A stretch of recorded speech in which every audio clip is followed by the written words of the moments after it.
No matter how strong Ning Kai was, he could not escape the shadow of death. A sharp pain at the back of his head dragged all his senses into a deep, dark haze. His consciousness gradually faded like a flickering light on the brink of extinction.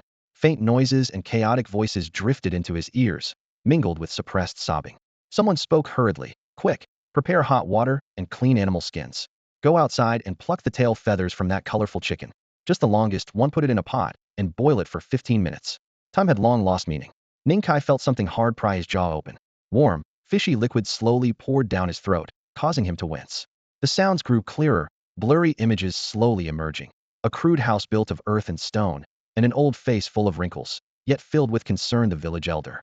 When Ning Kai's eyes opened, the old man finally relaxed. His wrinkles seemed to smooth out as he said firmly, "All right, get on with what needs to be done. Don't disturb Ninger's rest." He cast a sharp look at the group of villagers crowding outside. Ning Kai struggled to prop himself up on trembling elbows, sitting upright as his vision swayed between a simple wooden bed and stone stools. This was his home, the only place had belonged for 13 years. But this man, Ning Kai, was not a native of this world.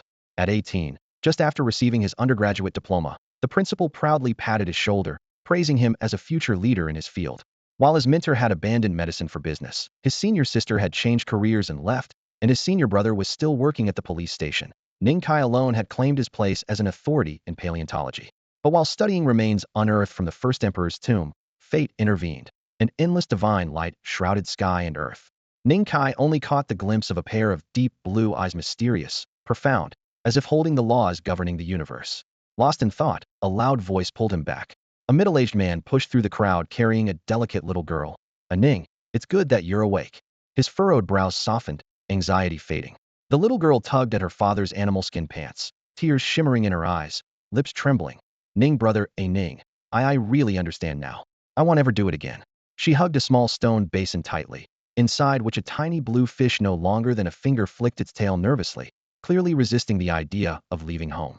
Ning Kai gently stroked the braid at the back of the girl's head. Weary but tender, he said, "All right, I'm fine." Hearing this, the girl's chubby face brightened slightly, though tear stains remained, and her nose dripped onto the animal skins. Ning Kai's smile stiffened but turned gentle. "Really?" he muttered, recalling his father's advice that healing meant eating well. He vowed to try his best to recover. Ning Qingyu solemnly placed the stone basin under the bed, her eyes shining with the pure, unwavering resolve of a child. Ning Hu, the middle-aged man, pulled 2 heavy stone eggs from a leather pouch and handed them to Ning Kai to help restore his strength. These were precious eggs laid rarely by their family's meat pig, highly prized in the village. The old village chief had been silent for 6 months, but now, seeing this scene, his expression softened. Ning Hu, though generous, placed the 2 eggs directly under the bed.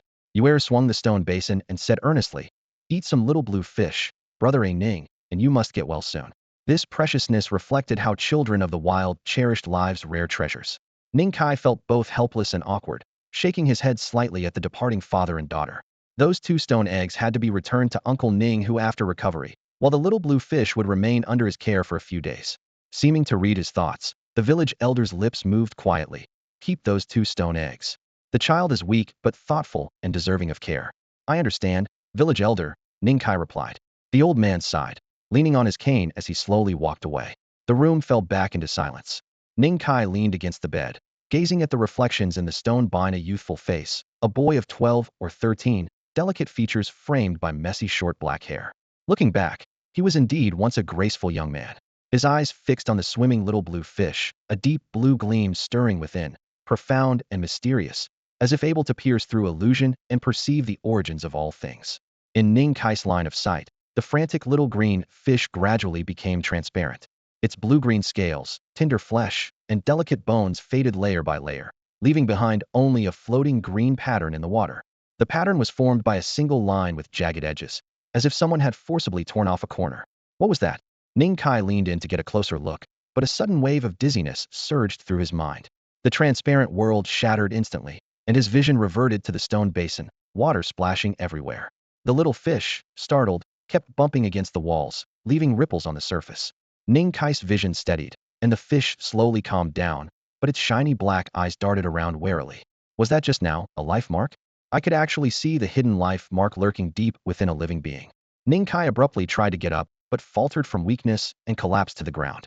His shoulder hit the hard stone slab, sending sharp pain through him, though he barely noticed. He only reached out to steady himself on the basin, eyes fixed on the still trembling little green fish. The water rippled, blurring his reflection. Amid the waves, he caught a flash of deep blue, the brief gleam of blue light in his own eyes. The light came and went quickly but left a profound impression, convincing him it wasn't a hallucination. He truly could see life marks. A fierce dizziness roared through his head as Ning Kai rolled onto his back on the cold stone slab, a faint grin creeping onto his lips. This was a strange world. Colorful phoenixes fed on feathers, meat pigs laid eggs, hamsters flapped their wings to hunt hawks, and koi fish leaping over the dragon gate wreaked havoc everywhere. Within all living things lay hidden life marks recording their powers, habits, and even medicinal value of their broken bodies. If one could see life marks, there was hope of becoming a spirit master.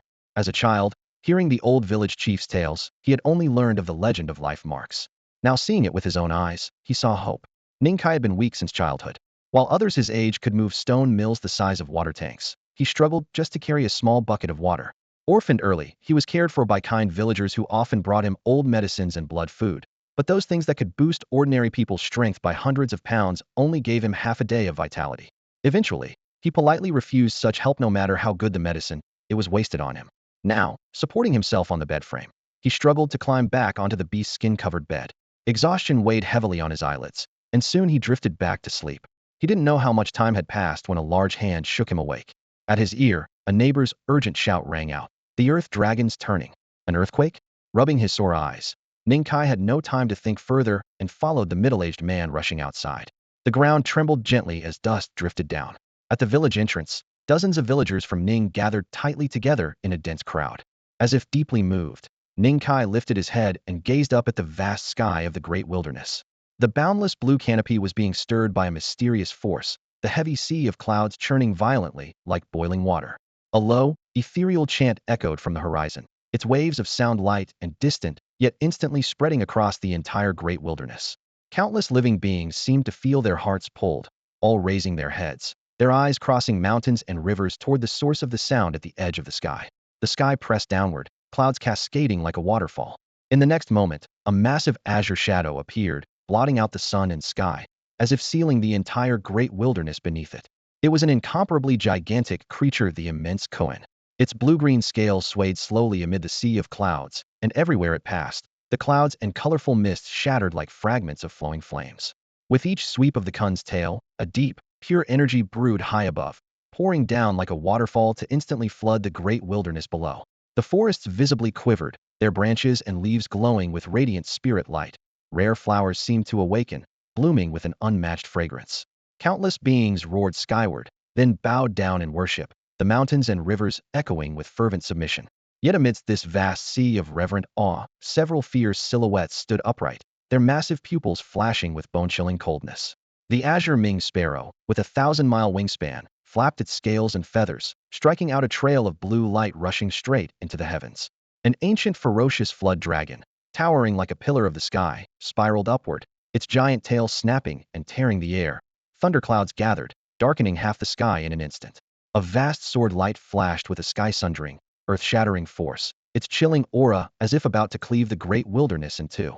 The koan chanted again, softly this time, no hint of hostility yet infused with an intangible divine will permeating heaven and earth. The piercing sword light abruptly halted, fracturing inch by inch from its edge, its scattered aura shredding the suspended divine mountain peak above into dust. The azure Ming sparrow plummeted, beating its vast wings fiercely to tear through the sky, yet invisible forces pressed it down, causing it to tilt and fall. The ancient flood dragon roared, its silver-white horn flashing thunderlight. A colossal lightning pillar the size of a mountain thundered down, illuminating half the sky, but still unable to stir the invisible stasis. The sword light gathered anew, carrying boundless murderous intent as it slashed fiercely downward toward the kun's head. The three assaults were all aimed precisely at the serene, purifying koan that dispersed the clear energy. The earth thundered, subterranean dragons turning, valleys cracked open. More beings, drawn by battle fervor, took flight. Tens of miles long, an earth dragon that had just broken ground was blasted into a mist of blood, raining crimson everywhere. A giant red bird, radiant like a cloud of crimson mist, swept through the skies, its whole body emanating scarlet spirit light, yet it could not approach those three cutting attacks by so much as a step. He truly intends to watch this land be soaked in the blood of all living things. The azure Ming sparrow's scales were torn by thunder and sword light, droplets of glistening blood falling to topple peaks thousands of meters high. The ancient flood dragon's body was nearly sliced in two, shattered scales raining down like hail, scalding dragon blood pouring out wildly. The beings soaked by the blood rapidly transformed, their energies soaring out of control. The sword light finally shattered, revealing a lone figure in white, standing proudly amidst heaven and earth. The 3-foot-long blue blade was broken in two, the scattered shards of divine weapon piercing the ground, carving out several perilously deep rifts in the earth. The giant koan continued its low, haunting chant, its ethereal voice echoing across the universe. The sword immortal was drenched in blood, one wing of the azure rooster broken. An ancient, towering fierce jiao exploded at the head, its blazing blood raining down like a crimson storm, falling onto the shattered wilderness. Tremendous stakes remained, and the strife was far from over. The giant koan shook its massive body, a narrow crimson streak seeping through its blue-green scales, the fierce sword intent maddeningly tearing at the wound. The 4 fins thrashed violently, and one suddenly snapped with a thunderous crack. In the next moment, a streak of bloody blue light wrapped around the severed fin, slashed through the sky, and vanished over the horizon. Sword light flared suddenly. The last sword immortal clad in white grasping his broken blade, surged upward, cleaving the heavens with a single stroke before disappearing deep into the vast wilderness. A resonant hum, a cataclysmic battle that could have leveled the world, fell silent in an instant, as if it had never happened. The giant kun's body was mottled with blood, dragging its wounded form and scattering countless shards of radiant light. Mountains and rivers reversed their courses, 100 streams surged back, the life force churned and stirred, and the barren land scarred by the 4 mighty beings began sprouting spirit wood anew. Shooting up to pierce the clouds, the wilderness revived with vibrant life once more. Having done all this, that colossal figure, too mighty for even heaven and earth, gently shifted, stirred the clouds, and soared skyward, vanishing beyond the gaze of countless living beings. Was that the koan just now? Ning Kai stood stunned, his clear blue eyes flickering deeply. He stared intently at the fading azure shadow, but could discern no further detail. A wordless shock filled his chest. It was the first time he had ever faced such a terrifying existence, and perhaps the only time. That vast blue silhouette and boundless might quietly planted a seed deep in his heart. The giant koan? Or the Kunpeng? He murmured, the shimmering blue light swirling in his gaze. Whether it was the koan busting the heavens, the azure rooster's 1,000-mile wingspan, the fierce jiao shattered at the head, or the sword immortal's heavenly cleaving power, each scene struck at his very soul. You all right, kids? Ning Lai released his arms, and several young children poked their heads out from his embrace. He scanned the village and let out a long sigh of relief, confirming no one was injured. Ning Lai was responsible for training the children's bodies and had been overseeing the practice grounds during the terrifying battle overhead. Even with his lifetime wandering the vast wilderness, he had never witnessed such horror. Uncle Lai, what was that just now? A little boy stood up, his dark eyes wide with curiosity. All the children, including Ning Kai, turned to the burly man, their looks burning with intensity. Though the 4 terrifying creatures hovered 108,000 li above Ning village, their might still shook the entire wilderness, toppling sacred mountains and colossal peaks. Even the practice ground at the village entrance cracked from the shock. That was the koan, the legendary being. A deep, aged voice came from behind the group, accompanied by shuffling footsteps. Ning, are you all right? The old village chief approached unsteadily, leaning on a worn wooden cane. Ning Kai shook his head and asked with confusion, Grandpa village chief, did you just say that terrifying creature is called the koan? The old chief's cloudy eyes scanned Ning Kai up and down, making sure the boy was unharmed before he spoke slowly. That being, too immense for even heaven and earth to contain, is indeed called the koan. He paused, as if recalling fragmented ancient texts. The koan is born from the womb of heaven and earth, mild-tempered and elusive. It releases pure energy as it soars high, above so gentle that even if it brushes just over your head, no ordinary person would feel the slightest pressure. And what about the other 3? Ning Kai pressed. I only recognize the teeming bird with a wingspan stretching thousands of miles. The village chief shook his head, stroking his graying beard. The records say the teeming bird nests deep in the vast wilderness. Fierce and bloodthirsty, it feeds on dragon and flood serpents' hearts and blood. Wherever it flies, plants wither and all life vanishes. It's one of the most fearsome calamity beasts. As for the great serpent coiling across the heavens and the ancient sword hovering midair, he had neither seen nor heard of them. Nearby, a child about 7 or 8 listened in alarm before innocently concluding, so koan scatters pure energy and is good, but the teeming bird, the big snake, and the pretty sword are all bad, right? Then why do they hunt the koan? A trace of helpless weariness crossed the old man's face. He spoke quietly. When it comes to big forces and politics, who can really say for sure? By now, the sun was overhead, nearly noon. A crack wide as a forearm still split the training ground, making further practice too risky. Ning Lai raised his hand and signaled to disband. The children instantly cheered and ran off with their parents. Being only a few years old, their fear quickly faded now excited to get out of training. Ninger, come with me. The village chief called quietly, leading Ning Kai back to a small hut made of packed earth and stone. Inside, dim light barely filled the room, but a faint herbal scent lingered. The old man had somehow brought a thick tree stump to use as a table, upon which rested two steaming stone bowls. Ning Kai hadn't seen these before. Evidently, after the earth dragon's collapse, the chief had hurriedly brought him soup and a stone egg. The stone eggs cooked for you, along with broth made from colorful phoenix tail feathers. Today, no matter what, you're drinking it. The chief sat on a stone block, holding a wooden pipe with an unknown herb stuffed in one end. He tapped it on the floor without lighting it. His tone was stern, but his eyes shone warmly. If not for him and the village adults' care, Ning Kai's frail body would have long fertilized the wild beast soil. You just recovered from serious wounds and need blood essence. They'll watch you.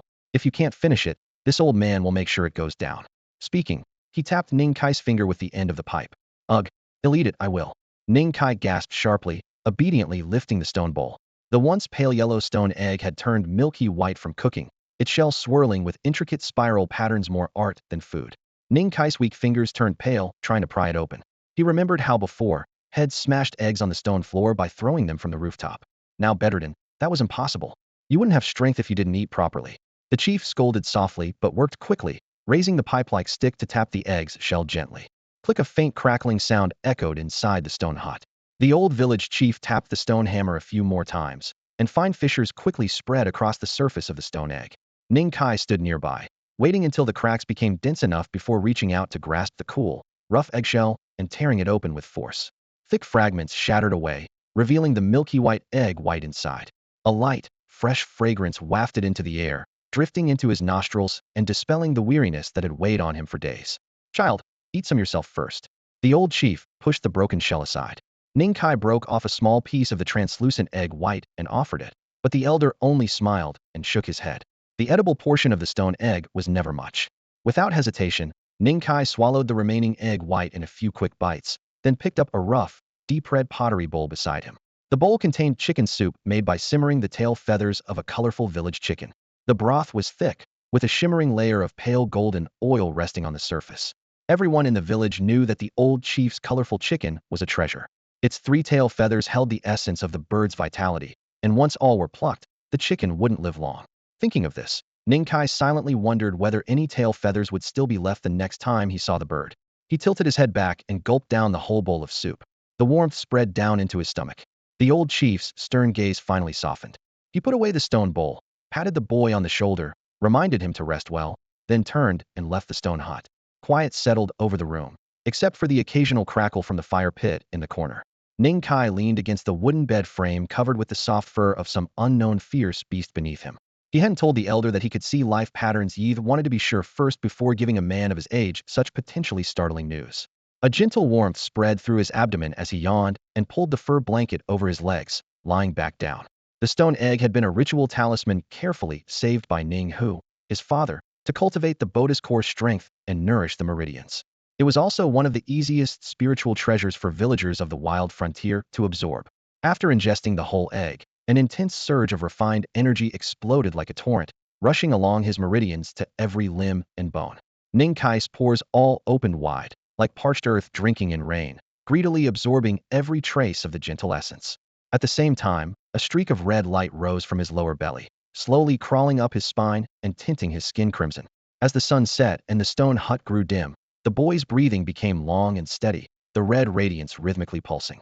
Over time, the glow moved upward until it disappeared beneath his eyelids, replaced by a soft, clear azure light. The next morning, Ning Kai's eyelashes twitched, and he slowly opened his eyes. He felt the unique, delicate texture of the beast fur beneath him. Looking through the simple window, his gaze settled on the green willow tree outside, the same one his parents had planted when he was just a child. Even then, the tree already had several rings of growth. A deep black-blue Qingqi jia beetle crouched on the branch, rhythmically gnawing on tender leaves. Fine hairs on its leg blades spread outward, sensing pheromones in the air.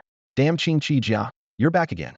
Ning Kai muttered instinctively and jumped out of bed, but froze when he hit the floor. When did my body get this strong? He glanced down at his palms, still pale and fair, hardly like someone who'd lived long in the harsh wild frontier. but the new power rising within him welled like a spring. Ning Kai could clearly feel that his strength had increased by a significant margin compared to before. Before he got injured, even carrying a bucket of water with both hands was a struggle. But now, Ning Kai's eyes swept across the dimly lit cabin.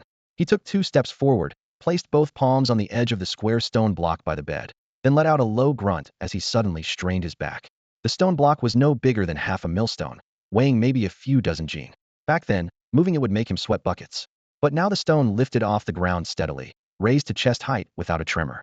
An unprecedented feeling of lightness struck the boy's heart. Was it from that stone egg? Or perhaps the colorful chicken the village elder had specially given him last night?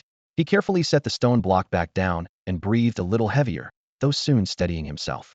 But his frown deepened. No, something was wrong, very wrong.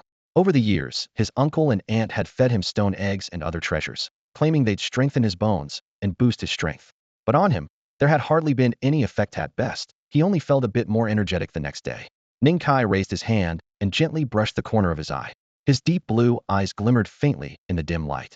It was you who took me away back then, all those good things over the years. You swallowed them all, didn't you? No reply came from the cabin. Only a small blue fish by his feet flapped its tail, sending ripples across the water and breaking the boy's train of thought. At this point, there was no turning back. He needed to eat first. He fished the last stone egg from under the bed, hesitated for a moment, then put it aside. He moved closer to the stone basin, braced himself on the ground, half kneeling in the same posture as last night, eyes fixed intently on the frightened little blue fish in the water. The nourishing effect of the colorful chicken seemed to spark something. Ning Kai clearly felt a mysterious and profound power flowing from deep within his mind toward his eyes. The water's surface reflected a faint blue halo, as if the fish's scales, flesh, and bones were peeling away to reveal a familiar, yet clearer mystic pattern. Water attribute, lifespan 3, feeding on dust. His mind immersed in the simplest pattern. Every twist and turn of the lines transformed into a surge of information flooding in. After a long while, dizziness overwhelmed him. Ning Kai jerked away suddenly, rubbing his throbbing temples with a bitter smile. Life pattern. This is the life pattern, unique to the little blue fish. But it was just a low-level creature. He had only deciphered less than a tenth before reaching his limit. If he continued, he might pass out immediately. Looks like you probably can't go back, Ning Kai muttered with a smile, hugging the stone egg again. He carried the egg to the courtyard, or rather, a small enclosure made of a few wooden sticks. Inside, there were only a few simple farming tools and a 2-meter-tall emerald willow tree with drooping branches that cast shade. Let's go. He pinched the back of a green-red armored beetle, tossed it up into the air, then raised his foot and kicked it hard with a loud bang, sending it flying far away. A bright green and red beetle about half the size of a palm flew off a short distance. Its shell spread open, revealing 4 pairs of translucent wings as it landed on a larger nearby tree. The beetle continued chewing on tender leaves as if nothing had happened, the crisp crunching sounds reaching Ning Kai's ears. He shook his head, rolled up his sleeves, and lit the carefully stacked firewood. Then he tossed the fist-sized stone egg onto the flames, letting the fire lick the shell until it glowed red-hot. While the stone egg heated, he grabbed a rough stone bowl and briskly walked outside the courtyard to a stalk of water reeds with a deep blue-purple hue. The thick root was as thick as a child's arm, and its umbrella-shaped leaves shaded nearly half the small yard. Ning Kai leapt up, tore off a plump purple flower bud, and held its mouth over the stone bowl, lightly tapping it twice. Clear juice flowed from the bud, filling the bowl exactly. Only then did he let go and turn back. Returning to the fire, the stone egg's shell had started to crack. He poked and adjusted the burning sticks to stoke the flames higher. In his mind, he planned.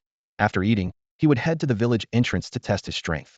Nourishing the body nourishes the spirit. A strong physique steadies the soul. He lifted the bowl of water reed juice, snapped the eggshell open with a crisp crack, and devoured the last stone egg in a few bites. A faint warmth spread through his belly, reviving his previously heavy spirits. Ning Kai's yard was some distance from the village entrance, so he walked while loosening his limbs. Along the way, robust men and women wearing various animal pelts passed by. "Aunt Hu, Uncle K." People greeted as they saw him. "Ning, feeling better? Bring some blood food to strengthen yourself later." "Thanks, Auntie." The village had just over 100 households. Everyone knew each other well. Over the years, Ning Kai had often received their care and support. "Ning, why aren't you resting? Where are you off to?" Someone poked their head out. "To check the village entrance. Looking for the wolf pups? They went off the mountains this morning." "Just having a look," Ning Kai said with a wave, quickening his pace. After about 10 minutes, the dirt road opened up, interspersed with stone slabs every few yards. From afar came rough shouting, cutting through the air. "Hey, drink." On the village entrance clearing, Uncle Lai gripped a thick black wooden stick, veins bulging in his forearms as he struck the ground with a heavy thud every so often. 7 or 8 teenagers were straining until their faces flushed red, struggling to lift heavy stone locks. Smaller children with braided hair squinted sideways, sneaking deeper into horse stances whenever Uncle Lai wasn't looking. Uncle Lai? Ning Kai cupped his hands. Oh, Ning. Feeling better? I say, that girl you wear hit too hard. Only you have thick skin and thick flesh, or Tiger would have beaten her until your backside was raw. Ning Kai scratched his nose awkwardly. Ning village was in a wild, rough land with fierce customs.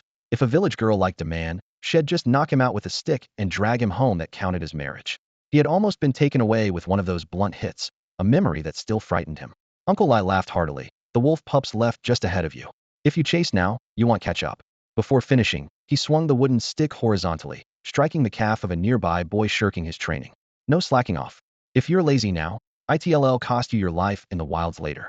The man's stern face turned dark, and the field fell silent instantly. The group of once lazy boys stiffened and snapped to attention, perfectly executing the standard moves. Uncle Lai, I'm feeling better now, so I came to check on you. As Ning Kai stepped onto the training ground, before he even finished speaking, his eyes were drawn to the rows of stone locks lined up on the edge of the field. Those stone locks had sharp, worn edges, each topped with unknown hardwood handles of varying sizes and weights. Even the smallest was as big as a grinding stone. That weight was something he had never even dared to imagine lifting. What? Want to give it a try? Uncle Lai smiled along his gaze and casually picked up the smallest one with a clatter, placing it right in front of him. The grinding stone-sized lock felt almost weightless in Ning Lai's thick hands, barely kicking up any dust when it hit the ground. All right, we'll give it a go. Ning Kai grinned and stepped back a few paces. He swung his arms and bent down, cracking his joints with audible pops as he warmed up. Uncle Lai raised an eyebrow at his stance. Ning, be careful not to pull your back. A boy nearby, holding a stone lock nearly half his height, called out. Yeah, brother Ning, you weren't even able to move before. The boys and girls training nearby all stopped and teased him with smiles. Hey, don't blink or you'll miss it. Ning Kai shot back jokingly. They'd all run barefoot together since childhood, so their teasing was always good-natured and playful. If Ning can really lift it, he'll eat lunch standing on my hands. The boy who had first spoken set his stone lock down hard and jumped beside Ning Kai, grinning mischievously.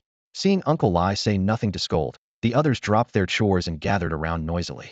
Brother Ning, don't rush, warm up more. I want to see Asher eat lunch standing on his hands. Me too. I've got my lunchbox ready, haha. Amid the commotion, no one except Uncle Lai genuinely expected Ning Kai to lift the stone lock everyone knew all too well had been weak since childhood. All right, watch closely. Ning Kai grasped the stone lock's handle with one hand twisting inward and the other outward. He lowered his waist, held his breath, and let out a fierce shout. The 100-plus-pound stone lock trembled, then lifted nearly 2 feet off the ground, hovering at his knee. Brother Ning really lifted it. Sure, time to eat lunch standing on your hands.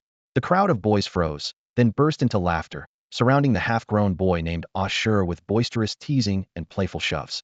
Try this one next, Ning. Uncle Lai smiled so broadly his face creased and brought over an even bigger stone lock. 200 pounds. He slammed it against the ground and added a warning. Judging by years of experience, he guessed that was Ning Kai's limit, but whether he could truly lift it depended on him. 200 pounds. Asher pushed through the crowd, his face flushed bright red. If you lift this, Ning, he'll stand on my hands eating lunch for 3 days straight.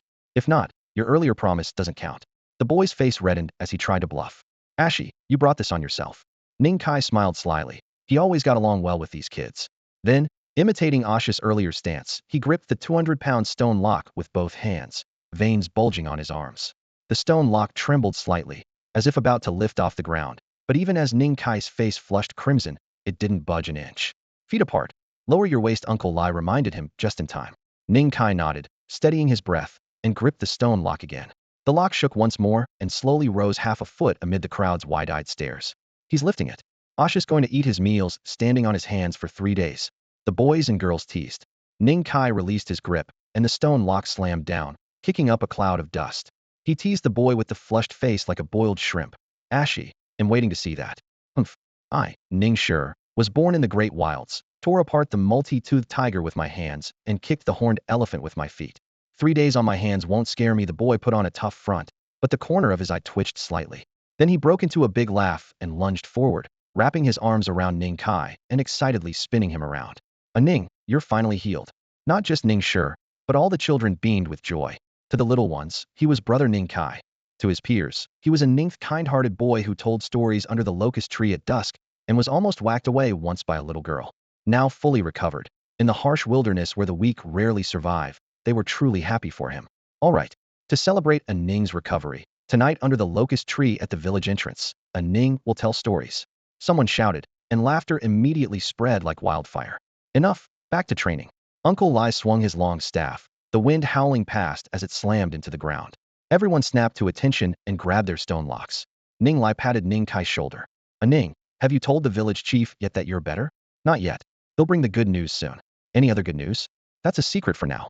Huh, good. If you want to train, come find Uncle Lai anytime.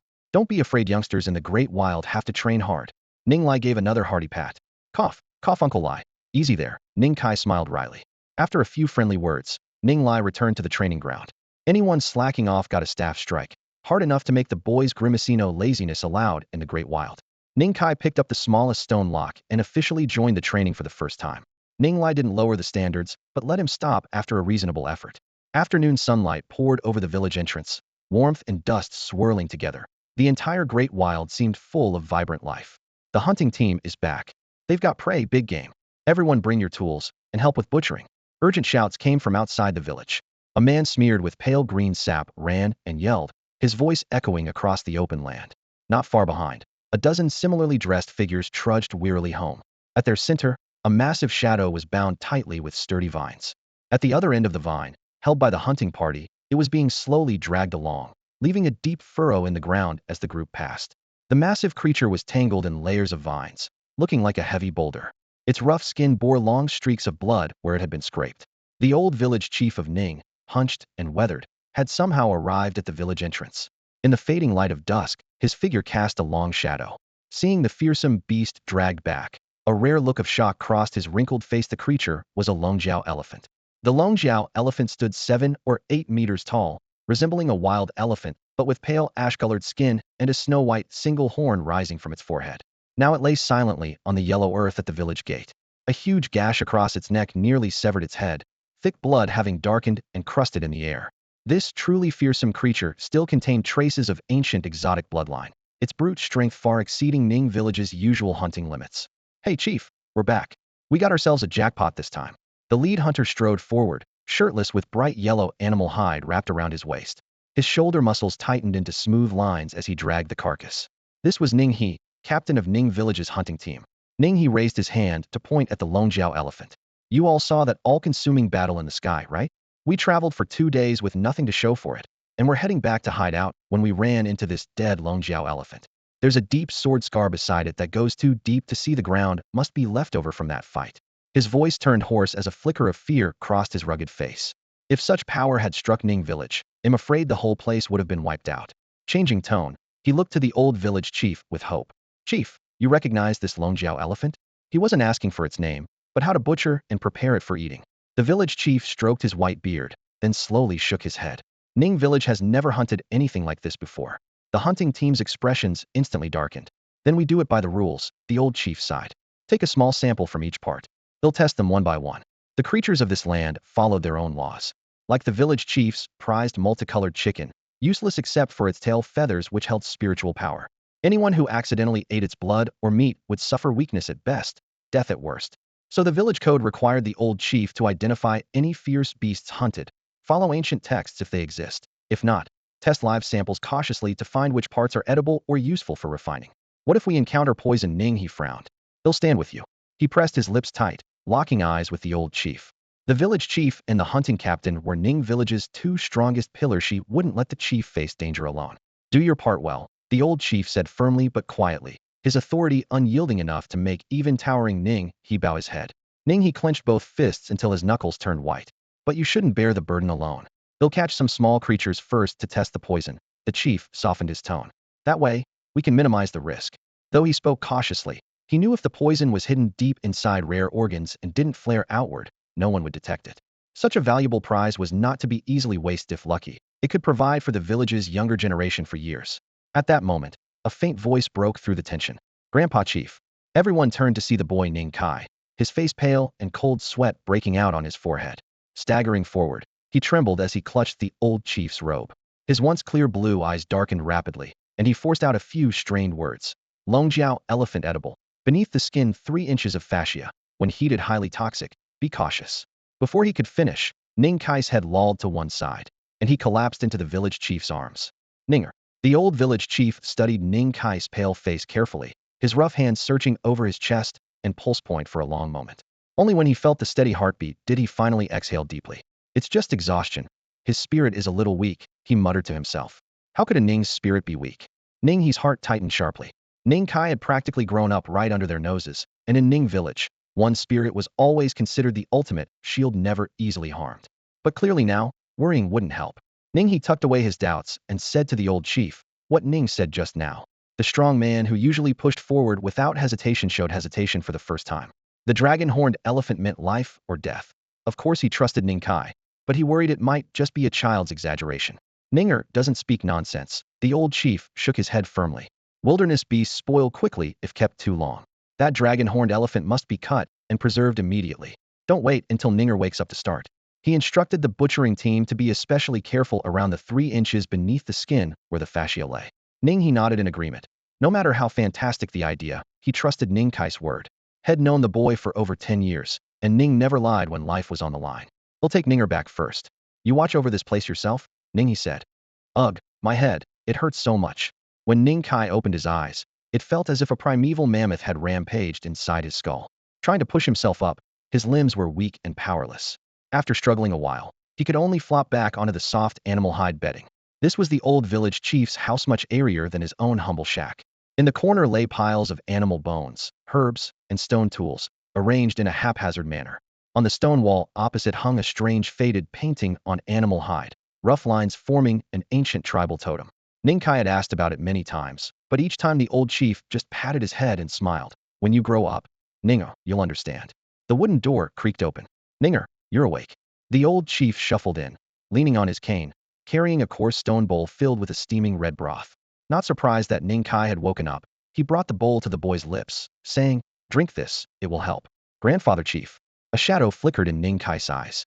He recognized the broth. It was a life-saving medicine brewed from the colorful tail feathers of the old broody pheasant. That bird was already ancient, its final value now used up. Even in death, it still managed to help you. That's something, the old chief whispered comfortingly. Ning Kai silently opened his mouth and swallowed the bitter, spicy broth down to the last drop. Oh, Grandfather Chief, about that dragon-horned elephant. As the medicine reached his stomach, a cool sensation quickly spread into his mind, finally allowing him to use some strength to push himself into a sitting position. Ninger, this time we owe you a great debt. The old chief's weathered face creased with wrinkles, but his eyes shone with joy. That dragon-horned elephant really is, as you said, the meat is firm and will feed the village for a long while. More importantly, there's a 1-foot-thick layer of fascia 3 inches beneath its skin. Usually harmless, but once heated, even a small slice can poison a grown beast. Had you not warned us, would have been in serious trouble. His rough knuckles lightly tapped on his wooden cane, finally voicing the question weighing at his heart. But Ninger, how did you come to know the details about that dragon-horned elephant? Ning Kai looked seriously into the old chief's eyes, suddenly recalling the teasing words Head said earlier at the village entrance. Grandfather Chief, do you remember what I told you at the village gate? That I had some good news for you? Ning Kai paused deliberately, then said with a sparkling excitement in his eyes. I can see the life patterns inside living beings. Life patterns? Exactly. They are mysterious designs. Once your mind merges with the pattern, you can read a being's strength, bloodline, lifespan. Ning Kai's voice grew softer as he spoke. Standing in the dim wooden hut, his pupils contracted, and his gaze involuntarily fixed on the old village chief.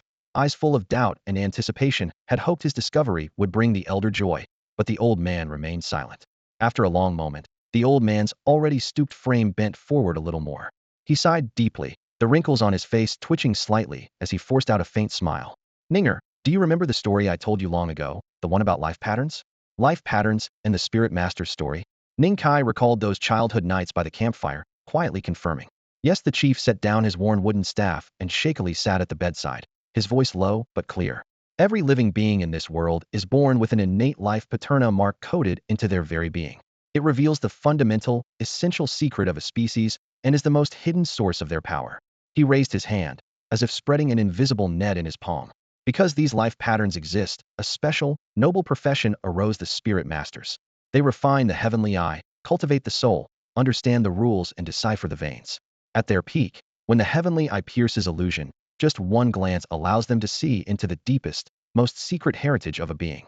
Ning Kai clenched his fist, unable to suppress his excitement. just like how I saw the traits in the dragon's horn and elephant bone. He flashed back to the pattern woven with lines and symbols in his mind.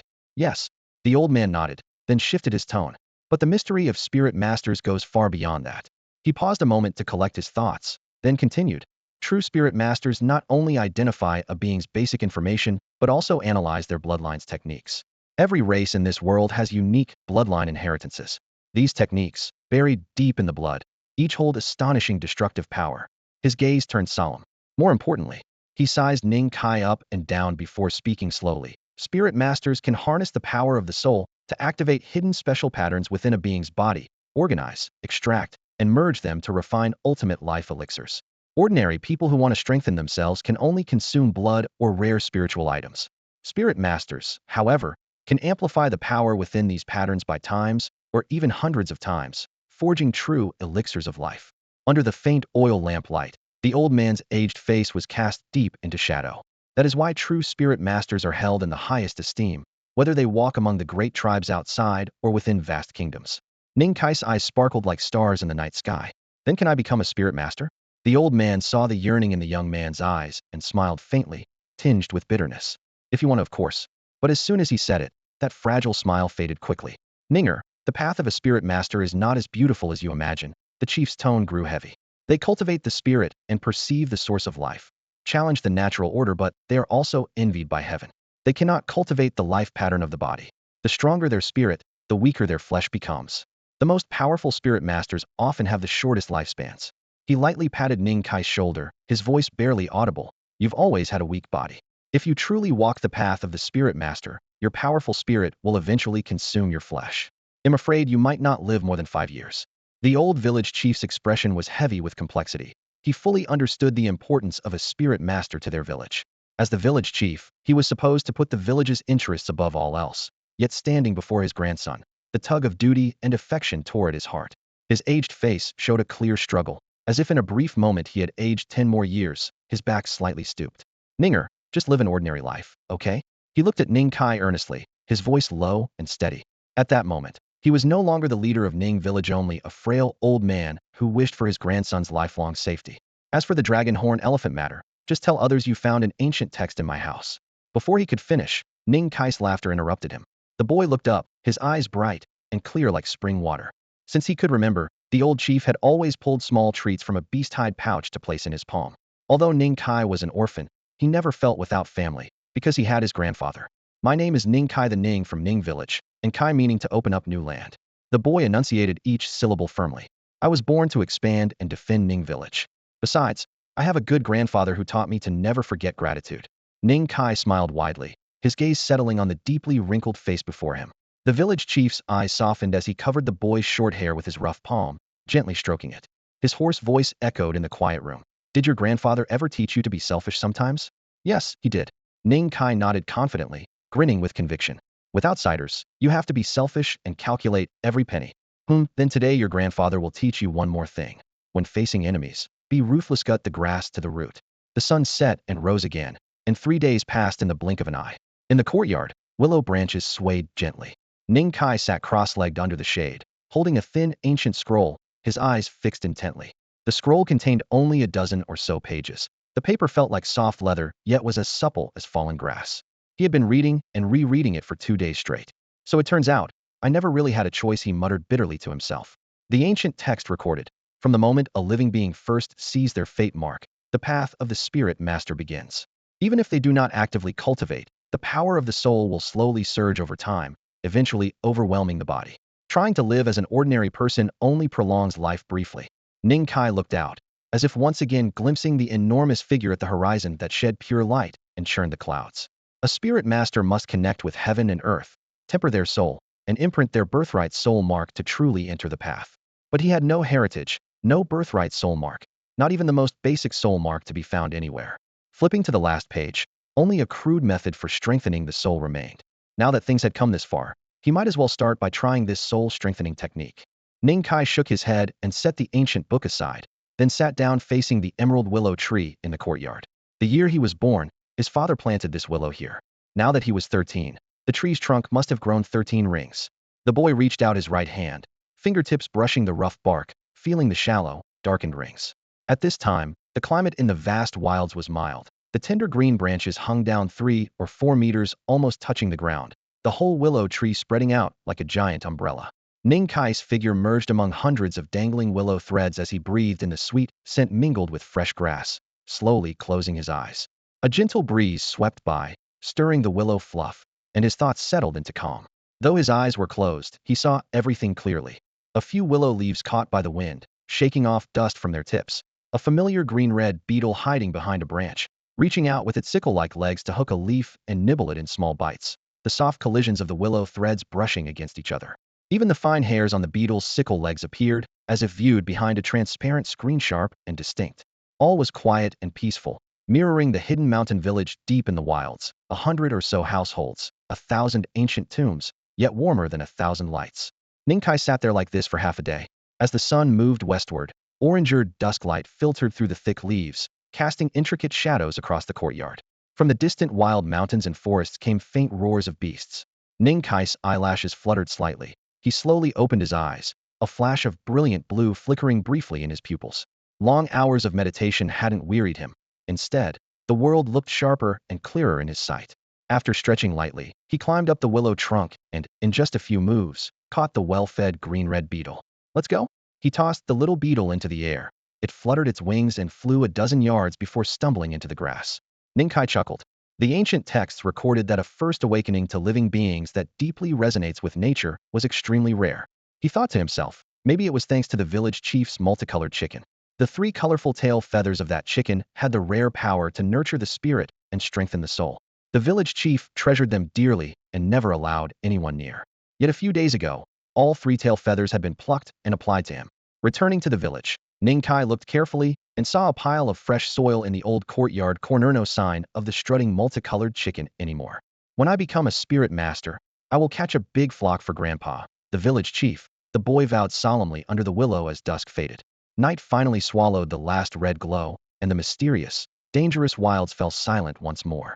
In the darkness, countless creatures awoke, beginning the bloodiest, most brutal battle. Stowe claimed the dragon blood of an ancient ferocious flood dragon, and for the faint hope of breaking free from their tribal chains. Giant dragon-horned elephants roamed the wilderness, bringing plentiful food to Ning village.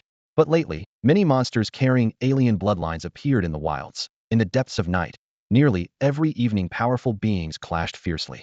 The most recent battle took place just a dozen miles from Ning village, where a massive savage ox, bearing the bloodline of the ancient patriarch of the Taiga sect, clashed with a colossal azure dragon whose wings spanned the sky.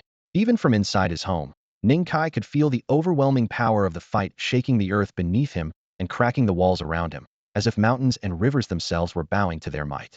Fortunately, the 2 beasts did not fight to the death. After less than 15 minutes of intense combat, they both withdrew. But that brief clash was enough for the village elders and Ning He to immediately decide to seal off the village. No one would hunt outside again until the aftershocks of those ancient dragon and beast bloodlines faded. In the end, they waited a full month. 1 month later, at the village training ground by the entrance, Ning Kai stood half naked, draped in a worn beast hide. Both hands gripped a rough stone lock, lifting it about a foot off the ground, then letting it drop heavily again. Dust billowed from the impact. The 400-pound weight forced his muscles to tremble. Sweat stung his eyes as it trickled down from his temples. "Enough, Ning. Don't overdo it, take a break," Ning Lai said from beside him. Before Ning Kai could protest, Ning Lai raised his hand and snatched the stone lock away, and Ning Kai's arms immediately felt light. All right. Ning Kai didn't argue. When it came to strengthening his body, he trusted the seasoned Ning Lai without question. His job was simply to push himself to the absolute limit, again and again. Lately, because Ning Kai had identified the dragon horn elephant, Ning He had given him several large chunks of blood and flesh from the creature. Though these pieces had not been refined with Tao patterns by a spiritual master, they still carried the bloodline of an ancient rare beast. Just consuming them granted immense nourishment. Fueled by the dragon horn elephant's blood essence, Ning Kai arrived here at dawn every day with Uncle Lai, training until utterly exhausted before stopping. Weak since childhood, now that he had entered this wondrous world, finally feeling he could grasp the threshold of strength, he refused to waste a single chance to improve. Not bad. A Ning, swinging a 400-pound stone lock like it's nothing. By the edge of the sandy area, a teenage boy approached. He wore a beast hide over his shoulders and a bone necklace around his neck, with slender wolf's teeth glinting coldly in the sunlight. Villagers called him Little Wolf Cub. Though youthful looking, his features carried a wildness. Ning Lai smiled and greeted him. "Little Wolf Cub, Being stuck in the village these days must have made you restless, right? Huh, yeah, almost. The boy scratched his head and chuckled awkwardly. Captain Ning, he said the wilds are nearly calm now. We should be heading out on the hunt in a couple of days. Originally, he had a proper name, but having become an orphan like Ning Kai, had simply adopted the nickname Wolf Cub, and the villagers had accepted it. Ning Kai caught his breath and studied the boy, who was about his own size.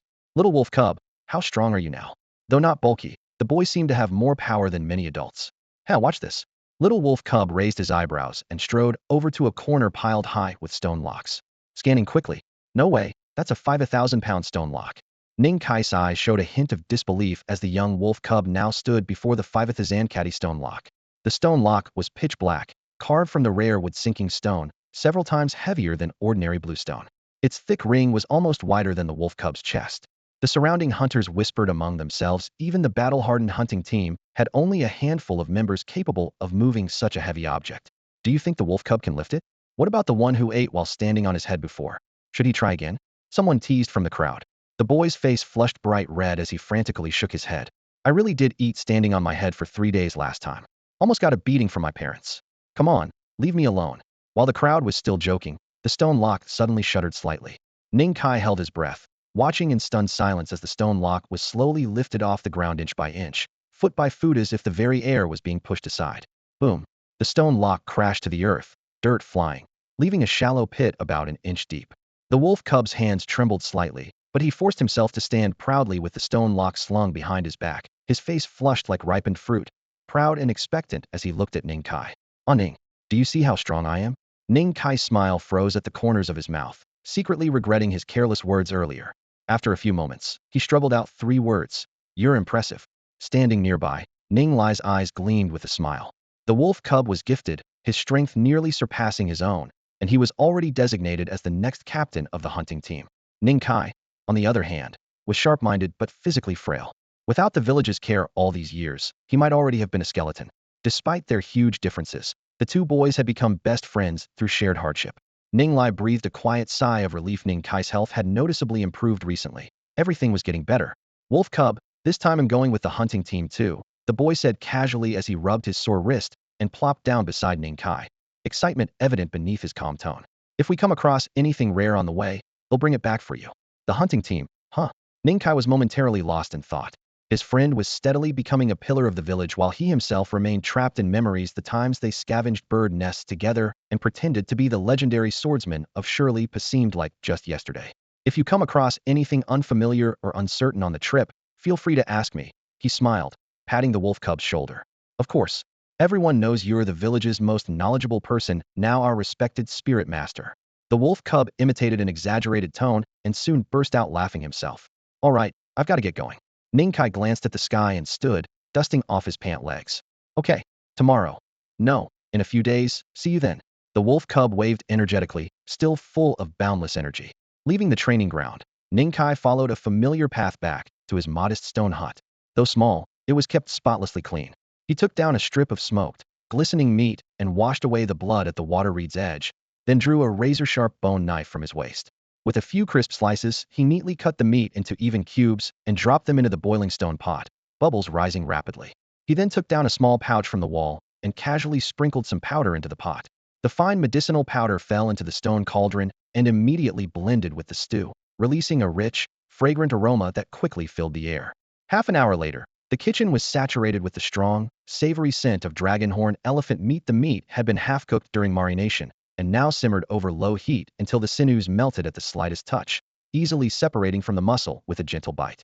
The fat, infused with the broth, burst open between the teeth.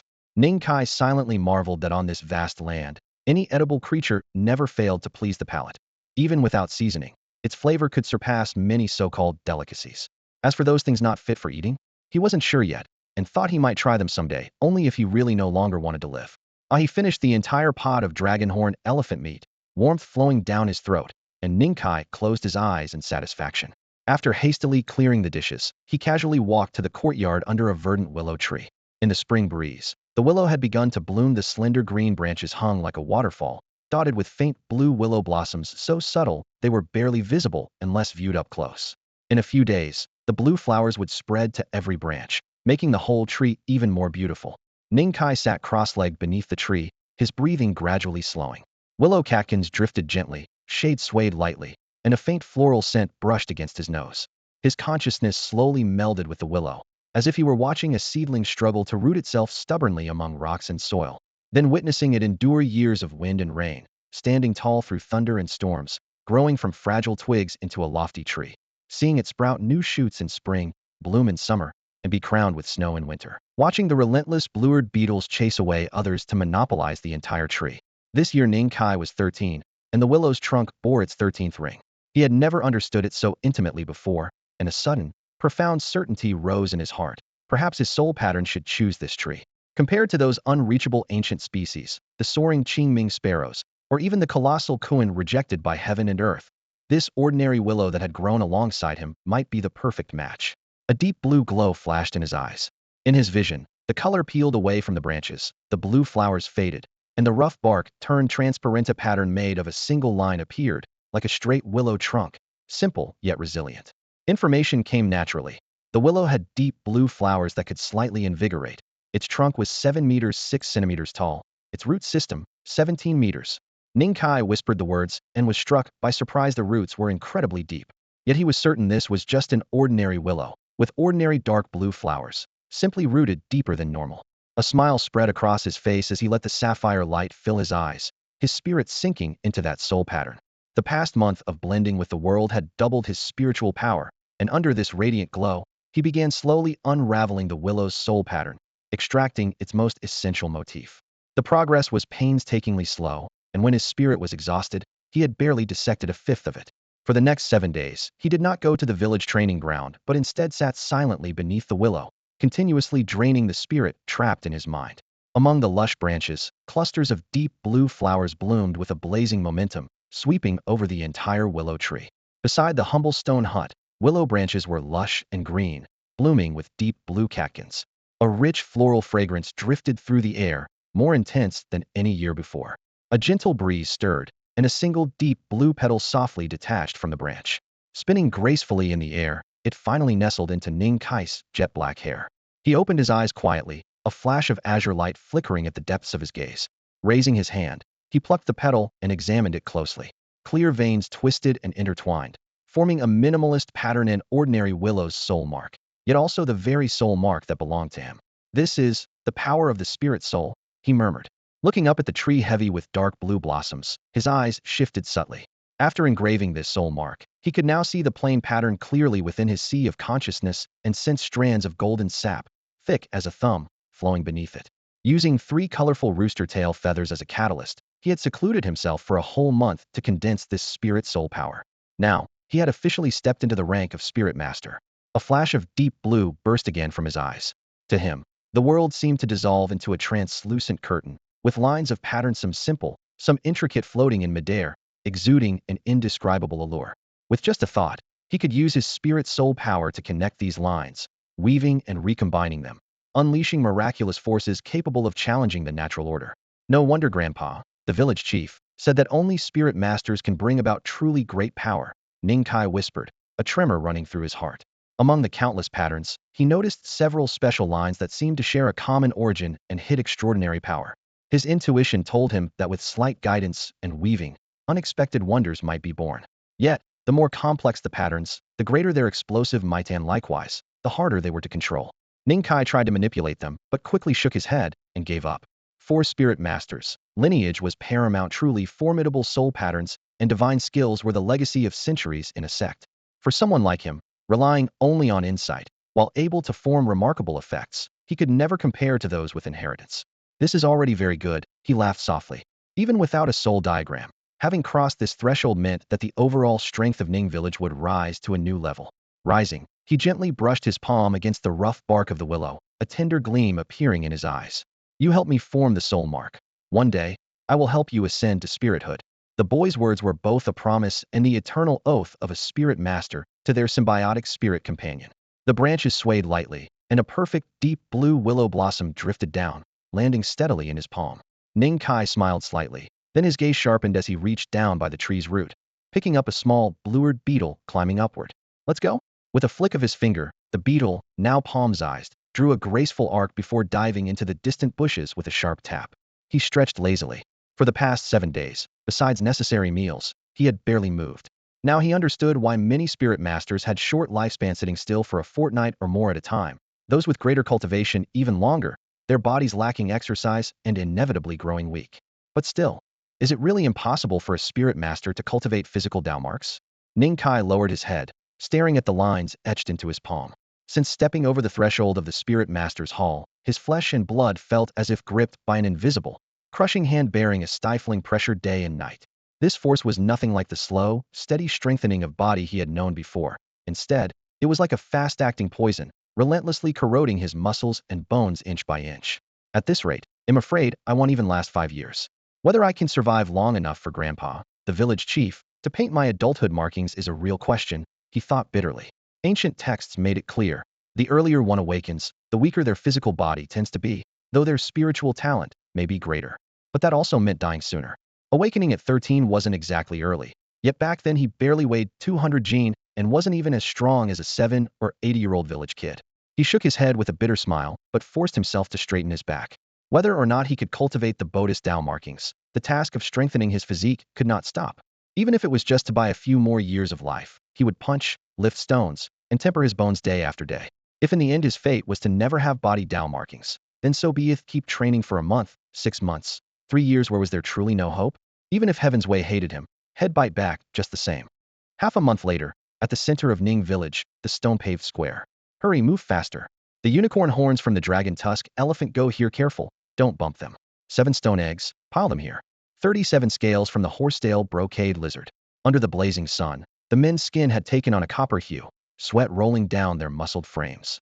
Precious medicines and spiritual materials were carried from every corner of the village and piled into heaps. At the center of the square, 2 bronze cauldrons stood tall, one large, one small, with ancient patterns faintly glowing, as if narrating Ning Village's past glory before its decline. In a quieter corner, a figure in bright beast hide clothing stood out sharply. Ning Kai sat cross-legged, holding a weathered scroll made of supple beast skin. It was one of 2 ancestral prescriptions the old village chief had entrusted to him, said to strengthen muscles and bones. Yet, even with the entire village's effort, it was nearly impossible to gather all the rare ingredients listed on the scroll. After a long while, he rolled up the scroll and sighed softly. Many herbs named on the scroll were unfamiliar to him.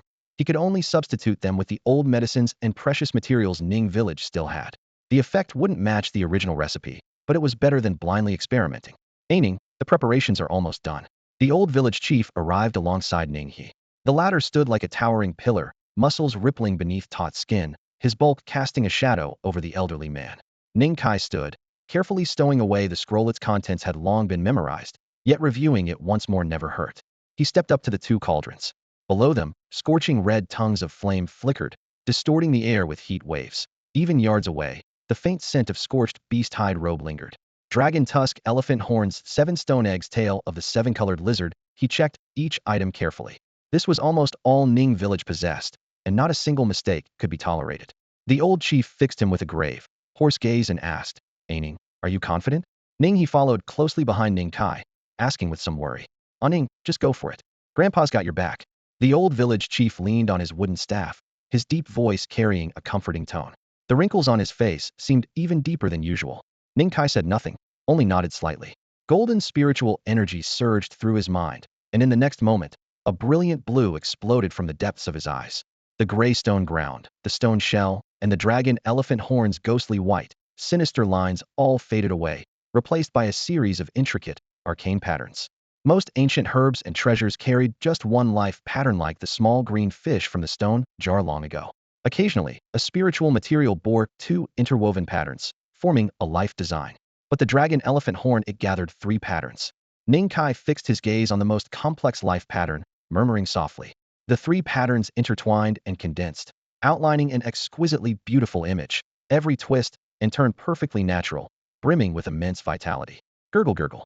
The 2 bronze cauldrons' exteriors glowed red-hot, the crimson liquid inside bubbling and boiling fiercely.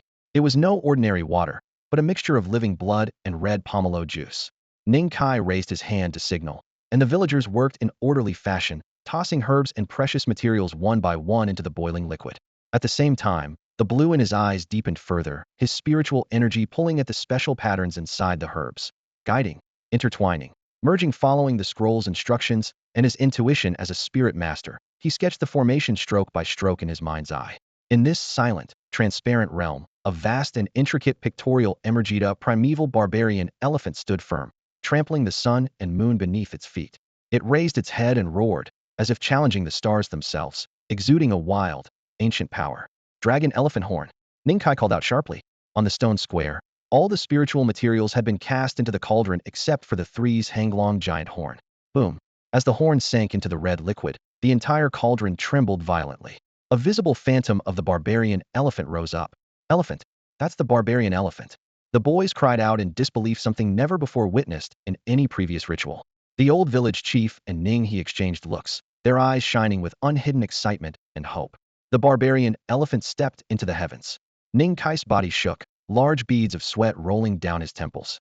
In his mind, the phantom elephant howled skyward, stirring a frenzy within him. The elephant's foot suddenly stomped down hard in the middle of the forming pictorial, sending a golden crack racing outward. Condense it now. Ning Kai's eyes blazed with starry blue light as the last of his golden spiritual energy poured forth, piercing the phantom elephant. With a roar, the dragon elephant horn wailed mournfully, and the phantom shattered into countless spiritual echoes, all absorbed by the pictorial. The primeval barbarian elephant's eyes in the painting suddenly shone with an intense light. A strand of new spiritual energy was born. It's done. Ning Kai's face was pale, his mouth streaked with blood, but he could barely conceal the joy in his voice. As his words fell, two phantom barbarian elephants, one large and one small, emerged from the centers of the two bronze cauldrons, facing the void as they raised their heads to roar at the sky. Success. This is the true elixir of life. Our Ning village finally has a spirit master.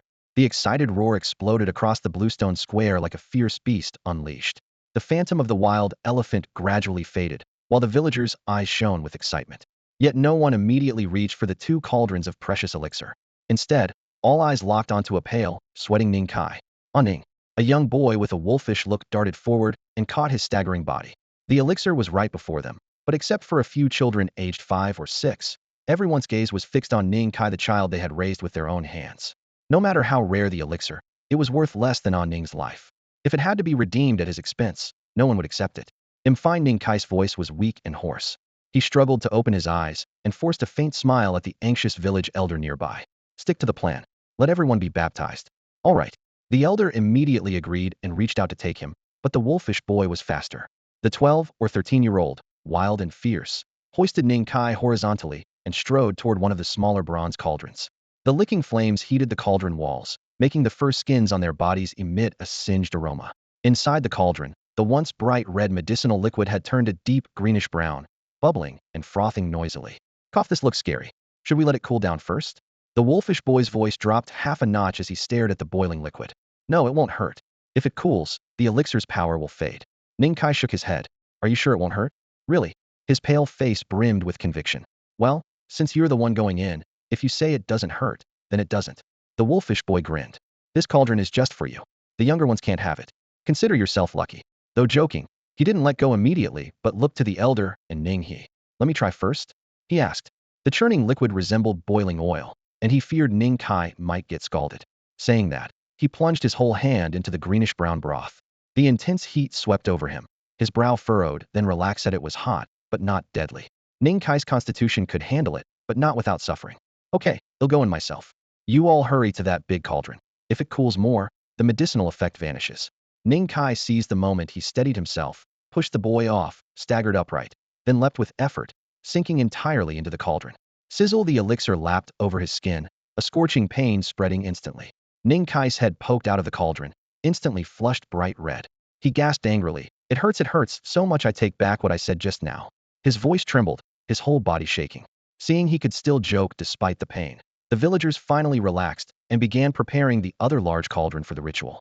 In the center of the square, 2 bronze cauldrons blazed high with fire beneath. Dozens of strong young men and a few teenagers stripped off their shirts and crowded together, their skin burned red by the heat. It hurts so much. One boy screamed, attempting to jump out, but was pushed back by his mother. Of course, they would never truly harm their own children. The soaking time in the medicinal bath varied depending on one's constitution. Ning Kaipan sat inside the small bronze censer, the churning teal-brown liquid clinging to his skin. Wave after wave of heat nearly seared him alive. The flames and the herbal brew reddened his youthful skin, making him look like a freshly boiled shrimp. Whenever the intense burning pain surged, a faint coolness would slip through his pores, spreading along his muscles and bones, gently refining his flesh and sinew. The scorching heat and soothing chill stayed in a delicate balance. The gentle, yet potent elixir would not truly harm the body, but would be agonizing enough to bring one close to fainting. The old village chief leaned on his wooden staff, standing watch between the two censers. In his words, at his age, soaking in the medicine would waste its power, so someone had to look after him outside. The fire crackled, casting flickering light into his clouded eyes. He quietly counted the time, watching one by one the little 5 or 6-year-olds lose their endurance and leap out of the liquid.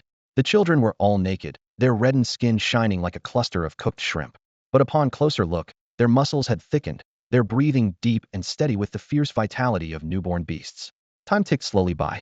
The young man in the purple robe under the censer added bundle after bundle of firewood. The blaze never wavered. In the largest censer rested only 2 figures, one large and one small, submerged in the spirit liquid, grimacing and biting their teeth as they forced themselves to endure the hunting squad leader Ning He and the snarling, crimson-eyed wolf pup. At last, Ning He trembled and rose to his feet, the medicinal fluid sliding off his rock-hard muscles. In just a few breaths, his fierce aura had grown like that of an ancient beast, stirring awe. He glanced at the wolf pup beside him, still unwilling to rise, and relief glimmered in his eyes. "How do you feel?"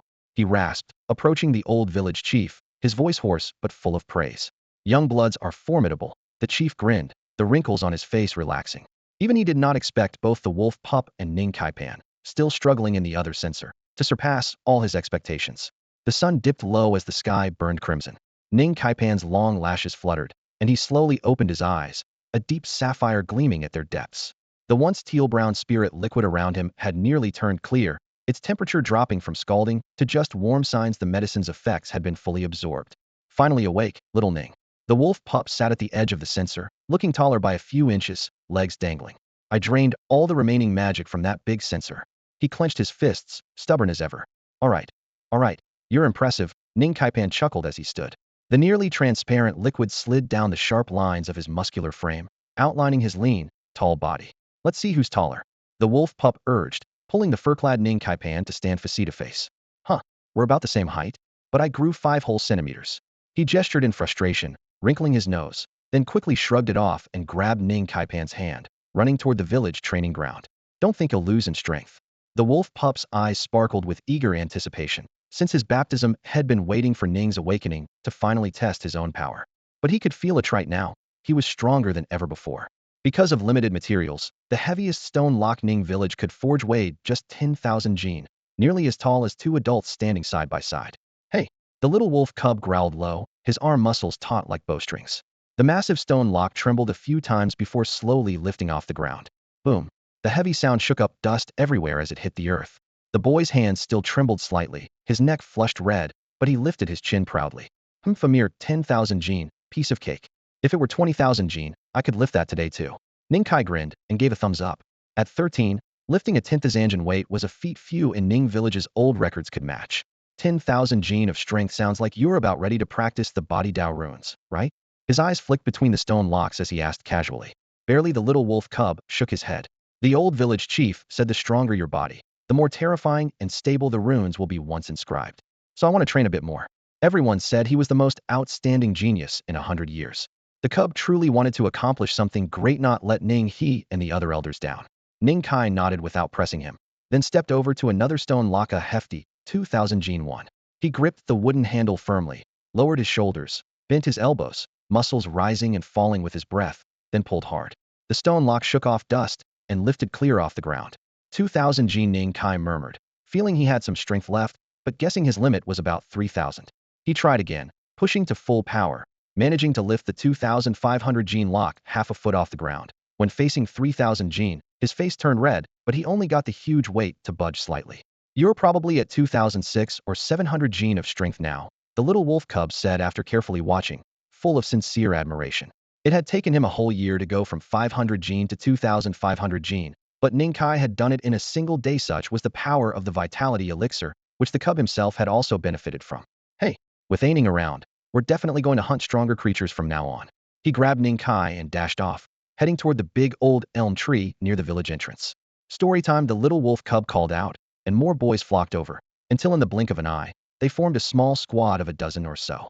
Hey, I never agreed to tell a story. Ning Kai shouted as he was dragged under the tree, but he didn't really resist. You're here now. The little wolf cub pushed him onto a protruding stone slab, then plopped down on the ground beside him. The other kids wobbled into a half-moon around them. Big brother Aning, I want to hear the story of the 7 fairies, Ning Qingyu said with her big dark eyes blinking, voice soft and sweet. Since the last time she almost accidentally sent Ning Kai away with a stick, she had hidden for a long time, only recently gathering the courage to talk to him again. No. What's so good about the 7 fairies? I want to hear the wolf cub story. The little wolf cub protested with a punch in the air, and several older boys cheered in agreement. Watching the kids argue noisily below, Ning Kai smiled helplessly. He really enjoyed being with children, even though he was still just a kid himself. Today, I won't tell the story of the 7 fairies, nor about the wolf cub. Ning Kai leaned against the stone platform and spoke slowly, deliberately pausing until the noisy chatter from below gradually quieted.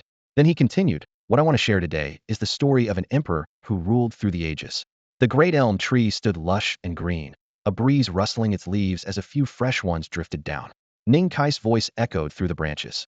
Long ago, in a mysterious world, there were 7 tribes as vast as the great wilderness. The young listeners below were captivated, their eyes fixed as if they could see the mighty leader named Aang, uniting the 7 great lands in a spectacular show of power. When the story reached the part about the dynasty falling after only 2 generations, Ning Kai's tone tightened, and the crowd instantly fell silent, so quiet one could hear a pin drop. The boys came back to themselves. The little wolf cub's face flushed red with excitement as he grabbed the shoulder of the boy beside him. One day, I want to be like Aang, leading Ning village to dominate the entire great wilderness. I believe you will, Ning Kai said with a smile. Within that smile shimmered a flash of deep blue. He suddenly remembered having seen the life patterns of the willow tree, investigated the stone egg and dragon horn elephant, but had never truly examined the life pattern of a person. At that thought, his gaze involuntarily drifted down to the wolf cub's chest. Why are you looking at me like that, Ning? Remember, I said I like girls with big butts who are good at having kids. The cub averted his eyes guiltily. It wasn't that he had any unusual preferences. Ning Kai's look was a strange mixture of passion, excitement, and a faint hint of envy, a look the cub had never seen before. Ning Kai lowered his voice. Little wolf cub, maybe, you really do have a chance to become someone like Aang. He finished, composed himself, and clapped his hands. All right, it's getting late. Time to go home. Stretching, he stepped down from the stone platform. The evening breeze carried the unique scent of wild grass from the great wilderness. A group of half-grown children, each with their own dreams, dispersed into the village lights. As the voices faded, Ning Kai suddenly felt a chill. He slowly walked home along the path and looked up at the sky. Tonight the moon was exceptionally full, hanging like a white pancake in the air, almost inviting a bite. Stars sparkled nearby, a few bright ones seeming to shift subtly.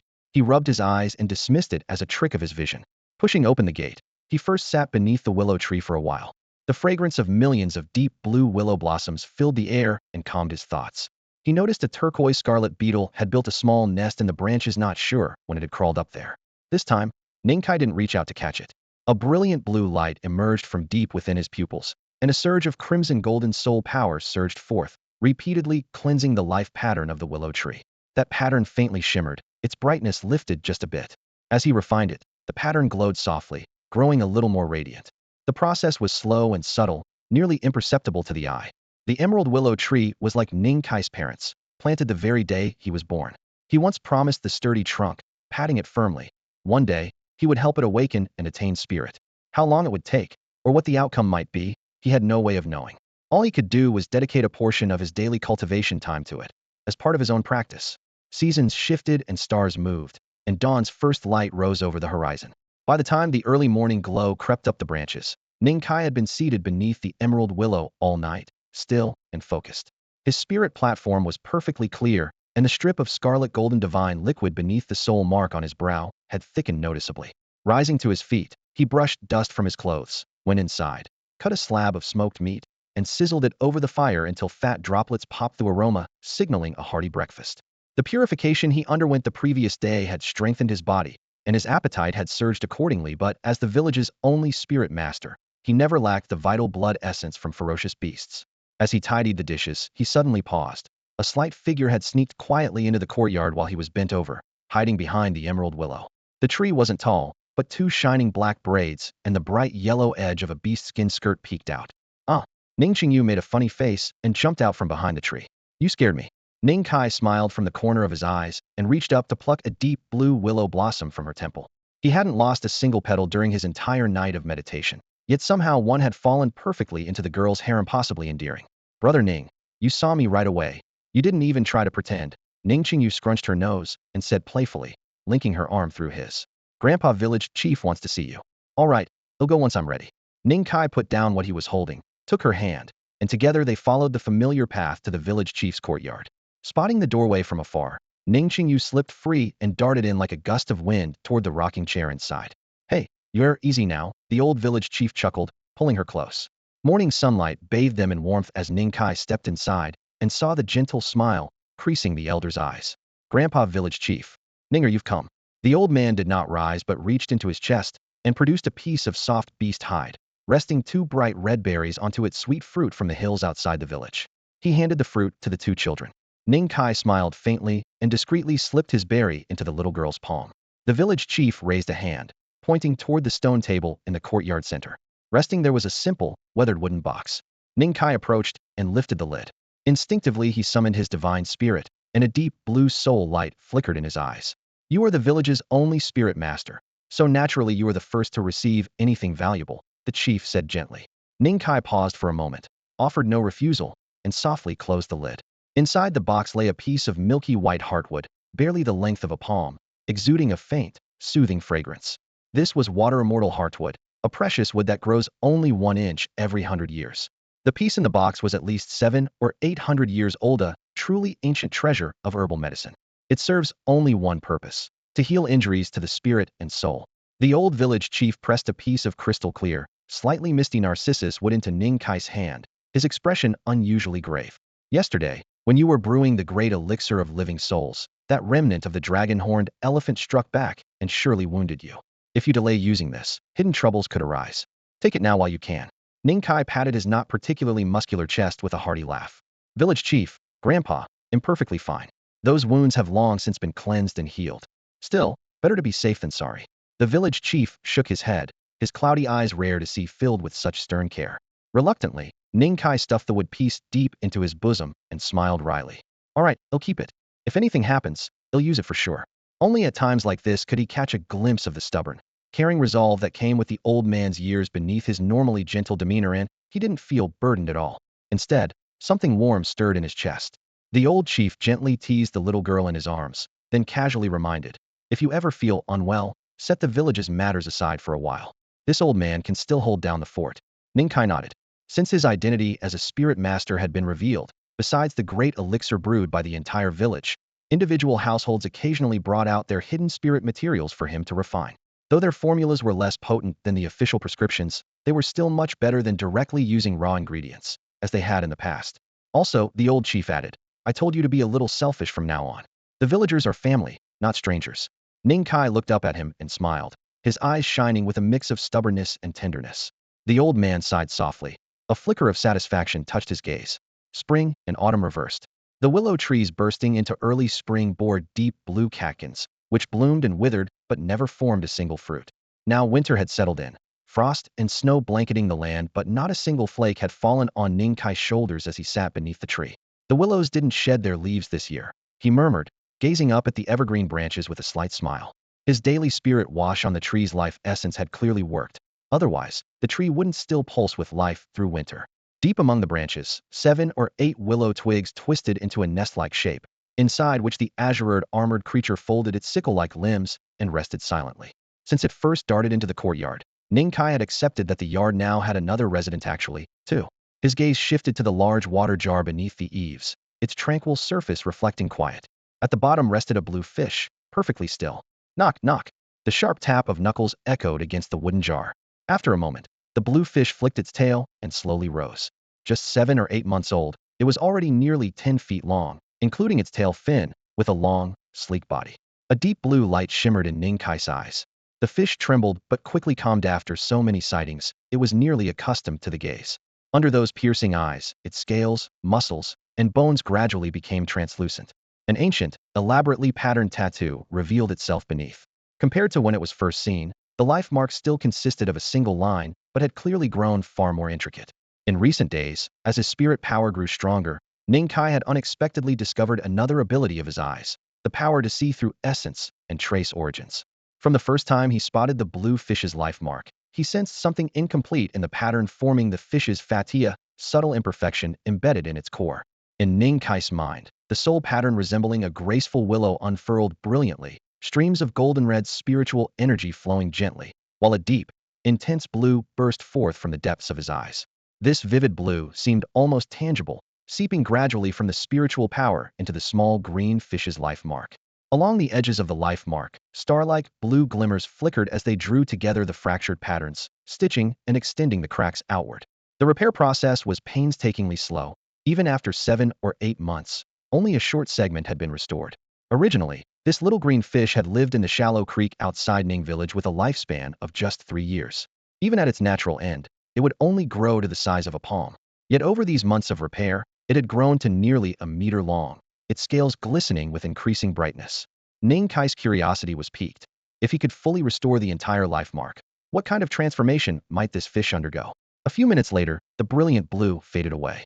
Repairing a life mark was never instantaneous, and to Ning Kai, this was just a casual move. After finishing, he went to the willow tree in the courtyard and again summoned his spiritual power. A faint blue glow appeared in his pupils as the life mark of the willow came clearly into his mind. Unlike the simple pattern on the little fish, the willow's life mark was deeply intricate, with twisting branches and vines, yet showed no signs of damage. Ning Kai had tried many times, but still could not shift it even a little. "Brother Ning," a childish voice called out from the snowy ground. Ning Qingyu, gasping for breath, hurried into the courtyard. The little wolf cubs have returned from hunting. They even brought back a huge one. The village chief grandfather told me to call you over. She stretched out her arms, trying desperately to show how enormous the prey was. All right, they'll go right away. Ning Kai smiled, brushing snowflakes off her shoulder, then took her small hand and quickened their pace toward the village entrance. Over the past 8 or 9 months, he had regularly helped villagers activate their life marks and brew mysterious elixirs for creatures. Each time, he worked household by household, using only a small amount of old medicines and spiritual materials with relatively simple processes. Yet the homeowners always insisted on leaving a portion of the results as payment.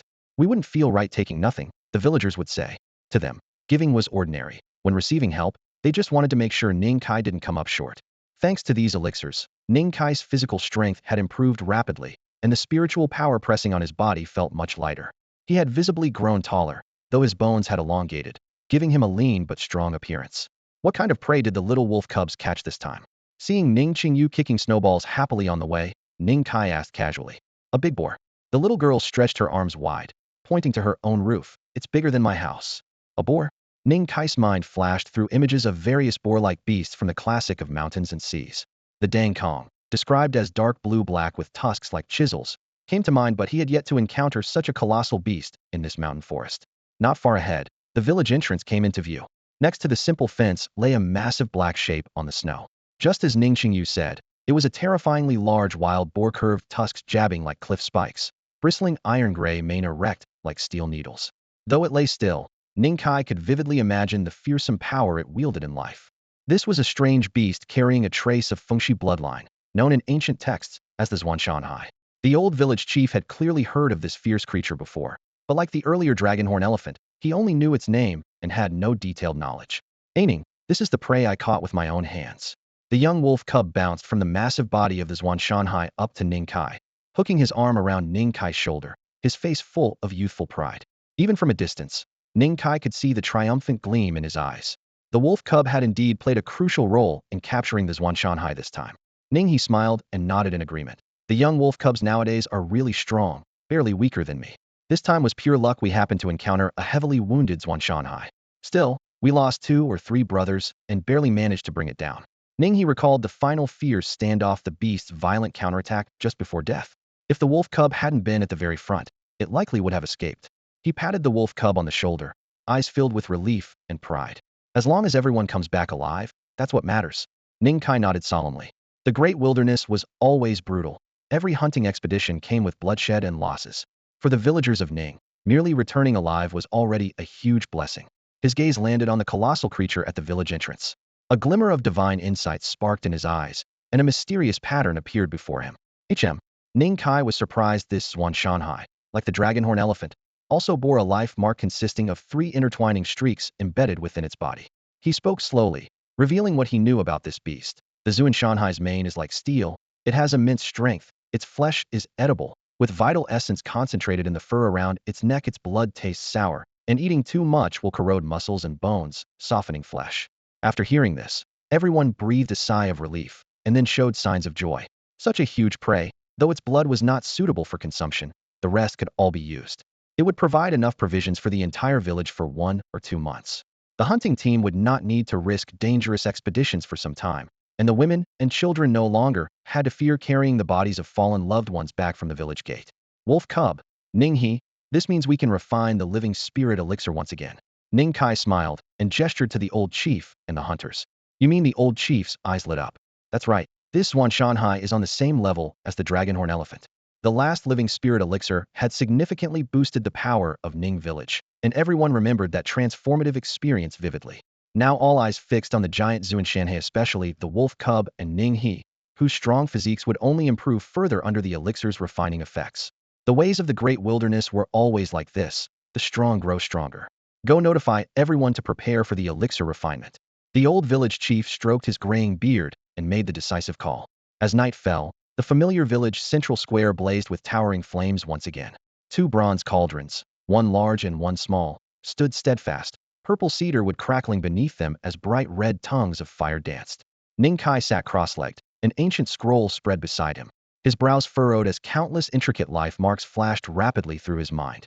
He was deep in thought, considering how to maximize the efficacy of the old medicines and precious living spirit materials laid out before him. It had been less than a year since the last time they brewed the vital elixir, so the families in Ning village were far from wealthy. Occasionally, villagers would bring scattered herbs to Ning Kai in hopes of refinement, but the materials they had now could barely form the most basic framework according to the recipe given by the old village chief. How's it looking, Ning? If the old ingredients aren't enough, we can wait a little longer, Ning He said, scanning the pile of precious materials at the center of the site with a furrowed brow. Even an expert like him could tell these herbs were far inferior to the last batch.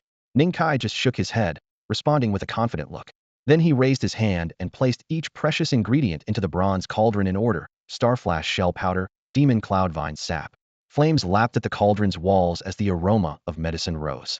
Deep in Ning Kai's eyes, a sudden burst of bright blue light exploded. A thumphic thread of spiritual power surged through his mind, bringing with it a thunderous roar like a mighty river breaking through its banks. Special patterns rippled and reformed in his gaze, as if invisible brushes were painting a new image. A winged mountain-crashing boar appeared vividly, its mane steel gray like needles, its massive body charged with swirling energy, and its translucent wings capable of shattering entire mountains with a single strike.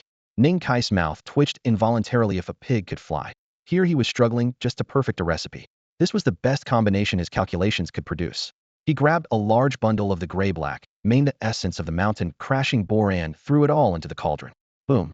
Vital energy burst from the cauldron's mouth, and an ethereal winged boar roared fiercely, lunging toward Ning Kai's spirit sea. Hold! A low command rang out.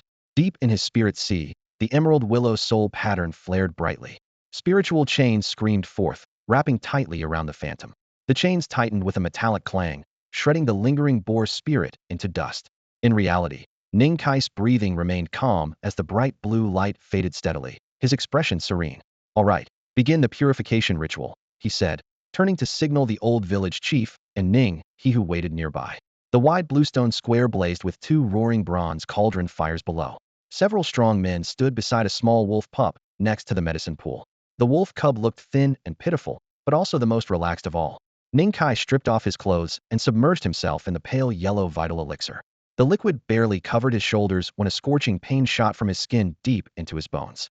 His cheeks flushed bright red as if tossed into boiling water like a shrimp. Compared to last time, his constitution had indeed strengthened, allowing him to absorb the medicinal power faster, but the pain was even more intense. Gritting his teeth, he let out a low groan and forced himself deeper into the liquid. Time passed slowly. After 2 hours, he opened his eyes. The faint blue shimmer flickered briefly before vanishing. The medicine in the cauldron was now completely clear and pure, without a trace of impurities.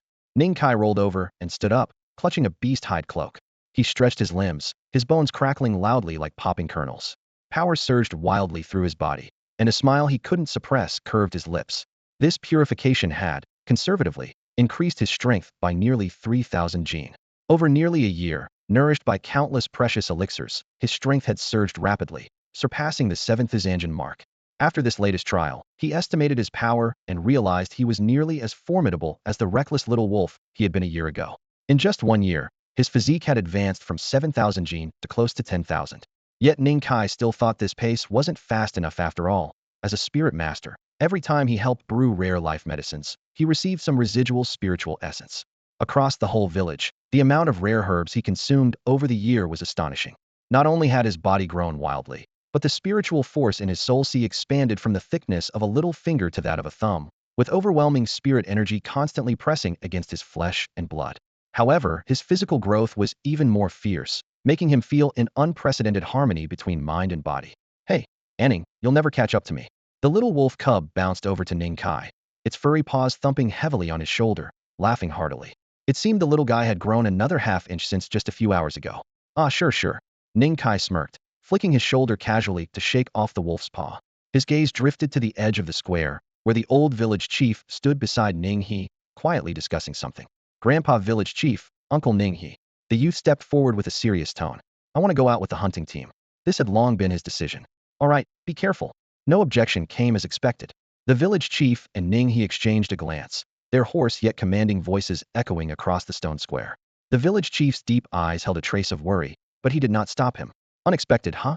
Ning He laughed heartily, his voice booming like a bell. Anning. The village chief reached out to gently stroke Ning Kai's hair, his eyes full of emotion and nostalgia. Once a small kid who barely reached his waist, now as tall as himself. Remember, you are Ning Kai, the Ning of Ning Village, not Ning the Spirit Master. You're not a tool for strengthening Ning Village. You have your own path, your own life. The ones shackled by the village should be us old bones. The setting sun cast a long halo behind Ning He's tall figure, and the old chief's gaze softened, as if silently praying for his grandson's journey. Hey Anning, don't be afraid. He'll protect you. The usually quiet little wolf cub raised its fist in a show of spirit, eyes shining as if already imagining Ning Kai's admiring look. Spirit Master? What even is that? Ning Kai pouted, though he had to admit the role was indeed appealing. But neither he, the village chief, nor any villagers saw him as a canary trapped in a cage. He was Ning Kai the Ninger the village chief spoke of, the little Anning who had been sickly for 5 years, the storyteller that half the boys chased after, and the Anning brother little Qingyu cherished deeply. Next hunt, you'll come along with us. Ning He slapped Ning Kai's shoulder hard with his large, fan-shaped hand, the force like thousands of Jin behind it. The strike wasn't encouragement, but a test of the boy's strength. If he wanted to join the hunt, he had to meet a minimum level of power. This was Ning He testing Ning Kai's sinews and bones. Even going out with the team required reaching that baseline level of ability. The vast wilderness stretched endlessly, so immense that even the most learned sages could not fathom its true scale. Mountains rolled on without pause, great ridges cutting across rivers and valleys, while towering ancient trees blocked out sun and sky. Deep within the wild forest, a colossal kuei ox larger than the peaks themselves swinging its twin horns released a divine light, shattering a great mountain miles away. Elsewhere, a vicious beast with ancient bloodline swung its serpent tail, instantly severing a great river's flow and drying up its bed. Meanwhile, fragile creatures cowered beneath the enormous shadows cast by these monsters, trembling to survive. Between the ancient trees, a small hunting party dashed like the wind through the forest, their steps light and agile, leaping over 10 meters at a bound. Leading was Ning He, lowering his voice without turning. Anning. Cross this river, and we'll be in our usual hunting grounds. After entering the wilderness, everyone fell surprisingly silent. Even the normally lively wolf pup kept quiet. Ning Kai was protected in the center of the group, the wolf pup close beside him. The usually carefree youth now eyed the surroundings like a blade, alert and wary. Soon, Ning Kai spotted the river Ning He mentioned, a silver thread cascading from the peak of a far mountain, mist swirling around cliffs, and the roaring clash of water and rock echoing across miles. A faint blue light flickered in Ning Kai's eyes as he intermittently scanned with his spirit power, sensing no immediate threat. Near Ning Village, most fierce beasts had been driven away by years of hunting. Hostile creatures claimed this as the domain of a powerful presence and rarely ventured near the riverbank. Ning He glanced back with a warning. Be careful, there are fierce beasts lurking in the river sometimes. His words were mainly for Ning Kai, who was new to the wild. Ning Kai nodded, lowering his gaze. The rushing currents soon cleared, revealing an extraordinary sight beneath the surface. It was. His pupils suddenly constricted, spirit power drained sharply, stabbing pain flared in his mind. The wolf pup noticed and whispered anxiously, Anning. What's wrong? Fine Ning Kai's face went pale, his eyes dimmed, the very sign of spirit exhaustion. He raised a hand to stop the pup from calling out, shaking his head with difficulty. One by one, The group stepped onto a fallen tree spanning the river. Ning Kai's legs trembled. Only after everyone reached the far shore did his pounding heart begin to calm. That was no river at all, it was a water dragon stretched across the two mountain peaks. The raging river was nothing but water surging along its silver scales, creating the illusion of a silver river. Ning Kai's spirit power could not pierce the dazzling divine light shield, let alone glimpse the life runes within its body. If this water dragon awoke, the entire Ning village would not survive a single breath from it. Watching his companions journey on as if nothing was wrong, Ning Kai's feelings twisted. He opened his mouth but could not utter a word. All these years, the people of Ning village had hunted along the back of the water dragon spanning the mountains. It was a being of an unknown order, blending seamlessly with nature, radiating no hint of menace like a true, mighty river. According to Ning village's ancient records, this creature had slept for at least several decades, possibly centuries. We're here. Ning he leapt onto an ancient towering tree, its branches creaking underfoot. Raising his hand, he signaled for the others to stop. Following his gesture, they all gazed toward the distant horizon where mountains met the plains.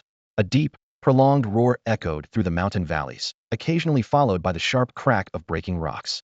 The plains were sparsely wooded, offering a broad view. Several massive, gray-black creatures strolled leisurely. These were stingless wolf hedgehogs. They had pointed snouts and small eyes, resembling the hedgehogs Ning Kai had seen in his past life.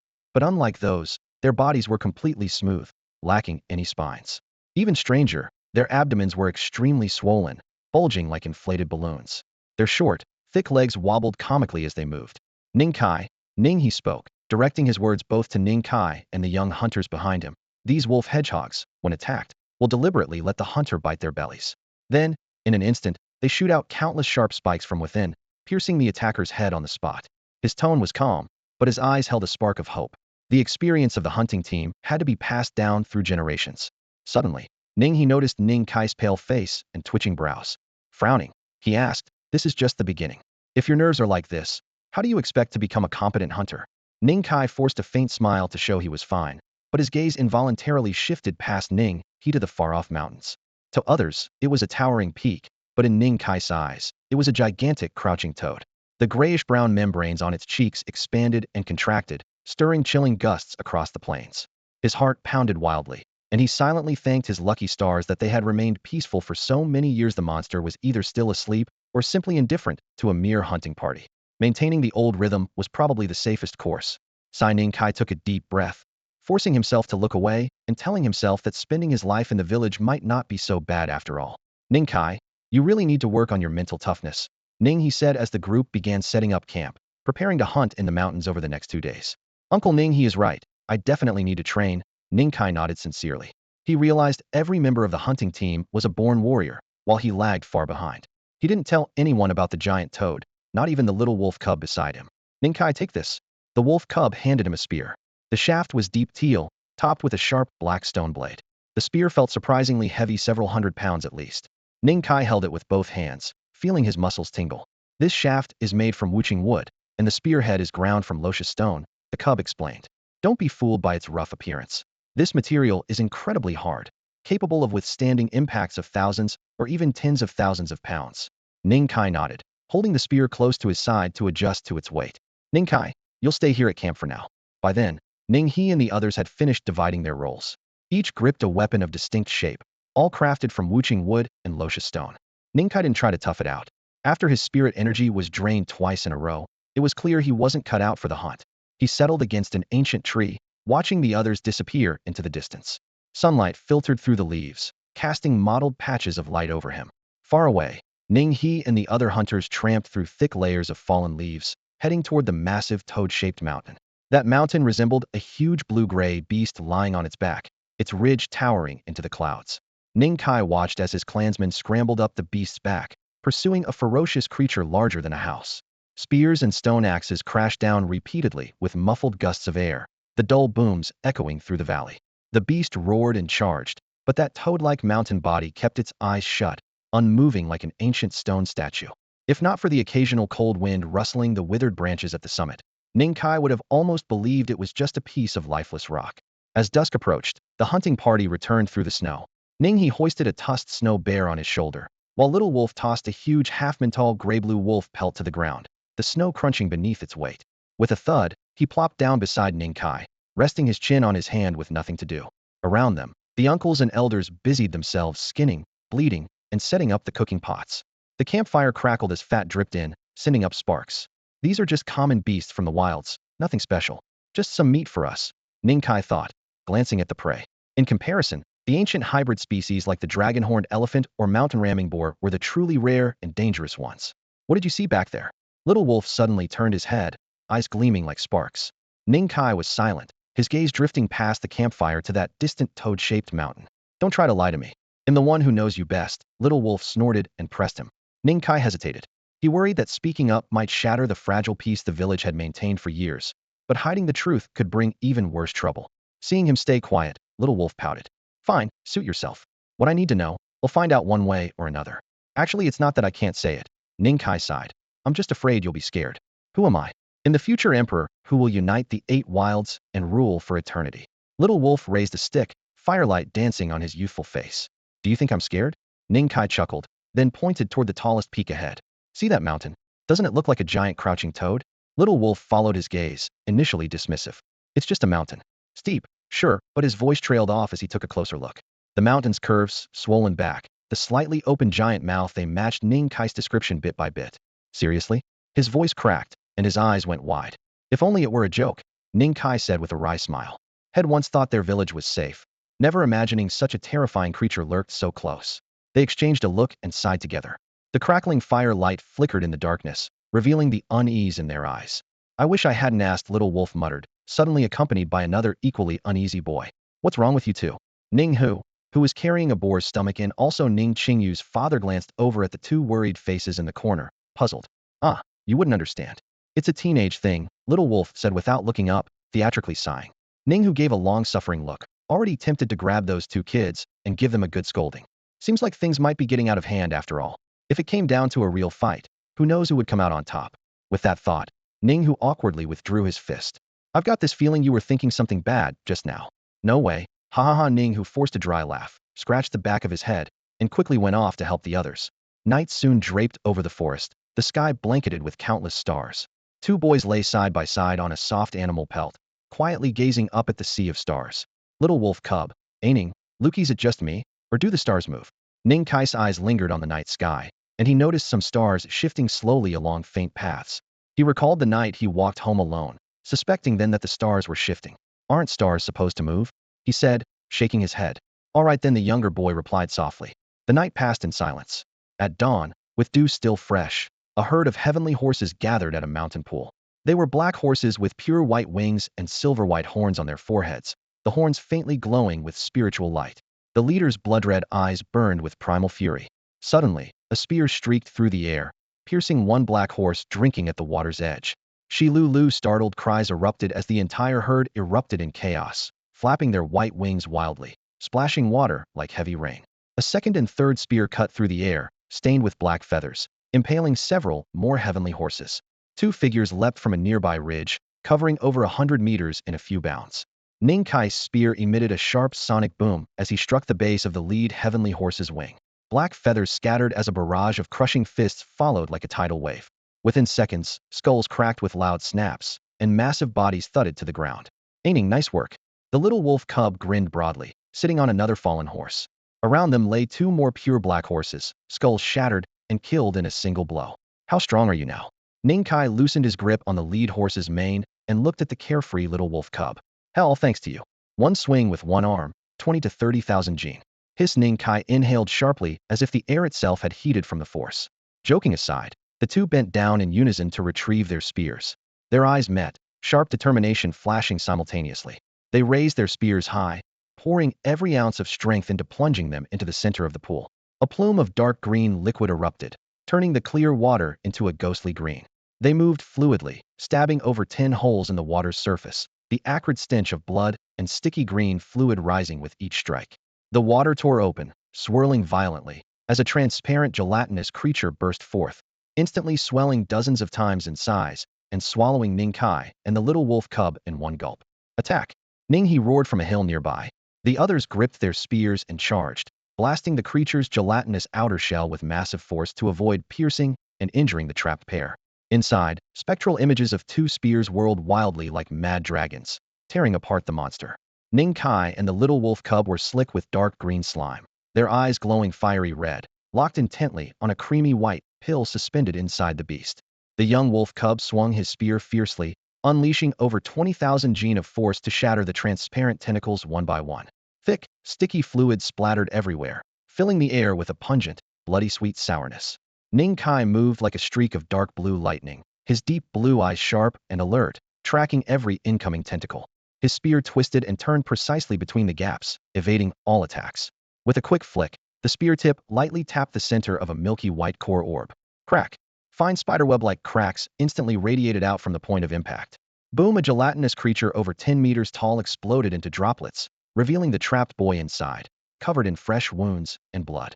And Ning, little wolf cub, seeing each other still on their feet, they both breathed a sigh of relief. They panted heavily, wiping thick sticky slime from their bodies.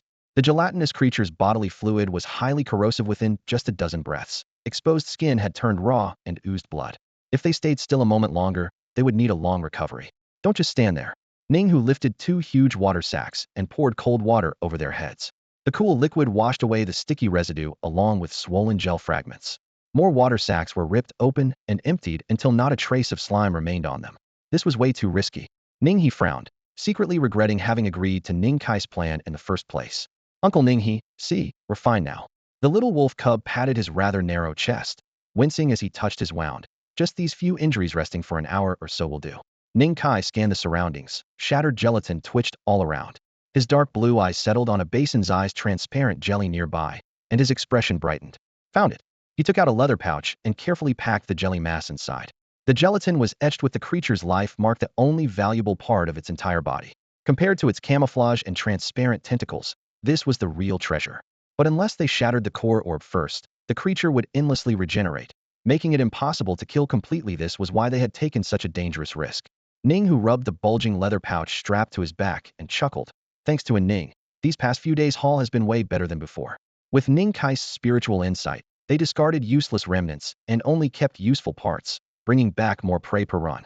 He also spotted several hidden creatures beforehand, those lurking in the depths, not necessarily strong up front, but still dangerous. Even some seemingly fierce beasts had critical weaknesses he uncovered. That's enough time out. Let's pack up and head back to the village. Ning He looked up and, for the first time in a while, smiled. The group returned to their temporary camp and dragged out a huge stockpile of bloody meat, enough to feed Ning Village for 2 months. The heavy load slowed their pace considerably, and it took 2 full days before they saw the familiar fence again. The hunting team's back. Shouted voices came from afar. A hunched figure leaned on a wooden staff guarding the village entrance. Seeing every member return, the old man's deeply wrinkled face broke into a smile. Good to have you back.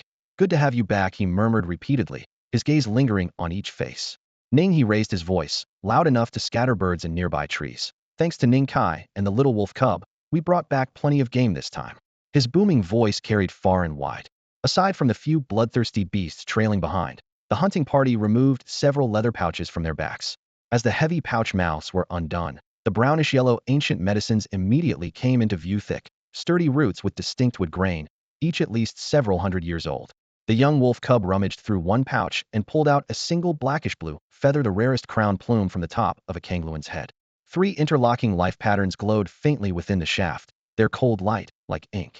Ning He also took down a fist-sized claw of stone-colored beast, its surface wrapped in dense concentric rings indicating thousands of years of medicinal age. This was a truly authentic, top-grade herb. Village chief, Grandpa, I want to take this one back with me, Ning Kai said, lifting his own worn leather pouch. The opening parted slightly to reveal a smooth, translucent gelatinous mass resting safely inside. Despite the jostling along the journey, it remained intact, its surface still gleaming. All right. The old village chief simply nodded without further question. Ning He and the others tacitly agreed. No one objected. As night deepened, the moonlight was obscured by heavy snow clouds. The front yard's emerald willows still shone fresh green, their slender branches swaying gently, shielding the youth from sparse falling snowflakes. Ning Kai sat cross-legged beneath the willow, glancing at Qingqi Jia peeking curiously from a tree limb before gently tipping the gelatinous mass onto the stone table. Thump!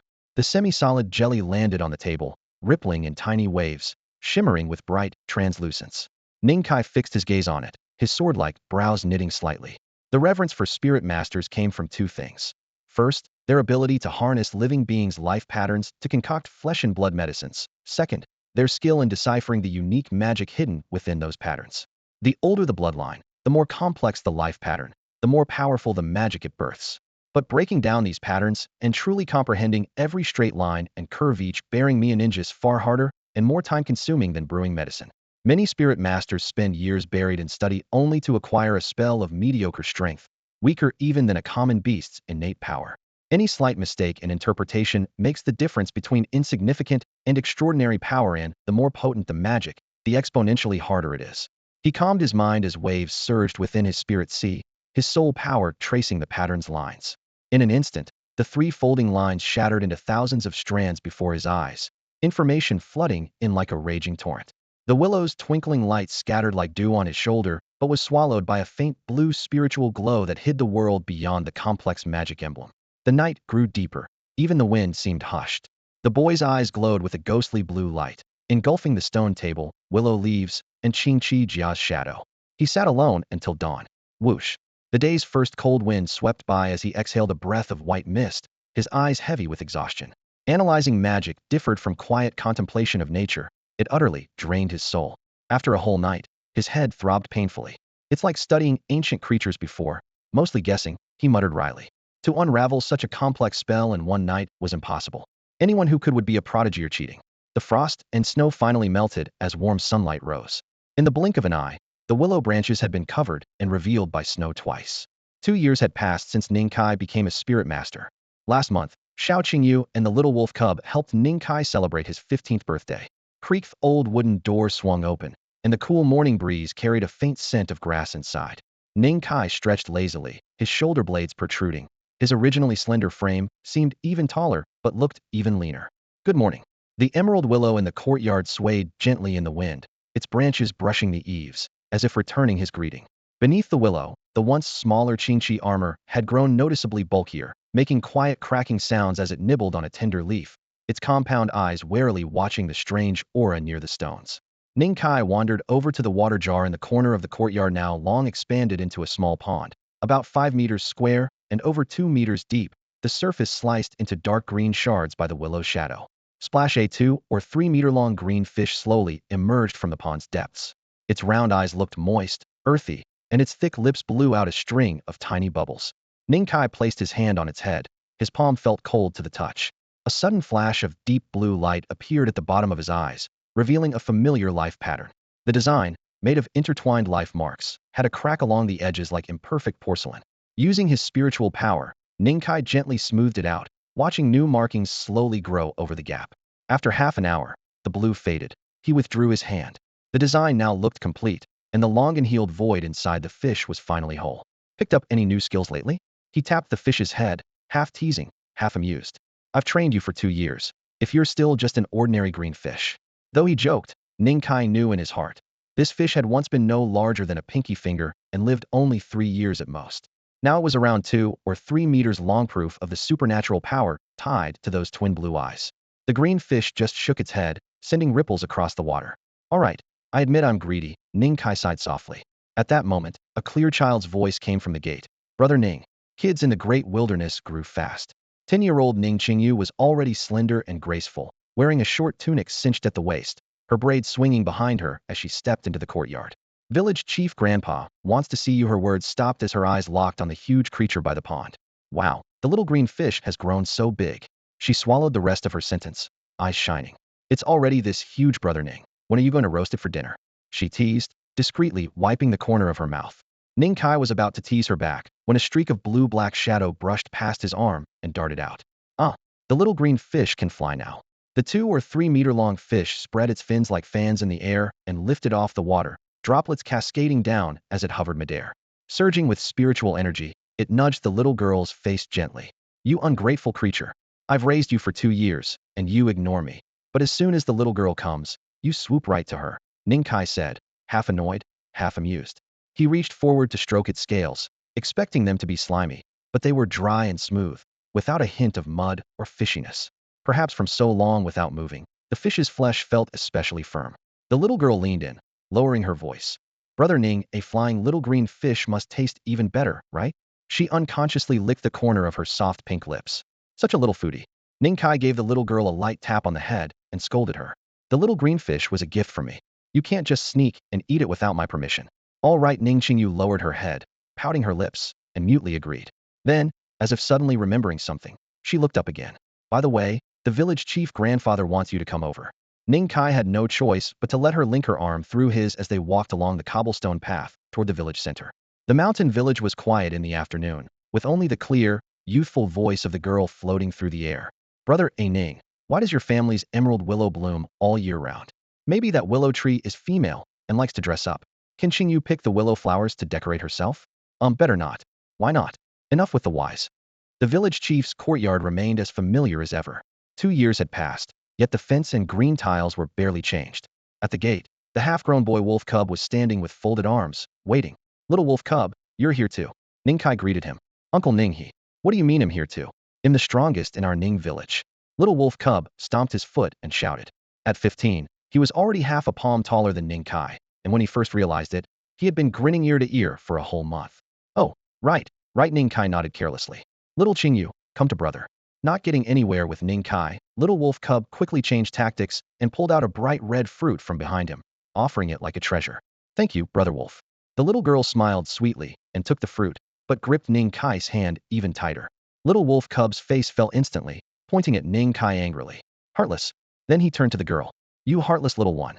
Inside the courtyard, Ning He and Ning Kai both laughed out loud, with Ning He even patting little wolf cub on the shoulder. Ahem. The old village chief, leaning on a wooden staff, slowly came forward. His bent figure strangely serious as he suppressed his usual smile. The hunting party returned with some news. Little wolf cub and Ning He always went on the expeditions, and were naturally among the group this time. The village chief was clearly speaking to Ning Kai. Beyond 2 mountains, we spotted a blood viper. Ning He took over. Its body length was dozens of meters. Its belly was bloated, and it moved slowly. A bloated belly? Ning Kai frowned. A blood viper's swollen belly could mean it had swallowed a giant prey or was about to give birth. That's right. Ning He nodded. To find out why, little wolf cub and I tracked it tens of miles after it left. Along the edges of the tracks, we found bloodstains at intervals. And even from that distance, we clearly saw a bloodstain over 10 meters above its tail. So you think it's close to giving birth? Ning Kai whispered to confirm. Almost certainly. Ning He's expression turned solemn. This is an opportunity. A hush fell over the courtyard. The only sound was the village chief's smoking pipe tapping softly against his palm. They all understood the risk blood vipers were not like dragon-horned elephants. They were fierce creatures with ancient, alien bloodlines. Even with Ning Village's recent strength gains, facing a full-power blood viper meant slim chances of victory. But if it was near birth and in a weakened state, such a great opportunity was definitely not to be missed. Ning Kai smiled faintly, having long seen through the old village elder's concerns. He raised his right hand, and the life energy in his palms surged and swirled like a mist rising between his fingers, tracing out a mysterious and intricate crimson symbol. Perfect, he said lightly. I've made some new progress recently. Before his words had fully faded, his figure began to blur. First his outline softened, then his colors faded, until he seemed to dissolve like fog carried away by the wind, vanishing completely from everyone's sight. The clearing was left with only a faint glow of life energy lingering in the air, yet his clear voice echoed all around. This was the magic sealed within that jelly-like substance. Ning Kai had spent a whole year deciphering it. Though it was still only rudimentary, it was enough to handle the upcoming mission. Qingyu stared blankly at the empty space, fingers clutching the transparent hem of Ning Kai's beast-hide jacket, calling out confusedly, Brother Ning, where did you go? The little wolf cub took 2 hesitant steps forward, his hands reaching into the air and touching the rough beast hide. But he could sense no trace of energy. His eyes lit up with amazement as he exclaimed, Incredible! Brother Ning, I want to learn this. Let go first, don't fumble blindly. Ning Kai's voice came from the air, both scolding and laughing. He dispersed the glowing pattern in his palm, and the blood energy symbol faded away. His figure reappeared clearly, landing back within everyone's sight. This is just the most basic application. It uses the Bodhi's full blood energy as a guide. Because it's not a bodily Tao pattern, I can perform it, Ning Kai explained, then looked at the little wolf cub. You must have around 50 to 60,000 gene of strength by now, right? When do you plan to start forging your own bodily Tao pattern? A trace of envy flickered in his eyes. As the only spirit master in the village, Ning Kai's daily consumption of cultivation resources was more than twice that of the wolf cub, yet he still couldn't match this guy's rapid talent growth. The wolf cub scratched the back of his head and grinned sheepishly. I want to wait a little longer. They'll start forging once my strength growth slows down. At the start of cultivation, one must temper their life force and bones. When blood energy surges like a river and thickens like paste, it can be used as ink to inscribe one's own natal Tao pattern within the body. The stronger the foundation, the more profound the pattern, and the greater the future potential. But only when that first mark is truly set does the cultivator officially embark on the path of bodily Tao patterns. Thinking of this, Ning Kai's expression darkened. The old village chief once said spirit masters usurp the creation of heaven and earth, and thus incur divine wrath. They are forbidden from forging bodily Tao patterns. If forced, unpredictable disasters would arise. Failing to forge a Tao pattern means the Buddhist limits will eventually be reached. At that point, the immense divine soul force in the spirit sea will turn on the body, corroding it. Ning Kai took a deep breath, shaking off the shadow in his heart, then asked Ning He, "How much time do we have?" Referring to the blood viper's egg-laying period. Ning He hesitated. His knowledge of the blood viper was limited, so it was difficult to give a precise time frame. Then we set off in 3 days, Ning Kai decided. In these 3 days, he'll teach everyone this Tao art. The old village chief nodded gently. His earlier sending of Qing Yu to call Ning Kai had already made his stance clear.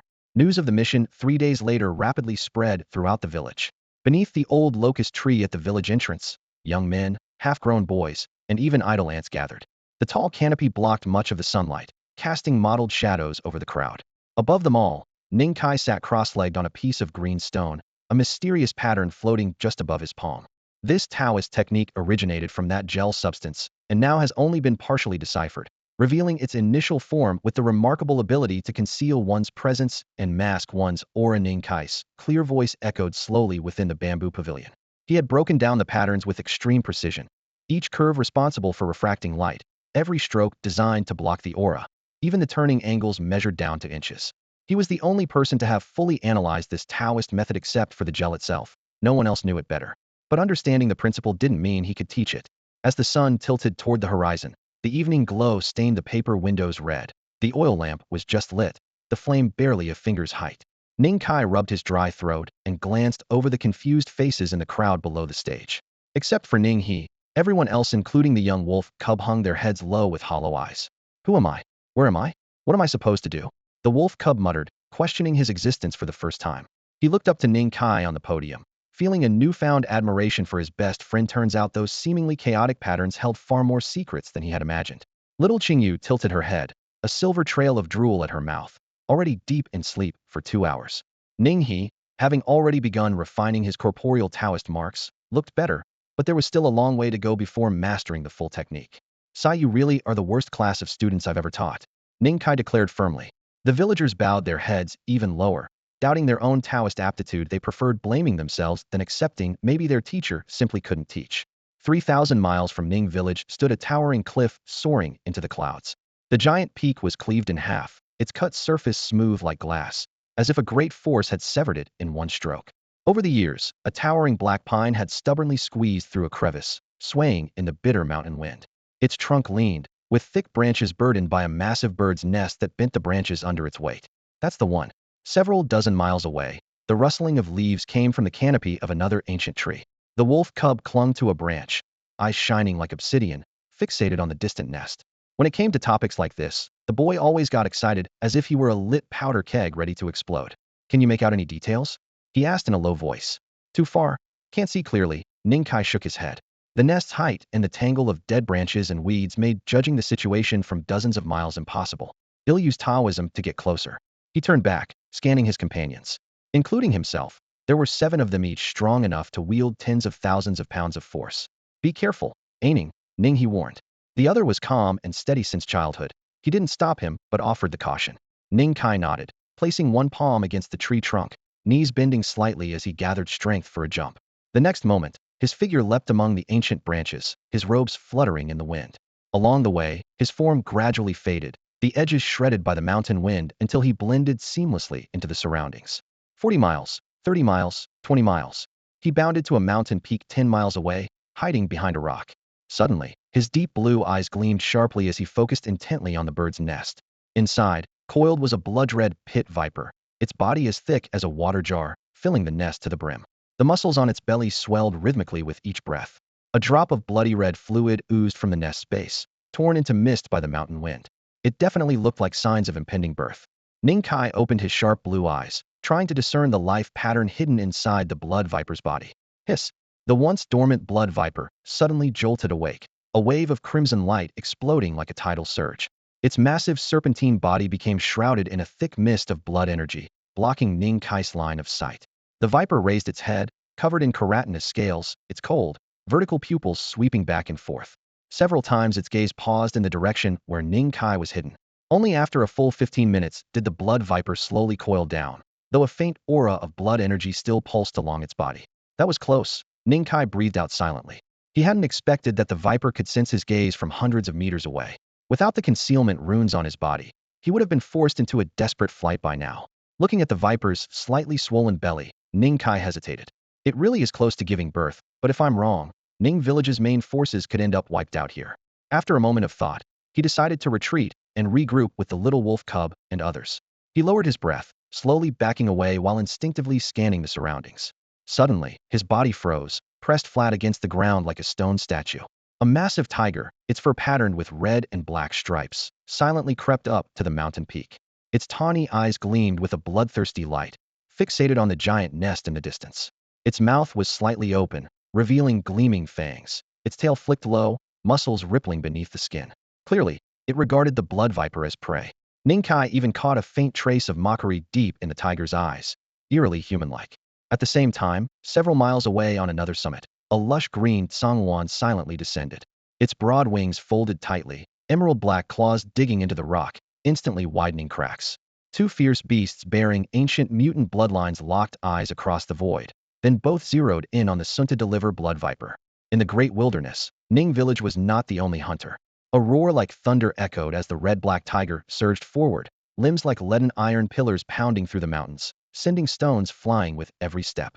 With a piercing cry, the tsangwan spread its wings, shimmering feathers rubbing against the mountain breeze, then vanished into the high clouds, leaving only a dark green shadow behind. In mere seconds, the tiger neared the cliff's edge. Its razor-sharp claws dug into the rock like slicing tofu, scaling thousands of meters of sheer face in a blink. Blackened yellow tiger claws flickered with dense dark energy as it struck at the blood viper's swollen belly. Hiss! The blood viper reared up, its thick tail whipping out with a piercing sonic crack, sweeping the attacking tiger away. The tiger flipped midair, crashing heavily against the cliff face as stones rained down. Yet 3 fierce blood marks now streaked the viper's tail scales, blood leaking down the crevices.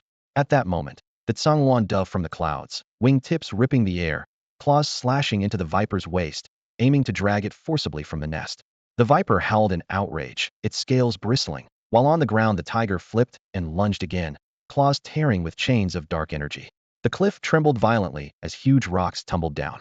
The 3 ancient mutant beasts roared and crashed into each other, the deafening clash causing nearby birds to lose consciousness and fall from the mountain peaks.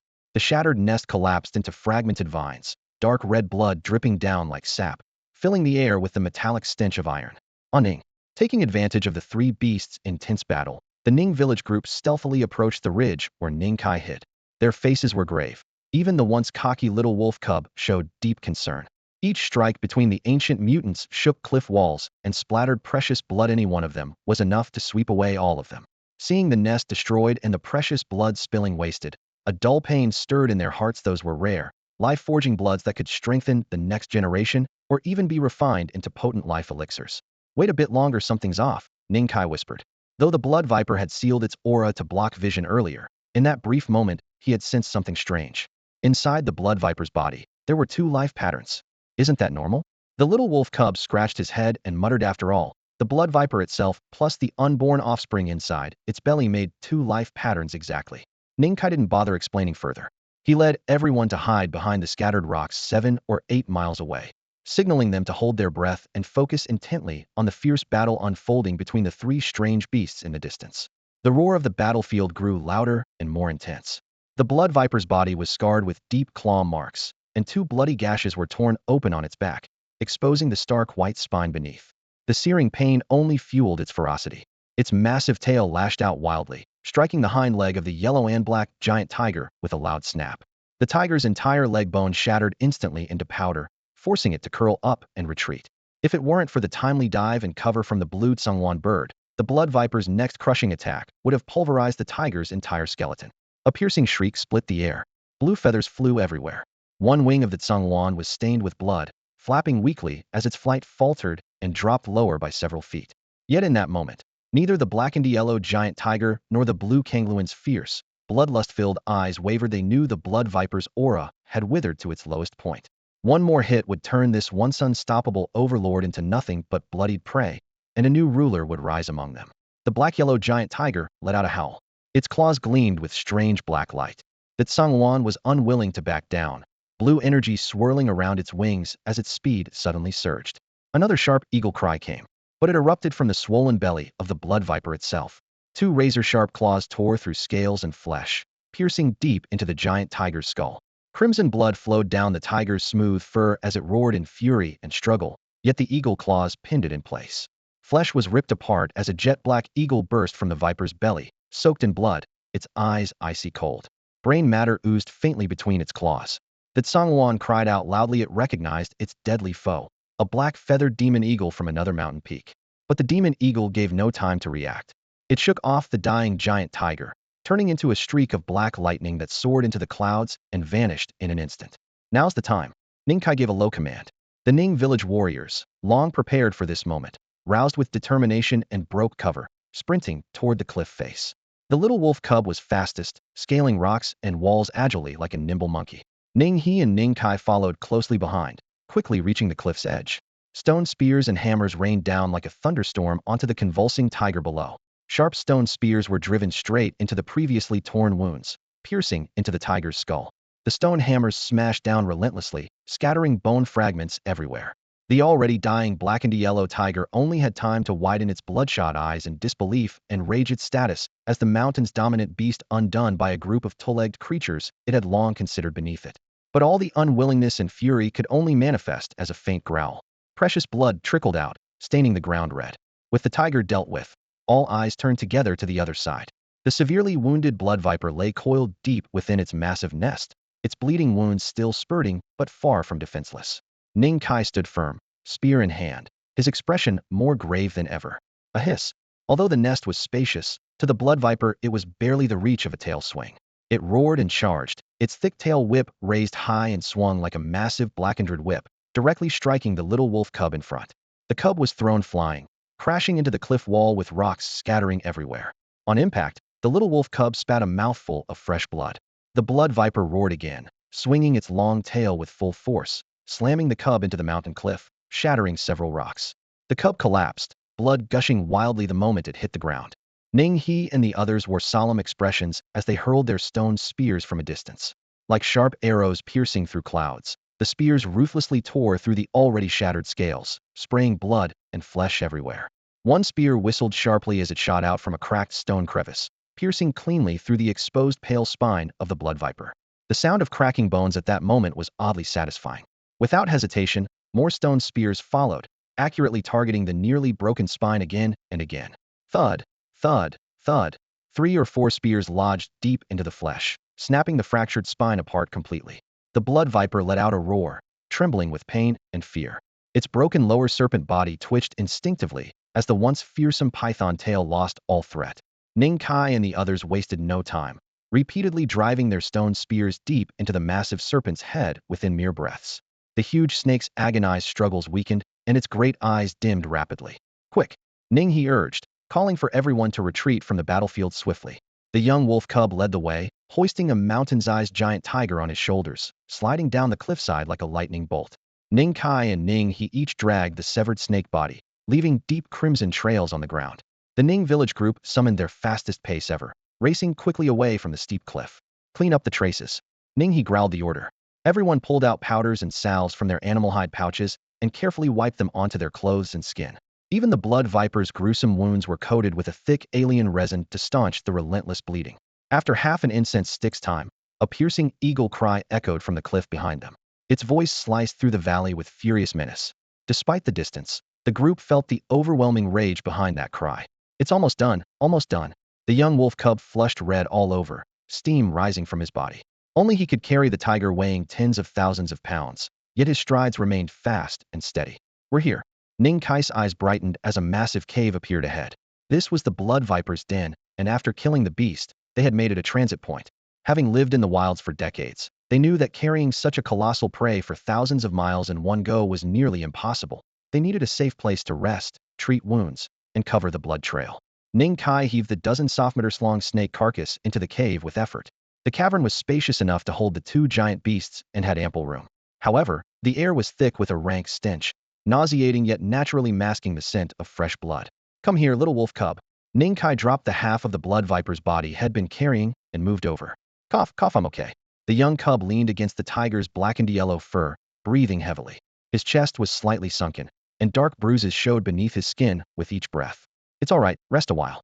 Ning he approached, carefully inspecting and applying more medicinal powder before finally relaxing slightly. Ha ha ha, we really stole it. The young wolf cub couldn't hide his excitement, rubbing the tiger's skin with sparkling eyes despite the pain. Don't celebrate too soon. There's still a huge eagle outside. We can't stay here long. Ning he grounded the mood with a cold reality. Hey, if you ask me, we might as well just take down that huge black eagle right away. The young wolf cub clutched his chest wound, grimacing in pain but stubbornly muttering through clenched teeth. Not very realistic. Ning he shook his head. We're already short on anti-air tactics. Taking down that eagle is too difficult unless we disable its wings first. Ning Kai added in a deep voice, flying creatures have a natural advantage. With our strength, it's nearly impossible to keep it alive. A sharp eagle cry pierced the air from above, gradually fading away. Just as everyone relaxed, the cave trembled violently. A pitch-black eagle slammed against the cliff wall, wings beating fiercely, sending stones flying. Its sharp talons ripped through the rock like cutting tofu, instantly breaking open a huge hole, fully exposing the people of Ning village hiding inside. Seeing the two bloodied prey behind the group, the black eagle's eyes flashed with fierce light. It spread its wings and took to the air, turning into a streak of black shadow as it dove. Attack! Ning he shouted angrily. A stone spear surged forward wrapped in great force, but the swift eagle easily dodged. Then a streak of black shot from the eagle's crescent-shaped beak, blasting the already fractured cave entrance to pieces and leaving Ning village's people completely exposed on the open mountainside. The young wolf cub's blood surged wildly, red fluid flowing down his chest like a raging river. He swung a stone spear with nearly 50,000 Jin of tremendous force, tearing through the air and closing in on the black eagle, but only a few glossy black feathers were stripped away. A long, piercing screech came from the eagle as it soared higher and grew more cautious. It had been injured hiding under the blood viper's belly and suffered a last-ditch counterattack from the cyan blue Sangwon earlier. Its wings were stained dark red with blood, though its deep black feathers made it hard to notice.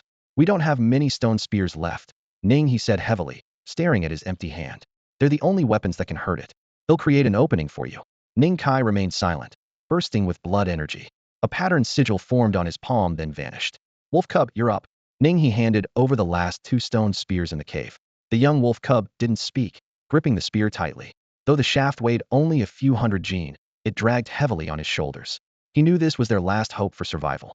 Taking a deep breath, he suddenly flexed his chest crack, forcibly broke the shattered rib, fresh blood seeping from the wound. He looked up, eyes fixed unblinkingly on the sky as the black eagle dove again. A whooshing sound came from the other side. Ning Kai silently hurled a stone spear, forcing the eagle to veer sideways to evade. At the same time, the wolf cub read the eagle's evasive movement, veins bulging on his hand, blood trickling from his strained chest. The final spear, powered by more than 50,000 Jin, spun wildly through the air, speeding straight toward the black eagle that had just dodged it, still hadn't recovered from the sudden move.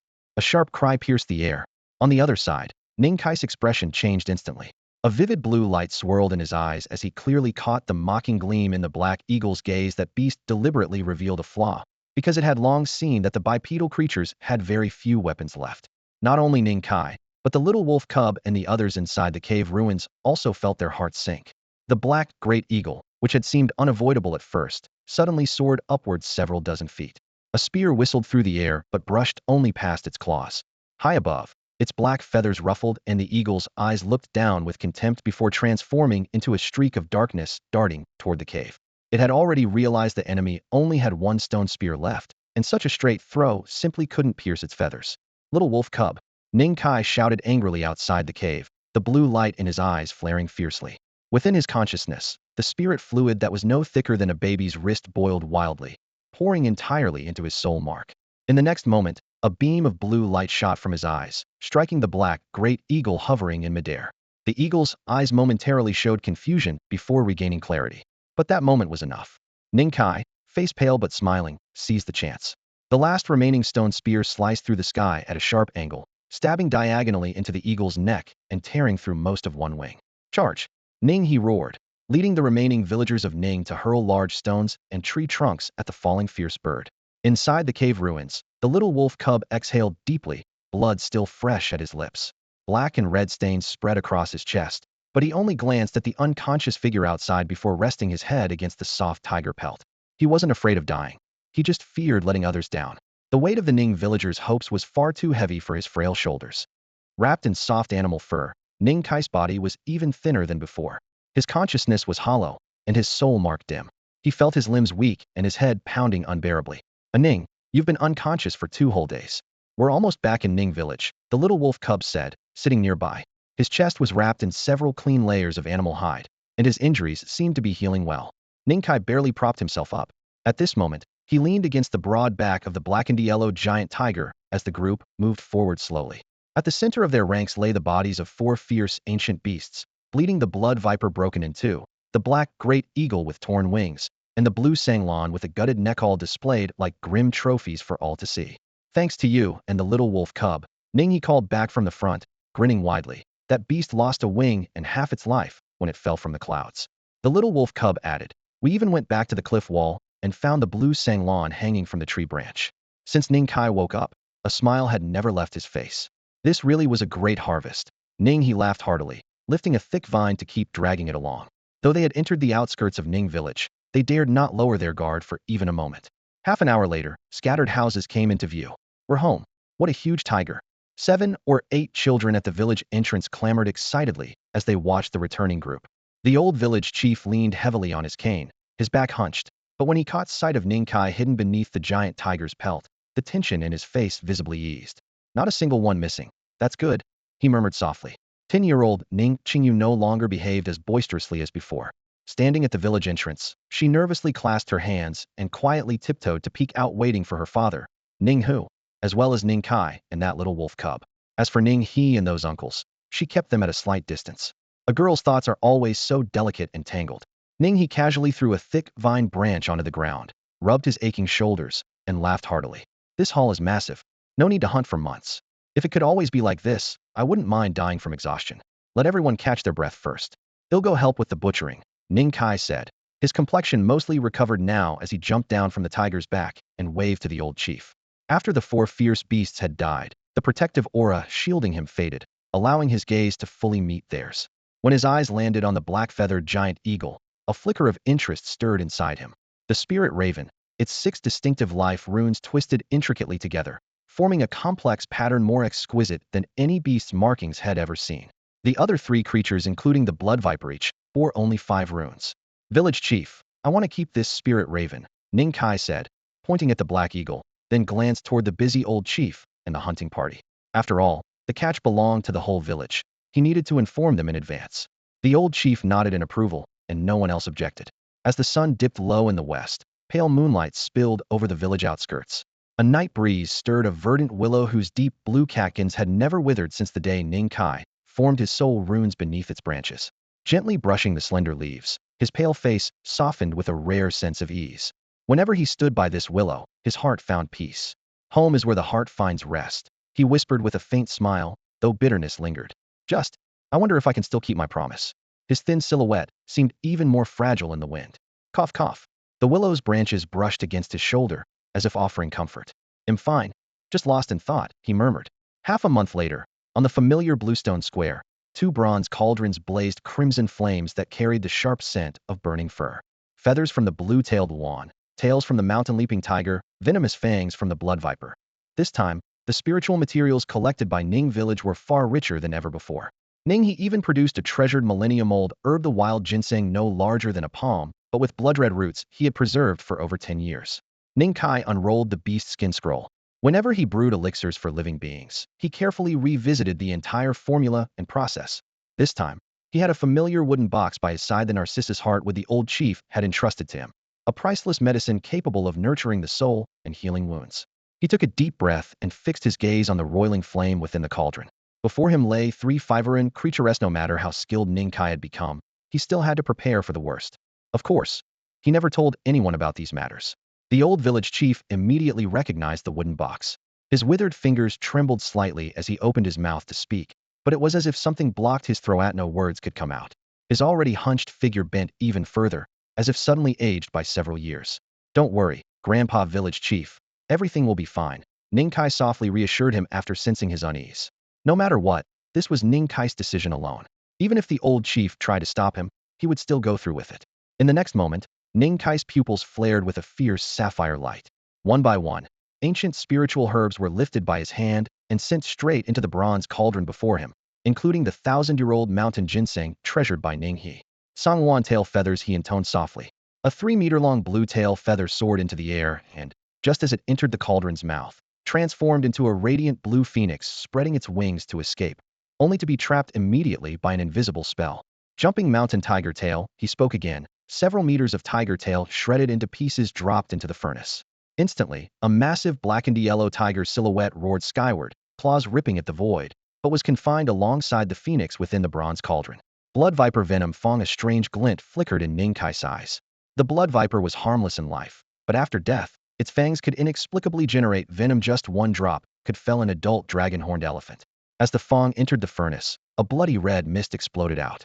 Within the cauldron, the residual spirits of the phoenix, giant tiger, and blood viper thrashed violently, their ferocity surging like a tide, relentlessly battering the soul-sealing spells Ning Kai had set. Deep in his spiritual sea, a strange arcane diagram slowly took shape. The tiger tail, wand feather, and viper fong arranged in a cosmic threefold pattern, conjuring a terrifying creature. Even Ning Kai did not recognize this was the formula that had suddenly come to him in a flash of inspiration. A roar shook his spiritual sea, waves crashing wildly as it tore at his original soul pattern. In reality, Ning Kai's face turned pale as he suddenly spat a mouthful of fresh blood. Cracks in his original soul pattern became clearly visible. Without hesitation, he opened the wooden box, revealing a palm-sized core of the narcissus wood. The core melted instantly upon contact, emitting a faint, sweet fragrance. A profound and gentle power surged from his lower abdomen straight into his spiritual sea, spreading a chill like cold spring water. The pure and soft energy rapidly healed the damaged soul pattern. Immediately afterward, golden droplets rained down from the void, liquidized divine soul power refined from the narcissus wood core. The overwhelming soul force gathered into a vast net covering the terrifying creature, tightening like chains with crisp snapping sounds. With a burst like a water balloon popping, the creature's shadow erupted from the cauldron, roaring furiously at the heavens, as if challenging fate itself. Condense. Ning Kai snapped his fingers, and the shadow shattered into surging essence, flowing back into the bronze cauldron. Inside both bronze cauldrons, spiritual liquid churned and dense essence rose, yet invisible forces forced it into confinement. Ning Kai opened his eyes, the sapphire light flashed and vanished. His gaze was sharp as a blade. Ignoring the worried looks of the old village chief and others, he leapt directly into the smaller bronze cauldron. A torrent of essence surged through his limbs and bones, nourishing his exhausted body and soul. This living spiritual medicine was far more intense than anything he had experienced before. Muscles tore and bones shattered, as if an invisible giant hand was ripping his body apart again and again. Then, aided by the powerful effects of the life elixir, his wounds rapidly healed, only for the cycle to repeat itself. Endless waves of agonizing pain coursed through him. Ning Kai's face gradually paled as he clenched his teeth, struggling to endure. He understood that only by surviving this torment could his body be forged into a stronger vessel. Only then could he buy himself even a moment's respite against the immense pressure of spiritual power. But the pain eventually overwhelmed Ning Kai, forcing a harsh, guttural scream from his throat. The stifled groan spilled out like a rising tide. The children newly placed into the cauldron, only 7 or 8 years old, screamed loudly in agony, frantically gulping their vital energy. The medicinal power inside the cauldron was too intense for them. Even adults could barely endure more than 15 minutes, their bodies burning unbearably hot, constantly expelling spiritual energy. They had to retreat to corners to vent the excess. The young wolf's face flushed deep red, his orifices spewing dazzling, colorful light, pushing him close to his limit. Still, he gritted his teeth and pressed his body tightly against the cauldron, silently enduring the unbearable pain of bones breaking and muscles tearing. His youthful face contorted with anguish, yet his eyes, when they flickered open, shone with fierce determination. Though he once dreaded pain above all else, what terrified him even more was the thought of witnessing treasured people like a Ning and Uncle Ning he fall before him, while he could do nothing but howl in helpless anguish. Compared to that fear, this torment was nothing. The young wolf let out muffled roars, fragments of sound squeezed through clenched teeth. Ning He's face softened with satisfaction as he slowly rose from the bronze cauldron. He could have endured longer, but he knew the future of Ning village belonged to these 2 boys.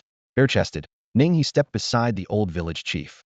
They silently watched as the boys inside the cauldron struggled, their faces twisted in pain, blood seeping from the corners of their mouths. Eventually, They cried out and cursed loudly, venting every curse and profanity imaginable. This was no shame. It was a necessary rite of passage on their path to growth. Of course, afterwards, the boys would receive the warm care of those two figures, one old, one strong. The trial lasted a full 3 hours. Ning Kai clearly remembered how the young wolf's calves trembled as he stepped out of the cauldron. But as his body left the thick life elixir, a surge of fierce vitality exploded from within him, spreading an intimidating aura even more terrifying than the 4 life forms before. Little wolf. Ning Kai felt as if his strength could now tear apart dragons' horns and elephant tusks and fling poisonous snakes away like snacks. The young wolf, bare-chested and fierce, strode over to Ning Kai's side. Feels great. Ning Kai leaned on the cauldron's rim to pull himself from the life elixir. He could sense his body had become tougher, yet happiness was hard to find. Unlike the young wolf, blessed with an extraordinary physical gift, Ning Kai's body could only grow stronger limitlessly if resources were abundant. Silently, Ning Kai reckoned his physical limit was around 50,000 genes, about 25 tons. The life elixir in the cauldron was almost gone, and he could no longer feel any real gains. The strength of human bodies, after all, had natural limits and varied from person to person. It was clear Ning Kai's ceiling rested in this rapid strength growth phase around 50,000 genes, free from bottlenecks. With enough resources, no matter one's talent, it was possible to build physiques weighing 100,000 genes or even several times that. But the resources and time spent like that were hardly worth it for cultivating the physical Tao pattern. 50,000 pounds of pure brute force had already taken shape inside his body. By all logic, he should feel uplifted, yet Ning Kai's eyes revealed only a trace of bitterness. He could clearly sense that the pressure of his divine soul on his flesh was heavier than ever before. The ascent of his physical body was being left far behind by his ever-expanding divine soul. Ning. The old village chief said nothing but slowly took out 2 deep red fruits from his bosom, handing one to Ning Kai and slipping the other into the little wolf cub's paw. You've endured enough bitterness. Try some sweetness. The flickering candlelight reflected in the old man's clouded but kind eyes. His figure was cast in Ning He's shadow, his expression hidden by the night. The little wolf cub looked up with a silly grin, biting into the fruit in 2 bites. Juice overflowed, and the sweetness slipped down his lips. Ning He casually tore off a piece of beast hide and roughly wiped the cub's mouth, then playfully swatted the little guy twice on the head. They'll save mine for later. Ning Kai carefully tucked the fruit into his bosom. After a moment, he added, this time I want to share it with that Chinyu girl. I'm keeping it for myself. Feeling the warmth of the fruit against his chest, he smiled lightly at the 3 of them and walked alone along the familiar village path. The night breeze stirred, and a small fenced yard stood quietly in the moonlight. Inside, the emerald willow had grown taller 3 or 4 zhang high with its branches brushing down. Deep blue willow catkins softly fell, carried by the wind, and gently settled in his hair. Emerald willow. I might have to break my promise. Ning Kai's hand traced the rough bark. His clear voice echoed in the night air, tinged with faint chilliness. The leaves brushed lightly, creating a soft rustling sound. I'm fine. No need to comfort me. If I'd known it would come to this. It just arrived sooner than I expected. He closed his eyes, feeling the golden divine soul in his sea of consciousness thick as a large arm rushing like a roaring river. The heavy soul force surged through his body, shackling his flesh with invisible chains every moment. Spirit masters can see through illusions and discern origins, yet this power, never meant for the mortal realm, inevitably drew divine jealousy. Stirring the life patterns of beings, altering, merging, creating this was the creator's prerogative. Blessing and curse were always intertwined. Ning Kai said no more, sitting down on the ground. He let the massive divine soul repeatedly wash over the life patterns of the emerald willow. Since he had promised, he would do it. If he ultimately failed, so be it. At dawn, serene morning light spilled softly. He opened his eyes, crystal clear and peacefully detached from mundane affairs. He no longer tried to perceive the mountains or plants, nor merge his mind with the willows, yet the soul energy in his consciousness only grew more abundant day by day. Sometimes he thought perhaps having too great a talent wasn't a blessing after all. In the morning breeze, seated cross-legged beneath the willow, the fragrance of deep blue catkins surrounded him as he patiently infused soul force into the life pattern again and again. Looking up at the ever-taller emerald willow, a faint smile finally appeared in his eyes. Meanwhile, his physical training never ceased. Only, for him now, those spirit medicines and creatures brought little improvement. But still, every day he ran through the mountains, carrying massive stones on his shoulders like a young mountain-moving ape. Each step he took caused the earth to tremble slightly. 300 miles from Ning Village, a heavenly waterfall hung from the top of a cliff thousands of meters high. The sparkling cascade fell like a silver thread tearing through the sky, smashing against the smooth blue-gray rocks with thunderous roars. At the base of the falls, a large, round blue-gray stone stood alone in the water's heart. The waterfall struck it with the force of a mighty iron hammer. Two young figures sat cross-legged atop the stone, enduring the hammering torrent beating relentlessly against their bare skin, which quickly turned bright red. Beneath the blue stone lay a bottomless black pool. The water's edge was tinged with blood, partly the youth's own, partly from mountain beasts dragged here by the current. The roar of the water masked all else, but it could not drown out the clear voice of a small wolf cub. Ning, I plan to condense my physical Tao pattern in 3 days. His upper body was bare, muscles trembling under the pounding waterfall, yet his voice cut cleanly through the roar and reached Ning Kai's ears. Ning Kai slowly opened his eyes, his gaze deep and steady. Wait a bit longer. He stood, sending droplets splashing, and leapt to the shore. Leaving the waterfall behind, streaks of blood-red marks crawled over his back and arms, left by the torrent. Even a moment longer here, and this training would shift from tempering to pure damage. The small wolf cub also jumped ashore, eyes stubborn. But you're not at your limit yet, are you? Ning Kai's gaze softened slightly, as if resigned but calm. I know my body better than anyone. Even if you destroy your potential to force the condensation of your physical Tao pattern, it won't help me. The cub clenched his fists, knuckles white, about to argue, but Ning Kai cut him off. Remember when I told you the story of the eternal emperor under the great locust tree? Ying's story? The cub raised his eyebrows. Yes. Ning Kai bent down and picked up a beast's hide from the shore, throwing it over his shoulder casually. Back then, you said you wanted to lead Ning village to roam the great wilderness and become the next Ning. Now you want to destroy your own potential. Are you going to break that promise? Just as he fastened the hide, he added casually, I asked the village elder. He said all living things are countless, and even among kin there are worlds difference. Sparrows hover 3 feet from the ground, living no more than 7 days. Yet the great rock spreads its wings 9,000 miles and soars 9 layers of heaven in a day. Ning Kai's voice rose and fell amid the waterfall's roar. The human race is the same. Besides ordinary people like me, there are exalted prodigies. Some are born with divine eyes, able to sight and behead enemies hundreds of miles away. Some have mysterious battle formations within them, unleashing spiritual energy that turns a 1,000-mile radius into a death zone. His gaze settled on the wolf cub's chest. There, a thumb-sized bone shard gleamed like polished jade, swirling with a clear divine radiance, like spring water nurturing flesh and bone. Even with Ning Kai's current soul power, he could not perceive the true nature of that divine light, but he knew it was the cub's innate Tao pattern. As the cub continued to temper his body and strengthen his foundation to the utmost, the moment would come for him to leap forward and become a true heavenly prodigy among humans.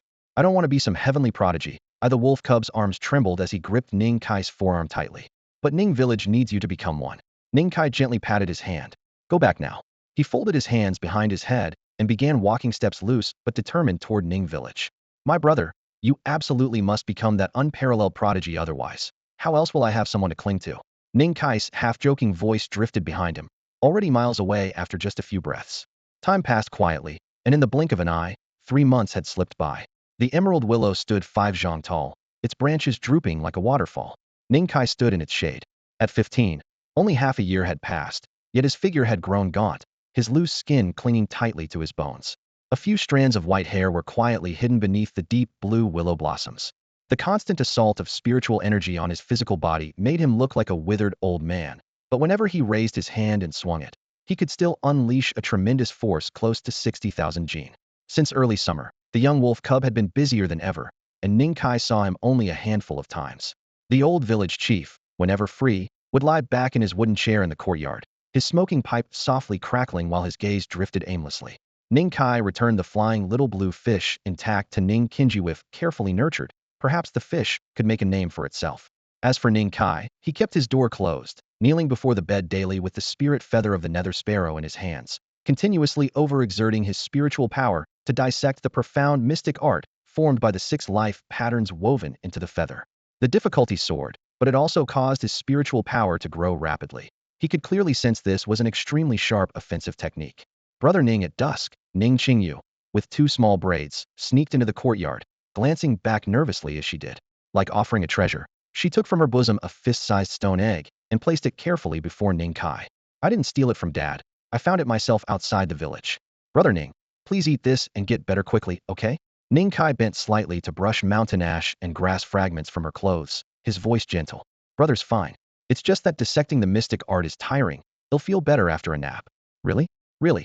Another 3 months passed. Ning Kai's strange condition could no longer be hidden. A boy not yet 16, with white hair and sagging skin, looking like a weathered old man. Even the simple-minded Ning Qingyu was no longer fooled. For reasons unknown, every night several shadowy figures would quietly slip to Ning Kai's door, linger briefly, then leave.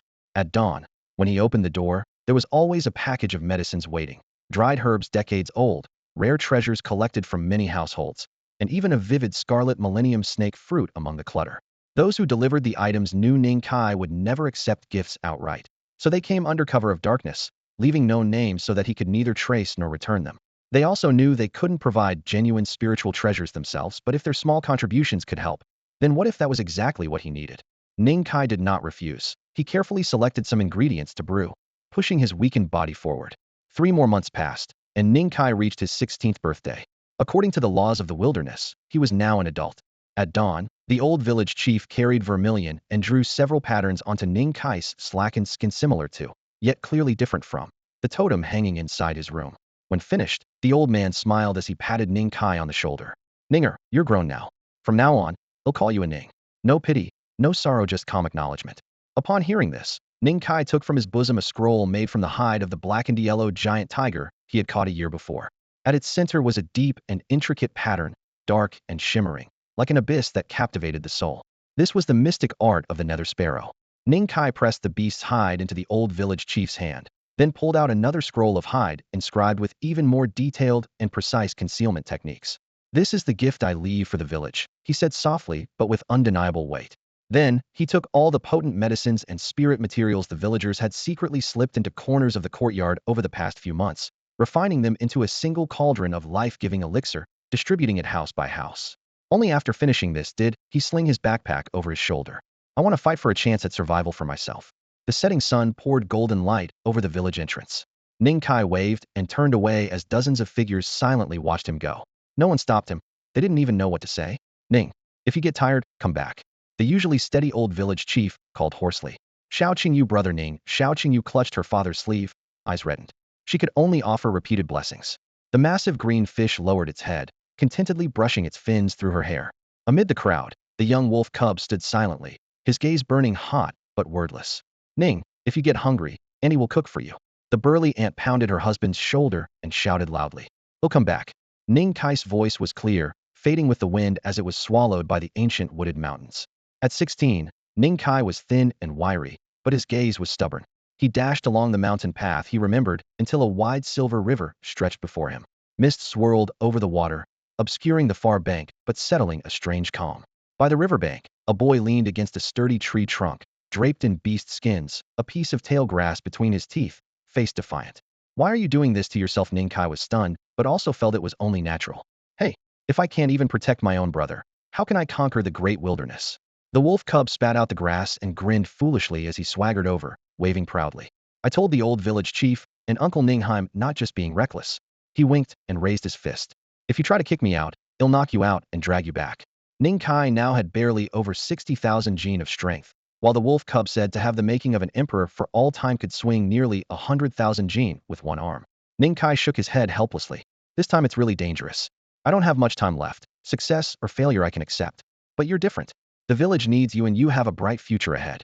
The wolf cub crossed his arms, falling silent, eyes narrowing dangerously. "Say one more word and he'll beat you up."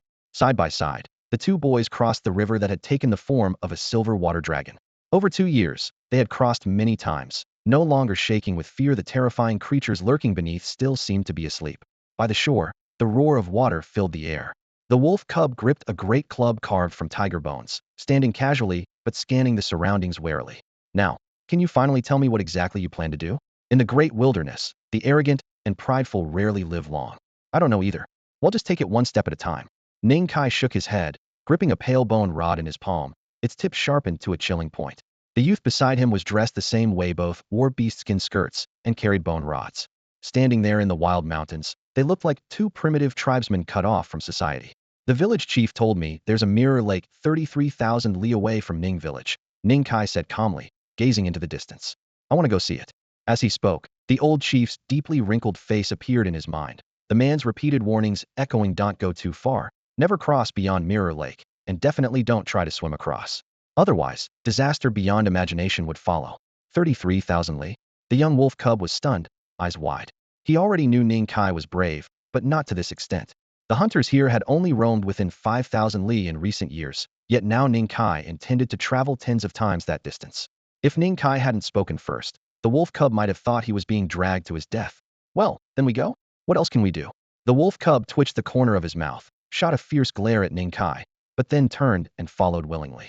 A clear blue light flickered in Ning Kai's eyes as he smiled softly. His blood surged like a flood breaking through a dam. His gaunt frame visibly filled out, muscles nodding and bulging, the youthful vigor of adolescence returning in an instant. Only the streaks of gray hair betrayed his age-the-old appearance was just a forced suppression to delay his soul's pressure on the body. In this perilous wilderness, he would no longer walk as a withered man. A black and a white figure leapt through the endless mountains at dawn. Rocks tumbled and wind howled. Suddenly, Ning Kai's gaze fixed on a crack ahead. That's the immortal vine. From dozens of li away, he had already spotted the glimmer of emerald hidden in the crevice. The immortal vine, also called the evergreen vine, never withers or sheds, never blooms or fruits.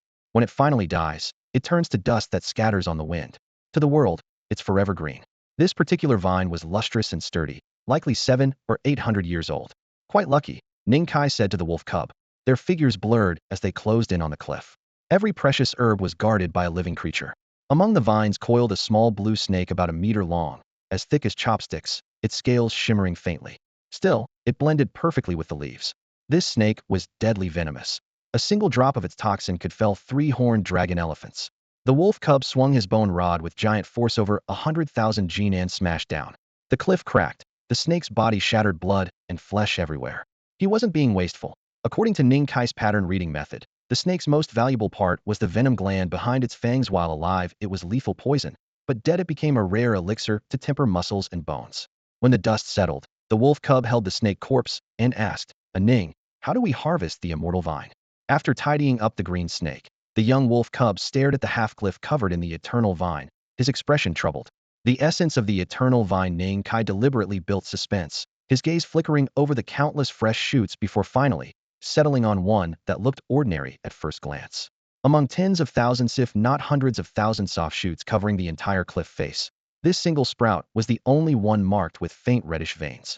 Without hesitation, Ning Kai carefully plucked that shoot. The moment the shoot was removed, half the cliff's eternal vine instantly withered to dust, tiny fragments drifting away on the mountain breeze into the depths below. Who would have thought? The young wolf cub scratched his head, once again marveling at the spiritual master's uncanny talent. Out of all living beings in the world, besides spiritual masters, how many could immediately see through ancient herbs and strange species with one glance? Let's go, Ning Kai signaled. His foot struck the ground, cracking the cliff's surface. Ignoring the wolf cub's curses trailing behind him, he soared forward first. Over the next 7 days, the two boys covered 5,000 miles, completely leaving Ning village's hunting grounds behind. Even though the region was familiar to them, they repeatedly faced life-or-death crises. A colossal creature, as large as a mountain range, lurked underground. When it opened its jaws, it was like a canyon splitting open, almost swallowing them whole. Luckily, the wolf cub summoned his strength, striking the mountain wall to buy just enough time for both to escape narrowly. Though Ning Kai was a spiritual master, he couldn't keep his divine senses active all the time to perceive everything. That monster concealed itself underground without careful searching. It was impossible to detect. The vast wilderness stretched endlessly, with mountain ranges running for thousands of miles. Ancient millennia-old trees lay scattered, and terrifying beasts dwelled everywhere. They went through one set of animal skins after another, either running from danger or running on the way to escape. 70,000 miles from Ning village, the two entered an endless sea of forest. Countless ancient trees stood tall like spears pointing toward the sky, their heights suspiciously uniform, varying only by a few dozen feet. Seen from above the clouds, it appeared as a green plain stretching between mountain ranges. At the center of the plain stood a towering ancient tree, its canopy vast and lush, spreading out tens of kilometers. Run! The wolf cub shouted, tearing off his cumbersome animal skins and leaping directly down from the tree canopy. His feet struck the ground, digging a deep pit, but he acted unfazed, clutching 2 giant white eggs tightly as he vanished into the forest. Damn, wait up! Ning Kai cursed rare foul words. He carried a large sack sewn from beast skins on his back, containing 3 gray eggs about the same size as the wolf cubs, just differing in color. Not daring to run bareskinned, he jumped down with both sack and body, making another pit on impact. Gritting his teeth, cursing the ungrateful wolf cub for leaving without him, he broke into a mad sprint, his legs nearly sparking with the effort. A sharp eagle cry echoed from the edge of the plain. Then three enormous birds with wingspans hundreds of meters wide flew overhead, diving straight for the towering ancient tree. Instantly, heart-wrenching screams erupted from its canopy. Though the forest was windless, branches snapped wildly. The three massive birds trampled recklessly, unleashing their raging fury. Their immense silhouettes circled high in the sky, eyes flashing like lightning as they meticulously searched the ground beneath. They were searching for the thieves who had stolen their chicks. The young wolf cub and Ning Kai moved one after the other, their bodies translucent and blending seamlessly with the surroundings as they hid beneath two ancient trees, frozen still. Suddenly, a broken tree branch swept in with a fierce gust, smashing hard into the wolf cub's chest. With a muffled thud, his handsome face flushed bright red. Though his chest wasn't hurt, the surge of energy made golden stars dance before his eyes. Serves him right. Who told him to run off on his own? About 30 meters away, Ning Kai also hid behind an ancient tree. Seeing the scene, he silently raised his middle finger. Almost immediately, a second broken branch shot toward him, slamming into his toes. A numbness quickly crawled up his left leg. His face darkened as he feigned indifference, rubbing his weak knee without daring to look at the wolf cub, afraid of being laughed at for his pain. High above, three giant birds circled restlessly, their wings stirring chaos across the entire plain. They had searched tirelessly for 3 full hours before finally storming into a distant nest shaped like a ceremonial canopy, radiating determination and displeasure. The cub and Ning Kai exchanged a glance, gently brushing away broken twigs from their bodies to maintain their invisibility spells before silently slipping away. After about 15 minutes, they stepped out of the forest. Before they could even catch their breath, a sharp eagle's screech exploded overhead. A massive figure with a wingspan of hundreds of meters dove from the clouds. Surprisingly, the three-headed birds hadn't remained in the nest. Instead, they positioned themselves at 3 exits of the forest, completely blocking any escape. They instinctively felt their offspring was still inside the woods. Blood ties were the most fundamental connection, no magic needed to sense it. One of the birds, pure white and translucent, hovered over the two, its sharp gaze scanning the seemingly empty forest floor. It couldn't see the eggs, but it knew they were right there. In the next instant, a dazzling white light fell from the sky, snapping ancient branches and stirring thick clouds of dust that shattered Ning Kai and the cub's invisibility. With a piercing cry, the glowing white bird raised its head and howled, summoning its companions. Its entire body glowed fiercely as a beam of pure white energy thundered down, shaking the ground until it crumbled like paper. Aren't they afraid of destroying the eggs too? The wolf cub yelled, leaping hundreds of meters before diving back into the forest. They say it's a sacred, pure bird, better to destroy the eggs than let their bloodline escape. Ning Kai shouted back hoarsely, his figure flickering as he melded into the environment again. This invisibility technique was his own creation, second only in skill to a native spirit master. The cub lacked such finesse and could only scream wildly as he fled. The three-headed birds relentlessly pursued him, driving him hundreds of miles until he finally stumbled into the territory of another terrifying creature. There, at the edge of the new realm, the birds flapped their wings in frustration, eyes blazing with fury as if ready to tear him apart. Ning Kai expected no less. After all, they were the ones who stole the eggs. Disappearing once more, the two circled back to a clear stream where they washed away the dirt and grime accumulated from days of hiding. They had waited 7 long days at the forest edge for these 5 bird eggs, only moving in after the three-headed birds had left the nest entirely. Ha ha! A real treat today. The cub immersed himself in the water, staring dumbfounded at the 2 enormous eggs neatly laid on the bank. Just then, a small water snake suddenly lunged for his most vulnerable spot. With a swift grab, he snapped it in 2 and casually tossed the pieces onto the shore for an extra snack. Ning Kai, his head already full of white hair, had built a small fire. The flames flickered against his weathered profile as he pulled several old medicinal herbs and a handful of glistening rare ingredients from a beast-skin pouch at his waist. Then he brought out 5 enormous eggs, each larger than a millstone, and laid them out on a flat stone. After a simple preparation, he tossed both the herbs and the giant eggs into the fire. As the flames consumed them with a sharp crackle, the mixed scents of herbs and raw egg rose together. Ning Kai's eyes glimmered with a deep blue light, sharp and piercing like an engraving knife. Threads of faint spiritual energy traced his gaze into the fire, stirring the patterns woven inside the ancient herbs and the eggshells. He believed that the finest ingredients required the most straightforward and intense cooking methods. Half an hour later, the fire had collapsed into embers. Ning Kai plunged his bare hand into the heat and pulled out the 5 eggs, now glowing bright red, like glowing iron. Wait, Ning, do you even know how to cook? The young wolf cub's face froze as his eyes locked onto the fire eggs radiating intense heat. These precious treasures had been hard-earned after a week's hard grind. Was Ning really going to ruin them? Doubting me? Ning Kai raised an eyebrow, looking down as he casually tossed the searing eggs into a nearby stream. Sizzle! Steam exploded with a sharp whistle, like metal being quenched. Ning Kai's expression stiffened. He wasn't entirely sure how well this would turn out, but forced himself to maintain his composure as he fished the eggs back from the misty water. Here, eat this. He pretended to be generous, handing one of the eggs over to the cub. The wolf cub took it doubtful and tapped the shell with his knuckles. A clear, resonant dong echoed back as if striking a bronze bell. You've got to use a bit of force. The shell's tough, Ning said without changing expression, yet he showed no intention of trying it himself. Uft, just an egg. The cub snorted and flexed his muscles before smashing hard. Dong dong, the bell-like thuds kept ringing out. The cub steadily increased his strength from a few thousand gene up to 50,000 gene of power. Finally, with a sharp crack, the shell split open. From the fissure, thick spiritual energy billowed out like pale misty dragons swirling, and an intense aroma of egg filled the air. The shell cracked away to reveal a flawless milky white egg flesh. The cub tilted his head back and bit into it in one gulp. The spiritual energy surged down his throat. His bronze-colored skin immediately glowed with a soft white light, and even his breath carried a powerful divine signs of energy overflowing beyond containment. 50,000 gene, not bad. Ning Kai wiped sweat from his brow. Had they been any slower, he might have lost all dignity in eating the egg himself. In recent days, they had collected many valuable items, but few truly offered such a significant boost to their cultivation. Now that the chance was here, Ning didn't hesitate. He slammed his palm down. A 50,000 gene strike rocked the air with a thunderous crack, carving a deep fissure. The same divine energy burst forth from the gray giant egg, scorching his skin red and raising the hairs his body felt forcibly awakened. Half an hour later, Ning Kai and the wolf cub sat back-to-back on the grass, their bellies swollen like drums. Their eyelids fluttered with drowsiness. Too much spiritual energy had overwhelmed their senses, like a sugar high. Where's your spicy snack? Ning opened his eyes reluctantly, pointing to the small chili stick stuck by the fire. Can't eat anymore. Might as well use it to stoke the fire. The cub rubbed his belly and tossed the snack into the flames.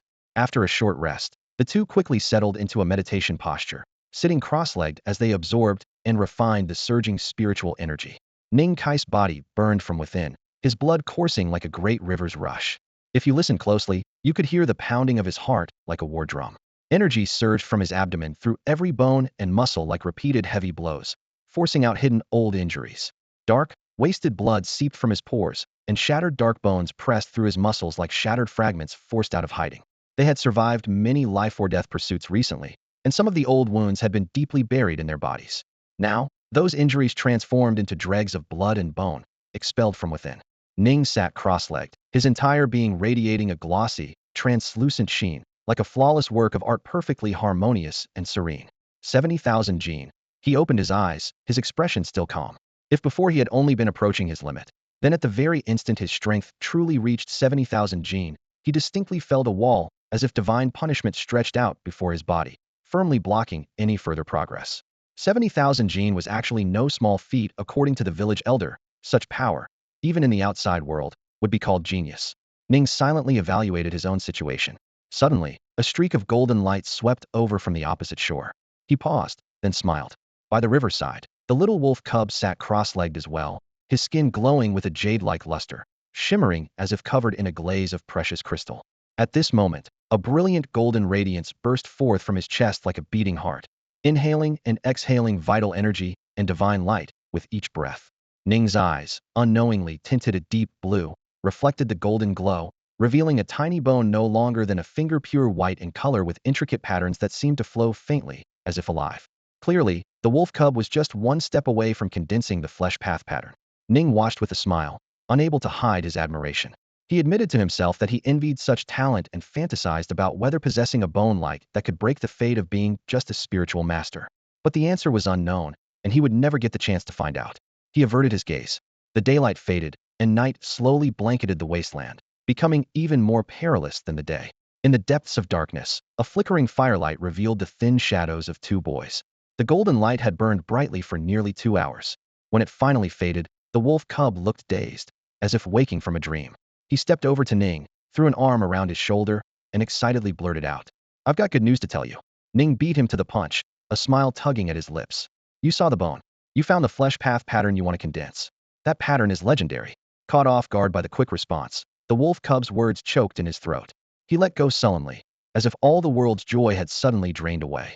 But soon after, his eyes brightened with a new idea. "Ning, if you ask me nicely, I could show you that pattern." He crossed his arms, putting on a cool, aloof facade. Ning leaned forward and poked the fire, adding a thick log. The flames crackled and leapt higher. Without looking up, he said in a low voice, "That is the deepest secret you carry. Don't show it to anyone, not even me." He turned and met the wolf cub's gaze seriously. "If it's you, Ning, I could." "Not even if it's me," Ning interrupted firmly. The wolf cub was stunned.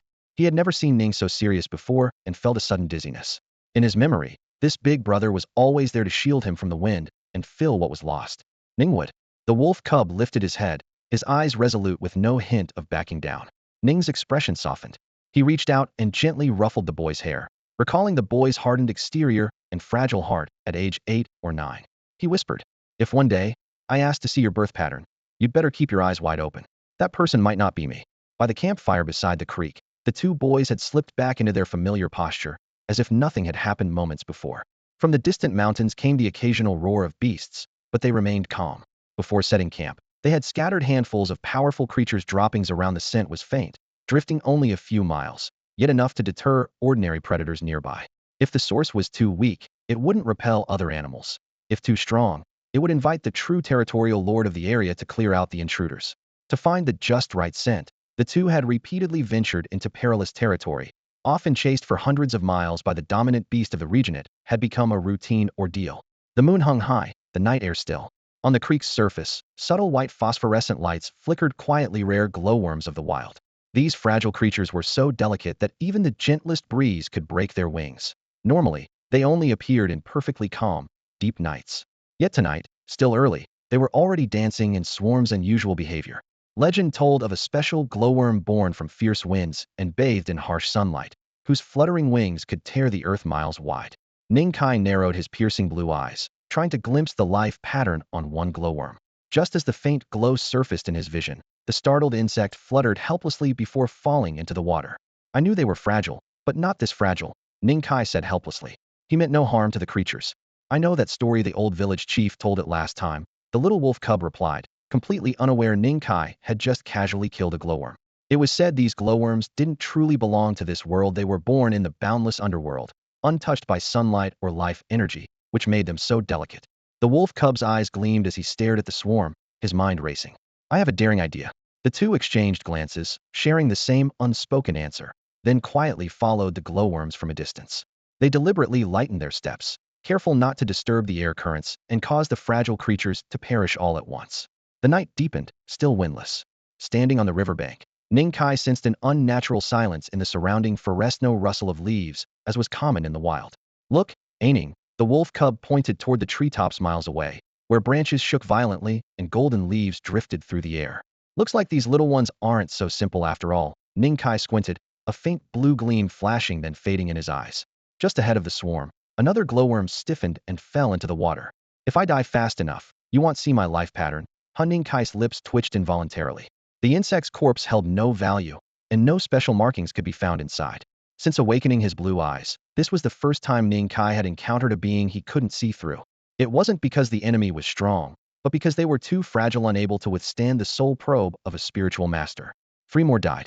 The little wolf cub lowered his voice and pointed at a faint phosphorescent glow on the water's surface. 3 phosphorescent insects quickly dissolved in the dim light. Since these bugs appeared, barely a short incense stick's time had passed, yet he had already counted over 10 deaths with his own eyes, out of only 50 or 60 in the entire swarm. The faster the swarm collapsed, the more curious he and Ning Kai became about their destination. Ning Kai's expression hardened as he raised his hand, signaling the cub to look toward a bend in the stream several hundred meters ahead. Beneath the plants there crouched a shadowy wolf. Its dim green eyes were fixed on the water, but clearly ignored the phosphorescent bugs. It wagged its tail lightly, stirring a faint breeze that rippled the creek's surface. "Hey, this is the kind of work I like," the cub said excitedly, flashing a grin as he pulled out a bone dagger about the length of a finger crafted from the spine of a fierce beast from the great wilderness. He angled his body slightly to avoid the insect's path, muscles coiling, then unleashed 100,000 gene of force as the dagger glowed cold and pierced the wolf's brow, bone and flesh exploding into a mist of blood. "Careful." Ning Kai's brow twitched. The backlash from the dagger's force killed 7 or 8 phosphorescent bugs nearby. He reached over and tapped the boy's head. "Accident. Accident." The cub smiled sheepishly as the two continued trailing the swarm stealthily. With their protection, every fierce beast that lunged from the path was cut down. Along the short journey, 7 or 8 more fell. The phosphorescent bugs naturally calm wind and silence breath. Within 100 meters, even the natural breeze was halted. Their tracking went smoothly with no disturbances, their eyes fixed for a full hour straight. Ning, don't you feel a bit chilly? The cub rubbed his arm and looked around. With his constitution, this slight temperature drop shouldn't bother him. Yet the colors around them grew cold and dark. Leaves fading to blue-black, plants twisted unnaturally, and an unearthly lack of vitality in the greenery. A place where Yin energy gathers, Ning Kai answered, his clear blue eyes having observed silently since earlier. He still couldn't discern the life runes within the phosphorescent bugs, but he had come to suspect the bugs preferred Yin energy, instinctively gathering toward the place richest in it after emerging from the water. The last phosphorescent insect dropped weakly before his eyes, its glow dissolving into the creek. Ning Kai relaxed his shoulders slightly. Ahead should be the great Yin land. Hearing those words, the cub's eyes burned bright. What are we waiting for?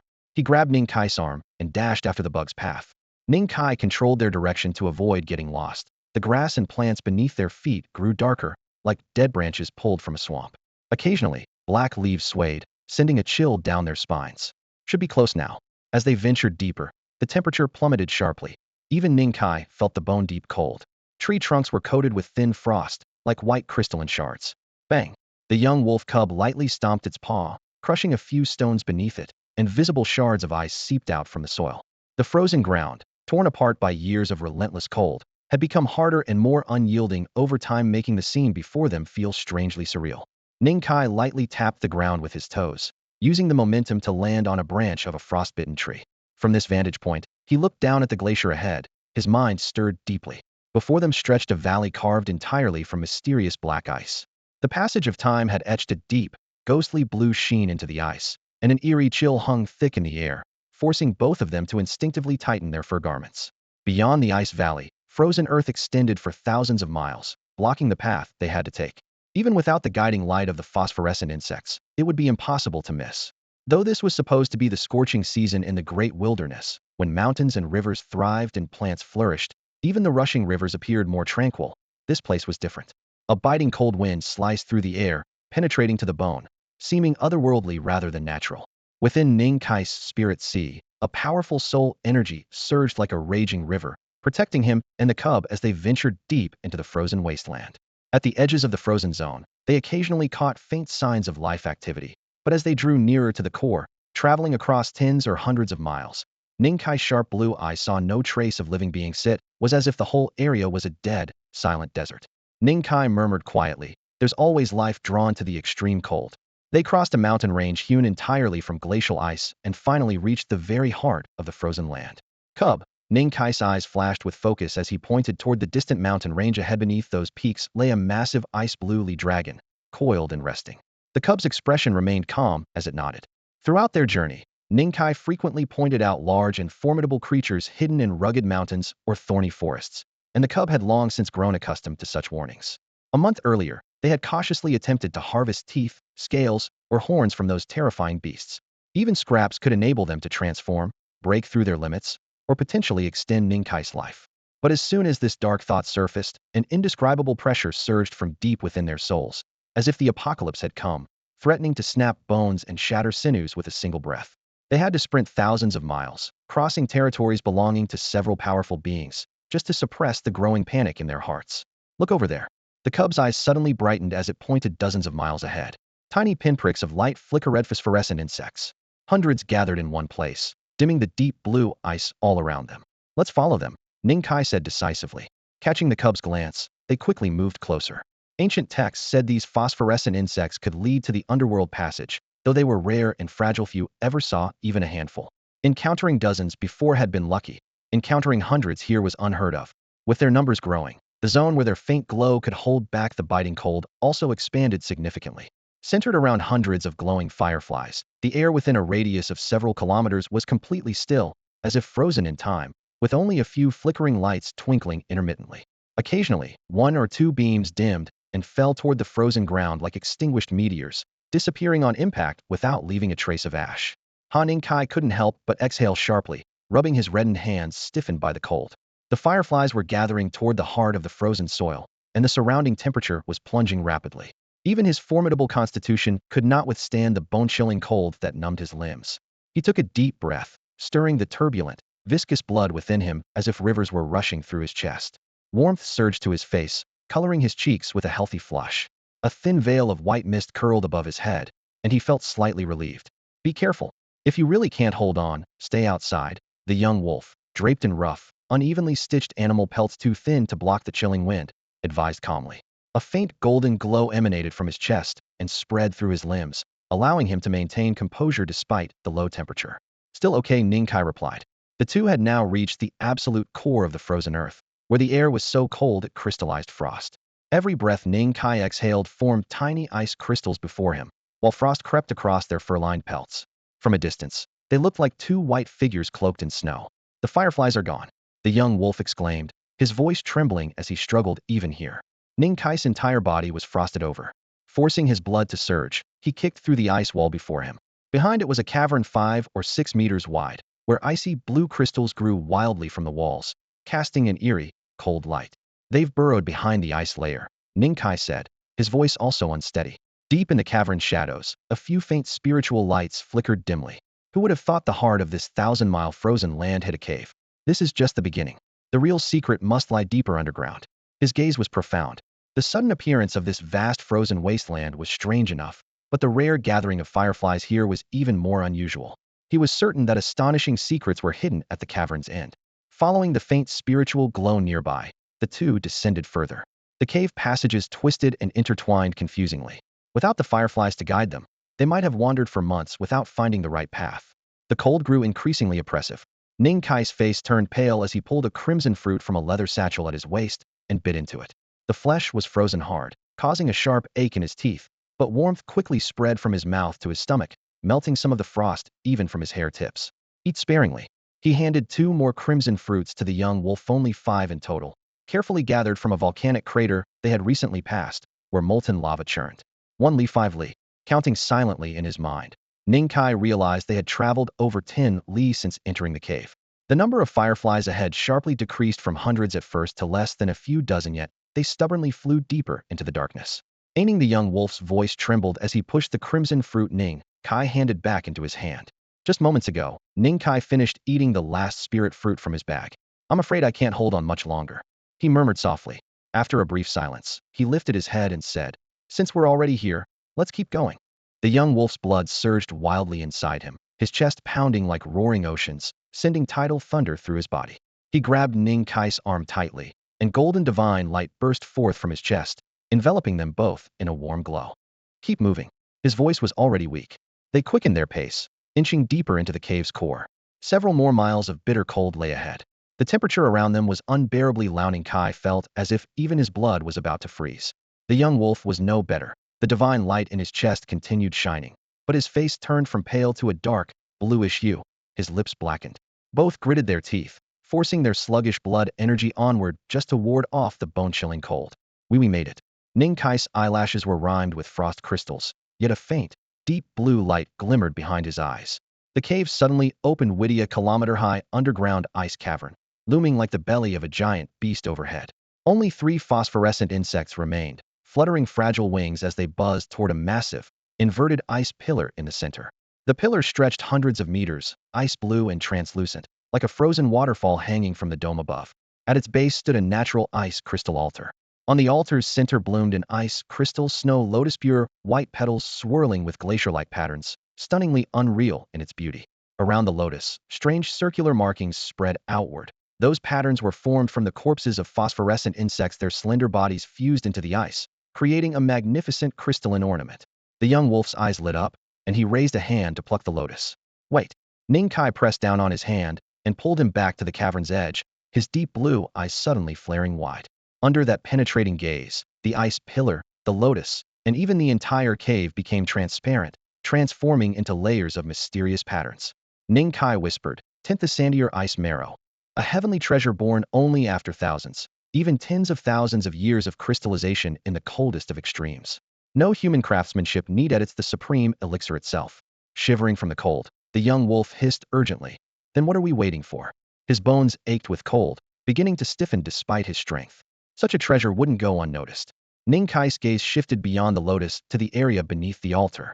The ice walls before his eyes seemed to melt away in candlelight, revealing the outline of a being bathed in ice blue. It was a spirit of extreme flames.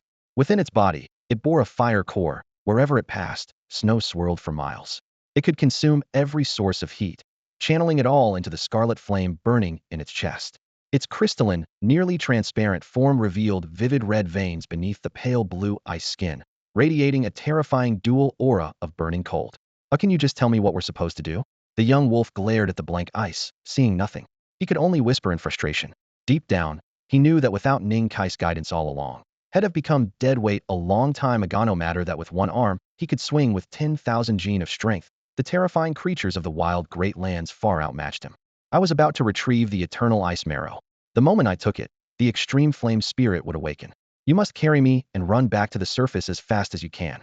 Only by reaching the surface do we stand a chance of survival.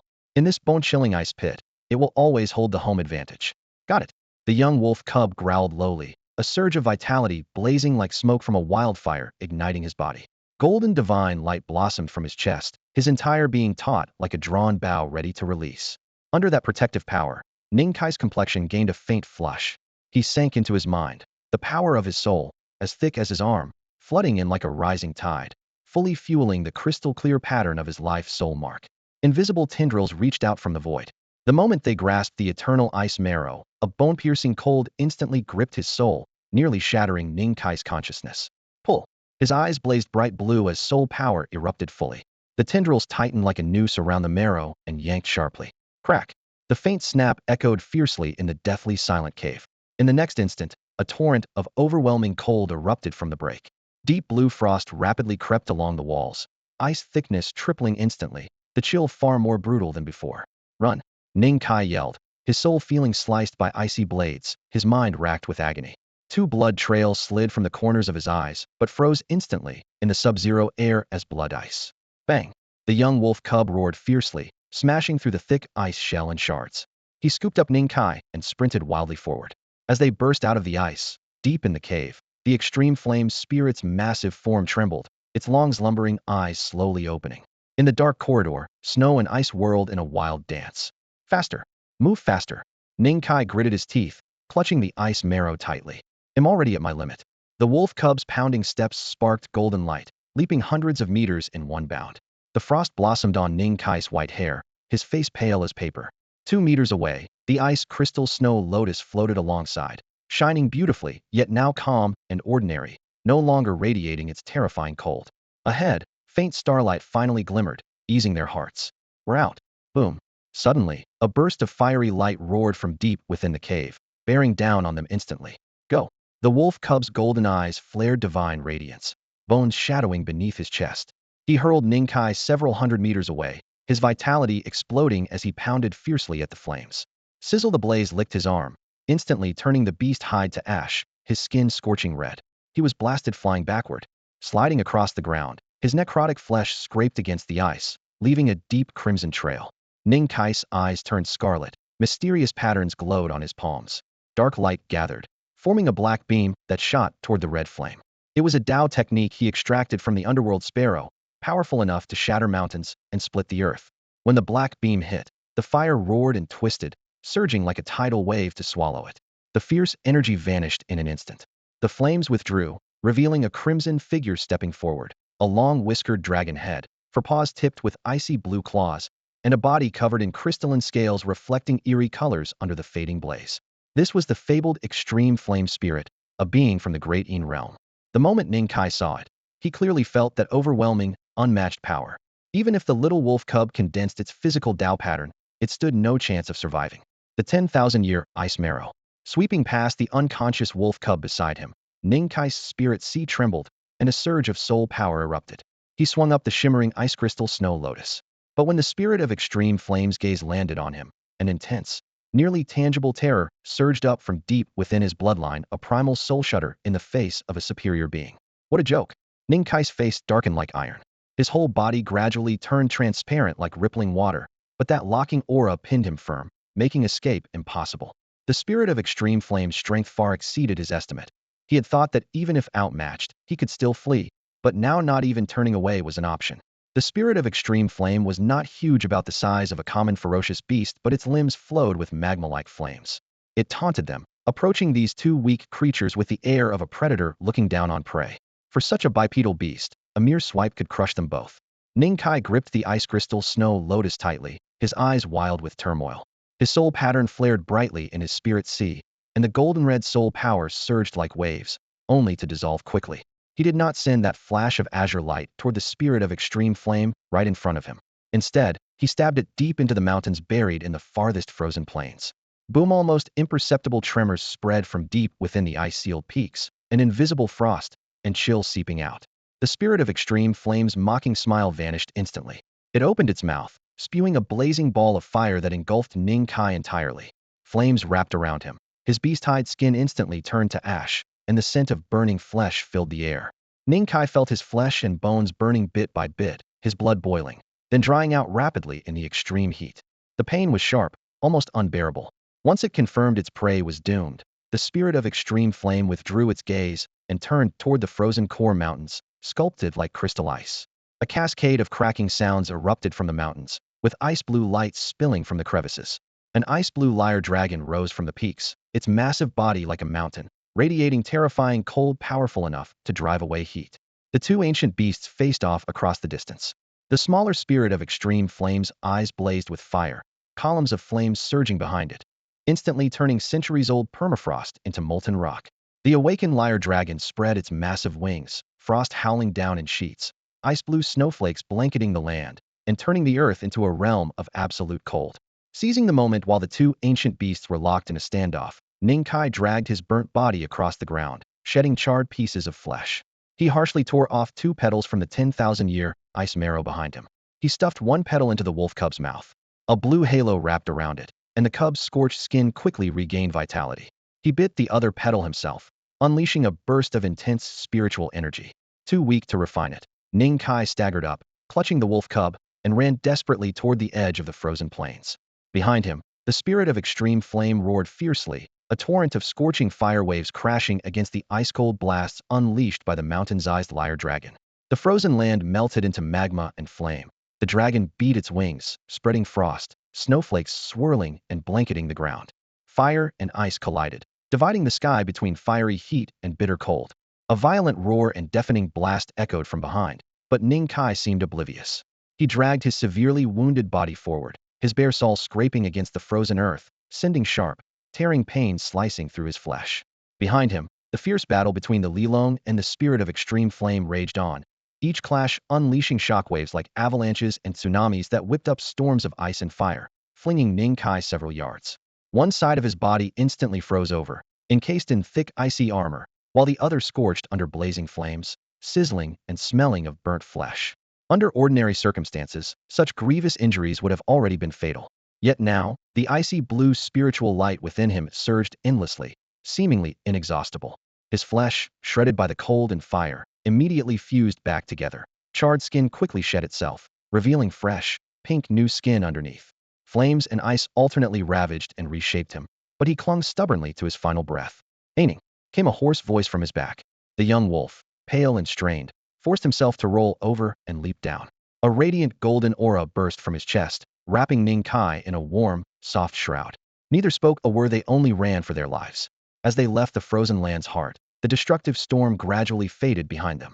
The surrounding blue-black leaves regained their green luster, the air no longer sharp with icy shards or burning heat. Their steps grew lighter. After breaking free from the frostbitten zone, they raced 2,000 li non-stop, collapsing suddenly at the edge of a rushing mountain stream. Lives still here. The wolf cub grinned widely, sprawled naked on a boulder like a piece of sun-dried jerky. Ning Kai forced a few grass stems around his waist for modesty, then lay back on the ground. Above them, a crystalline snow lotus slowly floated, exuding a refreshing coolness that eased the burning pain in his chest. 3 days later, the two hid in a deep mountain cave. The bitter wind at the entrance chilled to the bone, but inside a gentle light glowed the radiance of the eternal ice marrow, suspended midair. The snow lotus' 7 petals shone like translucent glass, its 3 stamens crystal clear. Back amid the 1,000-mile frozen earth, each had swallowed a petal to barely survive. Without them, they would have long since been buried in the snow. Now seated facing each other, Ning Kai and the wolf cub split the remaining eternal ice marrow in 2. Ning Kai took 2 petals, 2 stamens, and half the lotus body. When he consumed the first petal, he realized this miraculous herb could extend life, but could not lift the spiritual oppression within him. Without hesitation, He used his spirit energy like a blade to cleave the lotus in half, no bargaining, no delays. Right or wrong, merits or faults, it's all fate, he implied without saying a word. The moment the petals touched his tongue, an intense, bone-chilling coolness transformed into thick, potent energy surging through his limbs and bones. The eternal ice marrow was born of heaven and earth, its power pure and untainted, no refining or blending needed, directly purging and renewing flesh and sinew. One by one, he swallowed the two petals and the two stamens, then the half-lotus body. Instantly, raging energy exploded inside him, his bones crackling rapidly. Shards of fractured bone mixed with dark blood forced their way through his skin as streams of bloody mist.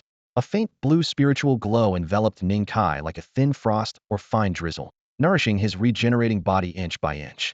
Closing his eyes, he sat still, but a deep sapphire hue surfaced in his irises. In his mind, the once dry sea of spirits stirred violently, droplets of golden essence swiftly condensing like raindrops splashing on the water, stirring continuous golden waves. Yet the process was beyond his control. The surging golden liquid seemed ready to burst from his spiritual sea, and he could only struggle to suppress the speed at which it gathered. At the very center of his consciousness sea, the simple soul mark that constituted his true soul faintly glowed, flickering as if on the verge of transformation. With each passing moment, this fluctuation grew clearer, as though it would break free and evolve at any instant. Ning Kai's expression was complex. This was an opportunity countless spiritual masters dreamed of, but if it evolved on its own, the sudden surge of soul power would be enough to consume him from within. It's not the true soul mark that's suppressing me, but the runaway soul power, Ning Kai suddenly realized, his eyes brightening as he seemed to glimpse a way to resolve the danger. Without hesitation, he stopped restraining the medicinal power of the eternal ice marrow, allowing the cold energy and essence to flood into his consciousness sea. A golden liquid of divine soul surged violently, pouring fully into the shimmering soul mark.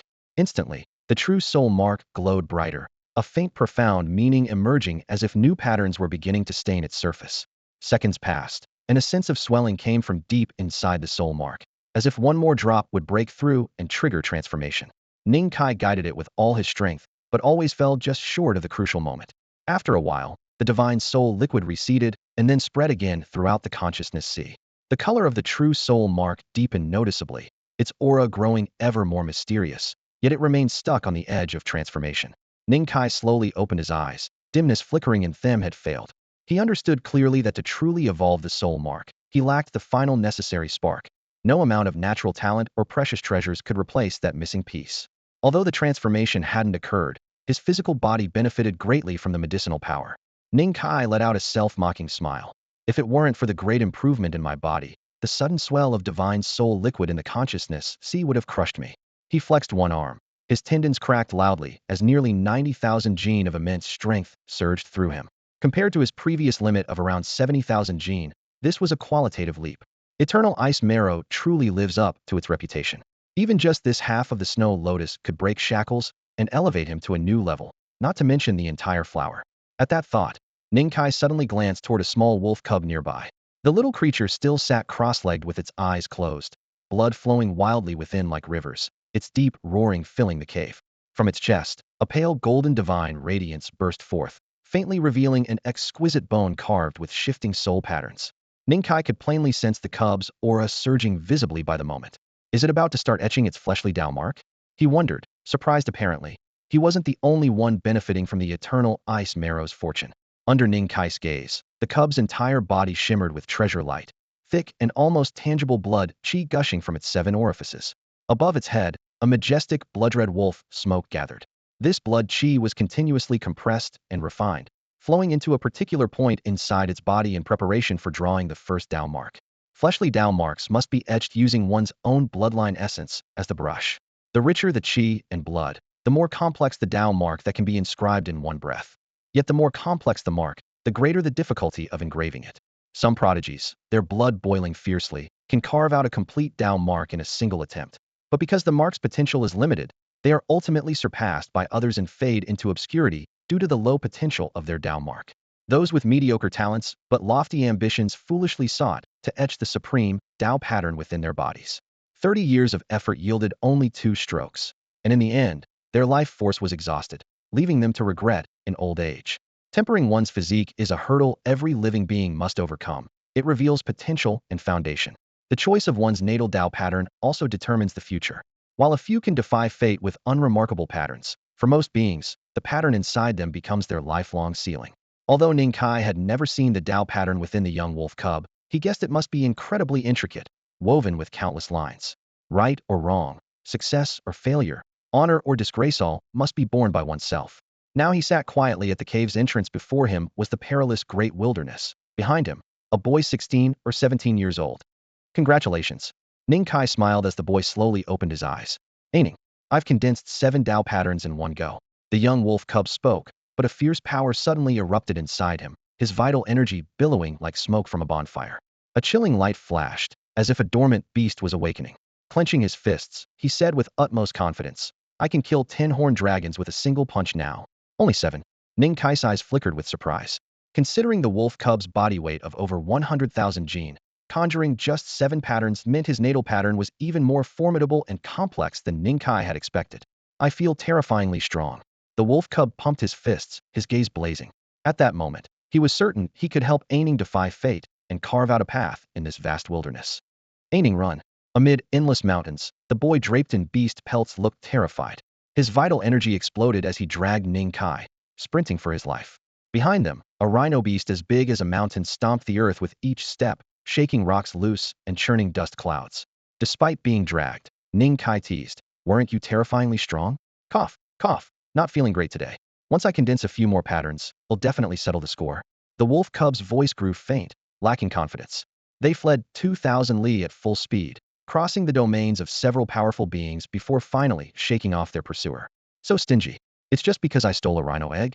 The boy grumbled, watching Ning Kai light the fire again and take out several great medicinal herbs, carefully tracing the special patterns within them. Before them lay a pale blue giant egg larger than Ning Kai's own body. Ning Kai brewed the medicine, smiling despite everything. Though the ancient ice marrow hadn't truly resolved their predicament, it had greatly advanced his spiritual cultivation. Having mastered the art of refining medicines for living beings, he easily subdued the struggling beast's soul inside the egg, then shoved the entire giant egg into the fire. He sealed the heat in with a layer of wet mud. An hour later, the two collapsed to the ground with swollen bellies. Only thick fragments of eggshell remained by the dying fire, the fragrant aroma still lingering in the air. Aining, how long have we been out here? The young wolf cub rested his head on his arm, gazing absently at the deep blue sky. He was starting to miss the old village chief's fruits, and it felt like ages since Ning Qingyu, that little girl, last called him brother. When Uncle Ning he used to ruffle his head, his hands rough as tree bark seemed to echo through the years right beside his ear. It had been 6 months now, and Ning Kai had lost count of how many mountains he and the little wolf cub had crossed, where the rivers they'd forded both had become routine. At this moment, Ning Kai pulled out a moonlight stone from his pocket, worn smooth and translucent from constant rubbing. The stone's surface reflected the specks of frost in his short hair, and his gaze grew calm. In the 6 months since he obtained the eternal ice marrow, countless fortunes and dangers had crossed their path. Fortunately, after the little wolf cub condensed its Tao pattern, its combat strength surged dramatically, repeatedly dragging Ning Kai back from the edge of disaster. If not for that cub, Ning Kai would likely be nothing but bones crossing the vast wilderness. And without Ning Kai, the wolf cub probably wouldn't have made it this far either. Yet he still couldn't grasp the key to the transformation of his life-bound soul pattern. Although he had cultivated incredible strength through the miraculous elixir of life, forging his body required not only talent, but deep and steady foundation. Ning, do you remember how far we've come? The little wolf cub looked up and asked. Honestly, I have no idea. Ning Kai smiled, then slyly stuffed a small tuft of white hair he had just plucked into his pocket. But the direction's right. If we keep going, we'll know once we reach Mirror Lake. His words sounded casual, but he hesitated, unsure how much longer he could hold on. If he fell, leaving the little wolf cub to face the wild alone. Let's go. The sooner we get to Mirror Lake, the sooner I can see what makes it so special, the cub said eagerly, interrupting Ning Kai's thoughts. Ning Kai laughed along, brushing away his worries. The old village chief made it clear no crossing Mirror Lake. Don't get any funny ideas. Yeah, I know. Quit nagging. The boy waved him off and casually kicked a cracked eggshell far away with his foot. The eggshell traced an arc through the air and landed beside a stream ahead. As mud splattered, several dusty little objects caught Ning Kai's eye. What's this? He hurried over and pulled a half-buried stone piece from the wet soil. Ning, you're really going to pick up an eggshell? The little wolf cub shook his head. He knew Ning Kai didn't usually collect trivial things. But as they looked closer, both their expressions changed. It wasn't just an ordinary stonite, it was a stone jar broken in two, its outer surface smoothed by time. If not for that kick, they might have missed it altogether. Is someone nearby? The cub looked around cautiously. Not likely this jar's been here a long time.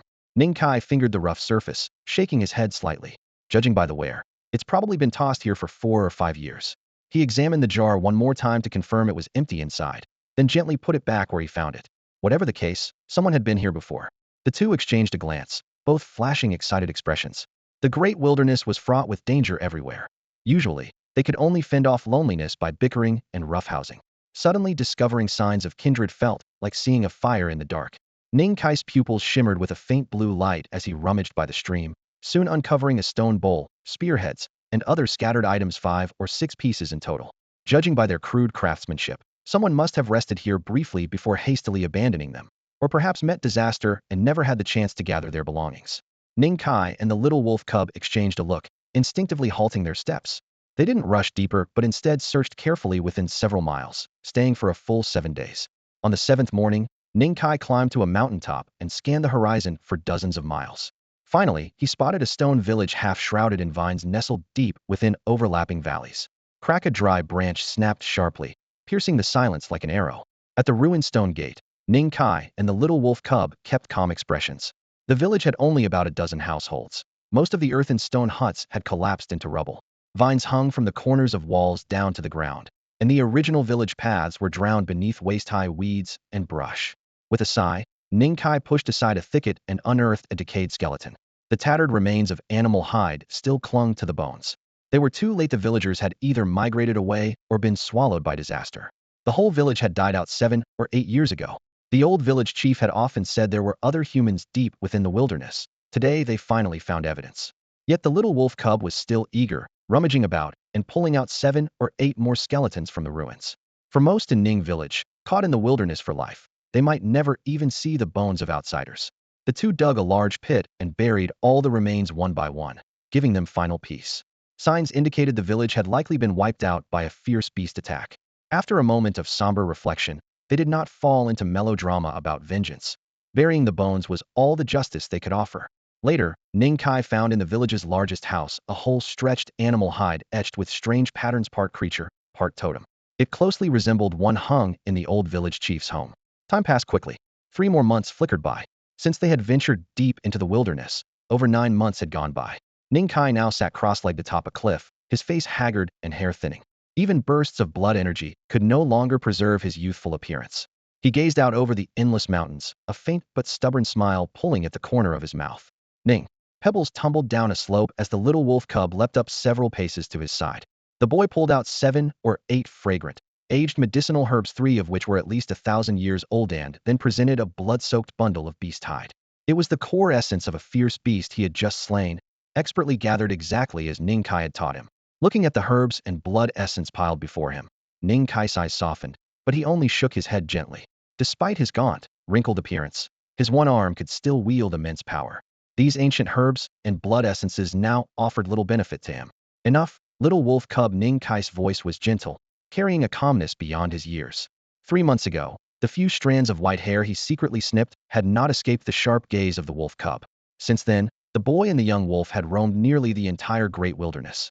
In just 3 short months, the two had broken into the lairs of countless regional overlords in search of rare treasures and divine herbs. Every time they escaped, the ground beneath Ning Kai's fists, each delivering over 100,000 gene of force, would crack, sending tremors through cliffs. Each breakthrough caused the jagged, incomplete Tao pattern on the wolf cub's chest to flare brightly, releasing light blades sharp enough to tear through rock. In danger, the cub would drag the half-conscious Ning Kai from pools of blood again and again. Whenever Ning Kai's wounds healed enough, the cub would hoist him up without hesitation and press deeper into more perilous places to gather flesh-tempering miracles. The result of their accumulated resources was Ning Kai's body now being tougher than iron. 700,000 gene had once been his limit. Now he had pushed it past 1,000,000 genes. Yet this was the end not of rare materials but of their combat potential. The remaining treasures that could enhance their bodies were fiercely guarded by terrifying creatures. No matter how hard they fought, survival was impossible. Little wolf cub, before time runs out, I want to see Jing Lake once more. Ning Kai's tone was steady. This marked not only the end of their trials in the great wilderness, but also a final command to the cub. Ning, you can see those sleeping beasts. Enough, little wolf cub. Ning Kai's gaze was tender, but unusually firm. You've already witnessed the terror of the Lydragon. Trying to extract the blood essence from them without awakening them is impossible. And if they do wake, There won't be a second flame spirit to shield us from disaster. 9 months of life and death hardship had drained Ning Kai's strength. The wolf cub was no different. Little wolf cub, do you recall the cliff we passed 2 hours ago? There were chestnut-colored berries growing there, sweet and juicy. If we refine them with these old medicines, we can create a powerful elixir to nurture living beings. Pick some for me, and when you return, come with me to Jing Lake.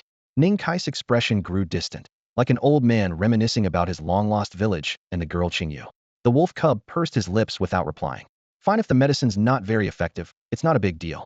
Scratching his head, he took a few hopeful steps before stopping and muttering quietly, when the medicine is done, we'll go to Jing Lake. I just miss old chief and Qingyu a little. The cub shot Ning Kai a fierce glare, then surged forward, pouring all his energy into racing along the remembered path, desperate to return with the berries as quickly as possible. An entire hour later, he stood before the bare, jagged cliff, its cracks and crevices utterly empty. There were no chestnut-colored berries to be found. Ning Kai? The young wolf cub's face twisted with ferocity, his snarls echoing through the mountains. The roar should have been deafening, but it faltered in the last notes. The boy bent over, his slender shoulders trembling uncontrollably, his whole body like a soaked, shivering pup, helpless, but still baring his teeth. How dare you lie to me? He lowered his voice in a furious growl, but no matter how he wiped, tears streaked from the corners of his eyes. His bloodshot gaze blazed with intense vitality, like smoke rising fiercely to the sky. Without hesitation, he punched a reckless beast blocking his path, turning it into a spray of blood mist. Then, staggering, he turned back the way he came. Less than an hour later, he stood again at the broken cliff's edge. The frail, aged figure was gone, leaving behind a small pile of sparkling elixirs and blood essence separate materials painstakingly prepared by Ning Kai, crucial for condensing the life pattern of his destined path. Next to it lay a roughly made beast hide map, sewn from several hides. It detailed every mountain trail the two boys had traveled, the types of ferocious beasts they might encounter, and marked each danger spot vividly with lines of blood. Ning Kai? You bastard! The wolf cub doubled over, veins bulging, clutching the beast hide fiercely, his voice hoarse. The boy who once crushed mountains and sent dragons and elephants flying with a single punch now trembled like a homeless child. I'm sorry. Far away on the peak of the great mountain, Ning Kai's form was faint, merging with the air. He gazed toward the cliff, his eyes dim. The shadow of death surrounded him, yet he refused to surrender. To give the wolf cub a chance to survive, he had to send the boy away first. A breeze carried away soft sighs along with that trace of regret.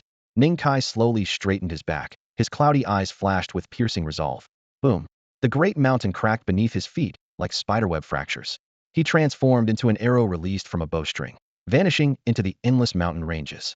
For the next 3 days, he ran relentlessly along the path of memory. When hungry, he gnawed on hard jerky. When thirsty, he bent to scoop fresh mountain spring water. On the third evening, Ning Kai stopped by a vast lake. The orange sunset spilled its light, turning the lake's surface into shimmering gold, peaceful and serene across dozens of miles. No one could have guessed that beneath the lake lay a dormant giant, the black tortoise. Time had carved grooves into its brownish shell. It disguised itself as an ordinary underwater stone, entwined with waterweed, while fish darted around it. Ning Kai stretched his limbs, then slammed a powerful fist down on the stone. Water roared and grass scattered, but the black tortoise did not move a muscle. Ning Kai remained silent. He knew clearly that even giving his all, awakening or killing this colossal beast was nearly impossible. He needed to prepare. From that day forward, Ning Kai's aged figure moved back and forth among the mountains. He gathered wild herbs, often mistaken for mere weeds, wrapping them in beast skins and hauling them to the lakeshore, slowly building a mound of medicinal plants. These herbs were common in the wilderness, of various ages, with some rare 1,000-year-old specimens mixed in, exuding a faint fragrance. Day and night he labored. When he found better herbs, he never withheld any, bringing them all back. Thousands of plants were quietly stacked, the lake breeze stirring the grass like a silent vigil, waiting for an unknown fierce battle to come. Half a month passed. Ning Kai's hair grew increasingly withered, his breath still firm, but every inhale heavy. Time etched deep marks on him, yet he never stopped. He understood that all this was still far from enough. The aura surrounding Ning Kai continued to fade with each passing day. Only sparse white hairs remained on his head, and his cloudy eyes had grown dim, making it difficult to see clearly. The lake where the mysterious turtle dwelled curved like a crescent moon, narrow at the edges and wide in the middle. Its waters were clear and calm, reflecting the sky, serene and pure. At this moment, tens of thousands of medicinal herbs were piled along the shore, almost reaching the waterline, making Ning Kai appear especially gaunt by comparison. These ancient herbs were mostly common spiritual plants from the great wilderness, their potency accumulated over countless years of growth. Mixed among them were rare and powerful medicines. Vines as thick as an arm, with roots stretching thousands of meters, coiled like earthen mounds. Dust-covered gray flowers, resembling clumps of mud, lurking by the shore, easily missed if one blinked. And the rare seven-leaf flowers, their veins sparkling with starlight, petals like the night sky black as an abyss, quietly blooming. Ning Kai's eyes radiated a deep blue light, as lines of fate patterns floated across his vision. Deep within his sea of consciousness, the power of his spirit surged like a rushing stream. He poured all his spiritual awareness into the jade willow soul pattern. The intricate, complex lines connected and reshaped in his mind, like a woven net or meridians. Sweat rolled down his pale face. His gaunt body crouched cross-legged on the ground, with only a faint thread of consciousness calmly adjusting and repairing, striving for the perfect form he envisioned. For 7 days and nights, his spirit's power repeatedly drained to exhaustion, yet he forced it to surge back again and again. When the final flicker of spiritual light converged, tens of thousands of old herbs turned to ash, dust scattering over the lake's surface, dulling the once crystal-clear water with a faint gray. In front of Ning Kai remained only a human head-sized pool of liquid medicine, pitch black like ink, but without a trace of bitterness, sweetness, numbness, or poison, strangely quiet and mysterious. He exhaled heavily, the dry lines on his face smoothing as his aged features revealed a tired but satisfied smile. This is neither poison nor narcotic, he murmured softly. This is a tonic. The sun set in the west, stars shifted across the sky. The first ray of dawn brushed the lake's surface, touching his cheek and waking the slumbering man. Slowly, Ning Kai raised his withered right hand toward the horizon, as if trying to grasp something that was the direction of Ning Village. Little wolf cub, you must return safely, he whispered, tenderness flashing through his eyes.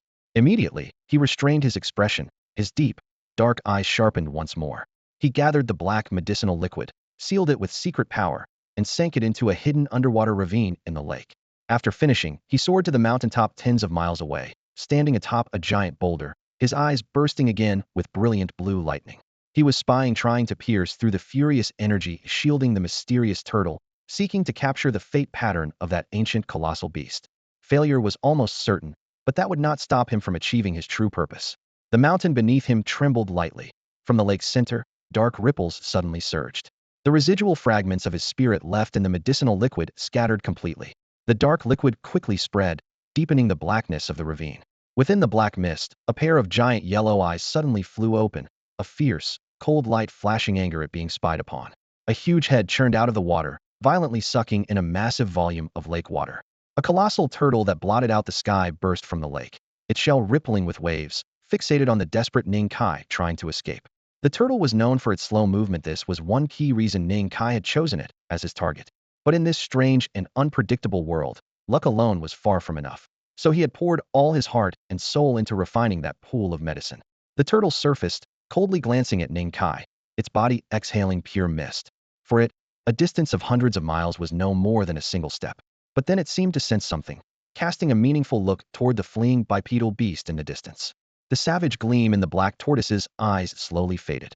Its thick, ebony neck stretched out, and its stiff limbs gradually relaxed. The sudden discomfort and agitation that had awakened it subsided, soothed by an invisible force. It was as if waking suddenly from a midnight dream, with unseen hands gently massaging acupressure points, loosening tense nerves, tempting the black tortoise to drift back to sleep for a while longer. Moments passed, 1 breath, 2 breaths, over a dozen, and reluctantly, the black tortoise broke free from this gentle embrace. If it lingered any longer, the two-legged beasts might have already vanished without a trace. Yet it did not intend to leave the lake. Instead, it gathered the surrounding mist, condensing it into a thick column of water that surged forward with explosive force, aimed squarely at Ning Kai, 200 miles away. Suddenly, an ill-timed roar shattered the sky. A streak of black light flew swiftly from hundreds of miles off, colliding violently with the water pillar between heaven and earth. The thunderous impact shook the great wilderness, sending countless vicious beasts fleeing in terror. Ripples of vibration spread outward from the collision center in all directions. The attacker was a massive azure serpent, rearing upright like a pillar connecting earth and sky, its glowing eyes fixed coldly on the black tortoise in the distance. These two, black tortoise and azure serpent, should have been natural allies, yet now pure murderous hatred ignited between them. The earth trembled and cracked, mountains crumbling in countless places. The clash of these two towering ancient spirits rumbled across 1,000 miles. Tick-tick. Deep underground, amidst the destruction caused by the battle, lay a collapsed cavern. Hidden in a pile of rubble was a figure, clothes torn and half of one shoulder dripping blood, flesh mangled to reveal translucent bone. Ning Kai's dull eyes scanned the blood-soaked earth around him, clearly aware his life was slowly slipping away. This was exactly as he had planned to stall the black tortoise for a dozen breaths, awaken the other giant spirit 100 miles away, and then slip away into this familiar underground refuge while the two titans fought. The azure serpent and black tortoise were the closest colossal beings Ning Kai could find. Even so, he could not avoid the deadly shockwaves of their attacks, leaving half his body nearly destroyed. The earth's tremors continued, accompanied by more frequent sounds of crumbling rock and bone-chilling shockwaves. Coughing harshly, Ning Kai fumbled at his waist for a piece of beast hide wrapped in vibrant green mountain ganoderma. This sacred 3,000-year-old herb had been stolen from the lair of a tyrannical apex predator in a daring gamble by him and the young wolf cub. The herb's potent energy surged into his body, rapidly healing his shattered wounds. Gritting his teeth, Ning Kai relied on his still intact side to press deeper into the underground. Tremors thundered down from above, rocks collapsing perilously close to crushing his organs, but he gritted his teeth and forced his head to smash through the blocking stone. Gradually, the earth's shaking lessened. Pale-faced, he allowed himself a brief breath before pulling out a large emergency medicine to continue mending his body. Pain from torn muscles and dozens of fractured bones flared anew, furrowing Ning Kai's brow in agony. The torment of fleeing pressed like a relentless tide, nearly overwhelming his consciousness. Fortunately, the 3,000-year-old Ganoderma continued to emit powerful healing properties, slowly restoring his battered flesh. With clenched silver teeth nearly fracturing, Ning Kai pierced his fingertips on jagged wounds to manually realign one displaced bone after another and scrape out shards embedded deep within. Blood streamed freely, thick with the scent of iron rust. After what felt like an eternity, the pale Ning Kai finally ceased his perilous self-treatment. Ha ha! From deep underground came a few sounds of triumphant laughter. Ning Kai had survived. He wanted to stand on the shoulders of the god of life and mock the impotence of the god of death. Covered in wounds, he threw back his head and laughed heartily. At this moment, half of his plan was already complete. The ground still trembled faintly as aftershocks rippled from the earth's core like scattered drumbeats. Two terrifying beasts had battled fiercely for 2 full days, nearly causing this entire continent to collapse.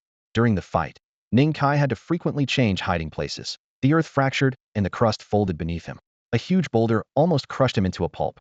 Fortunately, he kept some distance from the battle's epicenter and had powerful healing medicines on hand, allowing him to drag his battered body through the ordeal. Before him stretched the vast wasteland of a ruined wilderness. Water-based spiritual energy churned in the shattered air, while a network of deep, bottomless ravines scarred the land. Broken mountains lay scattered like stone bones. Those two dreadful beasts had flattened hundreds of miles of terrain into a graveyard. At the edge of the ruins, a collapsed cliff trembled slightly, and loose rocks tumbled down. A blood-stained figure struggled out from a crack in the rocks. Ning Kai coughed up a mouthful of rust-tasting blood. Beneath his shredded clothes, cracked flesh and protruding ribs were visible where his sternum had caved in. If they'd fought any longer, I probably wouldn't have lasted, he gasped, leaning against the mountain debris. His cloudy eyes gleamed with wild joy, grateful to be alive. After a brief rest, he confirmed that the two beasts had fallen asleep again and immediately dashed towards the battle center. There lay a giant crater dozens of kilometers wide, like the mark of a fallen god. Its walls were torn and scorched, littered with rocks and ash. Standing at the rim, Ning Kai felt the lingering terror in the air. His soul mark glowed faintly deep in his sea of consciousness, the heavy divine soul power rolling like waves, engulfing the battlefield. Searching, his spirit sensed a dark, canyon-like fissure. From a crack emerged a drop of clear, crimson blood, hovering in midair with a rose-colored glow that stood out in the dim sky. Then another drop, then Maureen increasing number of blood droplets rising from the ruins, forming a fist-sized blood orb in midair, pulsing with rich life force. I'm still late. Too much of the blood essence has scattered, Ning Kai muttered softly, regret flickering in his eyes. His stooped, thin form dragged his heavily wounded body across the ash and rubble. Whenever a ferocious beast also seeking the blood essence burst out, he crushed its skull with a single fist without hesitation. From death comes life. The sky filled with blood essence made the land even more dangerous than usual. Powerful beasts lurked in the ruins, stalking the bloody scent and fighting each other to the death for every last drop. Roars and rips echoed between the shattered stones. Ning Kai's pupils remained glazed, but a faint blue shimmer sparkled within. A human head-sized, crystal-clear blood orb floated a few feet from him, releasing spiritual energy so thick the air seemed heavy. Every time a drop of blood rose from the rubble, it was pulled into the orb, which throbbed and expanded. Suddenly, a low growl came from the shadows. A ferocious beast lunged forward, claws tearing the air, sending 3 streaks of snowy white claw light aimed at Ning Kai's face. In a flash, Ning Kai raised his palm, mystic patterns glowing in his hand. Netherlight swept out like a black blade, instantly decapitating the beast. Blood sprayed, intensifying the metallic stench. In just half an hour, this was already Ning Kai's 13th beast kill. In his perception, an ever-growing number of ferocious beasts gathered toward this area, overturning boulders and nearly plowing the entire ruin 3 feet deep. About time, Ning Kai muttered under his breath, tightly sealing the vital energy within his body with the golden spiritual power. His figure darted swiftly, skimming along the edge of the ruins as he slipped away. With the aid of his divine soul energy, the scattered blood essences among the rubble shone like oil lamps in the dark night, brilliantly piercing to his eyes. In less than half an hour, he had almost completely scavenged every drop of residual blood essence left on the battlefield. The true reason behind orchestrating this chaos was to obtain those fist-sized blood essences left behind by the 2 mysterious, terrifying creatures. Even if it was just ordinary blood, it was enough to transform his very being, potentially triggering an evolution in his soul pattern. At worst, it could prolong his life. Drip inside the dim cave, clear water slowly dripped down the stone walls. A radiant red glow flickered in the darkness as Ning Kai, stained with blood, sat cross-legged at its center. Suspended before him was the blood essence, bound tightly by a layer of golden spiritual energy, about the size of a fist. Will this work? The youth's expression was calm as he stared at the blood essence, yet inwardly he knew this was his final and only chance. Failure meant accepting his fate. He took a deep breath and reached out his withered right hand, his long fingers lightly touching the blood essence. Boom! The spiritual seal shattered instantly. A surge of dense vital energy exploded outward, tinting the whole cave in a faint crimson glow. The blood mass climbed up along his fingertips, quickly enveloping his entire body. Endless energy flooded his limbs and bones, first violently tearing through his tendons, then rapidly repairing them. His skin visibly flushed a deep red. The physical bottleneck that had long stagnated now rose again, nourished by the vital infusion. Crack! Sharp sounds of bones breaking echoed within the cave as his body trembled fiercely. Misaligned and fractured bones were mended by the energy, while bone fragments and necrotic blood were forcibly expelled from his body, falling onto the rock floor with dull thuds. The youth remained seated upright, back straight. His formerly gray-white hair shimmered faintly, then in a blink turned jet black. His gaunt frame swiftly became robust, and his wrinkled skin grew tight and smooth again. This was the 16 or 17-year-old appearance he had always been meant to have, full of vibrant life. The energy within the blood essence seemed endless, continuously pouring in. Gradually, agony furrowed Ning Kai's brow as the raging power tore through his body repeatedly, shredding and repairing tendons, bones, and organs. His nearly shattered silver teeth clenched tightly as crimson beads of blood seeped through his reddened skin, filling the air with a heavy metallic scent. In the shadowy cave, he groaned softly and shuddered, yet fiercely guarded the faint glimmer of clarity deep within his mind. I earned this myself. The youth growled. The golden spiritual power burst forth completely, locking the escaping vital energy at his body's surface and forcibly suppressing the wave of destruction. The boundless vital energy poured fully into the youth's body, destroying everything within him, only to be reshaped and tempered by his will into stronger muscles and bones. It was like refining a powerful elixir, continuously increasing the intensity of the fire. If he could endure it, he would break through his limits, stepping beyond the boundary of a prodigy and advancing further. If not, his body would shatter under the strain and he would perish. Ning Kai's anguished roars lasted for 7 whole hours, until even his voice gave out, hoarse and faint, like murmurs echoing from the depths of an endless hell. The blood essence the size of a human head in the cave gradually dimmed. Clinging tightly to Ning Kai's body, it rapidly withered, as if slowly transforming into a thin, fragile blood garment. Suddenly, a sharp crack rang out. The blood garment shattered, revealing smooth, pale skin beneath, briefly glimmering with a faint, translucent sheen. Ning Kai's long, thick eyelashes trembled slightly as he slowly opened his eyes. A fierce, brilliant blue light burst from deep within them, as if ready to shatter the rocks at the cave's entrance. Pale moonlight flowed through the mouth of the cave, illuminating the boy's black hair. Ning Kai's expression was complex as he sighed softly, the dazzling blue fading from his eyes. He stood up slowly, his tall, slender figure casting a long shadow on the cave wall under the moonlight. That shadow suddenly bent, his back stooping as the roots of his dark hair quickly turned a pale white, spreading rapidly until his head was covered in white hair. In the end, it was impossible to defy fate. Ning Kai whispered, his eyes clouded but tinged with a trace of resignation. The living blood essence had forcibly raised his strength to 120,000 gene, significantly improving his physical condition. but the emerald willow soul mark in his mind still glowed faintly, seeming ready to break through and evolve at any moment. Yet no matter how he tried to guide or harness it, he could never take that final step forward. Forget it. At least he had lived 2 months longer. Ning Kai joked bitterly to himself. He had originally expected to collapse before his 16th birthday, but now, having broken through his limits by sheer willpower, he had gained a whole additional year. In just 2 months, he would be 17. He couldn't help but think of the little wolf cub, wondered if that guy had made it back safely. Along the way, the wolf cub had fiercely protected him, calling him a Ning again and again. What a good boy and a trustworthy friend. His judgment had never failed him. The boy stepped out of the cave, bathed in the moonlight of night, hollowly gazing back toward it.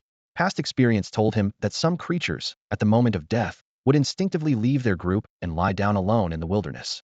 He knew clearly that the 330,000 li journey through the wilds was fraught with danger, and few welcomed good omens. Even he lacked confidence to shatter the fate of a spirit master. He simply could not accept defeat and wanted to fight for a chance. But he refused to die in Ning village, which was why he had chosen to leave. A boy with only 70,000 gene of strength resolutely stepped beyond the village, into the perilous wilderness. He did not expect that beside the aquatic dragon, a stubborn boy would already be waiting ahead. Little wolf cub, may the winds be at your back. Don't end up like Ying. Just be the hero you believe you're meant to be. Ning Kai's voice slowly echoed through the night air as he turned his back on Ning village and stepped forward. In the time he had left, he planned to seek out the legendary Mirror Lake. Ning Kai, not yet 17, walked through the vast wilderness with a head full of white hair, his body thin, hunched, and frail. Without the protection of his little wolf cub, each step became more arduous. Once, he had clenched his dry knuckles into a fist and shattered the skull of a fierce beast with a single strike. He had even forced his weakening body to burn fiercely, his blood surging, black hair regrowing, skin glowing, battling a dominant creature on the barren plain. Yet more often, he was reduced to a desperate flight. The wilds were sparsely traveled but teemed with rare and precious medicinal herbs. Towering mountains stood majestic, their slopes and valleys dotted with ancient plants decades or even centuries old. Occasionally, a millennia-old spirit root would be discovered. Once, from a distance, he spotted a divine mountain stretching from earth to sky, shrouded in mist with swirling vitality. Countless spirit herbs clung to its cliffs, some 100, 1,000, even several thousand years old each, exuding a profound spiritual aura. Ning Kai's clear blue eyes pierced through the fog, noticing a golden ancient lotus rooted in bare rock at the summit, mist rising like divine light around it. For miles around, no grass dared grow, as if the lotus had drained all life from the ground. He estimated the plant's age had surpassed 10,000 years. It had awakened wisdom and contained a mighty power that could rival the forces of creation. But even nearing that mountain made his spiritual senses flare wildly in alarm, his heart pounding fiercely in his chest. Forced to retreat 300 miles, he meditated atop another peak for 3 days. On the morning of the third day, distant trees swayed as a mighty old crocodile approached the sacred mountain cautiously, suppressing its fear. From waters thousands of miles away, it had once been a local overlord, its 4 legs shaking the earth lightly. Yet now it was near death, driven only by a fierce craving for that Sandier spirit herb. Suddenly, the old crocodile erupted with a surge of profound energy, crashing into the mountain's midsection, as if trying to snap it in two. Boom!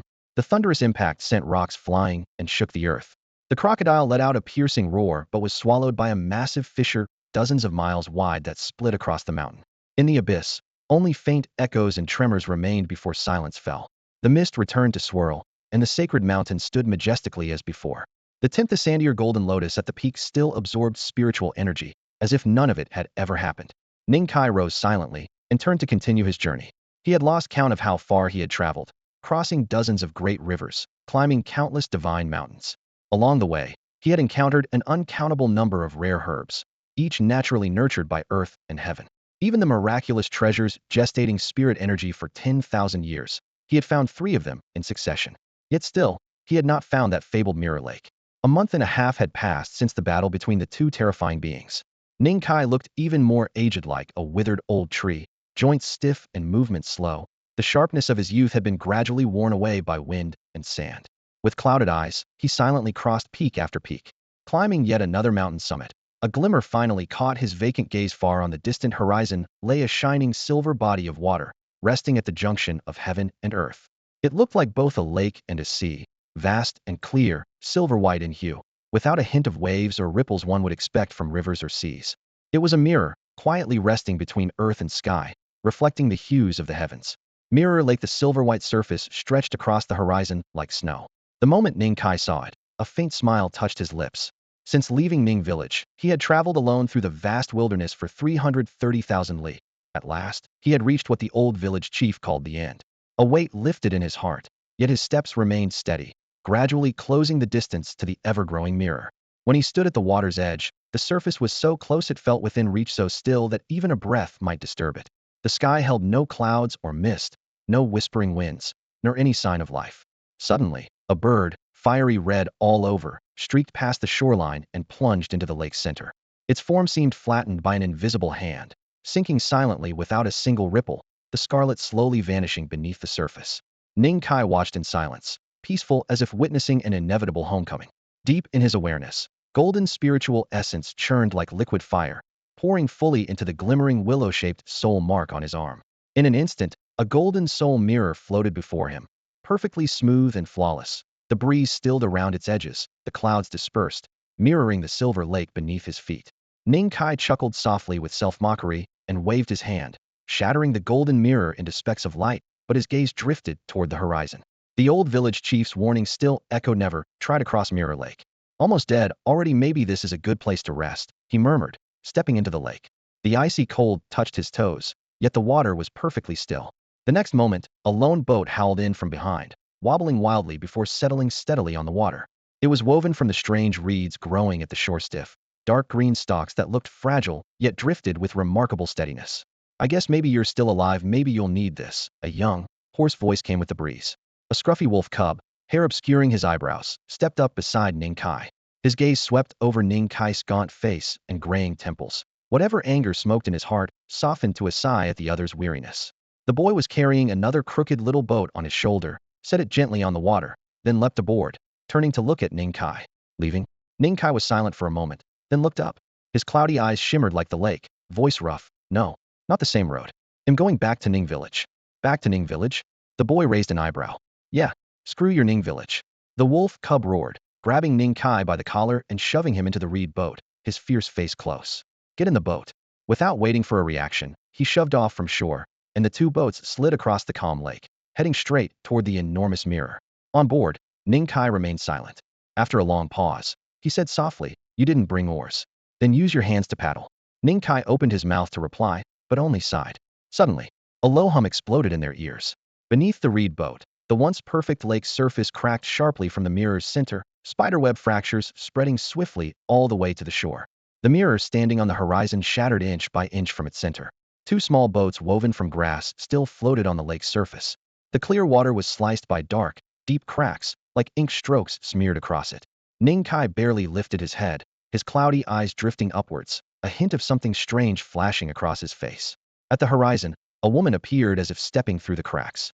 She wore a snowy white dress, its sleeves fluttering without wind, resembling a celestial exile untouched by the mortal world. The black fissures extended beneath her feet, yet her steps were light and steady as she stopped right in the center of the mirror lake, then walked slowly toward the shore. From above, two young boys stood on a green boat. She glanced at them briefly, her bright eyes flickering with a barely perceptible strangeness. "Ning Kai, that woman's animal skin is so pretty." The little wolf cub silently blocked Ning Kai behind him, lowering his voice as he muttered. Raised in the wilderness, he had never seen such a soft, thin animal skin and wondered what fierce beast it might have come from. "That's not animal skin, it's silk." "What's silk?" "A fancy kind of animal skin." Ning Kai felt a headache coming on. He stepped out from behind the little wolf cub's protection, his gaze falling to the space beneath the woman's feet. Golden energy arranged in strange patterns supported her above the shimmering waves. It was a power Ning Kai recognized, the force of the soul. But he was certain she was not a spirit master, nor did she carry the aura of a spirit master fused with mountain or river. Crack! A pitch-black thunderbolt crashed down from the shattered lake surface, nearly scattering the woman's soul energy. Then, countless black lightning bolts, as thick as arms, surged wildly from the lake, all targeting the figure in white. Golden soul liquid and dark lightning tangled, emitting blinding flashes before being swallowed by the depths of the wasteland. The broken lake surface plunged completely into darkness, like an open abyss, swallowing even the two grass boats by the shore. "Ning Kai, what was that just now?" The little wolf cub glanced toward where the boats disappeared and curled his lips. "I worked so hard for days." "That was a person," Ning Kai said quietly, his eyes also on the lake, then relaxed a little. "Stop the nonsense. Let's go back to Ning village." The wasteland might be about to go crazy. Ning Kai hunched over and slowly moved away from the mirror lake with his back turned. He had a bad feeling, but with only half a month left to live, what could he do? The little wolf cub lowered his head and followed, clenching and unclenching his fists. After a long pause, he mumbled, "Next time, don't lie to me again. Okay, no more lies. If you lie again, even if you're dead, they'll dig you up." The little wolf cub swung his fist, kicking up a rushing wind that fluttered Ning Kai's animal skin cloak. Fine. Ning Kai didn't look back. He casually picked up a dry branch as a staff. His movements were stiff, but his steps were steady. How there are wild people here. There really are. A crisp sound accompanied by faint air current came from above. A massive flying ship hovered over the two of them, casting a large shadow. Ning Kai's vision was slightly blurred, but he could still make out the main material of that flying Boato rare spirit wood from the great wilderness. The wood's grain was a vibrant green, as if still breathing with life. In the swirling mist, the hull's surface shimmered with a faint, pearly glow. Back when he and the little wolf pup had crossed the vast 33,000 li of the great wilderness, they had only glimpsed a handful of such trees from afar. Yet now, someone had sawed down an entire spirit wood tree, polished it into a boat, and adorned the bow and stern with intricate golden jade patterns and extravagance bordering on arrogance. At the prow stood a dozen or so young figures, dressed in splendid, embroidered clothes, their expressions haughty as they looked down like a cold wind on the two boys below. "Hey, are you savages?" The girl at the front, about 15 or 16, wore a flowing azure dress that fluttered in the breeze. Leaning on the carved rail, she deliberately dragged out her last word. "You're the savages. Your whole family's savages." The little wolf pup snapped back, hands on hips, his voice clear and sharp. As soon as the words left his mouth, he grabbed Ning Kai's wrist and spun him around, ready to dash deeper into the great wilderness. "Since you've come all this way, what's the rush?" Came a teasing laugh. A boy around 17 or 18 raised a hand and slashed out a crescent of blue light, cutting a deep scar more than 7 meters long through the wild grass and blocking their path completely. "Tuobatian, don't be so rough." The blue-robed girl frowned, shooting the boy a fierce glare. With a flick of her wrist, a strip of sapphire silk flew out and stretched into a flexible, glowing bridge from the ship's rail down to the ground. "Come on up, won't you?" she called softly, voice gentle but with unmistakable disdain in her eyes. The little wolf pup frowned, glancing instinctively at Ning Kai's reaction. "Let's see what's what," Ning Kai murmured, a faint shadow of deep blue light flickering in his eyes as he studied every inch of the flying boat's structure before nodding. One after the other, they stepped onto the silk bridge. The blue light rippled beneath their feet like water. The moment they ascended the deck, a gentle but undeniable spiritual pressure washed over them, revealing the extraordinary cultivation levels of everyone aboard. The deck was filled with young people, all dressed finely and mounted on sleek horses, none older than 20. Some lounged lazily on the railing with teasing smiles. Others held trays of crystal jade fruits, tasting the divine nectar with downcast eyes that flickered between Ning Kai and the little wolf pup. "Old man, is this your grandson? He's got some serious energy and blood vitality." A round-faced boy with fair skin carrying a tray of purple spirit fruits approached with curiosity. Everyone could tell the black-haired youth before them had steady breathing and surging internal energy, like a river flowing backward. If they hadn't feared that strength, they would have just grabbed him without wasting words. "Yes, this is my grandson." Ning Kai smiled kindly, rubbing the little wolf pup's head. His white hair and aged face paired naturally with the gentle gesture. The little wolf pup's face darkened. He subtly turned away, eyes flashing coldly at the chubby boy. He opened his mouth to retort, but ended up sighing silently. This time, head lost that admit it, but head remembered that chubby boy's face. "My name's Lan Shi, fresh as orchid air, mysterious like a mountain stream." The blue-clad girl stepped forward, blinking playfully as she introduced herself, a mixture of mischief and curiosity in her tone as her gaze fixed on the little wolf pup, waiting for a reply. The wolf pup hesitated, but just as he opened his mouth, someone pushed him from behind. The boy who had created the blue crescent drew closer, disdain practically spilling from his eyes. "What nonsense. Old man, you answer what we ask. Tell us everything you know, down to the last detail." Ning Kai scratched his ear and leaned on a makeshift cane he had picked up by the roadside, casting a sidelong glance at the young man. "Old man here, huh? Getting on in years. Ears don't work so well anymore." He mumbled indistinctly, then turned his gaze to Lan Shi with a kind expression, as if looking at a child in his own family. "Young lady, your name is truly elegant. Me and my grandson have eked out a living in this wilderness for generations who hardly deserve such a proper name. Damn old geezer, is this on purpose or not?" The youth named Tuoba Tian scowled, palm etching glowing runes as he struck out at Ning Kai with a palm attack. Bang! Fists and palms collided, a shadowy light bursting from the boy's palm. The little wolf cub looked calm, but a faint glint of killing intent flickered in his eyes. Tuoba Tian grunted in pain, his wrist bending awkwardly as he stumbled back several steps, staring at the boy in horror. On the flying boat, more than a dozen teenagers and youths froze in place. Tobatian was called useless, but even so he was a genius outside. Now he was casually crushed. After shock passed, a fierce heat welled up in them all.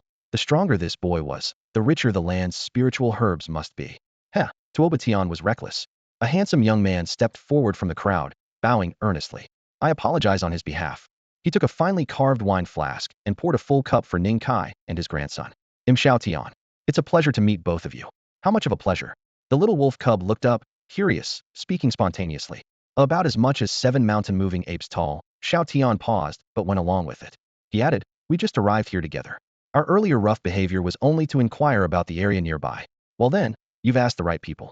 Ning Kai lifted his cup but spilled a few drops, his gaunt figure like an old stick in the sunlight. Our ancestors have lived in this wilderness for generations. Ask us anything you want. He said this while dragging the little wolf cub over to sit on a stone bench nearby. The table was laden with glossy spiritual fruits and fragrant nectar, true first-rate treasures. The two naive children's eyes lit up as they eagerly grabbed fruits to gobble and chug the wine from the flask.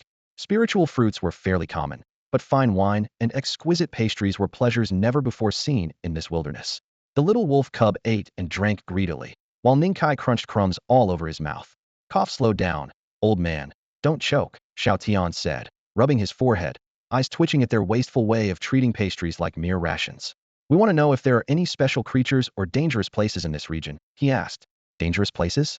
Ning Kai swallowed half a bite and stared at Xiaotian as if had lost his mind. You want to know about the dangerous places in the wilderness? He glanced over the dozen youths. Their expressions grew even stranger. Seeing them all nod, Ning Kai exchanged a look with the little wolf cub, sighed softly, and began to speak slowly. Since you've asked sincerely. Ning Kai stroked his graying beard, his voice taking on the weight of an ancestral secret, but his eyes drifted toward the little wolf cub that was busy devouring most of the pastries on the plate. Ahem, don't worry, old man. We have plenty of pastries and nectar, Xiaotian said, already prepared. He raised his hand slightly, and the satin pouch at his waist glowed softly. The hidden compartments opened, revealing over a dozen rare delicacies from the wasteland, which he neatly arranged on the table, filling the air with enticing aromas.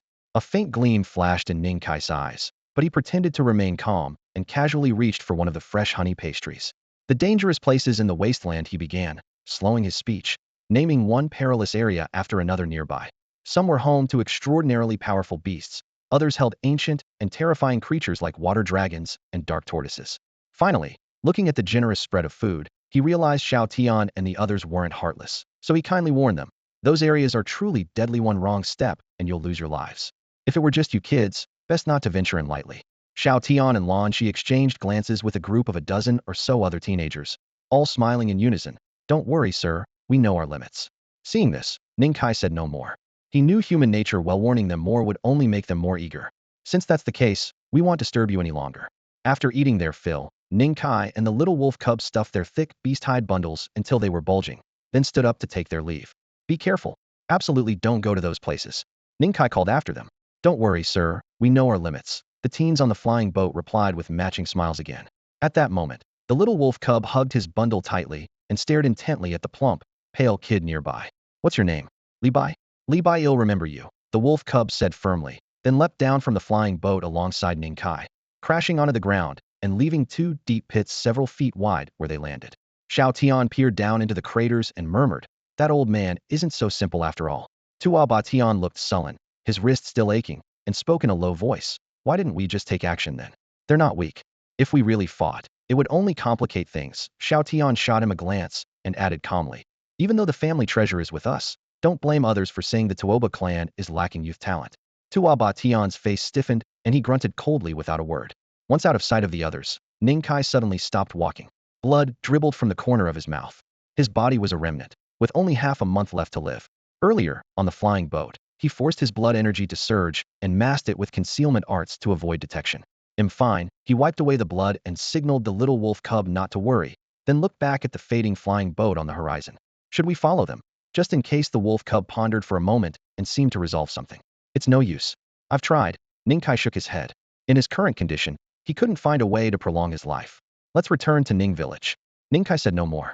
Leaning on his wooden staff, he took slow, steady steps in the direction of Ning village. He wasn't worried about their trail being discovered. Covering 330,000 li was no simple feat. Besides, he needed to bring the little wolf cub back. Or rather, he needed the cub to lead him home. The vast wilderness remained perilous, filled with countless deadly threats lurking in the shadows, ready to pounce at any moment. Carrying Ning Kai on his back, the little wolf cub broke through mountain winds and sprinted 5,000 li non-stop. Although he had now reached the Ningguan realm, dangers kept appearing along the way. About 3,000 li from Jing Lake, a 1,000-meter-long demon vine clung to a low cliff. Bright red petals unfurled in the mountain breeze, continuously releasing a radiant energy mist that bathed the entire cliff face in an otherworldly glow. As they approached within 5 li, the ground suddenly cracked open. Roots dozens of li long burst through the rocks and wildly whipped in all directions. The little wolf cub's chest exploded with divine light, blood mist spraying as he forced himself to drag the pale Ning Kai free from the tangled blood web of roots. Soon after, they passed a seemingly calm grassland where the earth abruptly churned and transformed into a giant maw, swallowing them whole. Ning Kai drained the last of his soul's essence from deep within his spirit sea, and together with the little wolf cub, they unleashed their power to tear through the beast's stomach wall, slimy fluids splattering as they escaped.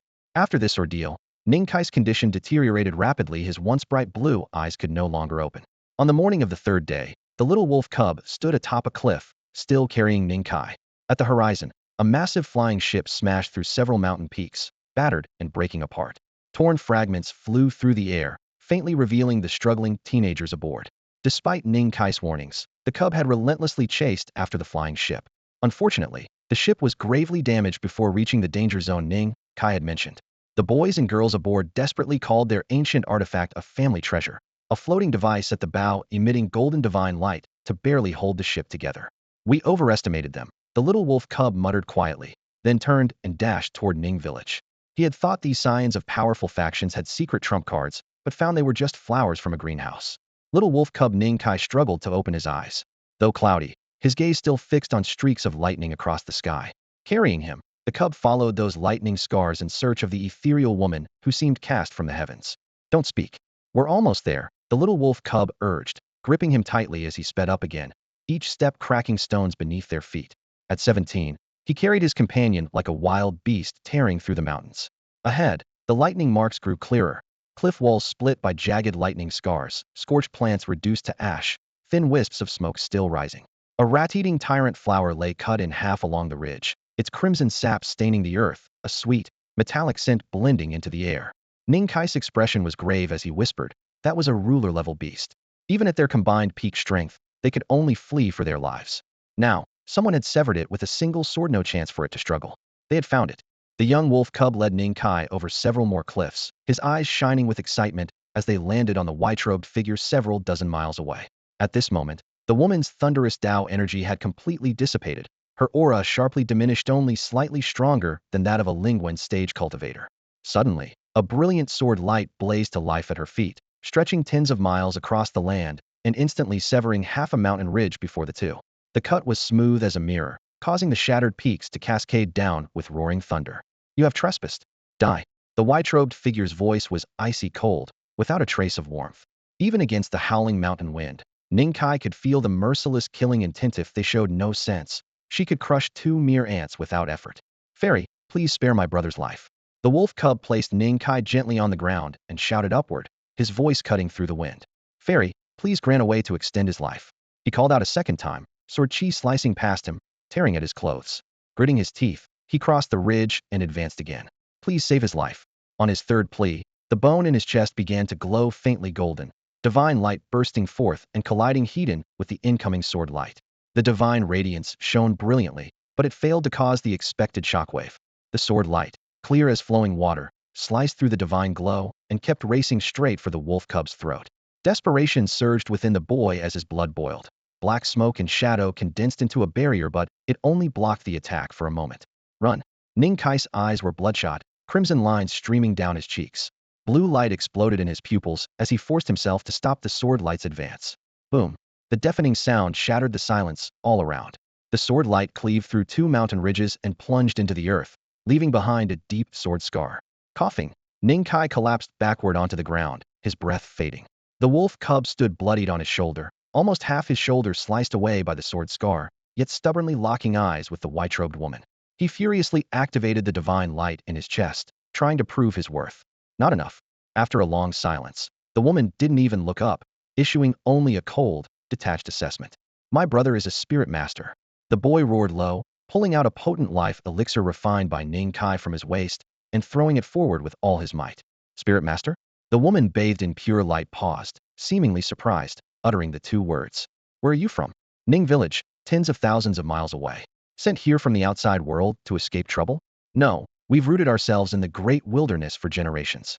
Born in Ning village, we will also die in Ning village. The mountain wind whipped past. The white figure was silent for a moment before speaking again. Bring him to me to see. All right. The wolf cub's eyes blazed with sharp light as he carefully lifted the fading Ning Kai, climbing the cliff step by step. He gently placed him before the woman, then stepped back silently seeking help meant trust. Any doubt now was despair. A strange thing indeed. Golden spiritual power swirled around the woman's body as her gaze seemed to pierce through illusions, directly seeing the emerald willow soul mark within Ning Kai's sea of consciousness. Unexpected, a spirit master still emerging in this region. Her tone carried genuine surprise as she released several strands of clear light that entered Ning Kai's body, nourishing his parched soul sea. Watching Ning Kai slowly regain consciousness, she spoke softly. Spirit masters perceive the essence of all things, discern illusion from truth, and at their peak, can wield the authority of the heavens. Her voice was cold, like wind and snow brushing against stone walls. Because of this, spirit masters are envied by the heavens. Their souls are powerful, but their bodies weak. They cannot cultivate their physical Bodhis spirit patterns, relying only on the most basic methods to strengthen their physique. She leaned in to examine Ning Kai, her fingertips brushing the bloodstains lingering on his cheek, regret flickering in her eyes. By all rights, human beings born in this desolate land should not produce spirit masters at all. You are an anomaly. But sadly your soul suppresses your body, your essence fades away, and death will come for you in the end. This is the fate shared by countless spirit masters. The young wolf cub standing nearby looked unsettled and asked hoarsely, is there really no way? Of course there is. The woman nodded gently. Throughout countless eras, many have been blessed with exceptional talent. In ancient times, some spirit masters used a soul pattern in the sea of consciousness combined with a soul elixir for meridian circulation to delay the soul's oppression of the body. Looking beyond here, such methods are not uncommon. Hearing this, the little wolf calmed somewhat and sat cross-legged beside Ning Kai, waiting with him. Her gaze returned to Ning Kai. Given your current condition, even with life extension, you have only 3 years left. Ning Kai nodded. 3 more years would still be better than none. Since you have obtained my Dao sect's secret method, if you survive 3 years, you must leave and seek out the Dao sect's mountain gate. Are you willing? Ning Kai's face grew solemn, yet a faint smile crept through his aged features. He shakily rose, bowing deeply to the figure in white. If by chance I live 3 years, I will enter the Dao sect and serve faithfully for life. Only then did the woman's expression soften a little. She raised her arm. Her skin was like polished jade. A sliver of golden light blossomed from her fingertip, gently touching Ning Kai's brow. Instantly, the golden divine radiance transformed into chains of Dao rules, threading from her fingertips deep into Ning Kai's sea of consciousness. This was her soul's power, inscribed with that ancient and complex secret method. An overwhelming flood of information surged in, nearly fracturing Ning Kai's mind. Indeed, it was an ancient and intricate manual for life extension. 7 days, she said calmly. Fail to master it, and you will die. Also, my name is Jiangzhui. After 3 years, if you can break through the Spirit Master's death tribulation, only then will you qualify to enter my Dao Institute. With that, she lifted her sleeves, her gaze sweeping over the wolf cub's chest. The countless golden chains vanished instantly, and the white-clad figure vanished into the distance. Sister Immortal, can I come into the Dao sect too? The wolf cub shouted to the heavens at the top of his lungs. From afar came Jiang Ziya's voice, clear and close. If you can perfect your transcendence and undergo the nirvana of Dao fusion, you may come seek me at the Dao sect as well. The wolf cub immediately grinned widely. Haha, Ning Kai, did you hear that? I can join the Dao sect too.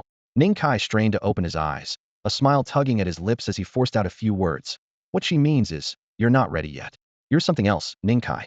Nearly dead, and still won't shut up. The wolf cub rolled his eyes, but couldn't hide the worry and care beneath.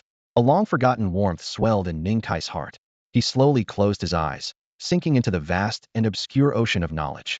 The intricate lines and ancient meaning of this nameless manual were clearly very precious even outside.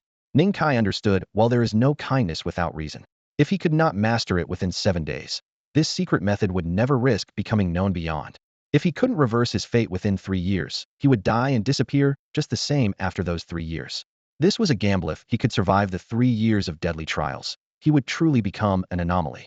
Yet the woman in white set no restrictions for him, as if even she didn't believe Ning Kai could make it that far. More than life and death, what bothered Ning Kai was another matter according to the woman in white. The living beings nurtured by this land were destined never to become spirit masters. This land, the dormant life forms, the scarcity of spirit masters, the woman's deep blue eyes, all this information swirled in Ning Kai's mind like mist, making the once familiar great wilderness suddenly feel strange. Ning Kai shook his head, pushing down the chaotic thoughts. At this moment, in his sea of consciousness, golden chains of Tao constantly shimmered, as vast and intricate information poured fiercely into his mind. The chains were formed by converging divine soul liquid guided by his original soul pattern, ultimately manifesting as divine soul chains. Ning Kai held his breath and focused, repeatedly visualizing the mysterious pattern within the chains. Every twist and line corresponded to his fate markings, as if hiding an inseparable connection. The mountain wind outside seemed cut off. Only the complex pattern remained in his perception. The willow soul pattern deep in his consciousness emitted a gentle glow, drawing the golden divine soul liquid.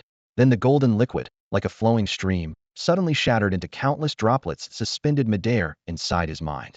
Under his control, the golden rain reformed into lines, then chains, slowly outlining the complete shape. Time passed silently. At the mountain peak, the little wolf cub's pupils widened, watching Ning Kai's body emit a gentle radiance. Wrinkles faded, skin regained its youthful sheen. The white hair receded, replaced by ink-black strands. His hunchback straightened, and all the deathly aura was replaced by youthful vitality. So good, he murmured. A huge weight lifted from his heart. A smile spread across his eyes. Ning Kai had survived. As for the future, he would worry about it after living through the present. Ning Kai's eyelashes trembled, shedding a tear like dew. His clear blue eyes took in the wolf cub's smiling face. He stood up, punched the other's chest without a word of thanks. The two boys stood side by side atop the mountain, gazing at the slow rising dawn in the distance. The blazing sun cast brilliant light in their eyes. The life or death escapes across the 330,000 Li Great Wilderness, a year of desperate survival, countless perilous trials, multiple deadened near-death moments. All those hardships dissolved where dawn met the mist. Ning Kai had never felt so clear-headed and unburdened, as if a heavy chain had been lifted. Then, the little wolf cub proposed a fight. He had held back for a long time, wanting to give Ning Kai a good beating but afraid his first punch might knock him out cold, so he restrained himself. Moments later, a bruised Ning Kai crouched in the grass, carefully crushing some old medicinal herbs, grimacing and inhaling as he smeared the ointment on his cheek. The little wolf cub's punches kept landing square on his face, trying to ruin his looks. Fortunately, Ning Kai hadn't suffered any major damage. Not to mention, the little wolf cub's backside felt surprisingly good to kick when he retaliated. Let's go back to Ning Village. Ning Kai casually scooped up a large dollop of cool medicinal ointment and slapped it onto the fluffy behind of the little wolf cub with a sharp smack. Hey, take it easy. The cub gritted his teeth and gasped sharply, but still obediently took the ointment and carefully rubbed it onto his blood-streaked fur. I have a feeling something's going to happen in the great wilderness. Ning Kai raised his head, eyebrows furrowed tightly. The shattered Jing Lake, the sudden appearance of Jiangzhui, and those outsiders who came aboard the little boat, all these things seemed to foretell some looming trouble. You think maybe some treasure has appeared? The cub's eyes brightened, recalling the uproar a few years back when the giant Kuan suddenly emerged. The great wilderness, birthplace of the giant Kuan and the azure sparrow, wouldn't be surprising if another rare treasure showed up. Maybe. Ning Kai just frowned and shook his head gently. I have an idea. He cast a sidelong glance at the cub, a half-smile playing at his lips. But it means you're going to have to make a sacrifice. The cub's face suddenly turned pale as if he guessed the meaning, taking a step back. You bring the medicine here. Deep within the great wilderness, endless mountains stretched on, jagged cliffs, strange rocks, and misty valleys tangled together, making it easy to get lost with just one misstep. At this moment, a silvery white waterfall plunged down from the sky with a roaring thunder. Beside the waterfall, a flying boat was half embedded into the mountain, its exposed hull cracked and broken. A dozen boys and girls, dusty and grimy, gathered at the valley floor. Xiao Tian's battle armor was shattered beyond recognition, blood smeared on his cheek, and he shook his head with a sigh. Chubby Li Bei's clothes were tattered, his pale belly jiggling as he pulled out a piece of pastry and chomped away, drawing a frown from Lon Zever. Since the accident, the guy hadn't stopped pulling snacks from his sumaru pouch. Ugh, what are we gonna do now? I'm so worried I can't even eat, Li Bei muttered, stuffing another big piece into his mouth before finishing his sentence. Shut up, Xiao Tian finally snapped, jumping up to bonk him hard on the forehead. The flying boat can barely limp along after repairs, but this great wilderness is way more dangerous than we thought. We probably won't get far, let alone find any treasures. Everyone's expressions were equally gloomy. They thought this trip would be like Before-a vacation with a chance to find treasure, but after barely 2,000 miles, they were battered and broken. If not for the protective artifacts gifted by their clan elders, they wouldn't have made it. I should have had the clan send 2 more spirit masters in the first place, Tuoba Tian said irritably, blood staining half his body as his long hair fell loose, slamming a rock with his foot. Come on, which clan doesn't treat their spirit masters like treasures? They wouldn't come here just to die for free. Lanshi rolled her eyes. My clan's spirit masters obey orders and can be dismissed anytime. Not like you. Stuck and frustrated, Tuoba Tian snorted, unwilling to concede. Enough, stop arguing. Xiao Tian frowned deeply and barked. Use that energy to figure out a way. You want to hide here forever? He gripped his sword hilt, his gaze darkening. Honestly, I think we should have left that little bastard behind from the start. If you hadn't stopped me, I'd have broken that little bastard's limbs. Tuoba Tian tore a corner of his shirt to bandage his arm as he snorted coldly, his tone dripping with disdain. No idea who that was, but they didn't dare make a sound back then. Lanshi, dressed in a deep blue gown, stood before him with hands on her hips, her slender waist leaning forward slightly as she shot back, without a trace of courtesy. Hey wait, look over there. A young boy in the crowd suddenly raised his hand, pointing toward the mountainside 10 li away. Everyone turned to look and saw an old man and a young boy bent over among the loose stones. The elder suddenly grabbed a grayish-green tail-like object and called for the boy to help pull. Moments later, a jade-green vine was dragged from the earth, its roots resembling a lizard's tail. Upon closer inspection, it was an ancient medicinal plant that had survived for centuries. I recognized this, its lizard tail vine, a very potent ingredient. The chubby boy Li Bai suddenly realized and smacked his forehead hard. At the mountainside, the little wolf cub lowered his head and plucked a piece of agadarred wood core from the vine's center, quietly slipping it into a beast skin pouch at his waist. He whisperingly asked, Ning Kai, do you think our plan will work on them? She'll hide it well.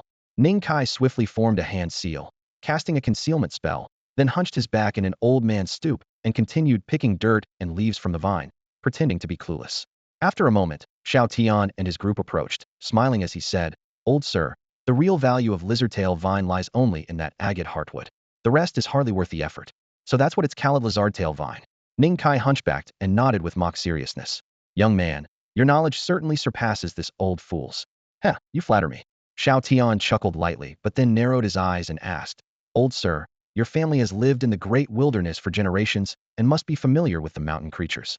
Could you help guide us? We're new here and quite uneasy traveling alone. As he spoke, a dozen teenagers gathered around him, while 3 boys silently moved behind to block any escape, grinning in a way that was anything but friendly. Ning Kai exchanged glances with the little wolf cub, sighed inwardly, and wore an expression of reluctance. Don't worry. Xiao Tian's voice hardened slightly, emphasizing the phrase wrong intentions. As long as no one plans harm, I guarantee your safety. Let's hope, young brother, that words match deeds. Ning Kai smiled wryly, and with the wolf cub reluctantly, they turned back with the group toward the mountain ravine. 3 days later, the repaired flying boat, its scars mottled and cracked, finally rose slowly into the air. Inside the cabin, Ning Kai and Xiao Tian sat facing each other. Nearby, Li Bai and the little wolf cub had already unpacked a sumaru pouch and were sharing rare spiritual food from the great wilderness bite by bite. At the other end, Tuoba Tian and several boys grit their teeth, their eyes fixed restlessly on the bag of treasures. Ning Kai's gaze also fell on the sumaru pouch at Xiao Tian's waist. Unable to hide the burning curiosity, had lived in Ning village half his life, but never seen such a marvelous artifact. Heh, old sir, if you like it, when we reach our destination, I wouldn't mind giving you one. Xiao Tian poured a cup of clear spiritual tea and smiled as he pushed it toward him. That was the feeling between them. The sumaru pouch isn't an issue. From here on, we'll have to rely on the old gentleman. No problem. I've roamed this vast wilderness for half my life, been through side paths and hidden rivers alike. Navigating is on me, Ning Kai said, tapping the flying boat's deck with his wooden staff. The cracked palm struck the wood with a dull sound. Deep wrinkles lined his face, full of hopeful anticipation for what lay ahead, and a faint smile eased from his lips. Xiao Tian nodded. He didn't doubt the elder's words. With over a dozen spirit pattern cultivators guarding the boat, even if that grandfather and grandson duo got any clever ideas, they wouldn't cause trouble. Thinking that, he gave Ning Kai a small smile. Ning Kai hobbled forward to the bow.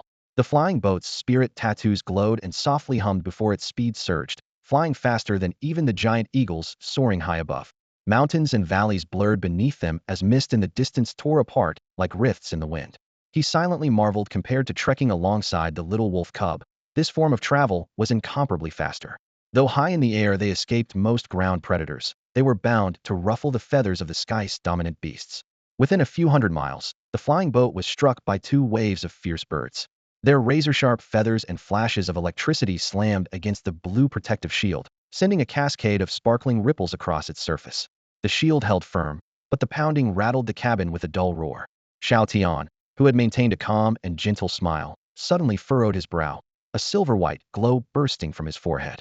A beam of divine light shot out, piercing two of the flying monsters in midair and sending their massive bodies tumbling down beneath the clouds. Ning Kai clicked his tongue in quiet admiration. Not only Xiao Tian, but everyone aboard wielded different Taoist arts with formidable power. He and the little wolf cub could analyze those techniques thanks to their spirit master skills, but it took time. Over the past year, he had rushed forward against the clock, and the cub had barely mastered two techniques: concealment and dark radiance. Ning Kai understood even simple spells, refined to their limits, could unleash tremendous force. But having more skills, stronger ones, was always an advantage. He glanced at the little wolf cub, who was hungrily chewing on spirit meat, the worry in his eyes quickly fading. He moved closer to Xiao Tian's side and quietly asked, "Xiao Tian, brother, could you offer some advice about cultivating body Tao patterns? My grandson and I have stumbled through scattered teachings left by our ancestors. We've lost many chances along the way, and it's pure luck we've made it here."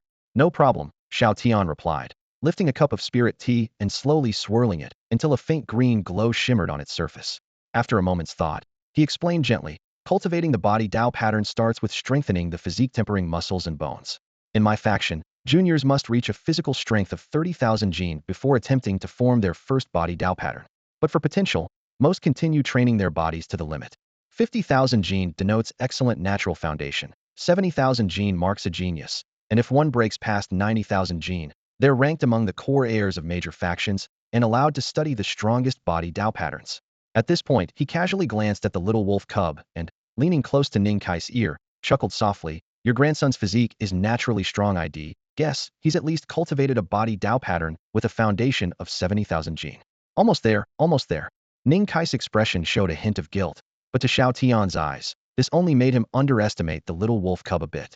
It seemed 7,000 Jin still wasn't quite enough. Perhaps it was a weight boosted by consuming rare flesh and blood treasures.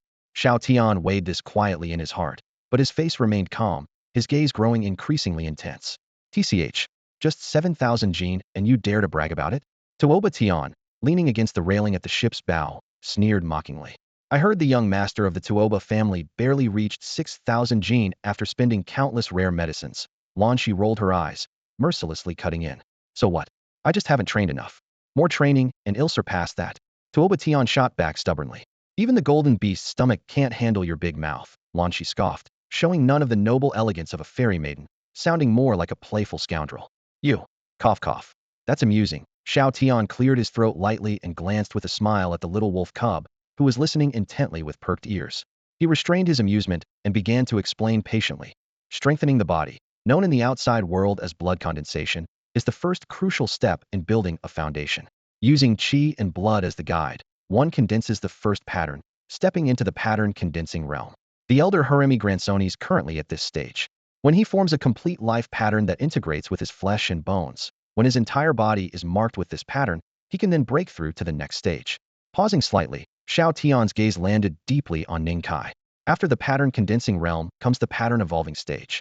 Beyond that, when my grandson reaches it, he will understand for himself." Only then did Ning Kai realize that Xiao Tian's patient explanation was clearly meant for the little wolf cub. He was intentionally trying to recruit him. "Elder, we've talked enough. Shall we take a look at the bow?" Xiao Tian set down his teacup and smiled as he stood. Ning Kai caught his meaning. To earn their trust, he had to demonstrate real ability. Leaning on his staff, he walked to the ship's bow and quietly cast a concealment technique. Deep blue light flickered in his pupils, and his gaze pierced through mountain winds and clouds to take in the landscape for miles around. Inside his spirit sea, droplets of golden soul essence wove into countless delicate chains. Using these chains as brushes, he painted a beast he had never seen before. Once the pattern was complete, the pressure on his soul from his physical body lightened, and his control over soul power leapt dramatically. Within his sapphire eyes, life patterns began to appear. 70 li away lay a place his ancestors called the Doomed Valley, where a blood-red vine thousands of meters long lurked. 300 li beyond, a Dominator-level creature had built its nest. As the flying vessel advanced, Ning Kai selectively shared the information head gathered with Xiao Tian. When discussing the true dangers ahead, he framed it as ancestral lore, showing capability without revealing his identity, as a spirit master. Good. Xiao Tian smiled in agreement. As the ship passed 70 li, they all saw below in the valley a blood-red vine winding and sprawling. The vine stretched for 7 or 8 li, quickly left far behind by their well-prepared flying vessel. Naturally, the flying ship chose to detour to avoid the territory of that overlord-level being. Under Ning Kai's occasional gestures and guidance, the flying ship skimmed across the vast mountains and seas with occasional dangers, but mostly steady progress. The bow sliced through the wind, lightning flickering across the sky, while the laughter of the boys and girls mingled with the roars of beasts above the clouds and waves. Along the way, they frequently swooped down together to slay rampaging fierce beasts. Sometimes they chipped away jagged mountain rocks to retrieve radiant ancient herbs. At other times, they followed clear springs and hidden valleys to pluck clusters of millennia-old Lingji mushrooms. The most breathtaking moment was when Xiao Tian, deep in a mist-shrouded ravine, snatched a 3,000-year-old rare herb whose fragrance filled the air, intoxicating the group. The dozen or so youths couldn't contain their joy. Their faces seemed to be stamped with the word fortune. Li Bai even draped an arm around the little wolf cub's shoulder, loudly proclaiming to become sworn brothers of different surnames. Cub, from now on, stick with Brother Bai. As long as I get a mouthful of food, you'll have a bowl to clean. The chubby boy clutched a wine jug, cheeks flushed, his breath smelling strongly of alcohol blowing onto others, his hand tight on the wolf cub's shoulder. All right. The wolf cub only smiled faintly, eyes calm, saying little. The flying ship hung high in the ninth heaven, speeding relentlessly, easily leaving most earthly dangers far behind. Yet the skies were no safer, as they were chased several times by monstrous birds with wingspans tens of meters wide. The most perilous encounter had a giant winged beast trailing the ship's stern for hundreds of miles, its shrill cries shaking the ears. Lan Shi drew a silk ribbon from her sleeve, her bodice runic patterns glowing blue like a tide as she infused nearly all her spirit energy into it. The ribbon suddenly swelled, transforming into hundreds of meters of crimson chains that soared up to entangle the fearsome bird. Seizing the chance, Xiao Tian slammed the helm, and the ship thundered forward, finally shaking off its pursuer. The price was steep. The protective treasure, a gift from an elder, shattered and lost its spiritual glow forever. Lan Zai's face went pale, but she uttered not a single complaint. Day after day, Ning Kai and the youth on board grew familiar with each other, sharing countless secrets of the great wilderness in casual conversation. Yet whenever asked about the world beyond the great wilderness, everyone fell silent as if bound by some invisible oath. Even the liveliest atmosphere instantly cooled in an instant. 3 months passed in the blink of an eye. Above the endless mountain ranges, a battered flying ship drifted with difficulty, riddled with cracks, its runes exposed, spiritual energy leaking like rain. Bang! The ship shuddered violently until it could hold no longer, breaking apart into a storm of spiritual debris.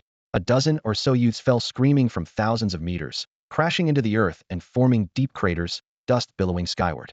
Ugh, ugh, ugh. A girl in azure robes spat out dirt from her mouth, dusted off her skirt, and looked around. Old sir, and the little cub. She spotted 2 figures a few meters away, a smile blossoming on her face as she waved and called out. The ship's destroyed, so we have to search on foot.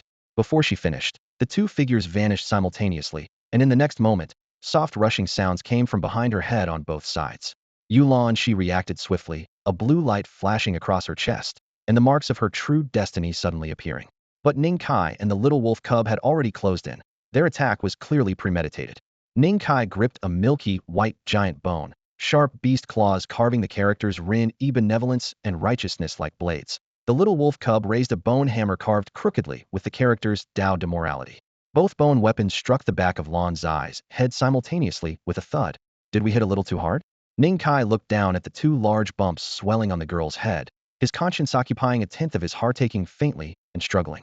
Should we push them back in? The little wolf cub scratched his head and even reached out toward the bumps. Be a human, Ning Kai said. Ning Kai quickly stopped the young wolf cub from revealing his almost primal instincts, swiftly snatching the deep blue shumi pouch from the girl Lanx's waist. He lightly weighed the pouch, which was imbued with concentrated spiritual energy, then glanced at Lanx's matching blue dress. The fabric was exquisitely fine, far superior to ordinary animal hide, clearly a rare and prized item even in their village. The wolf cub couldn't wait any longer and reached out eagerly, tugging at Lanx's skirt, trying to strip off the blue garment. With a sudden bang, Ning Kai intervened. "Ah, Ning, why did you hit me?" The cub rubbed the spot he was struck, looking puzzled at Ning Kai. Holding the symbolic bone tool of morality firmly, Ning Kai fixed the cub with a sharp stare. In those clear eyes, he saw no hint of desire for the opposite sex. Instead, there was only an infatuated fascination with Lanx's blue dress. This isn't right at all. Ning Kai glanced again at Lanx's skirt, and then at the cub, quietly stepping back 2 paces. Why are you backing away, little wolf? The cub scratched his head in confusion, his instincts telling him Ning Kai's expression was strange. Nothing, Ning Kai explained. Lanchi has been fairly polite to us on the flying boat, so let's give her some dignity and leave her dress alone. He eyed the cub carefully, hesitating a moment before adding, if you really like it, the shumi pouch should have other styles inside, right? In the end, Ning Kai and the cub didn't touch Lanx's skirt, preserving a shred of her dignity. After all, Shed treated them reasonably well during the flight. But others weren't so lucky. Let's go, Ning Kai called to the cub as they began searching for their scattered companions. When the flying boat exploded, over a dozen youths were scattered in all directions. Though a few hundred miles wasn't so far, regrouping would take time. Hey, Tuobation. The cub excitedly waved the beast bone symbol of morality in his hand, smashing the bone weapon Tuobation had wielded, then struck him unconscious with a club. Ning Kai quickly followed with another blow. Bang! Awakening to the sudden attack, Tuobation's face filled with terror as he tightly hugged his pale body, guarding his modesty. Their patience for Tuobation was thin. The two nearly stripped him bare, leaving not even his underclothes. Ning Kai glanced down at Tuobation with faint pity before delivering a hard blow to the back of his head. Ouch! HSS Tuobation endured 5 strikes in a row, showing remarkable resilience, before losing consciousness again. The cub took the chance to deliver 2 more hits. I've disliked him for a long time, he said with a grin. That's enough. Don't turn yourself into a bully. Ning Kai stopped the cub, casting a look at the swollen bump on Tuobation's head, and silently, hoping he wouldn't cause trouble upon waking. Cradling Tuobation's shumi pouch, Ning Kai whispered a prayer with a solemn expression. Chubby, isn't that Li Bai? The cub tugged Ning Kai's hide jacket corner, pointing at a round head peeking over a distant hill. It is. Ning Kai's eyes lit up as he clearly saw Li Bai's frantic face. Fortune medicine. The boy sprinted away fast, but he was no match for Ning Kai and the cub, both strong and agile from years of living in the vast wilderness. Chubby, tell me, how do you want to die? The cub smiled wildly, his eyes dangerously gleaming. Cub, how can you treat me like this? I even shared my treasured spiritual food with you. Li Bai stopped running, turned, and clung tightly to the cub's leg, wiping his tears on the other's pants. This scene made the cub frown, hesitation flickering across his face. Li Bai had indeed treated him quite well lately. At that moment, seeing a flicker of hesitation flash across little wolf cub's face, Li Bai immediately seized the chance and, speaking rapidly, delivered another strike. I was the first to accept you, wasn't I? Along with your grandfather. Have you forgotten how we first met? Right, grandson? The little fatty shouted while looking at Ning Kai with a tearful, pleading expression. Heh. The last bit of doubt in little wolf cub's eyes instantly turned into pitch-black, dead silence. He raised his hand and cracked his knuckles. Almost forgot. I owe you a good treat. Moments later, a heart-wrenching scream echoed from deep within the cliffside, so sharp that even the birds roosting in the mountains scattered in alarm. No one knew exactly what punishment the little fatty had suffered, only that he finally emerged trembling from behind a huge rock, clutching his bare bottom with a face full of grievance, like a powerless, scolded wife. Grandson, you're so heartless. Ning Kai had already walked some distance ahead. He cast a strange glance back at little wolf cub and subtly shifted his step half a pace aside. What do you mean by that? Little wolf cub gritted his teeth so hard they almost broke. Ahem, nothing. Ning Kai chuckled dryly. Come on, let's find Xiao Tian. He's got the best stuff. With that, he lightly kicked a nearby boulder. It cracked into dust with a sharp crack, and his figure blurred like a shadow, slipping into the forest. The air here in the great wilderness mountains was completely different from the flying ship, thick with swirling mists and limited visibility. Yet to Ning Kai, it was like blazing daylight. His clear blue eyes instantly locked onto every trace of youthful presence. Within moments, except for Xiao Tian, who had deepest, all the boys and girls were thoroughly stripped clean by the two. The girls were left only with a single layer of underclothes, along with 2 large empty sacks stuffed into their arms as a token of consideration. The boys fared worse. They were knocked out and completely stripped, not even leaving their underwear behind. Hee hee. Little wolf cub grinned broadly, clutching a pile of sumaru pouches, proudly counting their hard-earned spoils. Found it. At the mountain summit, Ning Kai's eyes glinted with a ghostly light. He raised a hand to beckon, and little wolf cub quickly followed as the two dashed toward a secluded hollow in the southeast. Xiao Tian, brother, come out. They landed before a plain cliff face. If you don't come out, we'll make you. Ning Kai exchanged a glance with little wolf cub and simultaneously raised fists labeled morality and righteousness, threatening to smash the wall. Wait. The cliffside rippled like water, and Xiao Tian stepped out with a wry smile. You're hidden deep enough, old man. Ning Kai grinned as he appraised him. Xiao Tian's gaze swept over their youthful faces, his bitterness deepening. After the flying ship was destroyed, their clan's protective talismans had been drained completely. Now, without any support, Facing the terrifying power suddenly revealed by Ning Kai and Little Wolf Cub, resignation was all that remained. Between the quiescent pattern realms lay an unfathomable gulf. He could clearly feel the overflowing blood energy surging within Little Wolf Cub's seemingly frail body before even crystallizing his hometown pattern. He already held such power. If he fully entered the quiescent pattern realm, how insanely strong would his physique become? Beside him, the harmless-looking Ning Kai concealed even more terrifying strength, surely exceeding 100,000 jin. Such monsters were rare, even among ancient great sects, yet he had run into two of them at once. This time, I can't deny I was outmatched. Xiao Tian took a deep breath, bitterness etched on his face, and willingly extended his sumaru pouch. He suddenly began to understand some of the actions Ning Kai and the others took aboard the flying boat. They were always staring at everyone's shumi pouches, but never took the initiative to collect any of the precious medicine or rare materials. Could it be that they had their eyes on us all along? The expression on Xiao Tian's face shifted from gratitude to a trace of nervousness as he earnestly pleaded with them to let him keep a bit of dignity.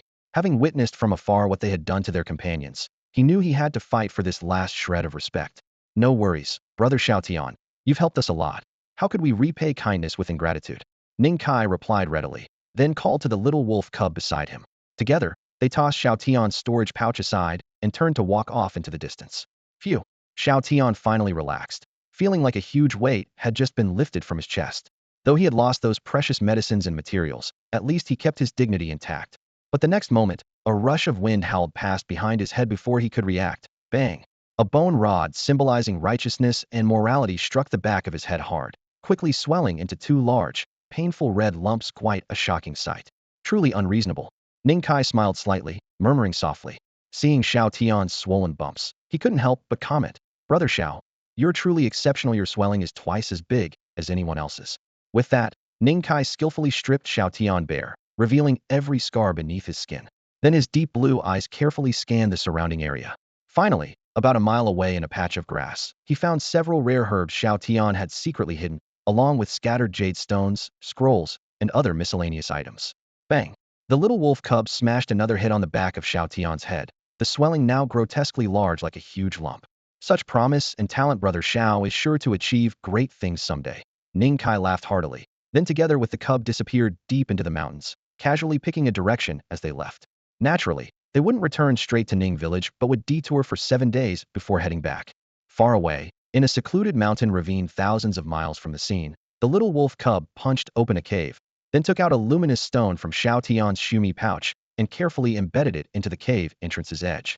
13 shumi pouches lay scattered nearby in various shapes as the two rifled through them intermittently, pulling out various items. What's this? The cub held up a soft pink garment, looking at Ning Kai with confusion. Ah, well, let's just burn it later. Ning Kai's eyes flickered nervously, his expression tightening a little. If he remembered correctly, this pouch's owner was probably some young boy. This small incident was soon forgotten as they began meticulously cataloging the rare medicines and spiritual materials inside each pouch.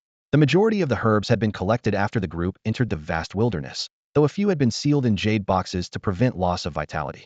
Hidden within were millennia-old medicinal plants worth a fortune each, along with rare treasures like spiritual food, fire silkworm mulberry cloth, heavenly nectar, and other precious and ancient materials. Ning Kai searched through the pouches of several young people, and finally found over 10 jade slips containing formulas for spiritual baptism likely given by their family's spirit masters for exploration and physical training. In addition, there were some illustrated guides to the creatures of the wilderness, roughly introducing a few species. Compared to the ecological vastness of the limitless wilds, these materials were just a drop in the ocean. Magic arts. Looks like the chubby one still cares for me, the little wolf cub muttered, pulling a beastskin scroll from Li Bei's shumi pouch. It depicted an offensive magic technique not particularly powerful, but far stronger than the broken spells the village had. Ning Kai took the beast skin, paused thoughtfully, then said slowly, this was probably bought by the chubby one from outside, or perhaps something he acquired unexpectedly. How could those major sects possibly allow a disciple at the Tingwen stage to carry their Taoist arts around so casually? It was just a pity they hadn't found any jade slips containing information about the outside world. Ning Kai sighed lightly, but soon relaxed his expression. What they had brought back was enough for Ning village to undergo a complete transformation, with its strength multiplying several times over. Yet, thinking of the village far away at the edge of the vast wilderness, he couldn't help but worry. He wondered how the old village chief and the others were doing. The gentle light emitted by the luminous nightstone reflected softly on the boy's face as Ning Kai's thoughts followed the glow back to that familiar land. green willows swaying gently, little fish darting in the stream, the blued armored creatures swimming beneath the water. Little wolf cub, are you missing Ning village? He suddenly turned his head. Ah, yes, yes, I am thinking of Ning village. The little wolf cub rolled his eyes playfully, one hand rummaging through the bulging sumaru pouch packed to the brim. Let's go back to Ning village. With several heavy sumaru pouches tied to their waists, the two strode briskly homeward. 3 months ago, they had traveled from place to place by flying boat. Now, adding a segment on foot, home was no longer far away. 1 month later, two youthful, upright figures leapt across the wilderness, each step sending rocks tumbling down and dust swirling, the thunderous sound echoing through the open land. The scenery grew increasingly familiar. Exchanging smiles, their steps quickened with joy. At the village entrance, the old locust tree still wore lush green leaves, casting a cool shade. Beneath its branches, 3 or 4 children rested their chins in their hands, gazing with envy at the youths sweating as they trained not far away. Ning village. And back. Even before stepping through the gate, the little wolf cub howled loudly, releasing all the bitterness of his year and 4 months of wandering. For him, it was his very first time away from home, far less carefree than he had appeared. A Ning, little wolf cub. Several boys about half their age dropped their stone weights and swarmed forward, surrounding them tightly, tugging at sleeves and hems, as if examining 2 new and fascinating treasures. Ning Lai, who usually scolded the kids during drills, unusually held his tongue, standing with hands behind his back, smiling as he appraised them from head to toe. You've grown a lot. Suddenly a strong gust blew in. Ning he came rushing out from the village, parting the crowd and firmly clasping the 2 boys' shoulders. His eyes brimming with joy, he could hardly contain had long thought he would never see these 2 children again. After all, sending them across the vast wilderness was a path known to be fraught with deadly danger. Good to have you back. Good to have you back. The old village chief hobbled forward with his wooden staff, his back more bent but voice still strong. His calloused fingers trembled slightly, struggling to hold a smile among his wrinkles. Grandpa village chief Ning Kai pushed aside Ning He's large hand and approached the old man. I brought you a gift. He pulled out a scroll of beast hide from his chest and unfurled it. 3 crimson mountain fruits spilled into the elder's palm. Simple as they seemed, their weight felt substantial in the old man's hand. Good, good. The old chief accepted them carefully, as though tucking precious candy safely into his clothes. Grandpa village chief, am all right now? Ning Kai spread his arms and circled around the elder twice. Good, good, good. The village chief kept repeating, his hand trembling slightly as he rested it on the boy's shoulder, a while before withdrawing his gaze. Come on, let's head into the village first. Oh yes, little wolf cub, and I also brought gifts for the village. Ning Kai and the little wolf cub exchanged a smile, mysteriously patting their sumaru pouches at their waists. This is a shumi pouch, something even the old village chief has never seen before. In the clearing at the center of Ning village, a bronze cauldron, half a person's height, glowed fiery red under the flames. Cracks in the cauldron's walls leaked a piercing light. Inside, red molten crystal boiled and bubbled loudly, sending out scalding steam that collided with a golden protective shield before being firmly sealed back in. Ning Kai opened all 13 shumi pouches. Inside were rare medicines gathered by Xiao Tian and the others after days of searching, along with fierce beast blood crystals traded by the little wolf cub's fangs. Following an enigmatic beast skin recipe from Ning village as the main formula, combined with secret body forging recipes from the Li and other families, he threw all the ingredients into the furnace, finally forging the highest grade elixir of life yet. A silver torrent of refined energy surged straight into the night sky, visible clearly from miles away. The little wolf cub, Ning He, Ning Qingyu, and the reluctantly dragged-in village chief all sank into the glowing red elixir, their limbs wrapped in silken spiritual energy. Only Ning Kai stood outside, casually glancing at them basking in the radiant light, then gathering the beast skins and leftover herbs scattered on the ground before turning away down the village path. It's been over a year, and it looks like you've grown taller. He stopped beneath the emerald willow tree beside his small home, fingers tracing the rough bark as he murmured softly. The night wind stirred the willow leaves, and a deep blue willow flower drifted down, landing perfectly at his temple. Ning Kai didn't brush it away. The willow tips shook gently, as if responding. He settled cross-legged, his mind merging again with the willow, slowly cleansing each thread of his life markings. Deep within the branches, a blued beetle peeked out, sneakily observing the two-legged beast below. Uncertain, it dragged a leaf over and nibbled carefully, the rustling sound sharp in the night air. Everything was unchanged from a year ago. The night breeze, the willow, the blued beetle, all serene and timeless. Inside Ning Kai's spiritual sea, droplets of golden divine soul liquid gathered precisely, no longer flowing freely among soul markings, but landing exactly on a golden soul chain, making its glow even more dazzling. He no longer worried about his soul power rising too fast. 3 years was ironclad, unrelated to his soul strength or physical limits. It simply must be waited out. The starry night gradually shifted as the stars brightened. When the eastern sky faintly brightened with dawn's first light, Ning Kai stood beneath the willow, stretching out his limbs. In these past 2 or 3 years, he had never felt so clear-minded. A faint spiritual radiance glowing between his brows, a sign his soul was about to surge again, which would fade naturally in a few days. Brother Aining Ningqingyu had just passed her 12th birthday. Girls in the great wilderness blossomed at 12, exuding that unique, youthful vibrancy of a maiden. Though they hadn't seen each other in over a year, there was no distance between them at all. She just stood at the gate of the courtyard, her heart and eyes filled with Ning Kai's figure. She understood that he had always treated her like a younger sister, but ever since Ning Qingyu, at 8 years old, had knocked Ning Kai unconscious with a stone and dragged him home, she had silently vowed that one day, she would make him change how he saw her. Behind the girl, a roughly 3-foot-long blue fish leaned against the wall like a living backdrop. It desperately tried to shrink its bulky body behind Ning Qingyu, but its 2 large round eyes still peeked out from her waist. When the little blue fish locked eyes with Ning Kai, a chill ran up its scales, and it quickly turned its head as if it had seen nothing. "Qingyu, why don't we roast this little blue fish tonight?" "I'm craving some fish," Ning Kai said with a casual smile. Ning Qingyu didn't look back, but smiled softly, pulling the fish in front of her. "Sure." Her slender, delicate fingers traced the fish's body, feeling for the thickest, most suitable part for grilling. Slap. The blue tail fin snapped precisely onto her arm. The little blue fish shot them a disdainful look. It was no longer the 3-year-old fish it once was. Those tricks wouldn't work anymore. Ning Kai laughed heartily, a flash of deep blue shimmering in his eyes as he glanced at the life mark on the fish's body. The pattern was exactly the same as before he left. It hadn't grown during his absence, but it also hadn't faded. "What did you feed it while I was gone?" Ning Kai asked, his expression odd. Just now he hadn't noticed, but the little blue fish popped out from behind Ning Qingyu, its round fish head almost bigger than the girl herself. "Still a fish?" "It was fatter than a pig." "Well, I didn't feed it. Usually, the little blue fish stays at Grandpa Village Chief's place. My father doesn't like it," Ning Qingyu whispered in defense. It seemed that no matter the world, older folks were good at raising pets. Ning Kai twitched his lips, hesitating about making a diet plan for the little blue fish. Sensing his bad intentions, the fish flicked its tail, slicing through the air as it darted away and vanished in a blink. "How's the rite going?" Ning Kai lifted a deep blue willow flower drifting from the lush tree above and asked casually. Whenever Ning Qingyu passed by, this willow would always drop a flower into her hair. Today was no exception. Ning Qingyu lowered her gaze to her toes, silent as if she had just discovered a treasure on the ground. Ning Kai paused with the flower in hand. His question sounded like an elder checking homework. He chuckled, "No slacking off in your daily practice." But he didn't press further. He was there for 3 years, and in 3 years more, the little wolf cub would be around.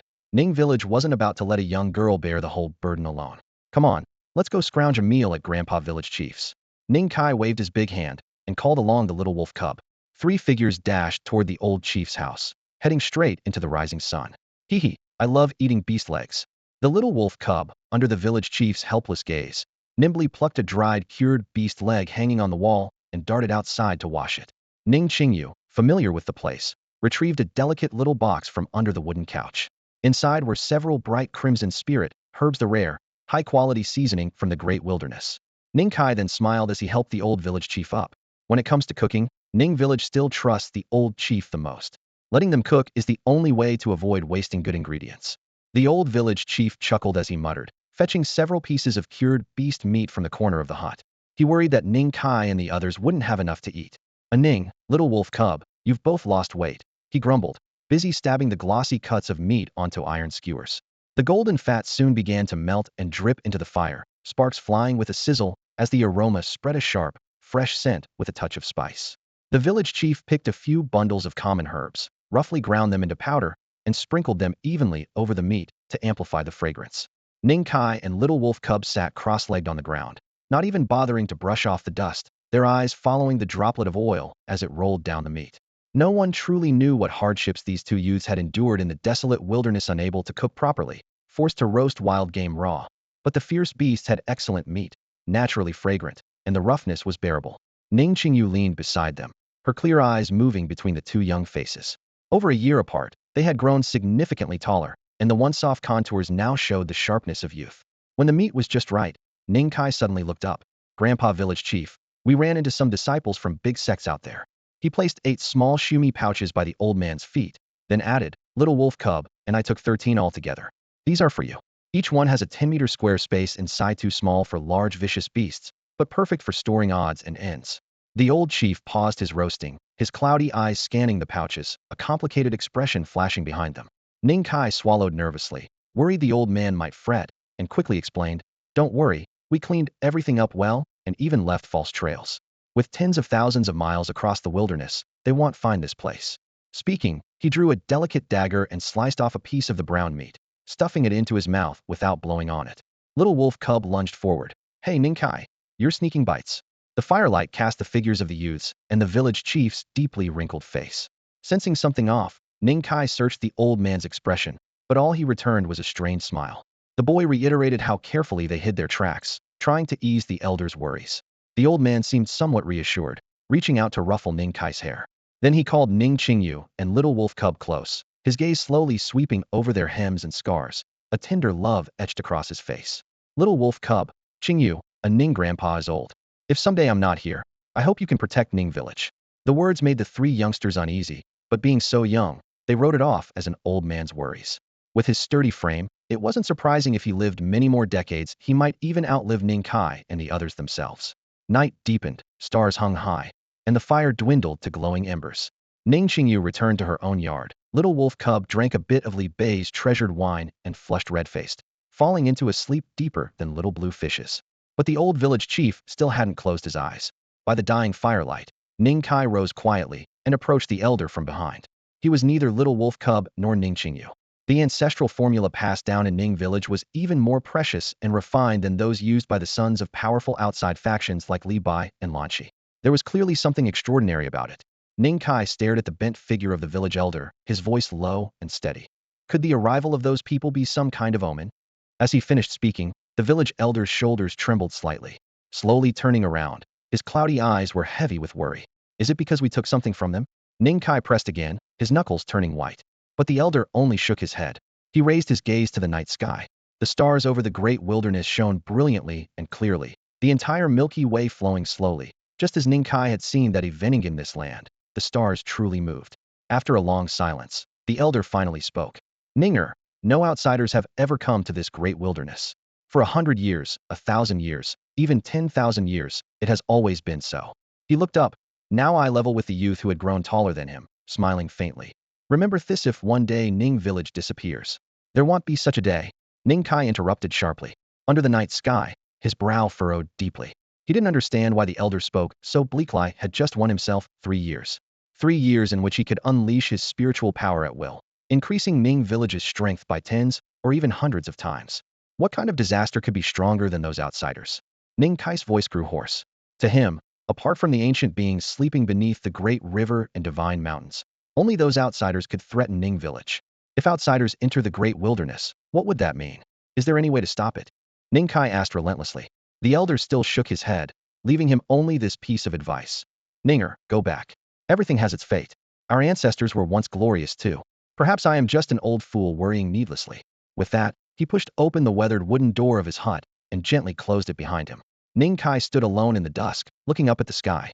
His confusion slowly hardened into resolve.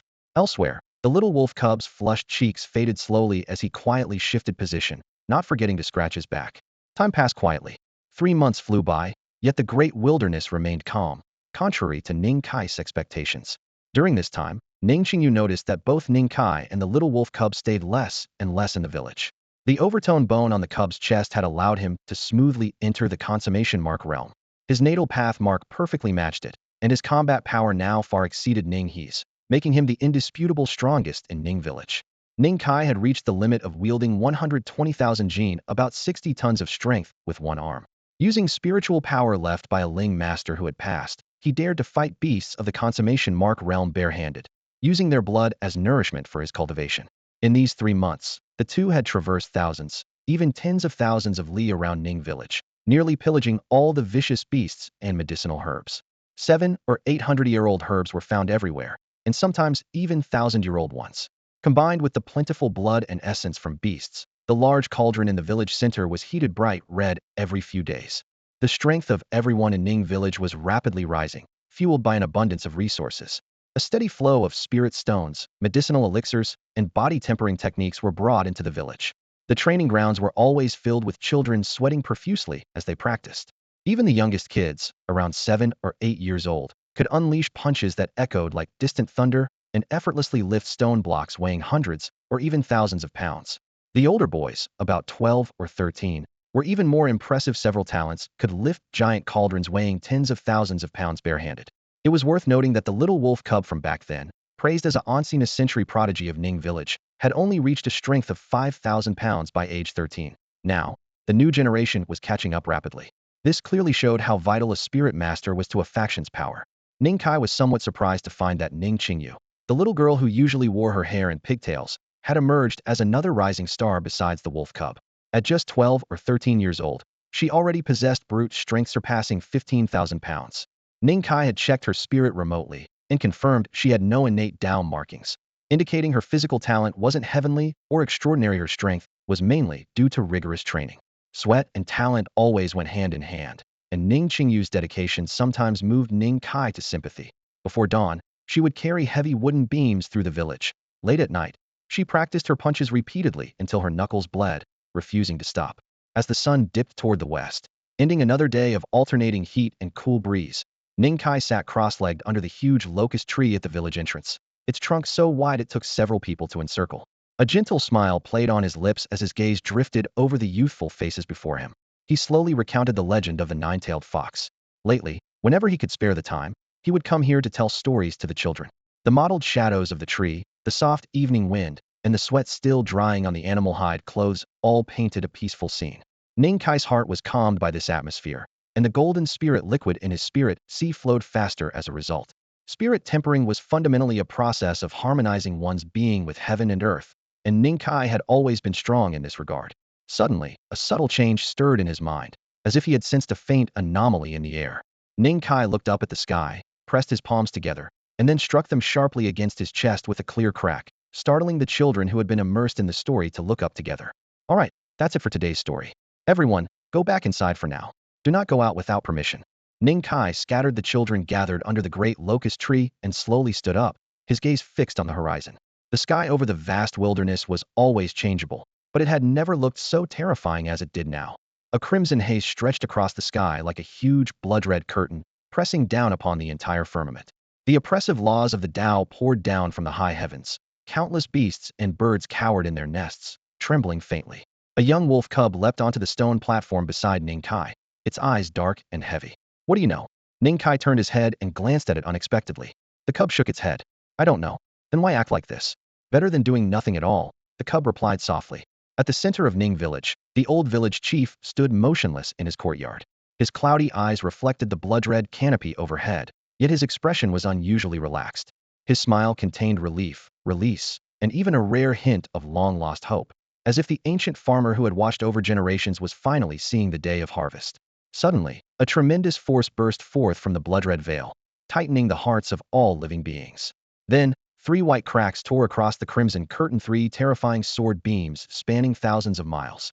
Following the sword beams, various marks of Tao magic were stamped onto the sky, rending it violently before quickly healing, in a relentless cycle. Through the cracks, Ning Kai's clear blue eyes caught sight of several figures flashing across the horizon, traversing immense distances. Meanwhile, deep within the wilderness, a number of figures ascended into the air, drawn upward by force. 13 young men and women including Xiao Tian, Lan Shi, and Li Bai, all accounted for. They wore animal pelts, their clothes tattered, faces weary. Among them, Tuoba Tian knelt urgently before one of the powerful figures, pleading desperately. The Tao magic bombardment in the sky continued unabated. As one rift closed, another opened. Ning Kai watched this unfold, a rising wave of unease swelling in his chest. Soon, his premonition was confirmed. Dozens of young people dressed in fine robes were forcibly summoned from all over the wilderness, children of other great powers who had come here to train but had taken different routes, thus never crossing paths with Ning Kai. Along with them came many indigenous tribespeople clad in similar pelts. Together with the first 13 arrivals, their number totaled 72. In the center, an elderly man raised his fist, and brutal laws instantly crushed the bodies of all those present, old men, children, women, turning them into pools of blood mist scattered across the earth. Another elder in a dark Tao robe glanced coldly at Tuoba Tian and sneered, "Born here, now you die where you belong." The elder at the very center soared into the air, his icy voice rolling like thunder. not one of that lineage shall remain alive. As his words fell, 7 figures became streaks of light, each disappearing into the vast wilderness in different directions. Among them was a burly middle-aged man who broke into the lair of a terrifying creature sleeping deep within the mountains, igniting a fierce battle. The heavens cracked, mountains collapsed, and flames spread for thousands of miles, almost swallowing half the land. In the end, though, they were defeated and fled in disgrace beyond the sky, dragging their young charges with them. More and more people ruthlessly scavenged the wild expanse for rare, millennia-old medicinal herbs and hunted down the rare fierce beasts from the outside world to obtain their precious true blood. Deep within the wasteland, a gray-haired old man led 7 or 8 young cultivators, following lingering traces of energy to a hidden village nestled among the mountains. The sky rumbled as boundless spiritual energy converged in his palm, forming a giant hand that blotted out the sun. With a mighty strike, the hand came crashing down. Rocks shattered and roof tiles scattered. The entire village was swept away in an instant. Only a vast palm-shaped imprint remained, spanning several miles. Its line so vividly etched it was as if an invisible giant had crushed the mortal realm beneath it. All those imprisoned within this cage were doomed to die. The clan that had once left a bold mark on the tides of history could not be allowed to survive even a single drop of its bloodline. Hurry! Alert everyone to evacuate the village. Ning Kai's face twisted, and he shouted hoarsely at the young wolf cub beside him. Before he finished, a shadow crossed his eyes. His initial terror drained away and was replaced by a cold, still calm. Because he had already seen it. A black and gold robe-clad elder was staring unblinkingly at Ning village, accompanied by 3 or 4 young followers, descending through the air. Run! Ning Kai's eyes glowed blood red as he gripped the wolf cub's shoulders tightly. It's already too late. The cub's voice was hoarse. Following Ning Kai's gaze, they saw the elder in black and gold robes hanging silently in the air outside the village, his cold eyes as sharp and icy as frost. Had trying to run? A familiar mocking laugh rang out above Ning village. Tuoba Tian stood beside the elder, arms crossed, his fierce eyes locked on Ning Kai and the wolf cub. Son, are these them? The elder croaked. Yes, great-grandfather. It's those 2, Tuoba Tian replied respectfully. The elder's gaunt hands were hidden in his sleeves, his face as expressionless and cold as a mask carved from cold iron, his gaze dark and ruthless like one staring at lambs for slaughter.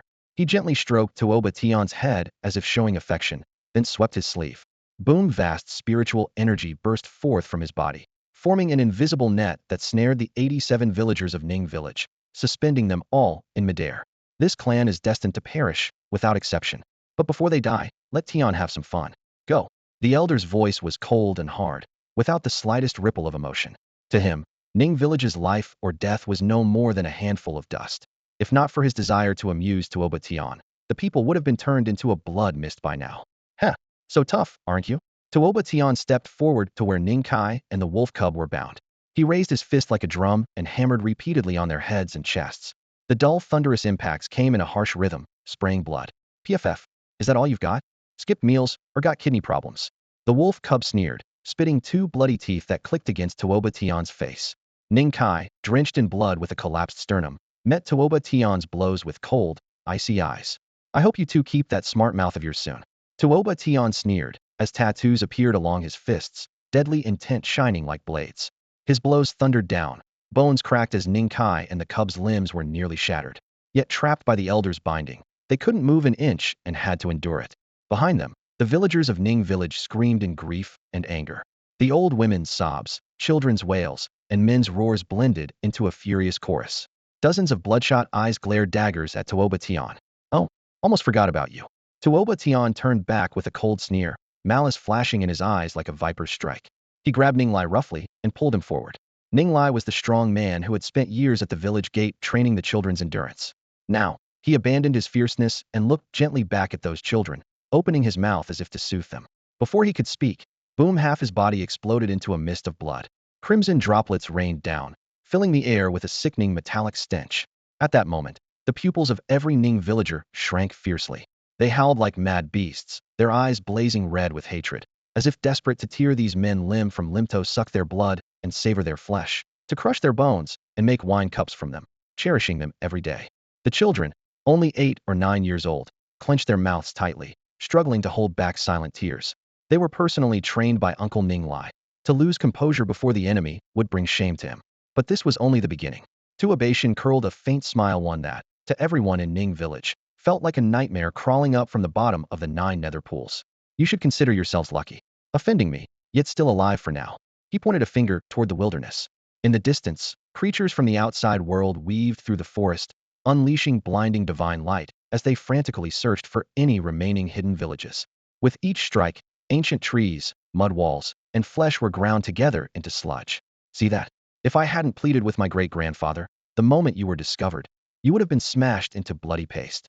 He laughed, a harsh, iron hook sound tearing through the air. So you should be grateful to me. He had bullied others all his life, but never suffered such a loss himself. Now, these two little brats would witness the death of every flesh and blood relative. Ning Lai is just the beginning. To Abation, Ning Kai's chest caved in, blood mixing with his roar as red foam dripped from his mouth. The little wolf cub Ning Bai curled up, too afraid to lift his head. At this moment, he was as powerless as during that rainy night, unable to do anything. Why? The wild boy whispered hoarsely, eyes filled with pain. Be good. A familiar yet stiff voice whispered in Ning Bai's ear, carrying more tenderness than countless nights before. Ning He appeared. A faint glow shone from the center of his forehead, where a fine closed line barely split open, spilling forth surging black and white light. The imposing aura of the elder in the black Taoist robe pressed down, but upon touching the black and white halo, it dissipated like mist at once. Ning He's incredibly burly frame stepped forward, leaving a footprint woven with black and white at his feet. Bloodline mark. The dark-robed elder's eyes sharpened, staring intently at the thread on Ning He's forehead. Unexpectedly, the abandoned, exiled branch still has a trump card. He shielded to Abation behind him with a mocking gaze. A massive palm imprint condensed above Ning village, and with a lifted hand, it crashed down heavily. Boom. A deafening roar rose, dust blotting out the sky. From the center of the stone square, a black and white protective shield erupted, enveloping the entire village. Clap, clap. The dark-robed elder sneered and applauded. Impressive method. Ignoring the shield, he focused on Ning He. How long can your entire blood essence sustain igniting that forsaken bloodline? 10 breaths? 30? With a cold snort, mysterious veins inside him exploded. More gigantic palms converged midair and slammed down with overwhelming force. The earth rumbled, mountain forests for miles cracked apart. Ning Kai and Ning Bai watched helplessly as Ning He's body visibly withered away. The once mountain-like man became skin and bones in the blink of an eye. His blood essence exhausted, now overspending his last flesh and blood, transforming it into crimson plasma. That plasma flowed along the thread on his forehead, turning into black and white energy. The gaunt face no longer held its usual sternness. Instead, bathed in shades of black and white, his gaze softened as he looked upon the people of Ning village. Ning He gripped his longbow tightly, his shoulders trembling slightly from exhaustion. As the village's hunting captain, he stood alongside the old chief as one of Ning village's most important pillars. This, he deeply understood. Yet the ancestral methods he inherited were ultimately limited. He was merely at the condensation pattern stage. Ning He lowered his head, inspecting his withered arm as a dull ache throbbed in his chest. He looked back toward the old chief with eyes full of apology. I'm afraid I won't be able to hold on any longer. The old chief's gaze was heavy with complexity. His aged knuckles tightened gently on his staff before he sighed deeply. Alas, perhaps Ning village's fate has run its course, and the long stretch of destiny will finally come to an end. It is only a pity for these children. They should have had far brighter lives ahead. Boom. The black and white woven veil of light suddenly shattered. Ning He's body swayed and collapsed heavily into the arms of a young wolf cub, his chest heaving violently. The villagers looked up just in time to see a gigantic shadowed palm descend, obscuring the last glimmer of the darkened sky. Death was imminent. Yet instead of panic, they tightened their embrace of the children, quietly awaiting the inevitable conclusion. In the next moment, a streak of pure light tore through the sky from thousands of miles away, like a razor blade slicing through the massive palm, crushing it into a shower of spiritual energy that rained down like scattering pearls. At the end of this beam of light stood a woman who looked like a banished immortal descending from the heavens. Beneath her feet, a misty green aura formed steps connecting heaven and earth. Dark teal thunderous Tao paths swirled fiercely yet obediently around her. She raised a finger gently. 2 rays of clear radiance entered the bodies of Ning Kai and the wolf cub. Instantly, broken bones realigned and shattered flesh began to regenerate. Fellow Taoist, you have crossed the line. Her eyes lifted, voice cold and clear. Before she finished speaking, she waved her jade-like finger. A sword light poured down like moonlight, silently ripping the sky. No roar, no overwhelming sword intent, only the plain, straightforward stroke of a single cut. Where the sword light passed, the terrifying Tao technique the old man had just unleashed dissolved in an instant. His black and gold Tao robe crumbled piece by piece, revealing a withered body beneath. Blood oozed slowly from his brow, a few dark crimson drops falling. Above Ning village, the blood-red sky exploded, countless streaks of blue-black thunder pouring down, turning 100 meters around Jiangzhui into a desolate wasteland. The flashes of lightning danced wildly, and even condensation pattern cultivators who touched it were instantly annihilated. The blood mist roiled as a face so ancient and twisted appeared solidified high in the sky. Fellow Taoist, within the mirror illusion, the Tao principle backlashes, causing a sudden loss of vitality. The face trembled with a humming vibration while a giant blood-red hand formed and grasped both Tuoba Tian and the old man's corpse, attempting to escape the firmament. Did I let you leave? Jiangzhui flicked his sleeve, slashing his sword finger through the air. A blade of sword radiance extended thousands of miles, violently severing the blood-red face. Boom! The clash of blood-colored thunder and sword light tore the earth open, turning dozens of miles into a storm of lightning. The destructive Tao principle surged like a retreating tide, throwing even Jiang Ziya's frame off balance. Despite the thunder's blockade, the blood-red hand still dragged Tuoba Tian away. This sword stroke is noted by the Tuoba family. One day, we shall seek guidance from the Tao sect. Beyond the firmament, the shattered blood face emitted a voice full of hatred before dissolving into endless blood mist drifting away. As the thunder gradually ceased, Jiangzhui stood suspended in midair, his silver robe billowing without wind. His clear, cold eyes swept across the gathered crowd below, lingering for a moment on Ning Kai and the wolf cub. Seeing them safe, he drew back his divine awareness. The old chief staggered forward and bowed deeply. Thank you, immortal lady, for saving our lives. The few remaining uncles and aunts of Ning village, along with a dozen or so boys and girls, all kowtowed together, voices choked with gratitude. Thank you, immortal lady. Ning Kai wiped the still wet blood from the corner of his eye and looked mournfully at Ning Lai's corpse and the barely breathing Ning He, bowing respectfully to the very end. They would not blame Jiangzhui for her delayed arrival. A mercy of a powerful being was already a profound blessing. This grace was an unbreakable bond, one that must be remembered forever. Gratitude and repaying kindness, this was something every villager in Ning village understood deeply. Please, immortal fairy, allow me to join the Tao sect. The boy Ning Lai, known by all as Little Wolf Cub, had blood-red eyes and half-bared fangs, his whole being radiating the fierce wildness of the great wilderness. With a heavy thud, he dropped to his knees before Jiangzhui, his forehead striking the cold blue stone repeatedly. The stone cracked beneath his blows, shards scattering, and his blood seeped through the fissures, staining the surface of vivid scarlet. Crash! Above, a sea of black thunder roiled like ink, lightning flashing wildly, engulfing Jiangzhui entirely. The radiant protective barrier around her dimmed under the pressure of the storm, but stood unmoving. As the boy bowed himself almost to self-destruction, she lowered her eyes briefly, then lifted her hand. Her sleeves burst into dazzling white light, bearing with them a tempest of thunder as she vanished into the distance, never once looking back. The mercy of the strong is a gift. It can be given, but never demanded. The aftershocks of lightning still trembled the air. The old village chief leaned on his weathered wooden staff and turned to face the villagers, his clouded eyes heavy with hardship and resolve. Follow me. He paused, then added gravely, and bring Ning Lai with you. Mentioning Ning Lai, his voice grew hoarse, like wind scraping over dry bark. The crowd gathered around 15 boys and children. Together, they followed the chief along the muddy path to the village's central bluestone plaza, that place once known as the baptism grounds. The old chief climbed onto the stone platform in the middle and took his seat, looking down on those assembled below.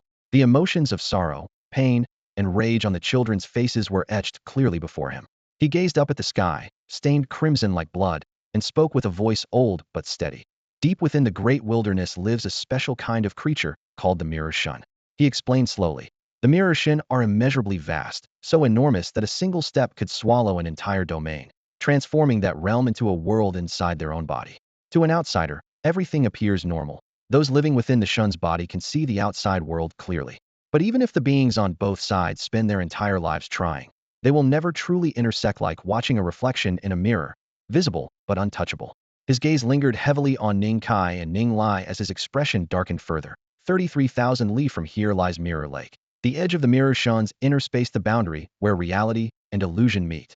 When the Mirror Shun dies, Mirror Lake will shatter, and this dimension will collapse into nothingness. That moment is drawing near. As he spoke, a flicker of fatalism shone in his eyes, yet a tender smile remained. He bent to rub the head of a child no older than 5 or 6, then whispered on in a soothing voice. The Ning village lineage has persisted through long ages. Each generation selects a village chief and a hunting captain, swearers to one constant secret. Beneath your feet on this bluestone plaza is an ancient, vast array pattern. When the Mirror Shun's space breaks apart, It can gather the bloodline power of the entire village and randomly send Ning's spark of life into the outside great wilderness. The stronger the bloodline flow, the farther the transmission reaches and the safer the children will be. Finishing his words, the old village chief for the first time lifted his gaze away from the crowd. For decades, he had watched almost every face grow before him: the honest Ning Hu, the fiery and outspoken Ning Chui, and Ning Ji, who as a child always called him uncle while trailing at his side.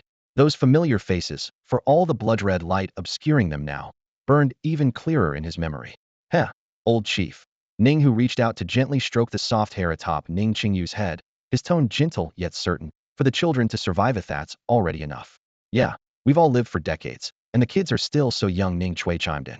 Known for her booming voice, the woman now spoke softly and tenderly, like a lady of the household, a stark contrast to her usual fiery nature. A man pounded his chest, accepting the inevitable fate with hearty resolve. Others wept uncontrollably, yet never uttered a word of refusal. Most remained silent, holding their children close, exchanging glances with neighbors they had known for years. Within those looks, a flicker of resignation surfaced. The elderly village chief lowered his eyelids, unwilling to meet those familiar faces. Instead, his gaze fell on the still youthful faces, the boys and girls. When the mirror mirage dies and the world collapses, I will send you away. He spoke calmly, without questions, because choice had never been in the children's hands. After speaking, he fixed his eyes on Ning Kai, gentle yet with a hint of earnestness. Ninger, you won't let your grandfather down, will you? Ning Kai's expression was chillingly calm, utterly still. He lowered his head and gave a barely perceptible nod. Good child, the old chief murmured, his voice heavy with age. He looked up at the blood-red sky, as if returning years to the past, patiently telling the children a story once more. Only this time, it was about an exiled race. Long ago, this land was home to a supreme force, the Yin-Yang remnant clan. Renowned for mastering the balance of yin and yang, they possessed a divine third eye on their foreheads that saw the essence of all things. They were the favored children of heaven and earth. The mightiest mirror mirage was merely a herb garden to them. They treated its world as a small realm to raise exotic beasts and spiritual plants, surpassing all clans with near invincibility. But at the same time, they used the mirror mirage as a prison exile for their own kind. Over centuries, power struggles inevitably erupted. The losing branch lost their third eye, their cultivation dissipated, their legacy severed, and they were banished into the mirror mirage's herb garden, becoming serfs for generations. They set a curse. Any child born within the mirror mirage would be soul shattered, never awakening the third eye nor walking the path of spirit masters. At this, the village chief's gaze returned to Ning Kai, soft yet resolute. Ning, I know you carry a secret before you turned 8. You remembered I am Ning Qingfeng. Ning Kai lowered his eyes, his expression flickering with complexity. So the old chief had always known everything yet pretended not to. In all his memories, the old man never lost his temper or showed coldness, even though Ning Kai was not truly the Ning Kai he claimed to be. I know words came out. In the end, he did not speak. The village chief reached out his hand, voice gentle. Ning, may I ask you to guard Ning village for a little longer? His gaze swept over the little wolf cubs, Ning Qingyu, and the other growing children, silently asking once more. Ning Kai took a deep breath, nodding firmly. Of course. Didn't I say? My name is Ning Caning for the village, and Kai for expanding the land. I was born to carve new territory for Ning village. Though quiet, as soon as he finished speaking, a chill spread through his limbs, a bone-deep ache as if something precious was about to slip away. Knowing too much, he neither cried nor despaired. He lifted his head, forcing a smile he convinced himself was happy, though the muscles on his face twisted painfully. The old village chief did what he always did, reaching out to gently pat the boy's head. His hand, rough and dry with calluses, felt just as it had all these years. Then, he carefully studied Ning Kai from head to toe, imprinting every detail into his memory, before correcting him with a smile. No, it's the Ning from Ning village, and the Kai from happiness. Your parents named you that hoping you'd find joy every single day. No sooner had he spoken than the blood-red sky above suddenly tore open, revealing the true sky beneath, not some gore-stained canopy, but the immense underbelly of the mirror-scaled beast so vast it blotted out the sun. The translucent, reptilian skin glowed dark red as crystalline blood droplets rained down like a celestial river, flooding the land with scarlet. The wasteland around Ning village trembled violently. The earth dragon shifted restlessly, mountains cracked apart, countless long-sleeping strange beasts awoke, breaking free from their seals, letting out howls that echoed to the heavens. Amidst the chaos and roaring, the old village chief sighed softly. The time has come, children. He placed his hand on the stone platform beneath him. The dried flesh of his gaunt body trembled as blood oozed from the worn lines of his palm, transforming into mysterious runes. This was the last safeguard left by their ancestors, one that could only activate when the mirror beast's domain fractured and bloodline descendants served as the key. Its sole purpose, to instantly transport this entire piece of land randomly into the outer wilderness. Those willing to donate blood, cut your palm and press it onto the erase pattern, the ancient chief said calmly as crimson blood traces spread from beneath his feet, enveloping the villagers of Ning one by one.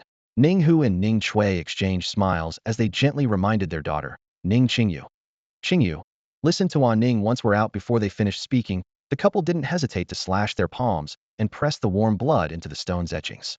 The emaciated Ning he looked up at the curled-up wolf pup in his arms and hoarsely warned, little wolf pup, don't keep crying when you grow up. Carefully, he cut his cracked palm and squeezed out a few droplets of blood. A full-bodied woman slapped her son's bottom with a trembling hand, tears streaming, yet still bit through her own finger to mark her blood on the pattern. A bearded middle-aged man laughed at himself. I have no children, but what if I'm the one missing? Then, he too pressed his blood-stained palm against the stone. Some youths tried to secretly mark their blood, but were firmly slapped back by vigilant fathers. Young girls cried and begged their parents to stop, but could only watch as the lean arms stubbornly pressed on the runes. Ning Kai wrapped the wolf pup tightly, steadying it from impulsive moves. Ning Village still needs you. The vast array suddenly shone bright lysavenituo points of spiritual radiance rose as the black and white bloodline energies converged and poured into the slate plaza below. Ning Kai's face twisted in pain. The wolf pup curled tighter. Ning Qingyu kept her gaze lowered. Following this, homes, land, even sparse spiritual plants dissolved into streams of light, growing more ethereal by the second. In a blink, the original site of Ning Village was reduced to a deep crater several miles wide. At the pit's bottom, the withered old man sat alone amongst the desolate ruins, trembling as he took out a bundle wrapped in beast hide from his chest. Inside were 3 deep red fruits, slightly shriveled from time-precious treasures Ning Kai had risked his life to gather outside the village. He picked one, bit it with his half-missing teeth, murmuring, Ninger always had good instincts. Looking up, beyond the shattered sky, vast torrents of spiritual energy formed colossal hands that ravenously looted rare herbs and beings from the medicinal garden. Fierce battles erupted among powerful figures over millennia-old treasures and the essence of rare beasts, shaking mountain ranges and sending showers of crimson blood raining down. The old village chief observed those lofty elites and suddenly laughed. So, they're just like us, no different at all. Within mere breaths, the space completely collapsed. Along with it, 660,000 miles of territory and countless beasts who hadn't fled were shredded into scattering fragments of space. A half-bitten fruit lay forgotten at the edge of the soil, swallowed by the endless cracks tearing apart reality. In the eastern domain, amidst the vast and desolate wilderness, a shocking and world-shaking announcement swept across the lands like a fierce storm. The pasturing the heavens tribe long thought lost to ancient history, the Yin-Yang remnant clan had reappeared. Yet their former glory had long crumbled into dust. Their remaining bloodlines were hunted to near extinction, their very bones crushed to ashes. Even the mighty mirror silkworm, once the master of their medicinal gardens and supreme cultivation, fell to unparalleled killing techniques. What had once been an immortal legend was now only ruins and sorrow. Several tens of thousands of miles from where mirror silkworm perished, a primordial mountain range rose abruptly. Towering ancient trees blotted out the sky, and thick, mist-like spiritual light surged between the peaks.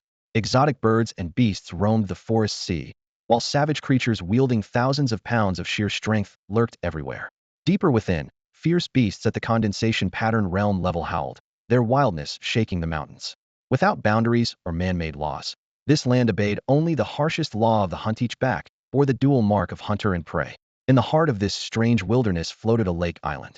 Ancient trees soared skyward, encircled by jagged mountains. Spiritual light flowed in like a tidal wave on all sides, making it a rare and precious place for cultivation. 7 full days had passed since Ning Village was destroyed and Mirror Silkworm had fallen. During that time, Ning Kai had scoured the surrounding 1,000-mile area. At one point, his eyes glowed with sharp focus as he glimpsed a pitch-black vine with clusters of faintly glowing black fruit at the bottom of a deep gorge that was actually a condensation pattern realm fierce beast hiding underground. He dared not act rashly. Later, deep in the dense forest, he encountered a long-tongued fierce beast nearly matching condensation pattern strength, but he crushed it with a single heavy punch. The beasts of this wilderness were fiercer than those inside Mirror Silkworm's body. Thankfully, none of the godlike ancient beasts lurking in sacred mountains or great swamps were seen. In this true wilderness, survival depended on iron-blooded forest law. Every life struggled on the edge of a blade. Ning Kai? Ning Qingyu called from the lake island, waving. 7 days of rest had relaxed the expressions of the 15 orphaned children from Ning Village, but the scars in their hearts could not be erased by mere time. Night fell, stars and moonlight washed the sky clean. The group cleared a patch of flat ground, orange-eared campfire crackling merrily. Ning Kai chopped several ancient logs and nailed together a crude roasting rack. A wolf cub dragged back 3 huge blue-black armored crab beasts from the lakeshore, each 7 or 8 zhang long, still radiating menace despite being dead. During the day, Ning Kai and the others had killed them together. Now the crab shells glowed bright red over the fire. Golden oil dripped onto the coals, filling the air with tempting aroma. Ning Kai picked up a crab claw, cracked its hard shell to reveal snow-white, tender meat, and casually tossed another claw to the wolf cub. This is going to be the new Ning village. Raising the succulent claw meat high, his spirits lifted as he bit down sweet and pure, carrying a comforting warmth on his tongue. The life force from the condensation pattern realm beast was a rare nourishment for the other 13 orphans. Seated by the fire, chewing crab meat, Ning Kai animatedly continued his story from the night before, his tone spirited as if the nightmares had never happened. In the warm glow and with the nourishing energy, the children's tense nerves slowly relaxed and sleepiness crept up until they curled near the fire, falling into deep slumber. The fire popped, sparks flying. Ning Kai lowered his gaze to the sleeping companions, his expression softening as he murmured quietly, "Grandfather, the village chief will protect Ning village on this journey."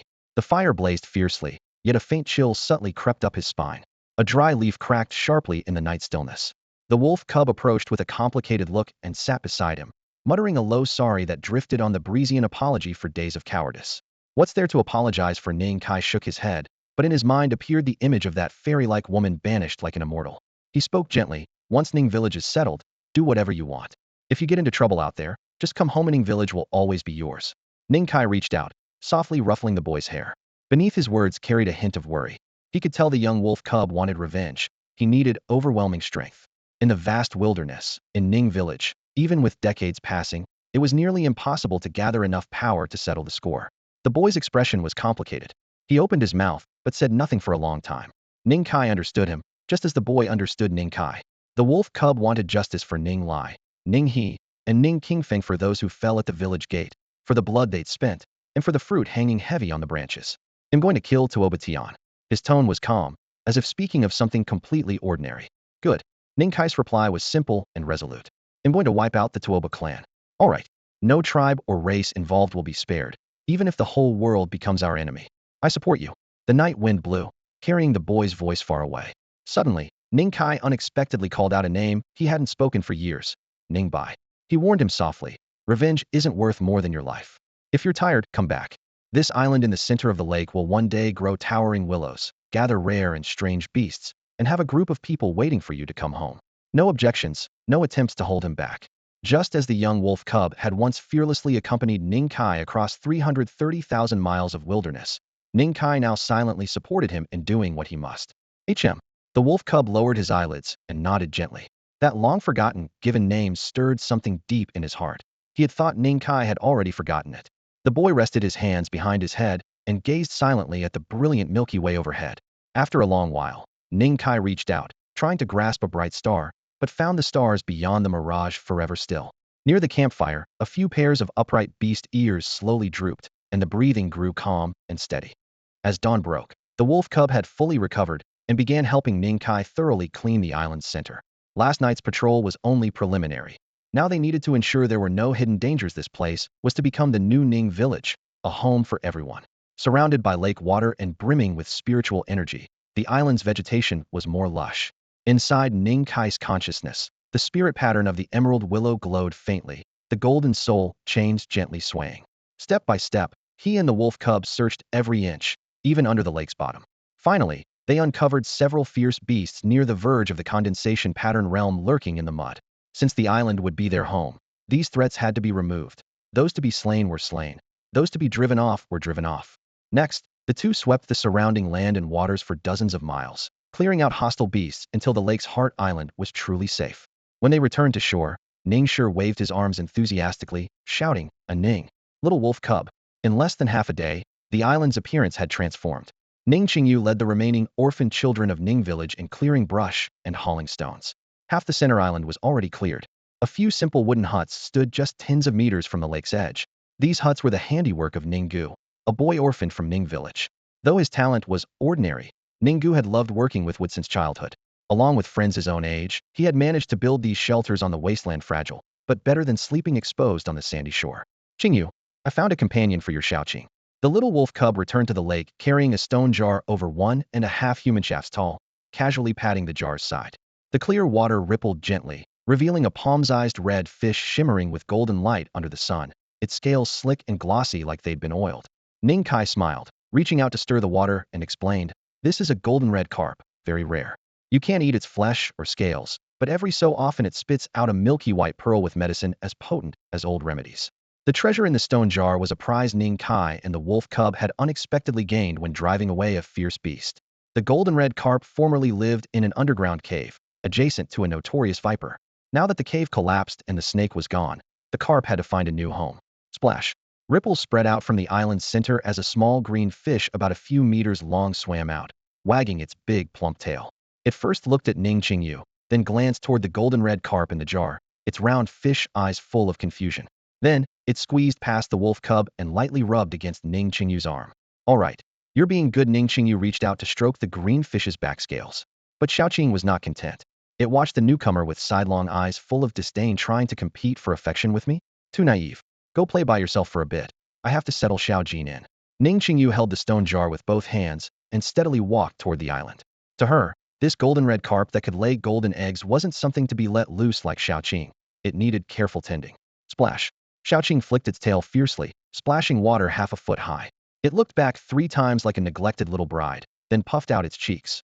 No way, it absolutely must compete for favor, and not let that clumsy little Karami, who can't even fly, steal its owner. Is Shaoqing acting up? The wolf cub scratched his head, baffled as Shaoqing tried to drag a thick log. Before the log even touched the ground, Xiaqing's round belly pushed it aside. Who knows? Ning Kai laughed, motioning the wolf cub to join the land clearing team. Thanks to Ning Kai's life-boosting medicine, the Ning village children were all incredibly strong, even the youngest could lift stones with one hand. When clearing the wasteland, any big stones blocking their path were hoisted on his shoulders and thrown hundreds of meters away. The wolf cub could punch the ground, hollowing out a pit over 10 meters wide, perfect for the golden red carp's new home. Ning Kai spread out his palm, a wisp of dark shadow light appearing to cut the thick logs into neat planks for building fences. Ning Qingyu ran around like the big sister of more than a dozen kids, organizing people and assigning tasks. Among the 15 orphans, Ning Kai, the wolf cub, and Ning Shi were the oldest, all 16 years old, with the eldest nearly 18. The rest ranged from 11 or 12, with a few younger children under 8. Fortunately, the youngest was 5, so Ning Qingyu hadn't quite been thrust into instant motherhood. 3 days passed in the blink of an eye, and the new Ning village began to take shape. Orderly rows of huts, a water well, fences, and simple drying platforms. Creak! A palm-sized green android beetle leapt from a branch, fluttering its transparent wings as it landed atop Ning Kai's head. It rubbed softly against the tips of his hair, then plucked a bright green wooden splinter from his arms. Buzz! Its transparent wings trembled slightly as it pushed the wooden splinter toward Ning Kai. Back then, the old village chief, using the blessings passed down from his ancestors, helped Ning Kai and 14 other orphans from Ning village escape from inside the mirror mirage. Along with them, several miles worth of soil, stones, and buildings from Ning village were also uprooted. Even the emerald willow tree standing before Ning Kai's house was swept up. Yet the chaotic spatial turbulence tore everything apart. The soil crumbled, the houses turned to dust in an instant. Amid the chaos, Ning Kai unleashed his spiritual power and managed to wrench off a segment of the willow's heartwood by sheer force. "I thought my promise to help you achieve transcendence would never come true," he murmured, his fingers gently tracing the palm-sized piece of willow heartwood. The wood felt cool, subtly moist, clearing his mind with its delicate freshness. The emerald willow was the most common tree in the great wilderness, hardly even a spirit plant, but this one was special. It had been planted on the day Ning Kai was born. Over more than a decade, it had grown only a few dozen feet tall, yet its roots spread nearly 200 feet beneath the village, deep underground, giving rise to faintly blue willow flowers with a slight calming effect on the spirit. This is your own power. Just an ordinary piece of wood, yet your roots stretched dozens of feet, defying the heavens and transforming. Ning Kai whispered, burying the heartwood in the center of the lake island, right next to the small pond where the golden red koi lived. "May you be reborn here." He closed his eyes and sat cross-legged. The golden soul chains in his spiritual sea quivered softly, a profound blue spreading from the depths of his pupils. His divine energy repeatedly combed through the fine grain patterns inside the willow heartwood. The sun slowly sank westward, golden light stretching across the lake's surface. 3 hours passed in silence. To Ning Kai's senses, the heartwood seemed to grow greener. Its fragile but tenacious life force gradually nurtured, but no sign of sprouting appeared. Ning Kai, dinner's ready. A voice called from afar. Okay, he replied, opening his eyes to glance at the freshly turned earth, then rose to walk toward the beach. Tonight's meal was hairtail fish. The fish was silver white all over, with a serrated edge near its pointed snout, and its long tail ended with a dagger-shaped fina catch that the little wolf cub had unexpectedly landed in a small lake of the great wilderness. Ning Kai picked up a piece of golden-brown roasted hairtail, prying off the scales harder than iron, but then he paused, puzzled. Where's Xiaoqing? Ning Qingyu sat across the shore, but her usually present chubby little green fish companion was nowhere to be seen tonight. No idea. It seemed to be here just a moment ago, the little wolf cub mumbled, glancing around. Yeah, it was just circling the hairtail, fighting for bites. That chubby fish is always the most eager eater, others agreed. Concern flickered in Ning Qingyu's eyes. As she stood to look for it, the little green fish wobbled out from the depths of the lake island. Noticing everyone's gaze, it glanced back sheepishly, then squeezed close to the girl's clothes, its large fish eyes glued to the roasted hairtail, wearing an expression of ingratiation. Hey, Xiaoqing, that's one of your own kind. How can you bear to do that? The little wolf cub teased, holding the fish's round belly with one hand and dangling the roasted hairtail to tempt it. The little green fish rolled its big eyes, shoved the wolf cub aside, and let out a long, drawn-out tone. It sounds like it's mocking you, someone laughed. Nonsense. How dare it mock me? Just wait, tomorrow I'll use it as bait. Hearing this, Ning Kai's eyes lit up as he carefully examined the small green fish in his palm, about the length of his hand. Suddenly, he clapped his hands together with excitement. Perfect. Look at its shape, the layer of fat, the fresh aroma. It couldn't be better bait. The campfire crackled and sparks danced in the night. The boys from Ning village sat around in a circle, chatting and joking, their laughter blending with the quiet starry sky above. At the very center of the lake island, a palm-sized bluebird beetle fluttered its wings with a buzzing sound, breaking the silence. It landed on the muddy ground where the willow heart was buried. Its two sharp sickle-like legs hooked a blackish-gray round ball about the size of a fist, dark and rough, not very appealing at first glance. The beetle lifted its sickle leg and carefully cut the ball, scattering the pieces evenly around like sowing seeds. When done, it somehow found a broad leaf and clumsily scooped up several drops of dew, dropping them onto the moist soil. In the pond, golden-red carp flicked their tails, sending ripples across the water's surface. They watched the strange little insect with curious eyes as it busied itself. Meanwhile, Ning Kai, who had been watching the beetle intently, suddenly paused with a subtle change in expression, as if he heard a faint click. A genuine smile slowly spread across his lips. The restless kids quieted down, all eyes turning to Ning Kai. Since coming to the lake island, Ning Kai had often smiled, but this time it was different. That smile came from deep within, and the boys immediately sensed it. Ning Kai wasn't much of an actor. Someone couldn't hold back a soft chuckle, and the atmosphere near the fire relaxed instantly. Surrounded by water on all sides, the lonely island suddenly felt a little more like home. At that moment, a tender green shoot sprouted from the wet soil. The willow heart was sprouting. Ning Kai turned to the group, his face softening. The willow heart is sprouting. Delight exploded on the children's faces. Several of the older boys jumped to their feet. That piece of willow heart was the only relic they had brought from Ning village, like the small green fish and the bluebird beetle. It was proof that Ning village still existed. So good. The little wolf cub quietly hugged his knees, whispering. Ning Qingyu leaned against a fathead fish, her delicate fingers gently stroking the smooth scales, lost in thought. This is Ning village. The little wolf cub looked up, a wild spark igniting in his dark eyes. Next time, when I'm strong enough, he'll protect Ning village. What are you thinking? Ning Kai raised his hand and rapped the boy on the head 3 times, each strike a little harder than the last. Looking into those clear, determined eyes, his laughter rang out bright and clear, carried away by the night breeze. Wherever you are, that's Ning village. So everyone, you have to live well. Especially you. After saying this, he gave the little wolf cub one more knock on the head. He knew very well this kid would never stay put. It wouldn't be long before he embarked on his own adventures. As night deepened, the campfire burned even higher. Ning Kai walked slowly through the dim shadows of the forest and reached the center of the island in the middle of the lake. Soft earth was pushed open by a fresh, green sprout. Its tiny leaves trembled, as if announcing new life to the world. Next to the sprout, a palm-sized bluebird beetle curled into a ball, twitching its antennae absent-mindedly. Its shell reflected a faint glow in the firelight. Ning Kai crouched down and pushed aside some soil with his finger, memorizing the spot of this little life before returning to the campfire, where sparks crackled loudly in the night wind. 3 months passed in the blink of an eye. Far away, at the edge of a rift canyon, the dark sky was torn by a long crack. A cold wind swept across the cliff like a razor blade. Ning Kai and the small Mingguang wolf crouched behind scattered stones, cautiously observing the depths of the canyon. There, a pitch-black vine spiraled up from the valley bottom, stretching thousands of meters long. At its thickest, it was wider than an ancient tree stump aged over 1,000 years, its surface faintly pulsing with intricate patterns. At the core of the vine, a cluster of thumb-sized fruits hung from the branches. Their blue-purple skins were plump and about to burst, filled with juice. The sweet fragrance was strong enough to be smelled across the canyon. This was the demonic plant Ning Kai had discovered by chance when selecting the site. He had secretly marked it, but only now, with the village stabilized, did he decide to harvest it. Judging by the vine's aura, it had likely reached the pinnacle of the condensation pattern realm, or perhaps beyond. Beings beyond that level could use their spiritual energy to mask their life marks, making it difficult for outsiders to see their true form. Ning Kai exchanged a glance with the wolf cub, both aware of the dangers ahead. According to the texts, powerful creatures' internal Tao patterns were woven into their flesh and blood, hiding fragmented information even in a single drop of blood. If the protective spiritual energy could be broken, their true structure could be revealed.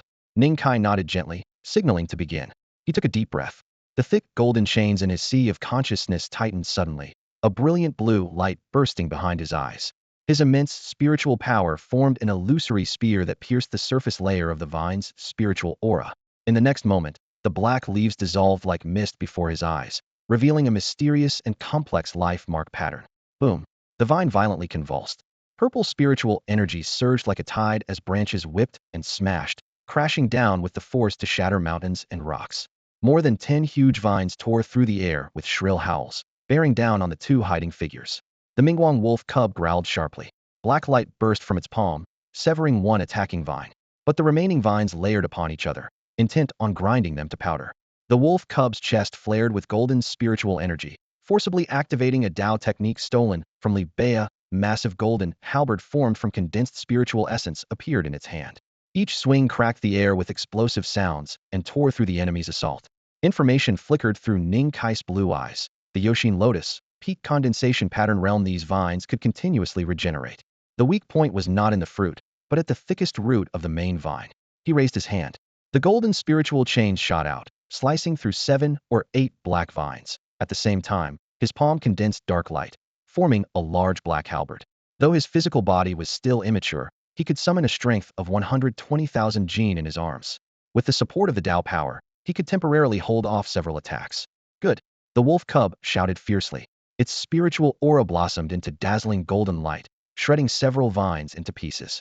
Moving like a hawk in flight, it darted into the wild tangle of branches, heading straight for that main root coiled at the valley floor. Peak condensation pattern realm. Ning Kai's heart grew heavy. His Buddhist Tao patterns were not yet cultivated, and relying only on internal blood energy and some Tao techniques made this fight a strain. The black great halberd swung fiercely, smashing through vine after vine, splattering dark purple juice everywhere.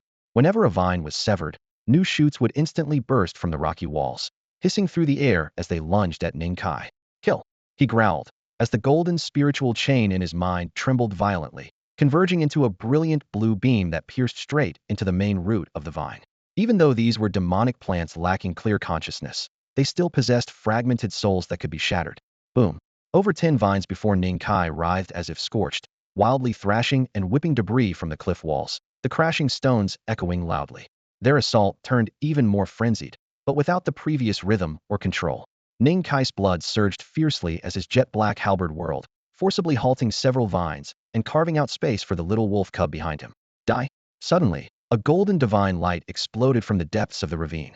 The wolf cub lifted his golden halberd, blood energy billowing above his head like war smoke, stepping boldly into the tangled sea of vines.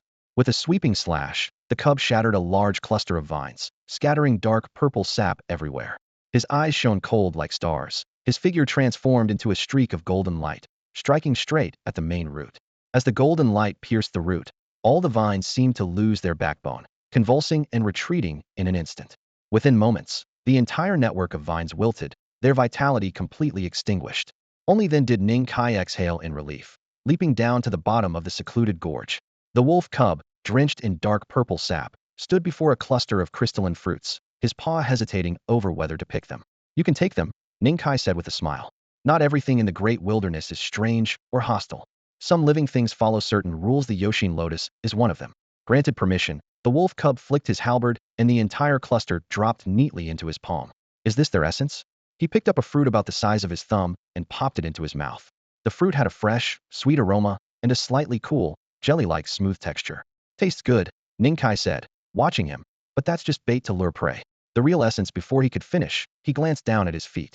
With the main root severed, the vines across the hill rapidly withered and cracked, thousands of meters of branches detaching and revealing a dark purple lotus flower deep within. Now this is the real treasure. Ning Kai raised his hand, retrieving the lotus into his sumaru pouch. A pinnacle Yoshin lotus from the condensation trace realm, perfect for combining with other potent herbs. It can help Ashi and Qingyu brew a batch of life-giving medicine. He rarely spoke so much, but ever since he took charge of Ning village, he felt compelled to mutter a few words. After quickly cleaning off the blood and sap, the two slipped away towards the island in the center of the lake. In the distance, the lake lay clear and mirror-like, the sunlight sparkling over the surface like golden scales. The island was neatly tended, dotted only with sparse green trees and flowers. Over a dozen small wooden and stone cottages lined the water's edge. Through the windows, one could see shallow white sand beaches where the occasional silver-scaled fish leapt out of the water. Further in lay a tiny medicinal field, no larger than a palm, where a dozen rare spirit plants unfurled their leaves, breathing out fine spiritual mist. Over the past 3 months, Ning Kai had traveled far and wide, refining mature yet delicate plants into potent life elixirs to help the orphans of Ning village cleanse their marrow and transform their bodies. Next to the herb garden was a small pond where a few colorful fish swam leisurely. Among them, a gleaming golden-dread carp slipped quietly to the corner. After flicking its tail and stirring the water, it slowly spat out a pure white pearl about the size of a finger. Ayu, little Jean has spawned. Bang. How many times do I have to say it? That's not Xiao Jean's pearl. Ning Qingyu pushed the door open and gently tapped the noisy child's forehead. Then she picked up the carp pearl lying on the ground and tucked it into the sumaru pouch in her sleeve. She bent down and stroked the smooth golden-red carp's head, speaking softly. Thank you for your hard work. She took out several dark brown pellets, about the thickness of her fingertips, special fish food made from powdered fierce beast bones and years-old medicinal herbs. Ning Kaisen had said the better the golden-red carp ate, the more potent its pearls would be. To honor that, Ning Qingyu had carefully prepared these pellets. The golden-red carp swallowed 3 pellets in one gulp, its shimmering tail swaying slightly. Its proud eyes swept over the other fish in the pond, as if to announce this exclusive treatment. At the shore, a fresh willow branch swayed in the breeze. Half of its leaves dipped into the water, sending ripples outward. 3 months ago, the willow seed just hatched and sprouted. Now it had grown over 2 meters tall, with more than a dozen tender branches hanging down, rustling softly. Buzz buzz. A green android beetle streaked across the air, its disc-like shell gleaming metallic under the moonlight. It dragged a black ball the size of a fist to the pond's edge, crushed it to powder, and scattered it evenly at the base of the willow tree. Then it scooped water and poured it over the roots with practiced ease, as if on a daily routine.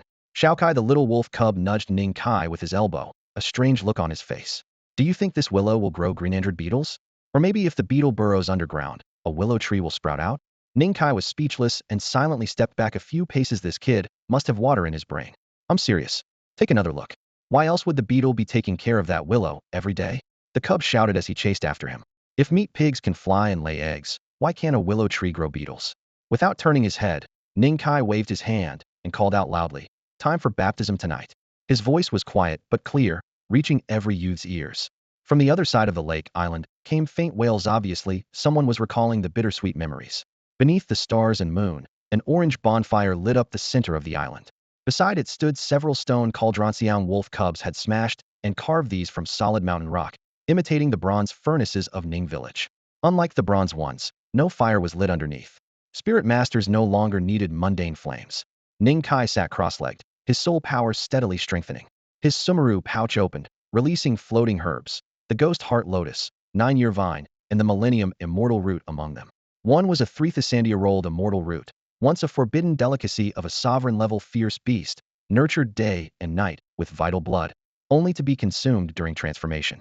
Years ago, the wolf cub had risked his life being chased thousands of miles by that fierce beast to steal this, only surviving by hiding in an underground canyon.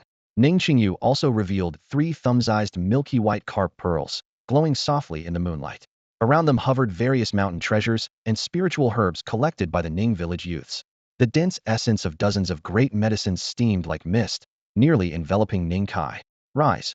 With a sharp command, his mighty soul power surged, gathering a patch of lake water into a rising form. Pieces of ancient medicine and rare treasures disintegrated, transforming into intricate patterned fragments that merged within several stone cauldrons.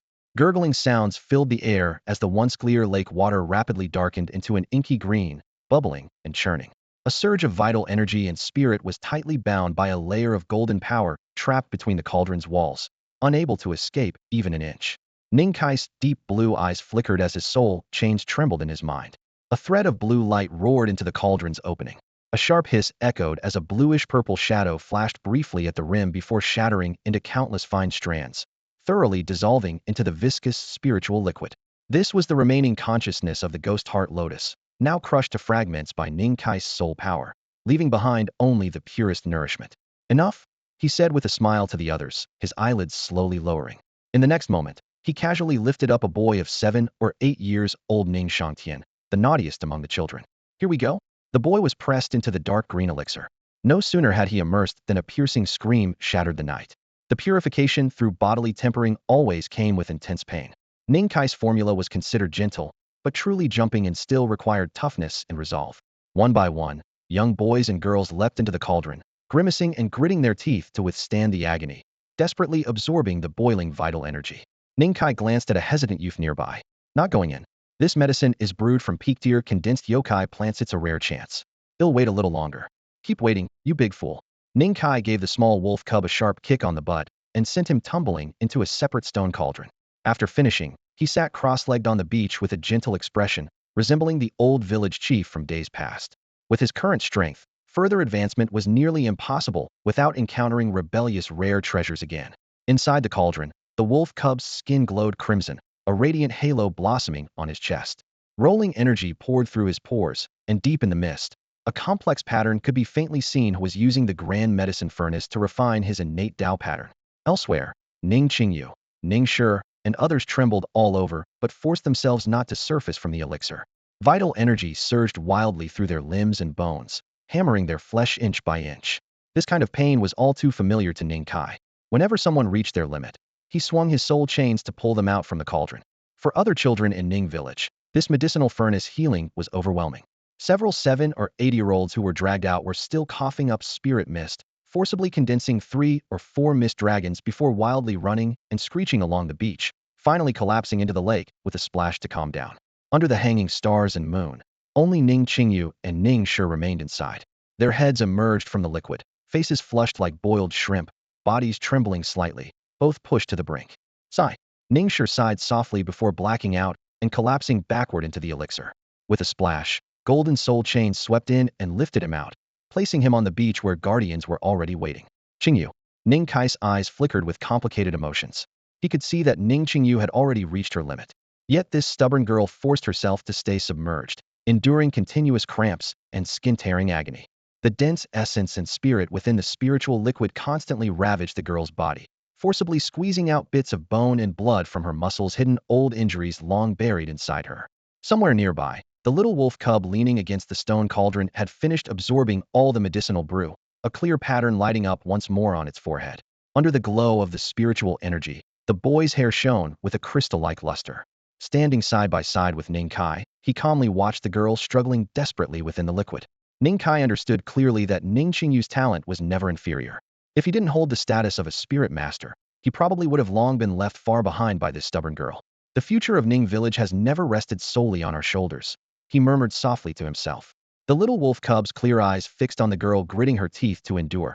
A faint smile appeared at the corner of its mouth, as if it had finally understood the path it must take ahead. Time stretched out tick by tick, and for Ning Qingyu, each breath felt as if she were being scorched by fierce flames.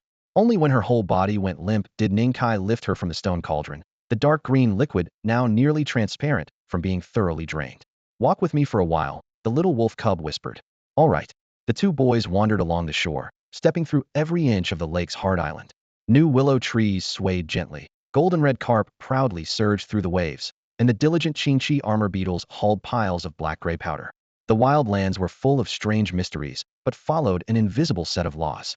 Both remained silent, their footprints the only trace of their short nocturnal journey. When tired, they simply lay back, gazing up at a sky scattered with stars. I'm tired. Ning Kai rested his arms behind his head, his voice lazy. He rolled onto his side facing the little wolf cub and slowly closed his eyes. At dawn the next day, dewdrops slid naturally off his eyelashes as Ning Kai opened his eyes to the morning breeze. Far away, light spilled over the lake's surface, glimmering with golden brilliance. He rose from the sand and stretched in a long, lazy yawn. May all go smoothly, the boy murmured quietly. From today on, an exquisitely crafted wooden and stone house on the lake island would remain empty. I'm off to work, hoping to analyze more mystical arts. He rested his hands behind his head and leisurely walked toward the island's center. The young willow was only about 2 meters tall, its branches slender. Beneath it lay a layer of black-gray powder, the fertilizer left by the Qingqi armors, special fruits of a peculiar plant that fell when ripe and naturally nourished the roots, creating true self-sufficiency. Ning Kai's expression was faintly wistful as he settled in a cross-legged pose beneath the willow. Golden chains of his divine soul shimmered, repeatedly washing over the willow's soul patterns. Seasons passed from spring to autumn. In the blink of half a year, Ning Kai turned 18. More medicinal fields had been added on the island, with thousand-year-old herbs hidden among them, exhaling and absorbing colorful spiritual mist. The three-turtle willow branches swayed hundreds of stems in the wind, having already regained the height it once held in Ning village just half a year earlier. Ning Kai raised his hand to stroke the rough bark, a shadow of worry crossing his brow. The growth of Ning village had hit a bottleneck.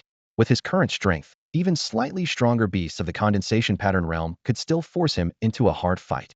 Fortunately, after months of baptism by the great elixirs of living beings, the remaining children of Ning village had risen in turn. Ning Qingyu and Ning Shi had also begun to break into the condensation pattern realm.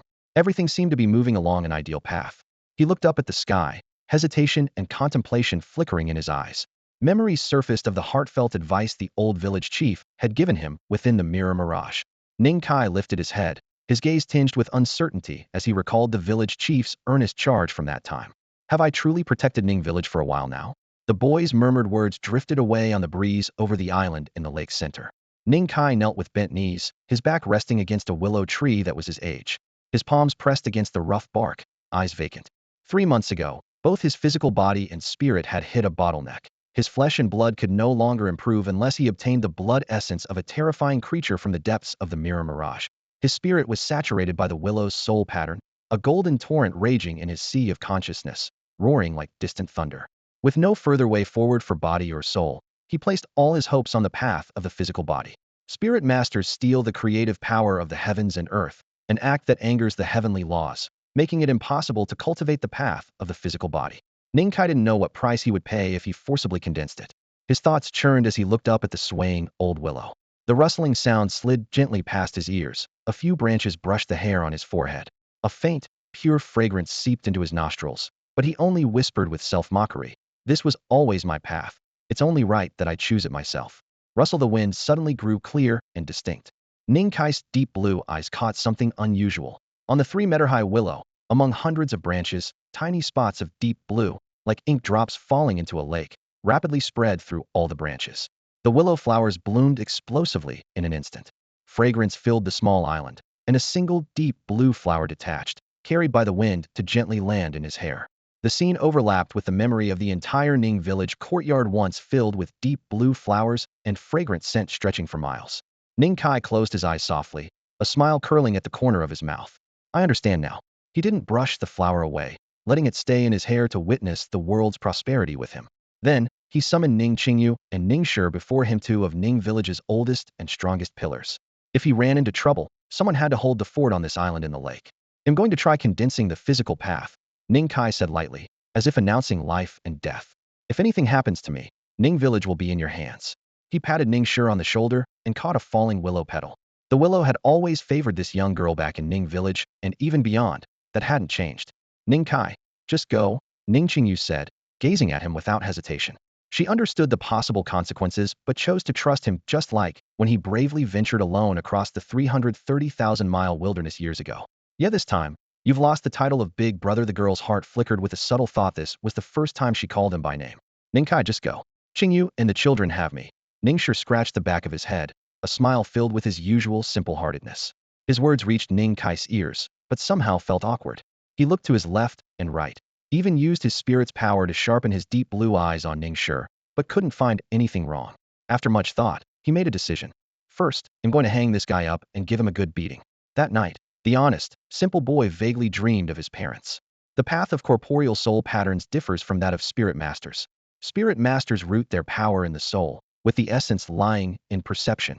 They observe mountains and rivers, listen to the rustle of grasses and trees, and draw emotions from the myriad phenomena of heaven and earth to cultivate their souls and realms.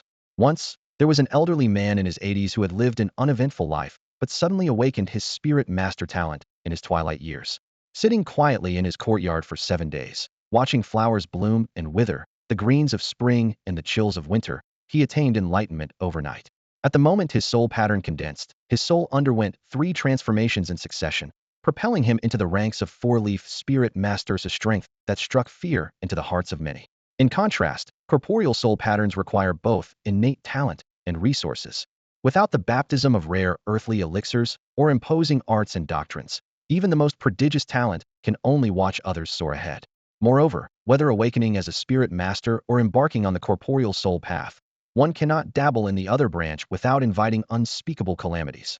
Ning Kai sat beneath the emerald willow, letting its branches sweep over his temples, carrying a faint fragrance of willow catkins. Ancient texts say the earlier a spirit master awakens, the stronger their innate gift, yet true understanding of heaven and earth deepens with age. Ning Kai had awakened at 13, but was still frail, weaker than many children 5 or 6 years younger in the great wilderness, leading him to judge that his spirit master potential remained decent. Now his expression was calm as water, quietly holding vigil for 3 days. Deep in his mind, the soul's chains trembled lightly, droplets of golden soul nectar slowly gathering, roaring like waves crashing on the Yangtze's banks. He whispered, "With the most ordinary emerald willow as my life pattern, I perceive nature and condense my destined soul pattern."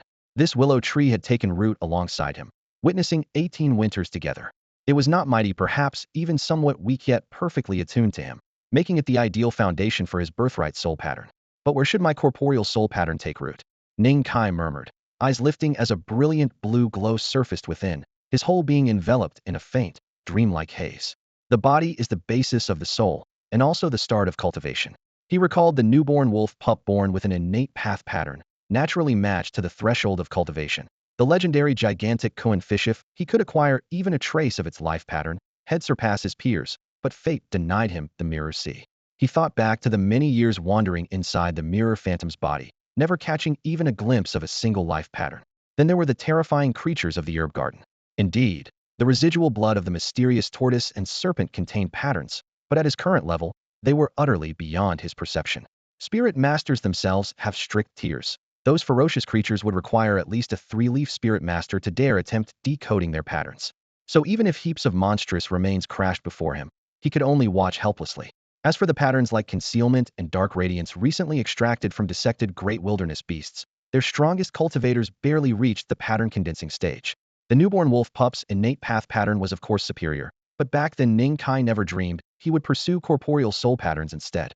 After much thought, his gaze returned to the emerald willow before him. Having revived from near decay, its life force surged stronger than ever, sprouting tender branches and fresh leaves overnight, more strange and wondrous than before. "Perhaps this is a good choice after all," he whispered softly, stroking the tender buds on its trunk. "Help me one more time." Before his words had fully faded, his slender body trembled violently. Crystal clear blood surged within him, sounding like rivers and seas crashing against distant shores, stirring up a mighty roar as his fragile frame was shaken to its core. 120,000 gene of power converged within this small body. Vital energy surged, blood coursed wildly, and a column of crimson blood aura, like smoke from a burning beacon, slowly rose above Ning Kai's head, shooting straight into the sky. On Lakehart Island, all the busy orphans of Ning Village suddenly heard the roaring rush of blood in their ears. Instinctively, they stopped their work in unison and turned to look at the boy beneath the emerald willow tree. Pressing their palms together silently in prayer, they could do nothing but watch over him quietly. Shrouded in the intense blood aura, Ning Kai's long hair fell loose, and his clear blue eyes glimmered with cold determination, like a battle deity incarnate. His skin faintly glowed under the blood's reflection, and the surging essence coagulated midair, transforming into a blood-red carving knife. Using his chi and blood as a blade and his body as a vessel, he was about to forcibly engrave the Tao pattern unique to his flesh and blood with the spirit master's body. Boom! Thunderlight ripped across the sky above him, crashing heavily before him like a warning from the heavens. Dark clouds swirled as an ink-black shadow spread over the blue sky, emanating a chilling aura of destruction. A grim and oppressive fear crawled into everyone's hearts, nearly driving them to their knees. Frozen in silence, Ning Kai gazed upward at the blood blade in midair, suddenly struck by a thought. He would die. It felt like an omen, or perhaps fate once the blade fell. No matter how brilliant his talent or how strong his body became, death and soul extinction were inevitable. Tiny fish in the pond splashed and scattered, while a golden red carp leapt from the water, tumbling onto the shore before scrambling desperately into the distance. Among the willow branches, a golden soul chain tightened abruptly, crashing the azure scarlet armor down on the sand and leaving a deep pit. Ning Kai chuckled softly, his hoarse voice carrying resolve. That secret technique only grants me 3 years, a death sentence from the start. Since the heavens envy spirit masters, then today, let this broken body defy fate itself. Before his words finished, the blood aura plume above his head suddenly reversed like a raging river, flooding back into his chest, was ready to begin. In the next moment, a faint green glow appeared on Ning Kai's chest, the embryonic form of the emerald willow Dao pattern. This tiny ink mark nearly drained half his blood aura. Torrents of crimson essence poured into the green light, which spread like branches weaving through the void, gradually revealing the pattern's outline. As the green glow emerged, dark clouds churned within tens of miles above Lake Heart Island. Calamity clouds gathered and blood-red lightning serpents danced wildly through the gloom. Boom! A blood-colored thunderbolt, as thick as an arm, struck directly at Ning Kai's third eye.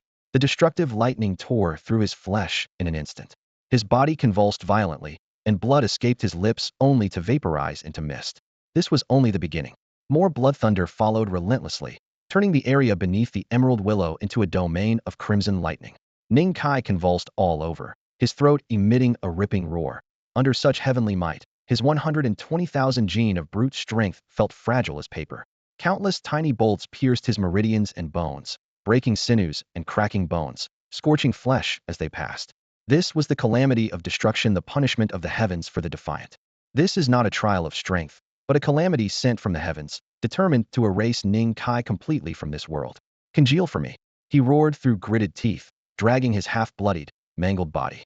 The tiny green glow no bigger than a mung bean on his chest stubbornly spun, strands of spiritual light stretching outward as they desperately tried to trace a complete Dao pattern. With a sudden roar, the 3-hang-tall emerald willow beside him shuddered violently. Its branches seemed twisted by invisible hands, and a bolt of blood-red lightning surged wildly along the twigs.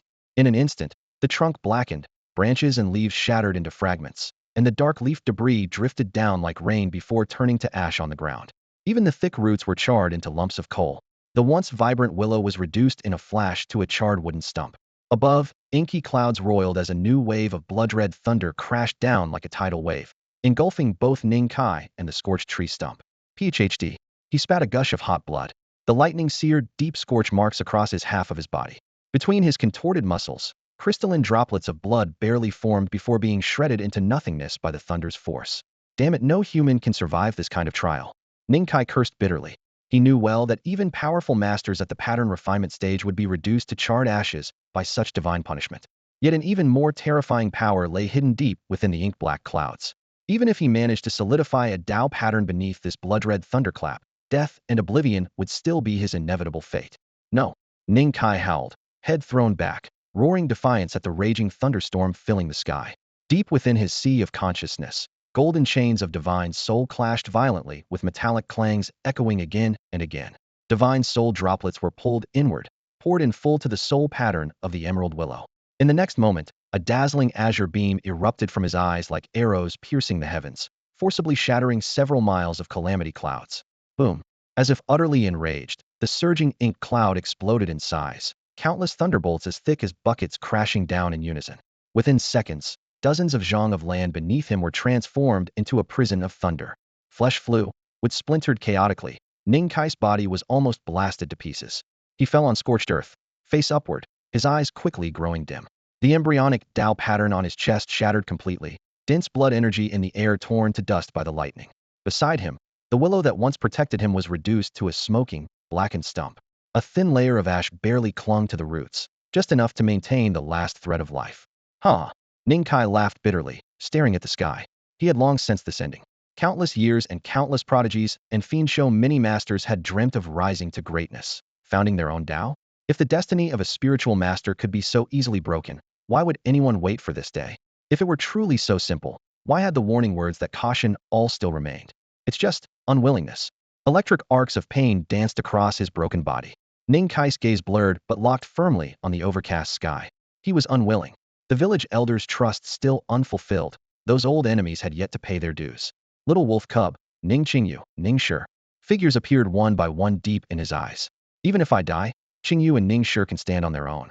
When little wolf cub returns, Lake Heart Island will surely thrive. He murmured, his voice torn apart by the thunder. Struggling, Ning Kai turned his head, trying to look once more at the charred willow stump. But even this simple movement nearly tore his entire broken body apart. I seem to have broken every promise I ever made. A blood-red sky stretched endlessly above. Ning Kai tilted his head back, letting one scarlet thunderbolt after another slam down upon his already shattered body, scorching wounds, broken bones, and torn flesh churning in agony. His world had narrowed to nothing but crimson and roaring thunder. With each bolt that struck, the mark of his life dimmed a little more.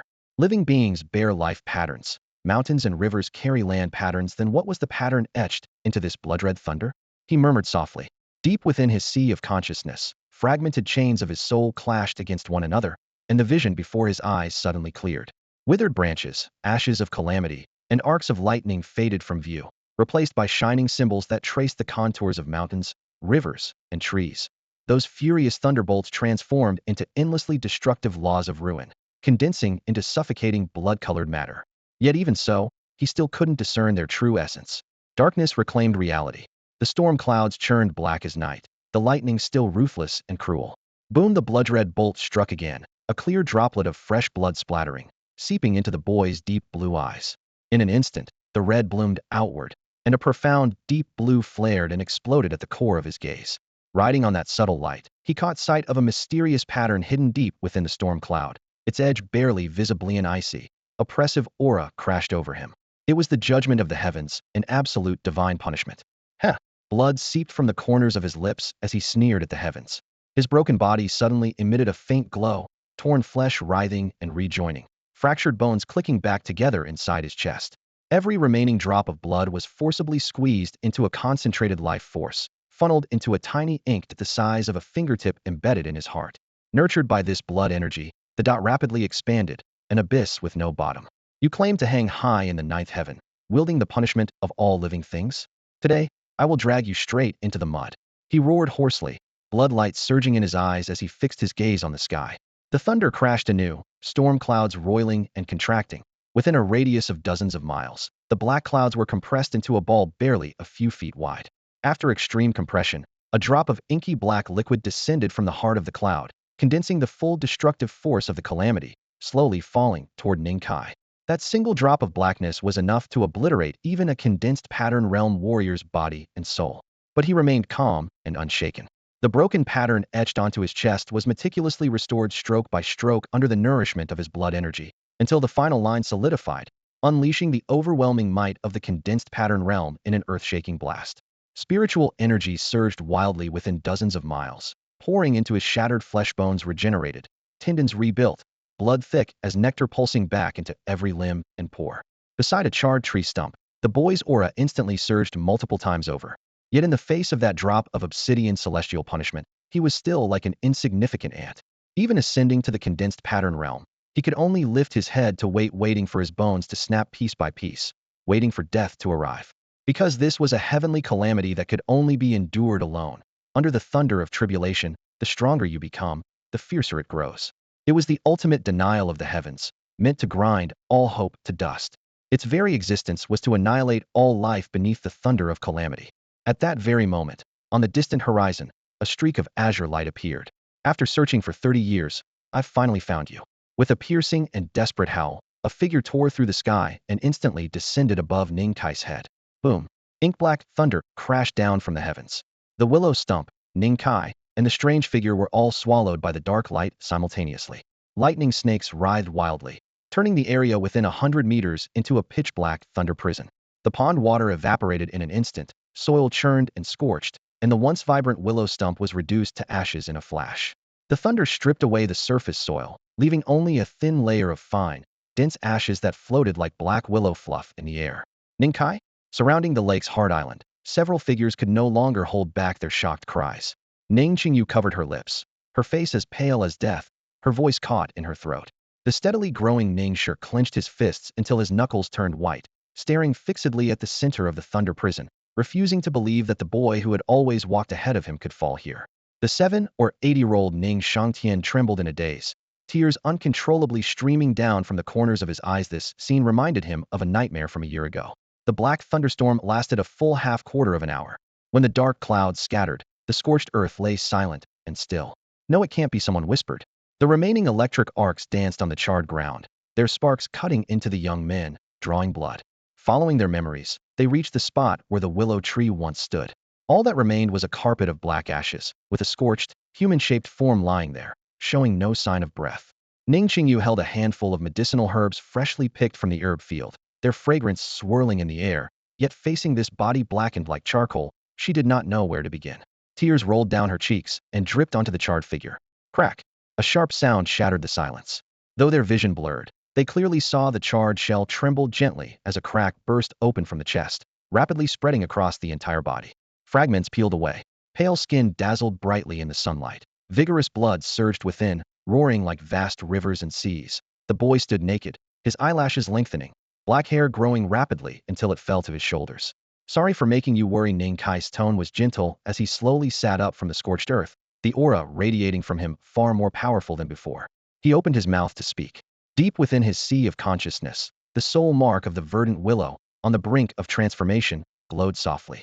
Golden spirit liquid dripped from the void, flowing like a torrent into the soul mark. "Born through tribulation, reaching sublime transcendence," he murmured. "For spiritual masters, the soul is like a spirit tree. Each transformation of the innate soul mark causes the tree to sprout branches and leaves, expanding the pattern. Weak soul marks must repeatedly evolve to help the spirit tree flourish. But powerful soul marks with high levels can sprout branches and leaves even without transformation, allowing the spiritual master's realm to leap forward dramatically. Yet the higher the soul mark's level, the more difficult it becomes to break through its limits again. His original soul pattern was already on the verge of evolving. Yet no matter how fiercely Ning Kai tried to activate it, it remained firmly stuck, unable to progress even a step. Gradually, he realized that the transformation of the Emerald Willow soul pattern lacked a crucial element. It had to undergo a baptism of thunder and be reborn from catastrophe. In Ning Kai's perception, that once ordinary Emerald Willow soul pattern began to glow with vibrant new brilliance.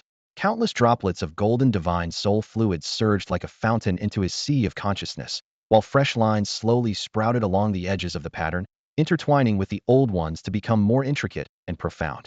Sitting cross-legged on scorched earth, Ning Kai radiated powerful soul energy that spread outwards, enveloping the island at the heart of the lake in an unbreakable shroud. Thin smoke curled from the blackened soil. Golden-red koi fish swam calmly in a nearby corner, and the old medicinal herbs swayed gently in the breeze, emitting a faint but soothing fragrance. All of this was so vivid in Ning Kai's awareness that it felt almost within reach, including the scene where a young girl, her cheeks flushed pink, carefully draped a beast's hide over him. Better not wake up just yet. His body stiffened slightly as the girl wrapped the hide tightly around him. A faint glow emanated from the boy's form as the essence of heaven and earth condensed and converged, strengthening his physique. Within his sea of consciousness, droplets of golden divine soul fluid coalesced into chains that bound his spiritual power securely. He could sense that the transformation of the Emerald Willow soul pattern greatly enhanced his control over his soul force. At the same time, a mysterious and powerful aura radiated from the ink-black streak within his body that was his original Tao soul pattern, born from a corner of storm-blackened clouds in the sky. Initially, he had intended to set the Emerald Willow as his main Tao pattern, as its vigorous vitality and ability to undergo cleansing rebirth perfectly matched his situation. But by a cruel twist of fate, before that pattern could fully form, it was instantly shattered by blood-red thunder. Logically, his ink-black storm cloud Tao pattern should have turned to ash along with that strange black drop. The blood thunder calamity was beyond the defensive reach of someone not yet in the pattern-forming stage. If he had confronted it head-on, he would have been reduced to ashes. That voice echoed deep within his soul, urging him to painstakingly search inch by inch through the ash. Within the black lightning prison, the earth burned as if molten, and all living things had perished. Ning Kai slightly raised his brow as his perception followed the remnants of the Emerald Willow's blackened, ash-deep underground. 13 zhang below the surface, he discovered a scorched core of the tree's heartwood. The patterns faintly shimmered with a trace of vitality as they slowly absorbed the essence of heaven and earth. Ning Kai's deep blue eyes focused intently as the Emerald Willow's soul pattern in the heartwood began its gradual transformation. What was once a single-line pattern now sprouted a new line, entwining with the old to form an entirely new soul pattern map. The direction of this transformation was completely different from Ning Kai's own original pattern. It was born from tribulation, revived through destruction. This was the destined fate of the Emerald Willow. A genuine smile appeared on his lips, one of the reasons he had originally chosen to condense his physical Tao pattern under the Emerald Willow tree. He whispered softly, "Let us encourage each other." His voice penetrated the ash, echoing beside that scorched core of willow heartwood. After confirming the Emerald Willow was stable, Ning Kai continued his search through the ash. Finally, just 3 steps away, he discovered a charred stone among the ashes. Frowning, he hurried over and picked it up, brushing away the outer layer of black ash.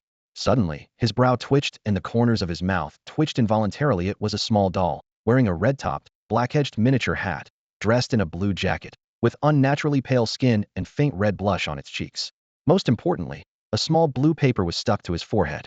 Ning Kai didn't know what material it was made of, but no matter how hard he tried, he couldn't tear it off.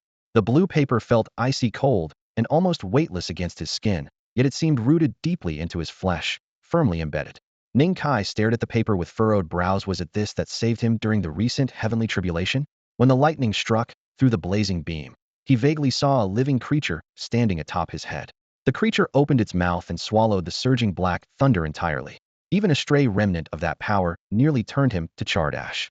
Naturally, he couldn't clearly see the creature's appearance, only remembering its blue color, which was identical to the fabric on the small figure before him. A little creature that loves to eat tribulation thunder? Ning Kai searched his mind for a fitting description and finally settled on that. What was stranger was that despite swallowing such fierce black thunder, the creature didn't suffer any backlash from the thunder's force. In fact, it was utterly silent, which was highly unusual. After a moment's thought, he simply tucked the small creature into his arms. Regardless of its nature, it had saved his life. At worst, he could run thousands of miles at night and toss it into the lair of some fierce beast. For now, surviving the tribulation meant victory. Ning Kai adjusted his mood, a smile curling at the corners of his mouth. As the tribulation light faded, a mysterious Tao pattern fully condensed within his body. He had officially entered the Tao pattern realm. The fleshly shackles that had troubled him for nearly 2 years shattered with a sharp crack at that moment. He raised his hand, and a dark, ghostly pattern appeared in his palm. His innate Tao pattern. Originally, his robust vitality weighed 120,000 gene, but the black thunder had shattered it, leaving only this faint thread of pattern. Ning Kai's mind shifted slightly, and black lightning spread across his palm, deep as ink and viscous like liquid. "They'll call you Black Thunder," the boy whispered, his sapphire pupils flickering with a subtle light. After ascending to a second leaf spirit master, his divine soul power had surged several-fold, making the world before his eyes clearer than ever. In his vision, the mysterious thunder pattern continuously twisted, gaps appearing at its edges, evoking a sense of incompleteness. Just as he expected, everything was unfolding exactly as he had anticipated. Those bright blue eyes had awakened when he was 13. Since then, not only could he perceive life's fate patterns and tread the path of a spirit master, but he also possessed several ineffable divine abilities. 1. Repairing fate patterns. Like that little blue fish, he could slowly mend its life inscription with his gaze, allowing it to be reborn anew. 2. Inferring secret formulas. Just by glimpsing a fragment of a Tao pattern, he could gradually deduce the complete ritual technique. Without subsequent Tao patterns, he would be trapped in the Tao pattern realm forever, but these eyes gave him hope of gradual completion. The cost was a long time, and how much he could perfect depended entirely on the strength of his divine soul. Ning Kai lifted his gaze to the sky, his thoughts wandering. If he could obtain a piece of a giant Kun's remnant body, he might even reverse engineer the complete Tao art of the giant Kun from the fragment. He chuckled wryly, then shook his head, dispelling the unrealistic fantasy. Setting aside his modest divine soul strength, just imagining how long it would take to deduce the full giant Kun Tao art was overwhelming enough. At his current spiritual level, he probably couldn't even begin to decipher the simplest patterns of the giant Kun's Tao arts. Ning Kai stood in the sea breeze, bitterly smiling in his heart. He hoped that the level of that MOLA wouldn't be too high. While others prayed for their fate's Tao marks to be as advanced as possible, he wished for the opposite. A thought so ironic even he found it ridiculous. Ning Kai. A soft voice called from behind. Ning Qingyu's cheeks flushed slightly as she gently placed the golden-red carp back into the nearly dried-up pond. The thin layer of water rippled lightly. She lifted her head and broke into a smile. Ning Kai was still alive, and to her, that was everything. Beside the girl, the small blue fish flicked its wide tail playfully on her forearm. Once a tiny finger-sized fish, it had now grown to 3 or 4 meters long, truly a giant. In Ning Kai's eyes, the blue scales and bones faded away, and a profound fate mark slowly emerged. The fate mark remained, but after Ning Kai's promotion to a two-leaf spiritual master, a subtle flaw became apparent, an indication it could still evolve. Lucky guy Ning Kai stroked the giant blue fish's broad head. Feeling the girl's hopeful gaze, he slowly withdrew his hand and gave a reassuring smile. Since the little fish could still advance, the Qingqi armor of the same level probably could too. As for the willow tree, he glanced toward the cliff where 13 zhang below, a hint of new green swayed gently in the breeze. Then he turned and headed toward the wooden and stone hut at the beach.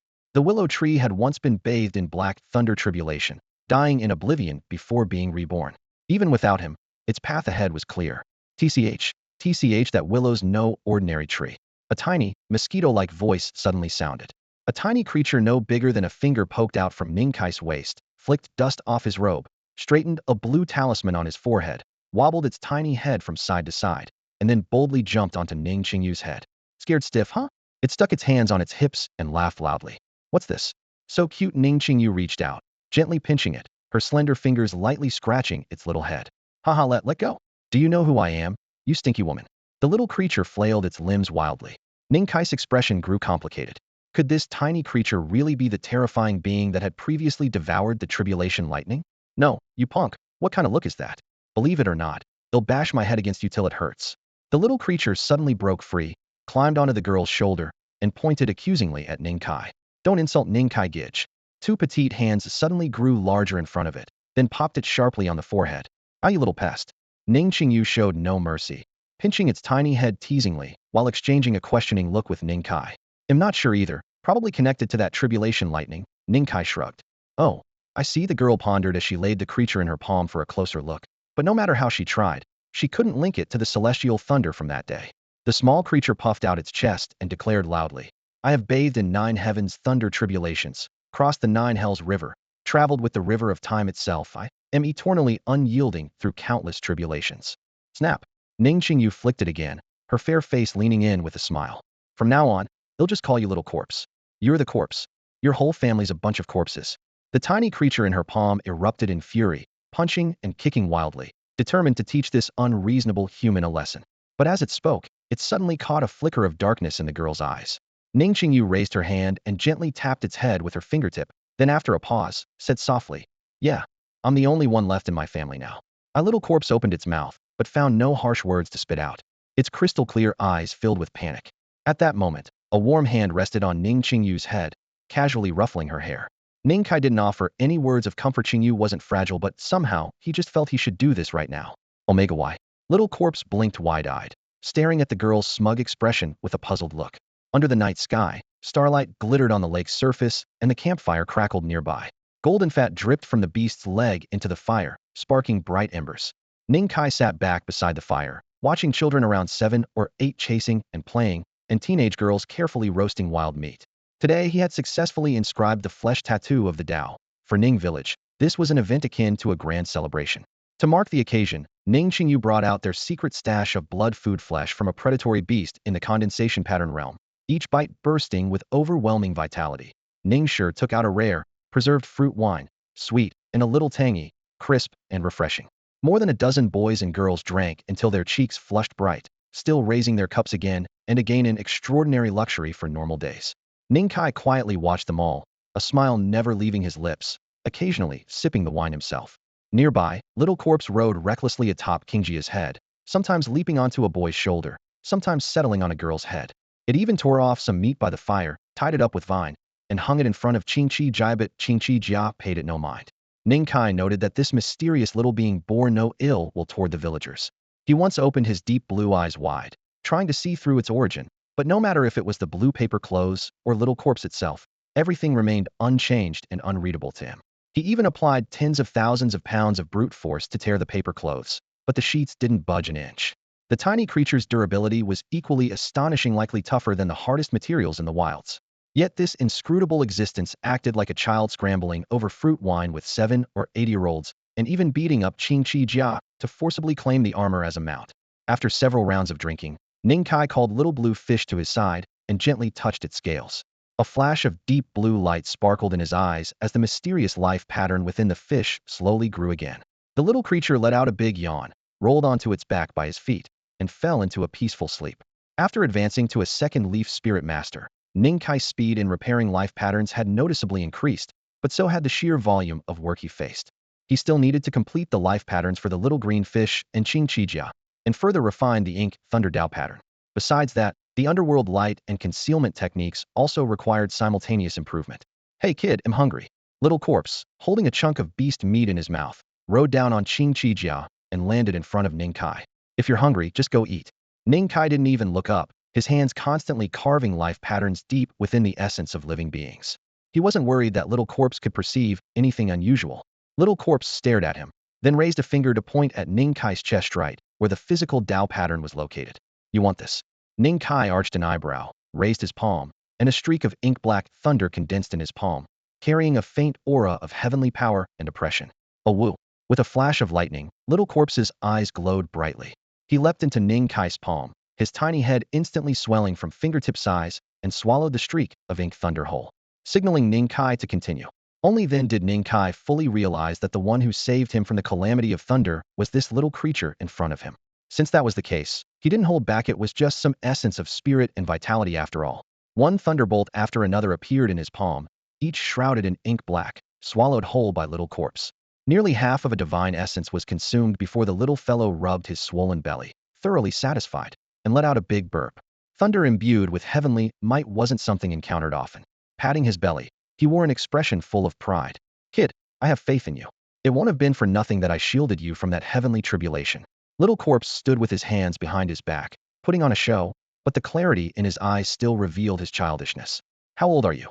Ning Kai withdrew the ink thunder from his palm and casually patted Little Corpse's head. Such a small size always stirred fondness in his heart. I've lived through 8,000 epics. Snap. Ning Kai flicked his forehead with his index finger. Speak honestly. You dare flick me? Try again, and see what happens. Snap. I'm going all out.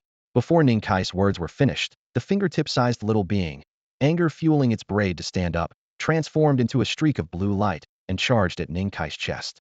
Under Ning Kai's watchful eyes, it suddenly turned into a flow of radiant light, arriving in an instant. Bang!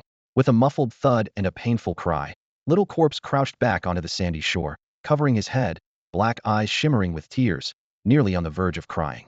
Ning Kai massaged his aching chest, inwardly amazed. The force wasn't particularly strong, but the speed of the radiant light was almost impossible to track, and the toughness of this creature's body, as well as its ability to consume calamity thunder, was beyond imagination.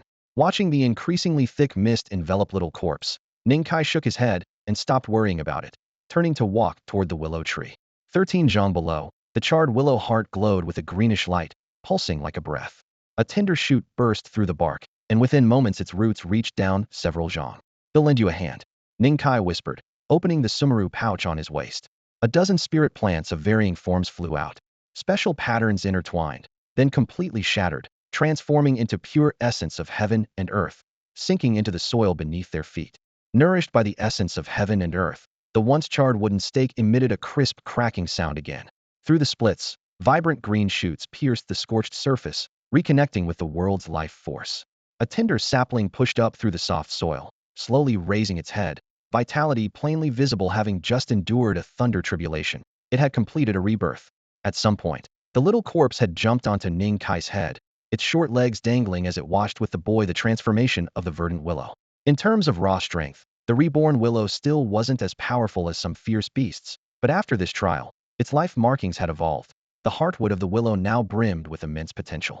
With every breath, it absorbed the essence of heaven and earth, drawing spiritual energy from tens of miles around toward the island in the lake's center. Even the surrounding medicinal fields subtly reaped the benefits. Kid, didn't expect the seed you found to be a lucky plant that blesses the earth, the little corpse said, sitting heavily on Ning Kai's head and plucking a few hairs, its dark eyes full of surprise. Blessing the earth? Ning Kai raised an eyebrow but kept working, scattering herb dregs from the sumaru pouch into the soil to enrich it.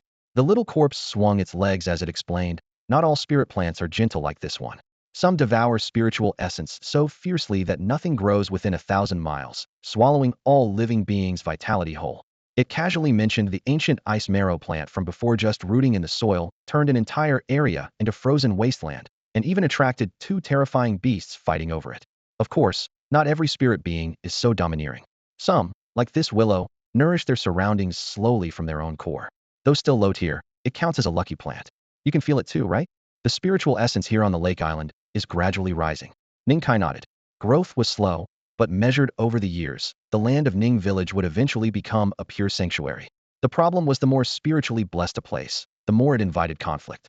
With Ning village's strength, defending this sacred ground wouldn't be easy. Fortune and disaster were unpredictable. Not dumb after all, the little corpse said, tossing aside the bluish talisman on its forehead and nodding with approval when it saw Ning Kai deep in thought. As night deepened and starlight spilled down, Ning Kai sat cross-legged before the young willow sapling, his gaze calm, but his mind racing. Potential threats needed to be eliminated early. He pondered, since the willow gathered spiritual energy, maybe he could use it to set a protective formation. If he carved hidden Tao patterns around the island's heart, no outsiders would detect the flow of spiritual energy here. As the thought formed, his eyes suddenly shone a deep blue, and a mysterious pattern appeared in his palm. His form then blended seamlessly with the surroundings. This was his stealth Tao technique. Having advanced to his second leaf spirit master, he realized the various Tao skills he learned in his youth could be refined further. As long as he could incorporate patterns into formations, he could embed concealment Tao patterns throughout the island. The problem is, I don't have a full spirit master inheritance, nor have I mastered how to transform Tao patterns into formation patterns, Ning Kai murmured to himself, softly shaking his head but unwilling to give up trying. A faint blue glow shimmered in his eyes. The mysterious Tao pattern became clear in his mind, with light tracing along the lines and thin new strands emerging at the edges. The pattern's aura grew increasingly ethereal. A delicate azure radiance clung to the borders, and faint new links seemed to form between the patterns. The whole design's presence became ever more elusive.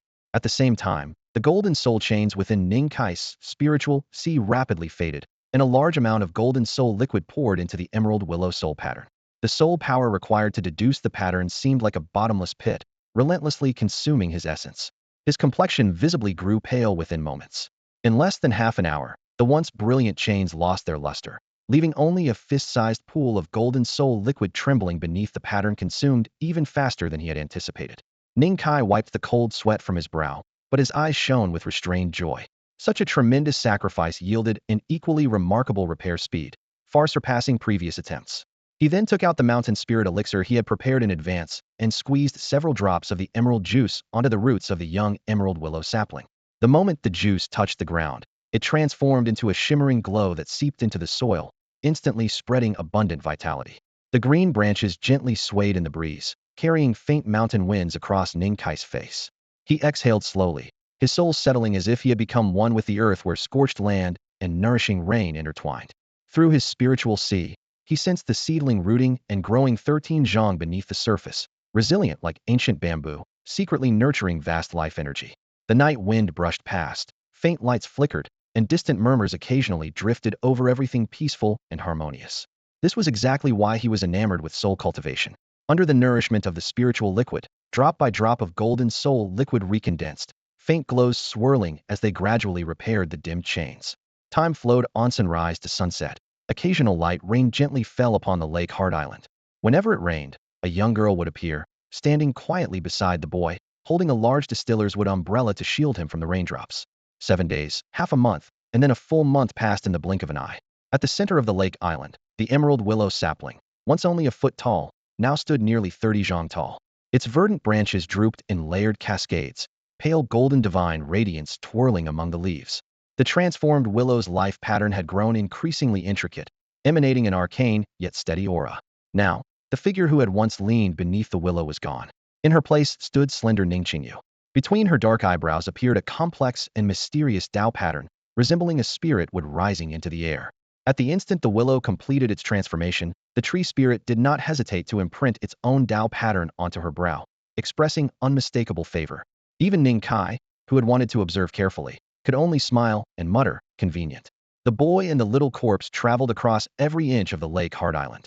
Wherever they went, Ning Kai pointed with his fingers, implanting newly forged intricate Tao patterns into the soil, accompanied by essence and divine radiance flowing with light. He repeated this process for 7 full days.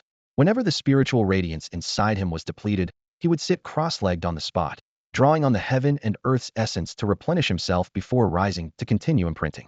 These patterns were not the previously deduced hidden ones, but a completely new set of array patterns. It had only been a month ago that he finally worked out a complete hidden Tao pattern. At that time, the little corpse pulled a yellowed beast-hide scroll from its mouth, containing a highly complex formation technique, and demanded it in exchange for Ning Kai's hidden Tao pattern. It confidently claimed that such a high-level hidden Dao pattern was rare in the great wilderness and worthy of preservation. So the two made a deal. Ning Kai then spent nearly a month fully comprehending the formation. As the boy etched the final rune by the pond, the entire lake's surface shifted subtly. The ethereal mist rising from the herb fields, the soft rosy glow drifting through the willow branches, and the dense spiritual energy thickened several times beyond the outside world all receded like a tide, returning to normal. To an outsider standing on the shore, the island in the center of the lake would seem no more than an ordinary barren patch. Ning Kai took out a fingertip-sized, translucent white rune stone and carefully placed it into Ning Qingyu's palm. As soon as she channeled her spiritual power, the entire lake island would be completely concealed. The girl traced the cool stone with her fingers, her smile fading. Eyes steady, she understood that, just like the little wolf cub who left that night, Ning Kai too was about to embark on a long journey. She had no spiritual bone nor any talent as a spirit master, but all she could do was guard this sanctuary until he returned. Just as Ning Kai had supported the wolf cub's departure, Ning Qingyu would not become an obstacle in his path. Night fell, and the campfire crackled along the lakeshore as another lively evening gathering began.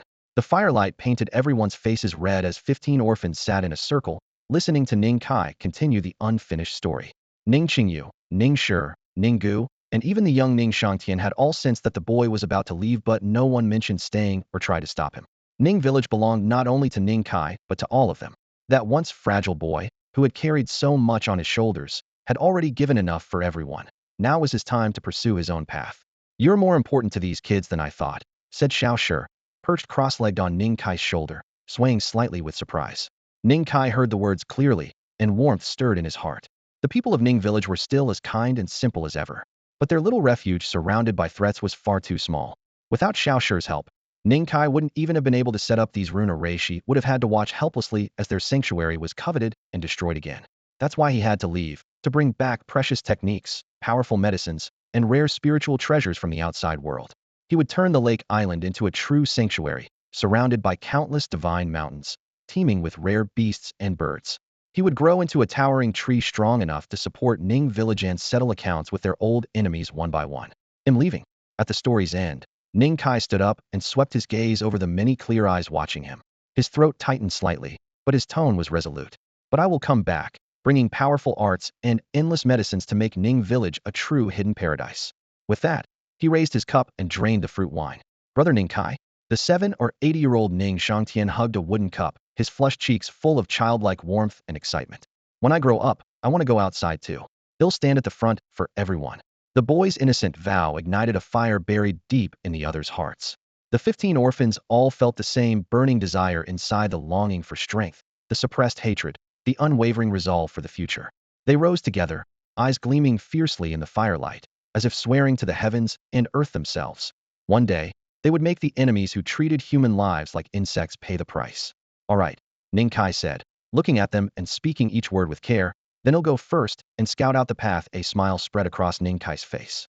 In the corner by the campfire, the girl who hadn't spoken before finally smiled. Some people just never managed to leave behind their past.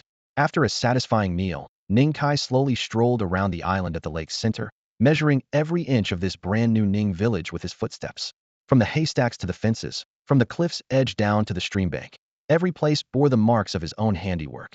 He climbed over the medicinal herb fields, letting his fingertips brush over each mature herb and precious root, their lush leaves still glistening with dew, as if nodding respectfully to him. A small smile tugged at Ning Kai's lips. Further ahead, he reached a pond where a golden-red carp swam proudly, its tail fin flicking and scattering the smaller fish in all directions. Finally, he stood beneath a weeping willow tree. Looking up into the dense branches, he spotted a large chinchi beetle the size of a millstone resting on a thick branch. It crunched on tender green willow leaves with a carefree air, as if it were the pampered master of the place. That lazy image suddenly brought a picture to Ning Kai's mind. After a hard day's work, a farmer returns home only to find his cat lounging on a plush sofa, munching on gourmet cat food far fancier than any fast meal. How could he not feel a complicated mix of emotions? So, a great hand formed slowly from golden divine energy behind Ning Kai, firmly grasping the chinchi beetle. "Let's go." The giant beetle traced a graceful arc through the air before plunging into the lake with a splash. Ning Kai's lips curled up slightly as he carefully wrapped the creature's wings in a spiritual chain, preventing it from flying away immediately, gentle enough not to harm it, but enough to teach it a lesson. Afterward, he raised his hand to stroke the rough bark of the willow tree, feeling its rings under his fingertips inch by inch. "I'm leaving now." After a long silence, he finally said only these words. Looking up again, white flower buds dotted the vibrant green leaves, ready to bloom at any moment. But the day they blossomed, he might no longer be here to see them. This time, unlike before, he didn't immerse his spirit in the world's cultivation energy. Instead, like a boy in his youth, he closed his eyes softly and leaned against the tree, falling asleep right there. That nap was the sweetest he'd ever had. At dawn, a ray of red sunlight pierced the horizon, scattering the night's shadow. Ning Kai's long eyelashes twitched slightly, and two deep blue tears rolled down his cheeks. The willow flowers had bloomed. The scent no longer perfumed 10 miles like in the past. Now, only within 10 feet beneath the tree could anyone catch the faint, delicate sweetness. Amid the sea of deep blue blossoms, 3 small, glowing white flowers quietly opened, hidden among the blue petals but shining all the more brightly. "White willow flowers," Ning Kai whispered softly, a genuine smile touching his lips. "I'm gone now." He didn't say goodbye to anyone in Ning village. Instead, he strode forward into the rising morning sun. The corpse perched on his shoulder stayed still, watching as his figure merged seamlessly with the horizon. A gentle breeze rustled the willows, and a single deep blue petal drifted softly down, landing in the hair of the young girl nearby. Still awake in the village, a restless boy folded his hands in prayer beneath the eaves, silently hoping for the figure moving away. In the eastern domain, the land stretches vast and boundless. The endless great wilderness covers most of this expanse, harboring fierce beasts, yet also nurturing countless heavenly treasures. Ordinary human cultivators who accidentally consume a blue spirit fruit near the border might suddenly awaken overnight, leaping directly to the fourth realm of physical cultivation. The legendary mighty beings, capable of severing mountains and rivers with a wave of their hand, might lose their divine soul in an instant simply by coveting a drop of morning dew, leaving only an empty shell behind. Each year, countless cultivators from the engraved and evolved realms pour forth from the imperial court and great clans into the wilderness. Some dream of sudden ascension, others walk the path just to support their families. Yet countless first and second realm cultivators fall victim to the wilds every year. Still, the footsteps of adventurers never waver. In fact, they grow only more numerous. Somewhere deep within the mountains, far from the wilderness edge, a young man stood with a grim expression, his gaze lost and confused amid the peaks. He lifted a tiny creature no bigger than a fingertip in one hand, while his other hand's fingertip flicked repeatedly at the little being's rear end. "This is your so-called reliable help. You promised you knew the way.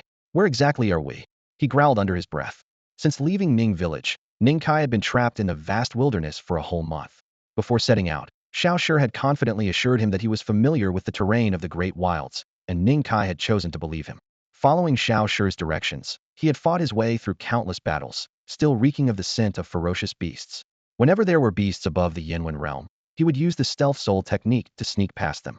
But when he saw that same mottled mountain rock for the third time, he completely lost it and grabbed Xiao Shi by the rear in frustration. "No, Ningzi, you have to trust me. The great wilds are huge. What's a few rocks that look similar?" Xiao Shi protested, feeling wronged.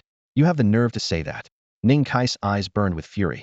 If it weren't for the soul mark of the emerald willow he bore, which faintly guided him, he would have been led into a dead end by Xiao Shi for sure.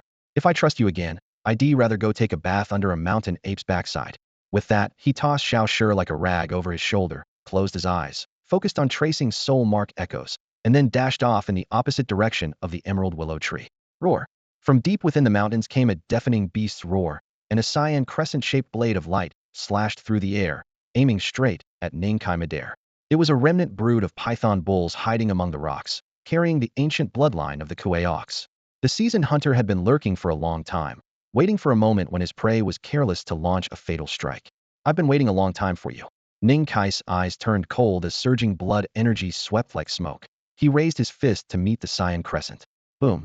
The blade exploded, shattering into a storm of blue lightning that obscured vision. The crescent had been formed from condensed azure thunder. Any strike would paralyze an opponent completely. The python bull roared furiously, shaking loose rocks as lightning converged between its twin horns, formidable even among beasts of the Yinwen realm. Cunning enough, but unfortunately Ning Kai's calm voice came from the center of the swirling blue thunder. Suddenly, black lightning crackled fiercely around him, wrapping his body as he nonchalantly patted his shoulder. "My code, Xiao Shi muttered on his shoulder. Ning Kai said no more. With a sudden stomp, half a mountain peak shattered underfoot. Black lightning gathered at his fist, striking out like a piercing spear. The dark thunder carried a ruinous power of the Raindao path, a level far beyond what the python bull could withstand. A tremendous roar echoed through the sky as the black lightning engulfed the beast. Half a mountain was instantly reduced to scorched black ash. With lightning still crackling, Ning Kai leapt atop the python bull's back, fists blazing with electric light, unleashing over 10 heavy blows in rapid succession, each aimed at the glowing, thunder-marked base of the bull's horns. Crack! The twin horns that marked its bloodline shattered under his flesh-and-blood fists. This one's mine, Xiao Shi exclaimed with glee as his fingertip-sized head suddenly swelled to over 10 meters, swallowing the two lightning-entwined horns whole. Ning Kai wiped the blood from his palms, fresh crimson, mixed with his own and the bull's thunderous blood. Despite his formidable physique, using raw strength against the beast came at a cost. If the bull hadn't carried the Kuei ox bloodline, he wouldn't have chosen such a direct approach. He gazed at the python bull, as large as a small mountain, his deep blue eyes seeming to pierce through flesh and bone, reaching into the very soul mark of the creature.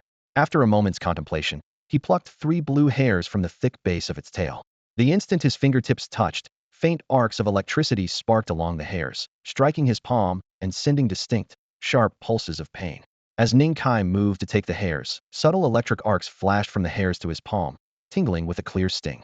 This is where thunder and lightning are truly born inside the python buffalo. The so-called thunder horn only contains a trace of lightning, like water without roots, which fades away quickly. Ning Kai cleared his throat twice lightly, wiped the blood from the corner of his mouth with his thumb, then put the glimmering hair back into his summoning bag. His palm stroked the python buffalo's corpse before he tore off 2 pieces of hind leg meat, each about the size of a boulder. Blood dripped through his fingers. The bag's space was limited, and cramming the meat inside would mash the other spirit materials together. So he simply slung the beast's leg over his shoulder and bounded forward using the mountain terrain. The little corpse transformed into a pale gray streak of light and flew after him, landing on his left shoulder. Its dark eyes spun suspiciously as it said, "Wait for Mezumhao, I feel like you're not up to anything good." "How could that be? I already gave you the best thunder horn." Ning Kai's expression was calm, without a trace of guilt. Half convinced, the little corpse suddenly remembered something and pressed, "By the way, when will you form the second pattern?" "Soon, don't rush. You care more about my patterns than I do." They raced shoulder to shoulder across the mountain peak. It had been exactly 4 months since he formed the first pattern. For the first 3 months, he focused on developing the life patterns of spirit beasts like the little green fish and worked on stealth patterns. Only after leaving Ning Village did he finally have time to evolve the ink thunder pattern. In just 1 month, the second pattern was already beginning to take shape, giving him a quiet sigh of relief. The little corpse had a mysterious origin. Though nearly naive to the point of cuteness, it had broad insight. It often said that life patterns weren't stronger simply because there were more of them. The true peak was refining one's own pattern to perfection, then stepping beyond patterns entirely to forge a unique path. Ning Kai could only shake his head. Hadn't yet stabilized a complete second pattern. So how could he even dream of opening a new path? The mountain wind howled as the youth leapt between peaks, carrying 2 python buffalo hind legs on his shoulder. Bright red blood dripped from the gashes in the meat, splashing on the rocks below and forming small craters. The thick, metallic smell of blood quickly spread. Suddenly, deep in the sky, 2 cold glints flashed amid heavy clouds. A gray fierce bird with a wingspan like a pavilion burst through the mist. It resembled a giant eagle, with a single horn on its forehead and swirling clouds around its outstretched wings. Inside, it carried a trace of eagle bloodling, cruel by nature and thirsting for the blood of beasts and men. It was a notorious predator in the wild wasteland. From tens of miles away, it locked onto the figure leaping on the ground below. In an instant, the great wings flapped, the shadow plummeted like a falling star. The fierce bird blinked and pounced behind Ning Kai, its 2 sharp claws flashing eerie cold light, slashing through the air straight for the youth's back. "Get lost!" Ning Kai roared, unleashing a surge of inner power. The bird's speed was unbelievably fast. The only move he had time for was to raise the python buffalo leg on his shoulder and smash it hard against the incoming claws. Crack! The bone-splintering sound was deafening. The dense leg bone of the python buffalo snapped clean in 2. The countershock surged through Ning Kai's limbs like a tidal wave, sending his whole body flying backwards. He crashed through a mountain ridge, sending rocks and dust tumbling down. As the dust swirled, Ning Kai knelt on one knee, wiping the blood from the corner of his mouth. He lifted his head, staring fiercely at the enormous bird circling overhead. This fierce bird was at the pattern formation stage. A predator Ning Kai was currently no match for. "Xiao Ningzi, run!" Originally watching the show with great enthusiasm, Xiao Shi suddenly screamed. He grabbed Ning Kai's hair, his trembling finger pointing sharply toward the sky. "Take this." Ning Kai furrowed his brows, clenched all the beast's leg meat in his hand into a ball, and threw it at the fierce bird with the goo bird bloodline. Then, pushing off with his toes, he transformed into a streak of light and darted away. A piercing, baby-like wail exploded from the bird's beak. It caught the beast's leg steadily, but its hawk-like eyes remained fixed on Ning Kai's figure, clearly had no intention of giving up. Beneath the blazing sun, the goo bird variant flapped its twin wings, casting a huge black shadow over the land. Countless small creatures trembled in the darkness.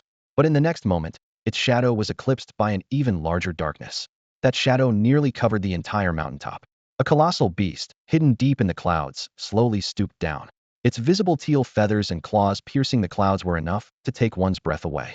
As the sole sovereign of the minor pattern realm within hundreds of miles, the goo bird variant was nothing but a fledgling before this giant beast. With a single tearing sound, the entire bird's body disintegrated into a mist of blood. From afar, Ning Kai had already activated his transformed concealment pattern, blending seamlessly with the wild surroundings. He looked up and saw only several strands of gray fur, each several meters long, drifting lazily down. A chill ran up his spine. The giant beast in the clouds was watching him. It effortlessly pierced through Ning Kai's disguise, but merely glanced at him. Such a small prey was not worth its claw. The suffocating pressure in the air suddenly dissipated, and the giant beast broke through the clouds and disappeared swiftly. Sweat soaked Ning Kai's back as his chest heaved violently. Using his concealment pattern, he sprinted thousands of miles in the opposite direction without stopping, until the shadow cloud in his heart finally lifted. In this vast wilderness, no one knows if they are hunter or hunted. Ning Kai had learned his lesson. The outside world was vastly different from the mirror mirage within. Terrifying creatures could erupt at any moment and crush him like an ant. That giant beast was the azure nether sparrow, the true overlord of the great wilderness. Legends say that in ancient times, a nether sparrow from an unknown realm terrorized the great wilderness, devouring millions with one gape, turning the outer lands into a no-go zone for humans. Ning Kai deliberately avoided that direction and found a small cave by a stream. He clenched his fists against the stone and prepared to condense his second pattern here. Moonlight poured in like a silver waterfall, cold and quiet. At the cave's deepest point, Ning Kai sat cross-legged. Beside him stood a wooden cup crafted from special spirit wood, containing a small amount of blue-green nectar, his entire haul from the past month. 3 millennium-old herbs and the essence organs from several fierce beasts of the pattern realm, all refined into this concentrate. Crackle. In the dim cave, faint arcs of electricity flickered. A black pattern appeared on Ning Kai's chest, a crushing calamity pressing down like a leaden cloud. Instantly, the entire stream fell silent, and the insects stopped chirping. Ning Kai's expression grew solemn. He picked up the blue-green nectar and swallowed it all with a frown. A strong bitterness, astringency, and sourness blossomed in his mouth, twisting Ning Kai's expression into a grimace as he gritted his teeth and summoned the rising vital energy within him, slowly channeling it toward his chest. Deep within his heart, beside the mysterious Mo Lei Dao pattern, a tiny flicker of dark light ignited like a charcoal ember, quietly merging with the original pattern. Under the push and pull of this vital energy, the second pattern gradually extended inch by inch, coalescing into a clear, spectral form. He already possessed brutish strength capable of lifting 120,000 jin. His blood and energy converged like a wolf's smoke signal. Now, stepping into the pattern condensation realm, his physique surged dramatically. Blood rushed like roaring rivers, thundering through his vessels with a muffled boom. If it dripped on the barren wilds, it would leave deep craters. For Ning Kai, gathering the blood energy and vital energy required to form pattern markings was no challenge at all. Moreover, the lingling great elixir continuously refined his bones and muscles. If his Mo Lei pattern reached perfection, he was confident he could extend a third, fourth, even fifth pattern in a short time. A powerful sense of growth overflowed from every limb and bone, filling him with exhilaration. Just then, crack! A dazzling bolt of lightning shattered a chunk of rock, striking straight down from the cave's ceiling and crashing heavily above his head. The sky outside had turned dark without his notice. Thick black clouds gathered above the cave, enclosing several miles in darkness, electric arcs swirling and birthing snow-white lightning whips. Unlike the earlier blood-red heavenly punishment, this lightning was pure and blazing, radiating the most primal divine pressure in the world. Little Ning, don't worry. This isn't heavenly punishment this time, it's a normal lightning tribulation, a trial to test and forge you. Little corpse opened its mouth wide, looking up at the roiling thunderclouds with greedy eyes. It wiped its mouth, scratched its head, paced back and forth, then sighed reluctantly and stomped out of the cave unhappily. This trial is a hardship that benefits you, but I can't say it's easy. I sacrificed so much. I'm going to have to squeeze little Ning dry dozens of times afterward. Ning Kai twitched the corner of his mouth, but had no time to respond. His focus was entirely fixed on the newly forming pattern on his chest. The dark clouds hung low in the sky as one white lightning strike after another rained down, enveloping him in a blazing prison of thunder. The air even faintly smelled of cooked meat. Spurt. Blood flew from the corner of his mouth. The lightning struck like a trillion-pound hammer, ruthlessly tearing flesh and shattering bone. His body was torn open. But with each wound that burst open, a torrent of vital energy surged out, pushing away fractured bones and blackened bruises. The power of the lingering great elixir filled his body, reconstructing tendons and reforging bones. Destruction and rebirth alternated. He gritted his teeth, silently enduring this torturous forging of flesh and bone. Strike after strike of thunderbolts slammed down. After a full half an hour, it finally ceased. The black clouds dispersed, sunlight poured in, and the second pattern on Ning Kai's chest instantly solidified. A fierce aura erupted from his body. Clenching his fist to test it, flakes of dried blood and scabs crumbled and fell away from his cracked skin. Joy beamed across his brows and eyes. Each additional pattern brought unimaginable enhancements. Denser bones, richer blood energy, and a surging vitality like tides. The youth raised his hand. Mysterious markings appeared in his palm, interwoven with ink-black lightning radiance. Two distinct patterns flashed like bolts of lightning power that did not belong to the mortal world, like a divine punishment from the heavens. Ordinary beings forming Tao patterns would never draw down lightning tribulations. After the moment of joy, Ning Kai's heart sank. If even condensing the second Tao pattern could provoke such violent thunder calamity, then what terrifying power would the third, fifth, or even higher patterns wield once he advanced to the second stage of cultivation? Little Ningzi, come serve your uncle. Outside the cave, on a cliff under the open sky, a brash shout from the little corpse jerked Ning Kai out of his thoughts. All right. Ning Kai raised his hand, and a streak of black lightning burst forth from his palm, striking toward the small intruder at the cave entrance. A woo. The little corpse's head instantly swollen. It tilted its head back and swallowed the ebony lightning hole. Two deeper crimson spots glowed on its cheekbones. Having once been able to swallow ink droplets, mere lightning was no threat to it. Now that's flavorful. It squinted its red eyes with approval. After Ning Kai condensed his second pattern, the thunder's heavenly might grew heavier. Yet to the little corpse's tongue, it only made a richer seasoning. Let's go. Ning Kai arched an eyebrow, beckoning it over. Then, pushing off with his toes, he shot out of the cave. The storm clouds of calamity still churned within several miles. He had no desire to linger for whatever unknown trouble might come. Night spread like flowing water, moonlight spilling over the treetops. Ning Kai activated his refined concealment Tao technique twice over, blending his form and aura into near invisibility. Together with the little corpse, he sped across hundreds of miles, stopping only by a clear mountain spring. The technique worked even better than he expected. The common fierce beast with mutation patterns couldn't detect him at all. He recalled that 10 days before, he had even stolen spiritual medicine right under the eye of a ferocious mutation dog beast. Though he was ultimately blasted away by a powerful strike, it proved the method's effectiveness. Little Ningzi, there are fish in this spring. On his shoulder, the little corpse twisted its neck, locking eyes with the tiny creatures on the water's surface. The water was crystal clear, revealing a school of silver-winged fish about the length of a palm curiously inspecting the strangers on the bank. These fish had slender bodies with wide thin fins on both sides, capable of brief glides above water when startled. Only the purest mountain springs harbored them. Their flesh was delicious, but their sharp senses made them hard to catch, so they were considered a prized delicacy. This suits me just fine. Ning Kai smiled as black sparks flickered again in his palm, and he stepped toward the spring. Crack! Dark light exploded. The clear spring boiled instantly with water droplets scattering everywhere. The silver-winged fish flailed and leapt, some even bouncing onto the shore, mouths opening and closing in stunned silence. Ning Kai controlled the lightning's power precisely, just enough to render them momentarily unconscious. Soon, a bonfire rose by the spring. Over 100 silver-winged fish had been slit open and gutted, strung neatly on skewers resting by the flame. A faint fragrant aroma drifted through the air. Ning Kai focused his mind. Within his spirit sea, golden soul chains vibrated, sealing the scent tightly within a radius of 30 feet to avoid attracting unwanted visitors. Smells good. The little corpse, never picky, took advantage of Ning Kai handling the fish and sneaked a quick bite, chomping down 3 skewers with meat and bones all at once. Simonion's coming. Finishing the fish, it patted its round belly, eyes drifting downstream. In the next moment, the little corpse shrank its form, clutching Ning Kai's belt and transforming into an inconspicuous black and white pendant. How could anyone be in the heart of this wilderness?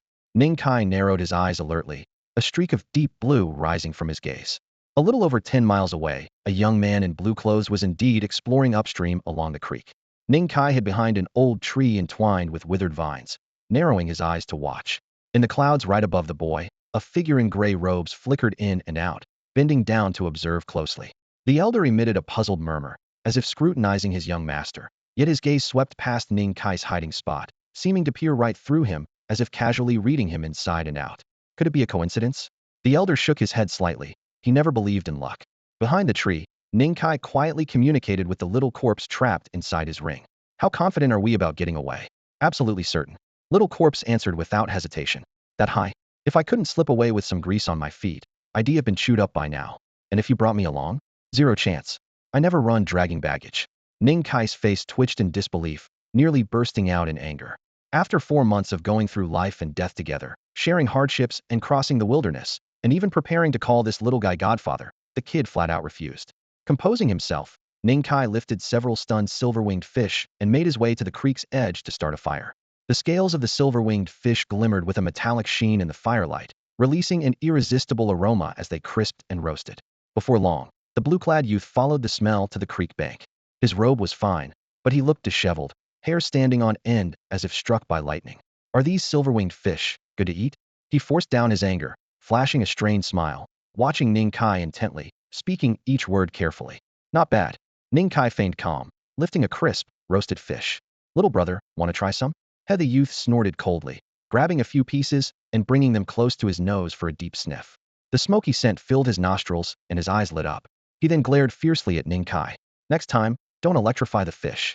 With that, he bit halfway into a piece, but a satisfied expression crept across his face. Ning Kai glanced at the boy's frizzed hair, thinking, looks like the reason he was so angry was because my lightning bolt brushed past him too. The fire flickered between them as they sat facing each other, the flames stretching the boy's shadow long across the ground. My name's Li. What about you, little brother? The youth swallowed the last bite, brushed off his robes, and spoke earnestly. His eyes were clear and straightforward, clearly without guile. Ning Kai gave a fake name offhand, snagged a fish for himself, and took a bite. Chin Shou, just call me Brother Chin. Li, you really have skill and guts to venture alone into the wilderness. Surname Li? Li blinked, eyes sizing up Ning Kai, surprised to hear the same family name. Ning Kai just smiled without explaining. Not at all, Brother Chin. You are here alone too, deep in the wild. Li chuckled awkwardly and snatched 2 more fish. Inwardly, he thought, I'm only at the contour realm, and the strongest beasts I've faced so far are gentle at the trace realm. Without some old guardian behind me, I'd be toast. This guy here is probably about the same level as me. The fire crackled, fat sizzling into sparks that flew up. Night air carried scents of blood, flesh, and pine resin along with distant growls of beasts. Li seemed like he wanted to say something, but held back. Ning Kai watched him quietly for a while, keeping an eye on the mysterious elder figure overhead and calculating their escape routes. Forget it, no need for formalities. Those of us out here in these trials, we all know the game. Li sighed wryly, shaking the last fish bones loose, casually tossing the ribbed bamboo skewer to the ground by his feet. Chin Shou shook his head, tossing his bamboo skewer onto the dirt too. He glanced up at the youth leaning against the firelight, a flicker of hesitation passing through his eyes. Originally, he had come following the creek to seek revenge, never expecting the other party to hail from a major power and to be treated with these silver-winged fish as hospitality. This made it difficult for him to strike without hesitation. But to swallow the sting of that electric shock without retaliation felt deeply humiliating. Anyone else, caught off guard by such a jolt, wouldn't simply brush it off as nothing. Chin Shou rose, flicking the leftover fish oil from his fingertips and casually wiping it on the hem of his robe. He thought to himself, Brotherly must have ventured deep into the great wilderness to prepare for the upcoming significant event. Though not exactly a secret, he had been careful not to reveal too much. Fate brings us together, he said. Brotherly and I feel like old friends. Why not spar a bit, just a friendly match, ending before it truly begins? With each word, he enunciated clearly and deliberately, his gaze sweeping over Ning Kai's face as if selecting the most fitting target. Ning Kai looked up, catching sight of the young man's slightly tousled hair. His brow twitched, a familiar aura warned him this discussion would be unavoidable. Brother Chin Shou, I appreciate your kindness, Ning Kai replied calmly, without yielding. But I only just solidified my Dao pattern moments ago. A fight with you now probably won't benefit me much. No matter, Chin Shou chuckled with cracking knuckles. I've always liked teaching others. Don't worry, it'll go easy. Though playful in tone, his malice was barely concealed. He moved forward step by step, the pressure intensifying. High above, shrouded behind dense clouds, a disciple guardian observed. Such an escort signified Chin Shou's unusually high standing within the sect. That was why his politeness was all talk. His strikes spared no mercy. Forming a fist sign, faint purple energy surfaced in his palm, and in an instant, he vanished from Ning Kai's sight. The next moment, a fierce punch whipped past Ning Kai's ear. Bang! The clash of fists echoed heavily. Ning Kai staggered backward a dozen paces, his toes leaving a trail of clear prints in the damp mud by the creek. Qin Shou raised an eyebrow, feeling a numbness from the blow. He hadn't expected a seemingly random youth in the great wilderness to possess such formidable strength. Brother Qin Shou, watch out. Ning Kai casually shook his aching wrist as surging blood energy burst forth, transforming into vivid crimson smoke that rushed forward with him. Without using any Dao skills, he propelled his fists solely through flesh and blood, launching a fierce counterattack. In response, purple energy coursed over Qin Shou's body in exceptionally refined vital energy, fused deeply with his flesh and blood. Such marks only appeared in the inner reaches of the Dao pattern realm. Though his innate Dao pattern was fully formed and ready to transcend the realm, he deliberately restrained himself to fully master his current stage. Without exchanging Dao techniques, they fought purely with their bodies, like two feral beasts wrestling raw and fierce. Each of Ning Kai's punches carried the force to shatter mountains, but striking Qin Shou felt like smashing divine metal. The impact sent sharp pain through his arm. Qin Shou was a powerful being, the strongest youth Ning Kai had encountered since the little wolf cub. The whip-like strikes and punches each carried terrifying force. But the one truly shaken was Qin Shou, who faced him. As the noble scion of the Qin clan, he was born with high status, nurtured from childhood with divine elixirs, and cultivated spiritual roots, trained under the finest masters. Logically, even in a contest of pure physical strength, he should have no worries, yet at this moment, he found himself unable to gain any advantage. In fact, he was gradually being overshadowed. The night wind rustled through the valley, the moonlight cold and pale. Ning Kai's expression was grave, his chest heaving with surging blood energy, his heart pounding like a great drum. Without using any magic arts, he had already unleashed his full potential. As his arms swung, fist winds tore through the air with thunderous cracks, the shock waves breaking the stillness of night and scattering startled mountain birds. The clear stream churned under the violent gusts, pebbles tumbled along the shore, and fissures appeared on the cliffs on either side, gaping jagged cracks from the impact. Like twin bolts of lightning, the two young warriors collided repeatedly in the narrow valley. Their fighting spirit flared like rising flames, their fists meeting blow for blow, the sound of iron striking iron echoing like giant hammers on bells. Suddenly, with a tremendous crash, one figure was slammed away and crashed hard to the ground, his legs sinking into the soil as cracking webs of fissures spread like a spider's net beneath him. That was Ning Kai. Breathing heavily, his chest heaving so violently it seemed it might burst. His face was mottled purple, the mark of a brutal punch from Qin Shou at the start of the battle. His arms, shoulders, and chest were bruised in varying shades. Qin Shou's strikes were merciless, targeting Ning Kai's face with relentless force. Yet Ning Kai was unfazed. The purple bruises covering the noble youth were even more severe. Fight! Ning Kai roared, his voice shaking the stone walls. He refused to yield. Wielding a physical strength of 120,000 Jin, he had entered the condensation pattern realm and forcibly carved physical Dao patterns as a spirit master, having even endured the tempering of the ink-black thunder tribulation. On paper, his body should have surpassed ordinary men, yet against this seemingly younger opponent, he was forced low, unable to lift his head. Dark light golden sparks flared in Ning Kai's eyes, divine radiance surging within, as a thick, night-black glow slowly seeped from his palm. Across from him, Qin Shou was enveloped in purple radiance, strands of Dao runes flowing from within his body. The intricate, mysterious pattern on his chest shimmered faintly like flowers blooming in mist, his natal Dao mark. Although purely in terms of physical power he was not far behind Ning Kai, he found no joy in this fact. Though his Dao pattern was fully formed and he could break through to the second realm at will, he was being pushed to his limits by a wild youth from the great wasteland in this test of brawn. Qin Shou raised his pale fingers, gently touching the bruised skin around his eye. His once flawless, handsome face was now ringed with dark purple, an almost comical sight. Squinting, he saw the same marks on Ning Kai's face. The boy hadn't spared him a single punch. By right, anyone of his noble heritage and cultivation level should crush any prodigy before them.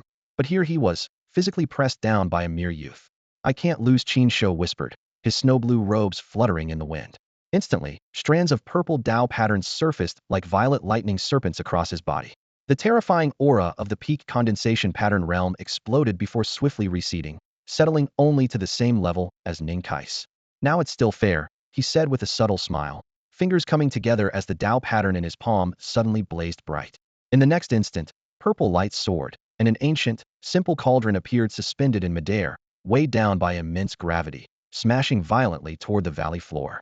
At the same time, he formed another hand sign, manifesting a pale purple glowing blue chain in the void, its sealing power locking tightly around Ning Kai, an azure chain infused with purple intent, binding him completely. The entire sequence of actions flowed seamlessly, without a hint of hesitation. The youth in the blue robe swung his sleeves like wings, two powerful magical arts, distinct in style, intertwined effortlessly at his fingertips. Brilliant spiritual light erupted, tearing through the sky with overwhelming destructive force. Ning Kai's pupils suddenly contracted. Dark light spiraled in his palm, and instantly a jet-black halberd took shape, slicing across the sky to sever the incoming teal chains.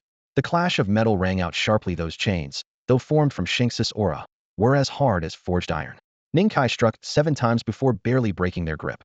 As the chains shattered, a massive purple cauldron suddenly descended from above and slammed onto the raised halberd with a thunderous crash. The halberd trembled violently as mountain-like force surged into the earth's veins, causing the ground to crack and roar.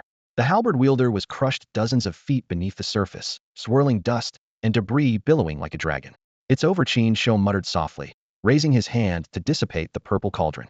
He had only intended to give his opponent a lesson, but never expected such extraordinary talent and strength, igniting a fierce battle between them all sparked by a trivial electric fishing incident. Yet as the purple cauldron faded, the scene deep within the earth's fissure sent a chill through his heart. Ning Kai had not lost his combat power. Though the halberd in his palm was broken, it dissolved into strands of shadowy dark light that drifted away. Then a mass of inkwash-like thunder swirled around him, crackling with storm energy, filled with calamity and menace. This was heavenly wrath, sharp and piercing.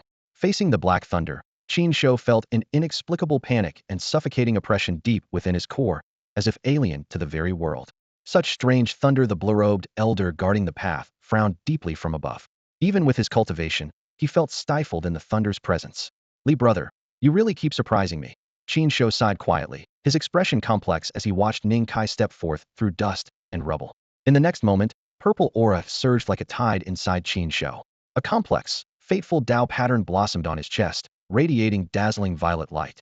Terrifying pressure spread out, solemn, divine, and untouchable. Ning Kai had a trump card, but so did Qin Shou. That's enough. An old, deep voice suddenly cut in. Qin Shou's protector, the elder in the blue robe, silently appeared between them. As soon as he spoke, the turbulent magical energy that had threatened to explode instantly stilled, as if erased by an invisible giant hand. Strangely, no aura leaked from the elder's body. Without spiritual eyes, Ning Kai barely sensed his presence. It was only a sparring match. Stop while it's just right. Qin Shou glanced sideways at the elder, a flash of acknowledgement in his eyes. He had long known these old-timers secretly accompanied them. Ning Kai restrained his fighting spirit and pressed one hand to his waist, nodding slightly. Yet inwardly, he sent a mental message to Xiao Shi. Get ready to flee anytime. Young friend, there's no need for that. I bear no ill will. The blue-robed elder glanced at Ning Kai's waist, smiling faintly. That subtle motion did not escape his notice. Calmly, he added that the great wilderness was vast and endless. Even someone of his caliber could hardly see its bounds. For spirit masters seeking to travel across it, survival was never guaranteed. Elder Qin Shou exhaled deeply, then laughed and called out to Ning Kai from afar. Brotherly, meeting you today is truly a blessing in my life. My name is Qin Shou. You can visit me someday in Shin Dynasty, and I will certainly show you the utmost hospitality. With that, the young man restrained his aura, walked slowly to the side of his guardian, and turned back to wave at Ning Kai in farewell. The shimmering little Tying lake, which once sparkled, had been quietly obliterated during the battle between the two. Now, only a trickling stream wove between the scattered rocks like a silver thread, silently mourning the demise of a place once full of wonder. Oh right. Suddenly recalling something, Qin Shou slipped his hand into his sumaru bag and retrieved a smooth jade scroll. With a flick of his wrist, he tossed it effortlessly towards Ning Kai. His tone was casual yet solemn. Consider this as thanks for the silver-finned fish. A faint smile crossed his lips as he, alongside the elder in a green robe, merged into radiant streaks of light and disappeared swiftly into the deepening night. They're gone now, little Ning. A small, shriveled voice broke the silence originating from the tiny corpse pinned to Ning Kai's waist. With nimble movement, the diminutive figure leapt to rest atop Ning Kai's head, glaring resentfully at the ruined stream below. My silverfin fish, damn it. The indignation lasted but a moment before the tiny figure greedily snatched the remaining fish from Ning Kai's hands. Its previously puffed-up cheeks blossomed into a look of pure joy. Ning Kai lowered his gaze to scrutinize the jade scroll left by Qin Shou, his eyes flashing with a complicated mixture of emotions. It was a map, marking the outskirts of the vast wilderness and the distribution of surrounding minor factions. Clearly, Qin Shou had already discerned that Ning Kai did not hail from a prestigious family and had purposefully left guidance for him. We can't stay here any longer. Muttering under his breath, Ning Kai carried the small corpse on his back and darted through the desolate and ravaged valley, his figure quickly melting into the shadows of the night. Elsewhere, a bonfire crackled as sparks flew into the air. Across the flickering flames, Qin Shou sat opposite the elderly man. His posture relaxed, though both harbored their own thoughts. The firelight danced across the young man's face, alternating between brightness and shadow. He stared absent-mindedly at the blaze, his expression distant. Finally, he spoke in a low voice, tinged with faint melancholy. "Elder Chun, am I weak? Your Highness possesses extraordinary talent." The elder's tone was gentle, but carried no empty reassurances. Picking up a dried branch, Qin Shou tossed it into the fire, prompting it to crackle loudly. But today, that wilderness boy, barely stepping into the condensed pattern realm, managed to hold his own against me. Elder Chen fell silent, pondering. With his keen insight, he had already seen through Ning Kai's abilities. 1. His physical body was tempered to a degree that even surpassed that of the Shun dynasty's heir. 2. His combat style was brutish and instinctive, relying on raw intuition. 3. His mastery of his aura was crude at best, and his development of Dao patterns was equally elementary. Precisely because of this, Ning Kai could use sheer physical strength to contend with Qin Shou on occasion, even taking the upper hand and landing punches directly on Qin Shou's face. However, once the two began deploying Dao techniques, the gap in their expertise became evident. If not for Ning Kai's explosive use of ink-colored thunder towards the end, that violet cauldron Qin Shou wielded would have been enough to grievously injure him or even strip him of his combat capabilities. By the wavering firelight, the young man lifted his gaze, his expression a mix of seriousness and quiet determination. "Elder Chun, from now on, please don't interfere in my trials." His voice was calm, yet it carried undeniable resolve. "The world is teeming with extraordinary figures. There must be a place for me, Qin Shou, among them." The elder in the green robe observed the unwavering determination in the young man's eyes, and a soft sigh escaped him. Having watched Qin Shou grow up, he knew the heir's tendencies towards arrogance. Yet now he sensed that the youth was quietly evolving amidst the bloodshed and challenges of the vast wilderness. "You do owe gratitude to that boy. That's why I gave him a reward and made him a promise," Qin Shou replied earnestly. Elder Chen glanced at him indifferently and said, "But would he even understand?" Startled, Qin Shou turned sharply toward the elder, staring at him in disbelief as the thought of immediately dragging Elder Chen back to the battlefield to capture Ning Kai and explain himself almost crossed his mind. How could someone raised in the unforgiving wilds possibly comprehend the subtleties of such gestures? "So next time your highness wants to recruit someone, you can be more direct about it." Elder Chen stroked his graying beard with a gentle smile, his palm softly ruffling the boy's soft, short hair. "Forget it. If it's fate, we'll meet again. Someone like him won't remain buried at the bottom forever. One day, he'll come to us of his own accord. By then, it won't be too late to recruit him." The firelight flickered across Qin Shou's profile. He pushed down the sudden urge to seek someone out and let the dancing flames repeatedly illuminate the thoughts swirling behind his eyes. Elsewhere, Ning Kai and the little corpse quietly slipped into a hidden cave. The entrance was veiled by vines, a damp, musty smell filling the air. Ning Kai casually placed the jade slip on his knee, seated cross-legged, closing his eyes to review the life-or-death battle just now. Since awakening his spirit master talent, he had no mentor to rely on. His only guide was a thin book. Even the true secrets of corporeal Dao runes were scarce in any records. Though Ning village's ancestors were remarkable, they had been exiled, their celestial eye destroyed, their lineage broken. Only a few basic rune annotations remained. Relying on resources, he had grown aggressively in the condensation rune realm. But stepping into corporeal Dao runes, the void left by the ancients made the path suddenly unfamiliar. The gap was too great. He didn't know how long passed before he opened his eyes. Damp stains gleamed on the cave walls. His breathing echoed in the hollow expanse. His distance from Qin Shou was farther than he had imagined. By the time he had formed the dark light halberd, Qin Shou had already cast 2 consecutive Dao arts, flowing seamlessly. Without pause, that was a difference in casting speed. The corporeal fight was the same. The opponent did not crush him with sheer power, but suppressed him through refined technique, layered probing, and experience. If he truly had battlefield experience in life and death combat, I might have been utterly defeated already, Ning Kai muttered softly, lifting his pale hand and slightly clenching his palm. His physique was considered an asset, but even so, it apparently carried little weight in the eyes of top forces. As a spirit master, he could naturally enhance himself with Dao arts like concealment or dark light, pushing their refinements to great heights. But it seemed that merely understanding the arts didn't guarantee maximum killing potential. To transform the Dao arts in one's mind into real cutting edge required not just talent, but time and countless fights. To master fighting techniques as seasoned as Qin Shou's also demanded opportunity and accumulation. He reached for the jade slip and flattened out the map. It was a gift from Qin Shou. "Huh." Ning Kai raised an eyebrow. Beneath the map lay a jade token. The palm-sized token was smooth and warm to the touch, easily mistaken for part of the slip unless examined closely. When his fingertips brushed it, a subtle chill spread through his meridians, the token's pale purple glow softly pulsing. Brotherly Bai, let me call you that for now. Qin Shou's playful yet polite voice suddenly sounded by his ear. Consider this divine empire jade token a small gift from me to you. Its use? They'll keep that a secret for now. In 3 months, you'll understand. Ning Kai listened quietly, cradling the token in his palm. A deep blue radiance welled in his pupils as he focused, trying to uncover its secrets. Countless intricate Tao runes intertwined, forming a pattern of unparalleled complexity. The March deadline. Ning Kai spoke softly to himself, his gaze fixed on the jade token in his palm. Just a quick scan of the dense array of formation patterns sent a roar through his mind, even dimming the golden soul chain deep within his sea of consciousness of brilliance that should have been radiant. At this moment, he was nowhere near reaching that level. This jade token, he sighed. The little corpse on his head jumped down with a soft tap and stood nearly as tall as the token. It circled around it curiously, letting out a sharp, excited squeak. You recognize it? Ning Kai raised an eyebrow.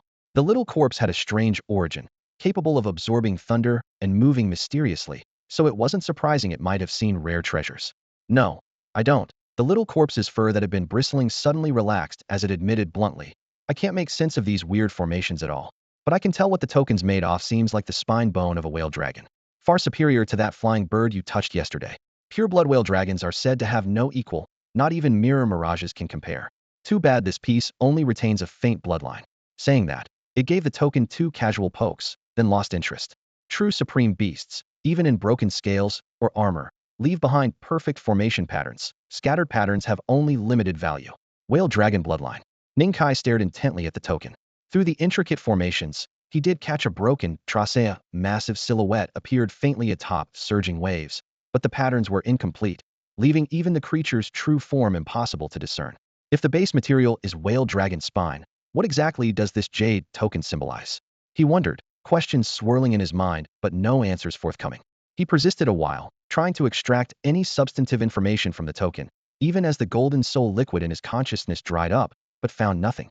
He could only sigh quietly. We'll have to wait until after March. Then he tucked the token into his shimi pouch. Next, he pulled out another jade slip.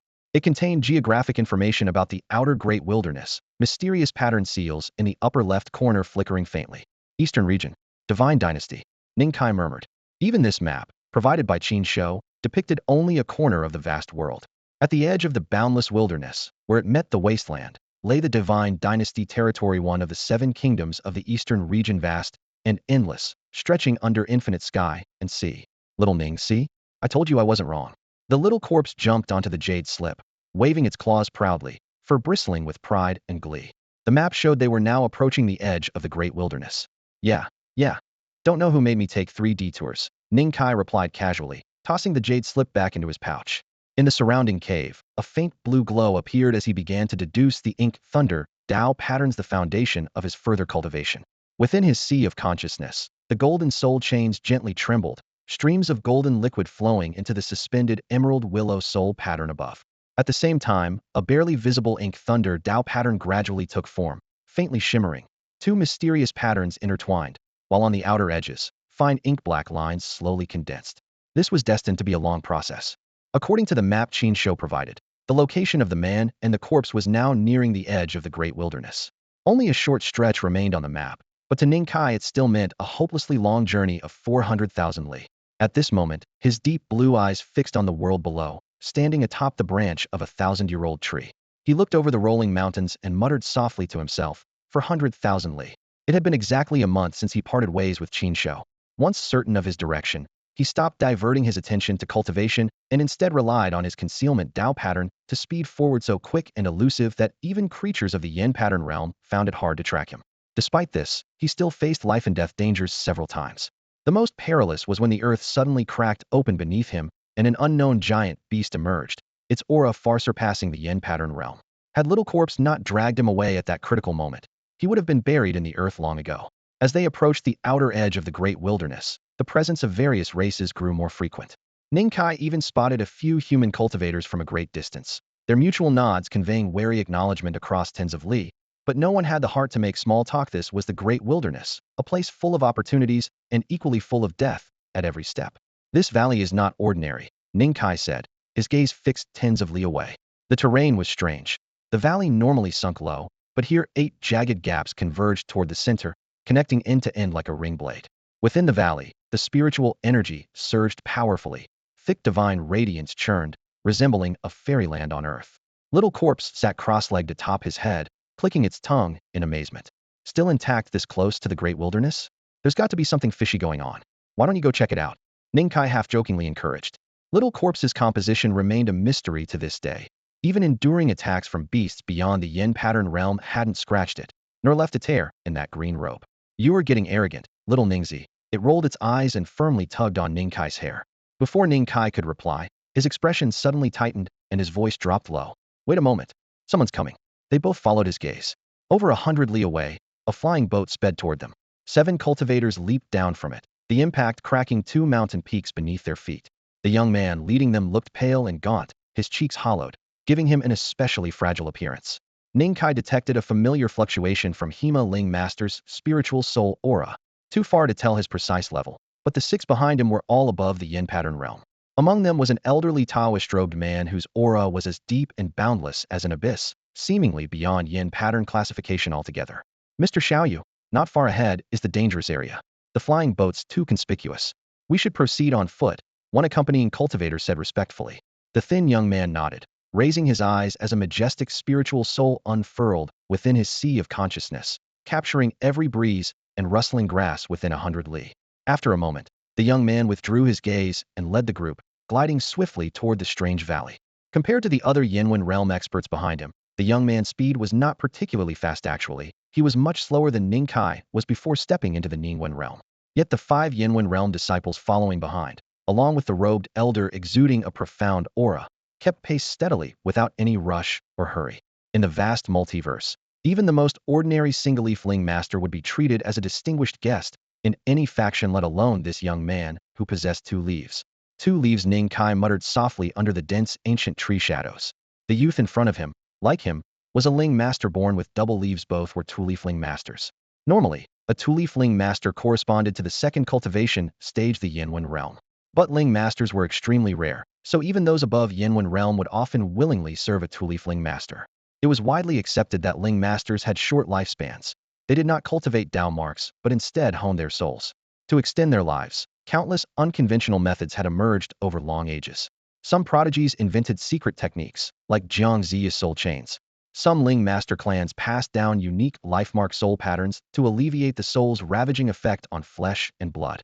Others researched powerful body-refining drugs, relying on brute strength to support their ever-expanding souls and forcefully break through limits. Even so, those who overcame these shackles to reach higher-level Ling Masters remained an exceedingly rare breed. Ning Kai could tell at a glance that the young man's physical body had already reached its limit, his vitality nearly exhausted. To prolong his life, he thought with a heavy heart, recalling his own past tormented by similar despair. At this moment, the strangely ominous valley stood prominently on the outskirts of the great wilderness. Its ferocious reputation was well documented by major factions. Yet the youth, stubborn and determined, had exhausted his resources to bring 5 Yinwen realm disciples and 1 stronger expert as guides to venture inside, seeking opportunities. For those 6, this journey was practically a gamble with their lives. The wealth of Ling Masters outside was indeed overwhelming. Ning Kai clicked his tongue in quiet admiration as he watched them enter the valley without a backward glance. The valley was bursting with spiritual energy, the divine aura so thick it seemed almost liquid, swaying anyone's spirit from afar.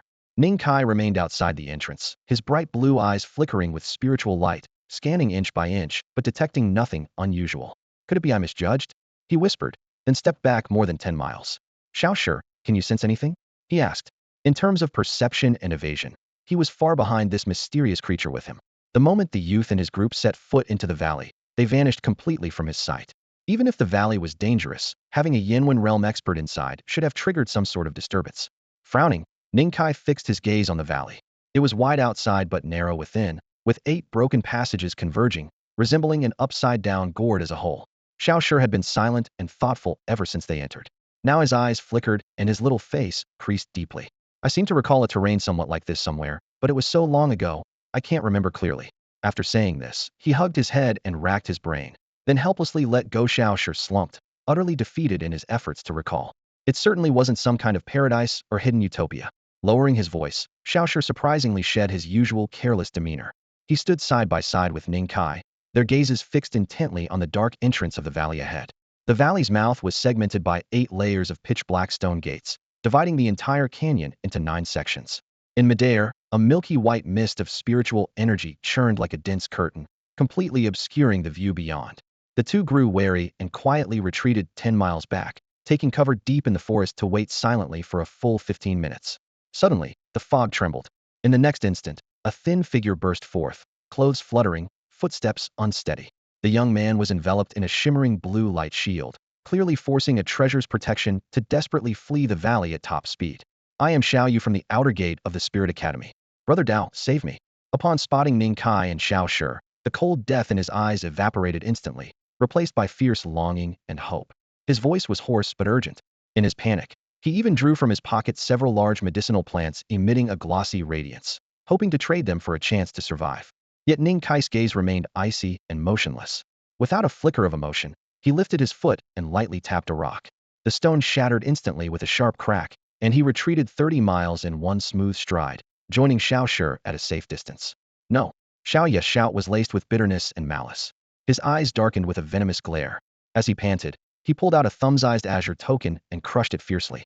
Wisps of spiritual light escaped, forming a narrow beam streaking toward Ning Kai like a mark meant to leave an indelible seal. Heh! Ning Kai sneered coldly, his eyes flashing with frost. Black spiritual energy burst from his palm, instantly forging into a massive dark halberd. With a powerful swing of his long arm, the halberd tore through the air, covering dozens of miles in the blink of an eye. Bang! The black halberd slammed heavily into the green shield protecting Xiao Yu. That protective blue light was extraordinary. It wasn't pierced by the blow, but was violently pushed backward by the terrifying force, sending Xiao Yu and his shield flying back to the valley entrance. Any hope he had stretched out before him instantly shattered into a dead end. Don't! A piercing scream cut through the air, followed by a crisp crack. The blue shield first appeared with spiderweb-like cracks that rapidly spread until it exploded into fragments. Stripped of his protection, Xiao Yu was swallowed by the closing mist of spiritual energy, disappearing completely without a sound.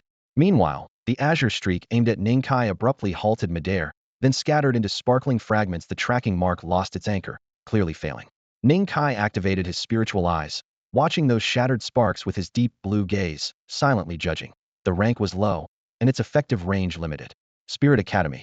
He narrowed his eyes slightly, recalling the information Qin Shou had left on the jade slip. It was a holy ground coveted by spiritual practitioners throughout the divine dynasty, founded by true greats who preached inclusive education. Anyone with spiritual aptitude could partake in the assessments. These facts had long been etched into Ning Kai's memory. Such inclusiveness indeed. He murmured mockingly, a cold edge curling his lips. If he hadn't been cautious just now, had that mark attached to him, it would have immediately tied him to the Spirit Academy's consequences, a colossal power with unparalleled status in the divine dynasty. You'd better pray that you die within that valley.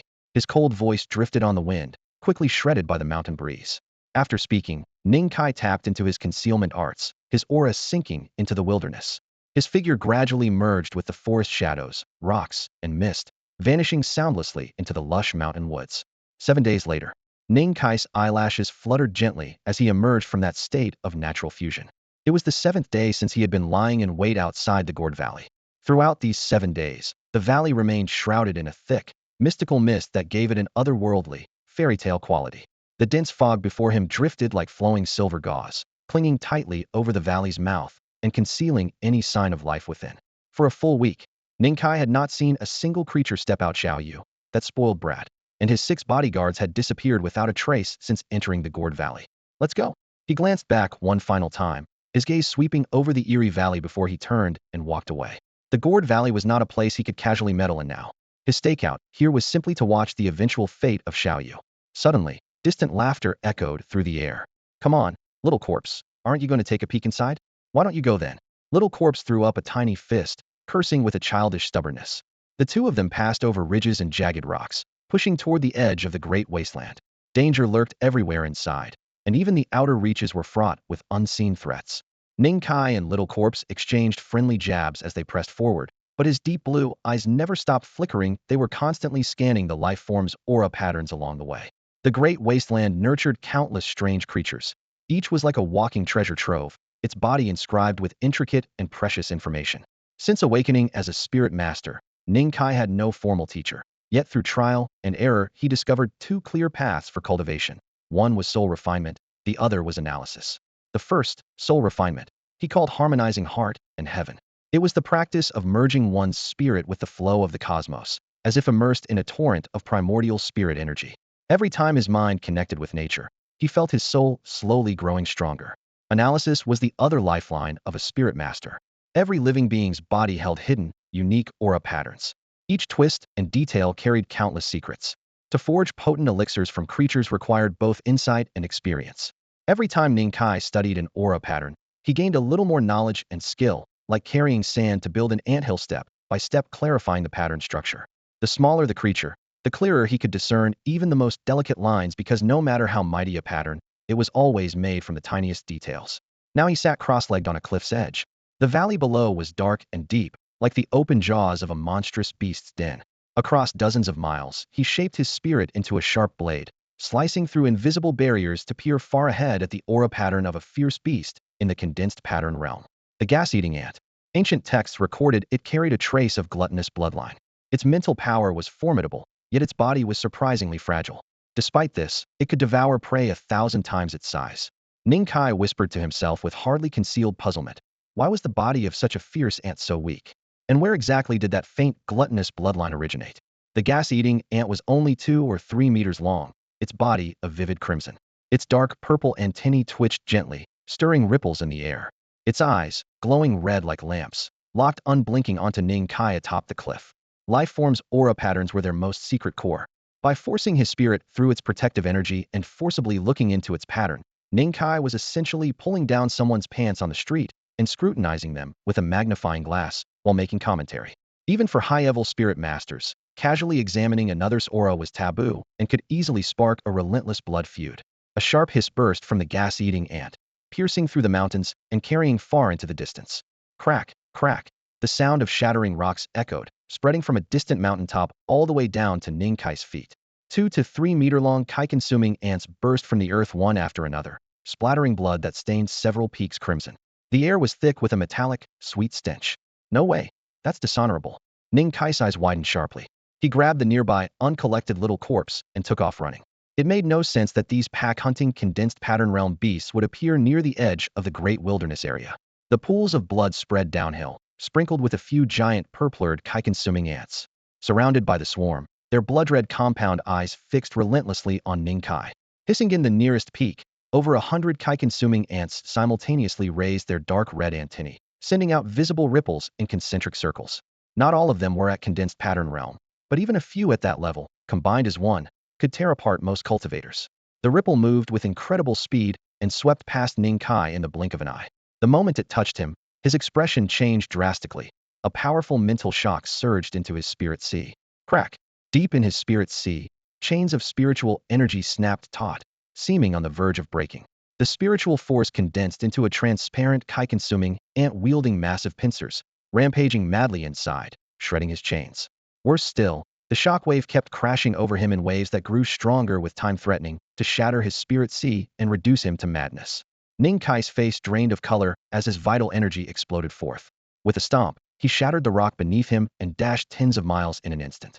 The distance rapidly widened, and the eerie mental waves began to fade. Inside his spirit sea, golden chains pierced the void and tightly bound the transparent, Kai-consuming ant. The chains strained tight, compressing its living space little by little. Bang! As Ning Kai fled hundreds of miles and moved far beyond the ant's territory, the spirit ant was completely crushed, shattering into countless silver sparks that nourished his ravaged spirit sea. A coolness flowed through his limbs and bones. Ning Kai slumped against a cliff base, breathing heavily, a look of deep apprehension flashing in his eyes. The mental shock could accumulate, and just 100 Kai-consuming ants nearly destroyed his spirit sea. Had there been more, he wouldn't have survived today. Luckily, the ants' physical bodies were fragile, or escape would have been impossible. Thinking of how reckless had become due to recent lucky escapes, he silently warned himself. Had he detected the life aura underground earlier, he might not have been taken by surprise. Ning Kai closed his eyes to heal. Deep in his spirit sea, droplets of golden spiritual liquid floated up, repairing the broken chains. Beneath the verdant willow spirit pattern, a silver mist hovered quietly, gradually being refined and absorbed by the intricate soul runes above. The damaged spirit sea was visibly restoring itself at a remarkable rate. Unexpectedly, The mental shock from the Kai-consuming ant's spirit could also nourish the soul. The silver mist was the remnants of the shattered spirit ants, exceptionally pure and ready for refinement. Perhaps. Ning Kai opened his eyes, a flicker of sapphire blue gleaming within them. He took out some potent medicines and fierce beast blood essence from his shumi pouch, carefully blending and sketching a powerful tonic to nourish his body and heal his wounds. The liquid stirred into a swirling vortex of light and shadow, rippling with a soul-shaking vibration. The subtle tremors penetrated his flesh so deeply that Ning Kai's internal organs felt as if they were being shredded. Fortunately, the thick medicinal energy wrapped around his injuries like a warm spring, nourishing them day and night. He secluded himself for 2 full days before his body was completely restored. External wounds healed easily, but the real challenge was his torn spirit sea. The mental assault from hundreds of energy-consuming ants was like thousands of sharp needles stabbing into his brow. Even with that remaining silver gas cluster cushioning the blow, it took him a long time of regulating his breath to barely calm the pain. Thinking of this, Ning Kai raised his hand to rub his forehead, still feeling a dull ache lingering in his mind. What if I only attract a small number of the energy-consuming ants and use that silver gas cluster to temper my soul? Could that work? He touched his chin and gazed into the depths of the distant forest. Hundreds of ant beasts nearly cost him his life before. If it were just a dozen of them, and he could quickly escape, maybe the shock could actually help forge his spirit. With this thought, he tried to ask Shatter to use her speed to drag him out of danger, but she flatly refused, leisurely swinging on a strand of his hair. Ning Kai clicked his tongue, still scheming, and used his spirit eye to watch the mountain range from afar. The mountains gradually became translucent in his sight, their layers etched with fine detail. At the peak stood only a single scout at the condensation pattern realm, showing off boldly. Below him was a sea of blood red. The once solid mountain had been hollowed out, and countless energy-consuming ants densely packed together like a vast ocean. Their numbers were even more terrifying than Ning Kai had imagined. This Ning Kai's face turned ashen. Shaoxer playfully tugged a strand of his hair, casually reminding him, I suggest you give up. I think you're right. Ning Kai didn't hesitate to turn around. His figure became a streak of light, escaping thousands of miles in an instant along with Shaoxer, until they could no longer sense the ant tide's energy. Only then did he finally exhale in relief. According to the map, they were now less than tens of thousands of miles from the edge of the great wilderness.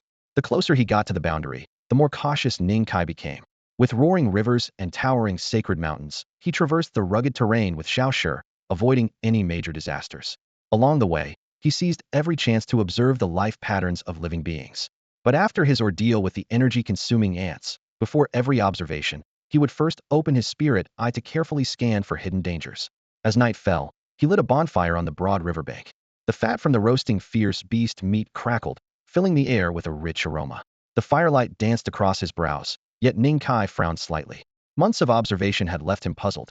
Some creatures had only 1 or 2 life patterns, while others possessed over 10. One young beast recently entering the condensation pattern realm was physically and spiritually average, yet had far more life patterns than others of its rank. Perhaps the number of patterns doesn't reflect current combat strength. He recalled the black eagle and blood viper captured in Ning village. Neither had many patterns, yet they were incredibly fierce. Thinking further, he remembered the emerald willow tree that had reborn through calamity lightning. It only had 2 life patterns, but even Shaoxer praised it highly, saying its future was bright. The Tao gave birth to 1. 1 gave birth to 2. 2 gave birth to 3. 3 gave birth to all things.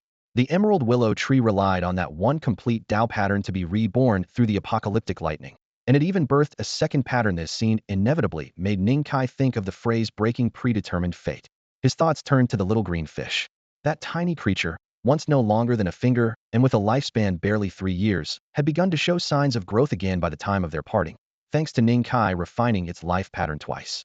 He knew his eyes had the power to complete life patterns and help living beings break their shackles. Yet the little green fish's pattern still consisted of only 1 line, now more intricate and mysterious. Perhaps the number of pattern lines does not directly correspond to potential or power.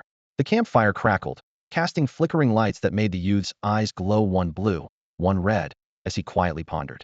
1. Some beings dedicate their entire lives to mastering a single pattern, repeatedly breaking their limits to ultimately reach the highest peak. 2. Others add new patterns as they ascend realms, accumulating ever more complexity inside. 2 completely different paths. Sanctions before him had walked both, but which was superior? Ning Kai could not yet tell with his current understanding. One thing was certain: whichever path was taken, unimaginable trials awaited. The dragon horn elephant naturally possessed 3 patterns. Perhaps its ancestors were obstructed after reaching the 3rd pattern, causing their path to stagnate. though it was also possible that 3 patterns represented the dragon horn elephant's optimal state. Ning Kai shook his head to dispel the jumbled thoughts. It's been 3 months no word from Qing Yu and the others, he murmured, staring into the flickering flames, his gaze gradually becoming distant and unfocused. After a long while, he brushed off his sleeve, a deep blue light coalescing in his eyes. Under the vast wilderness night, the bright moon hung alone in the sky, stars shining clearly, spreading a silver sheen over heaven and earth. Even in the darkness, one could see far away. Ning Kai sat cross-legged by the great river, 3 faint black patterns flickering on his chest, his innate life patterns called ink thunder. A month ago, he had forced out the 3rd pattern amid mountain rocks and faced another lightning tribulation. The second lightning trial had been fierce, lasting a full incense stick's burning time and nearly shattering all his bones. After passing the tribulation, his aura surged again, his body surface shimmered, delicate bolts of lightning flickered among his hair. He then took from his sumaru pouch the spoils of his journey: soul-stealing mushrooms, python cow hair, tricolor spruce, a young fallen feather tree, seedling. Every treasure was either an essence part of a fierce beast at the pattern condensation realm or a millennia-old spiritual herb. These were the few trophies left after 3 months alone in the wilderness, excluding what was consumed en route. With my Bodis vigor and essence, it's probably still not enough to condense the 4th ink pattern. Ning Kai frowned as he spread out the spirit materials and analyzed their special pattern lines, trying to devise the optimal refining scheme. In theory, his physique, able to exert power of 120,000 gene, should have been enough to form several patterns at once upon entering the condensation pattern realm. For example, a little wolf cub, having undergone a 10th sandier ice marrow baptism, instantly linked 7 patterns upon reaching that realm. But ink thunder might be too unique. The body essence needed to condense a pattern was many times that of an ordinary person. So even with Ning Kai's tremendous strength, forging the 3rd pattern a month ago still felt exhausting. He could sense that relying solely on his physical flesh and blood energy to condense the 4th pattern would only lead to failure. So he decided to concoct a truly potent elixir of life essence medicinito, forcibly support the formation of the 4th pattern using its power along with his flesh and blood essence. Ning Kai's eyes flashed bright blue as golden soul chains clashed continuously within his sea of consciousness. His golden, viscous soul liquid shimmered with dazzling spiritual light. Ingredients like python cow bristles and soul-grabbing herbs floated amidst the soul's glow, and he wrapped them carefully with surging soul power, slowly sketching and fusing each unique pattern line. As the elixir and flesh essence stretched out like threads, a primeval image of a bull gradually emerged deep in his mind's sea. The python cow carried some bull bloodline, and was itself a thunder elemental beast, perfect raw material for the process. With a final stroke, a shadowy bull appeared above the cluster of blue spirit liquid, its curled horns crackling with thunder as it let out a howl toward the sky. Bind, Ning Kai commanded softly. At his 2nd leaf spiritual master level, he was now capable of attempting to refine an elixir using creatures from the pattern formation realm as the main ingredient. Even though the python cow of that realm could produce strong medicines, it could only dissolve into concentrated spiritual dew under the binding of soul chains and merge into the liquid. He raised his hand and waved. The fist-sized spirit liquid flew on its own into a jade box, the very same one he had originally taken from Li Bei's relics. The little corpse perched on his shoulder suddenly jumped off with a swoosh, punching the air to cheer him on. Little Ning, I'm rooting for you. Finally, moving on to the 4th pattern. The 3rd pattern's thunder is getting old. The little corpse muttered quietly, eyes fixed on the rapidly gathering storm clouds. Though not as rare as the ink thunder before, this was still a heavenly tribulation.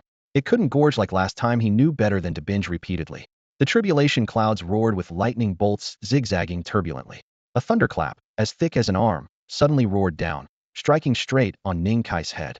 The fiercer lightning made his brow furrow. The acrid smell of burnt flesh quickly spread. Blood energy surged in his chest, and a new pattern's shadow emerged.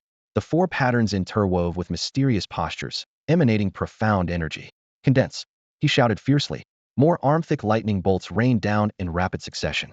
His body shook violently, flesh rippling as 2 bones snapped. The clouds pressed lower. Besides the white lightning, a faint bluish electrical glow appeared. A finger-thick azure lightning crackled among the white bolts, also striking down. The moment the blue lightning touched him, the black pattern on Ning Kai's chest nearly shattered. The dense blue electricity spread, almost tearing open half his body. Blood stained him everywhere as he threw his head back and swallowed the blue spirit liquid in one gulp. Intense spiritual light burst from within, swiftly repairing fractured bones and broken flesh. At the same time, the sparse blood energy inside the half-formed black pattern in his chest filled again, emitting a faint divine light and accelerating the condensation process instantly. Little Ning, another one's coming. The little corpse shouted from 100 meters away. Before the words finished, another finger-thick blue lightning bolt crashed down. Ning Kai's body shuddered violently as a wave of bloody mist exploded outward, leaving a terrifying blood hole behind him that almost pierced through his torso. Xiao Ningzi, hold on. There should be only one more wave left. Little corpse's voice rang out again. Ning Kai shouted curses, but was immediately overwhelmed by a surge of fierce thunderlight crashing down on him. The thunder roared, mixed with the snapping sound of bones breaking, each crack reverberating painfully. After a moment, the violent storm slowly faded away, and the surrounding clouds of catastrophe drifted apart. Ning Kai lay slumped in the scorched crater, his body soaked in blood, barely able to breathe.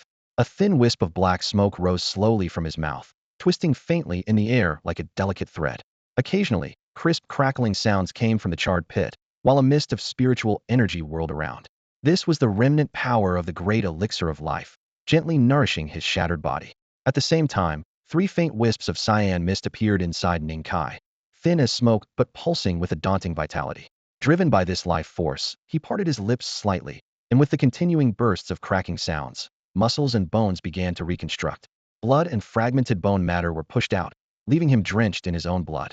At his chest, a 4th dark ink mark had solidified, emanating a profound and mighty aura alongside the previous 3. Gritting his teeth with hoarse resolve, Ning Kai leapt up from the crater, his aura surging dramatically. His skin gleamed with a crystalline luster, with points of spiritual light subtly seeping into the depths of his flesh and blood. Faint streaks of residual lightning still flickered on his body, crackling softly.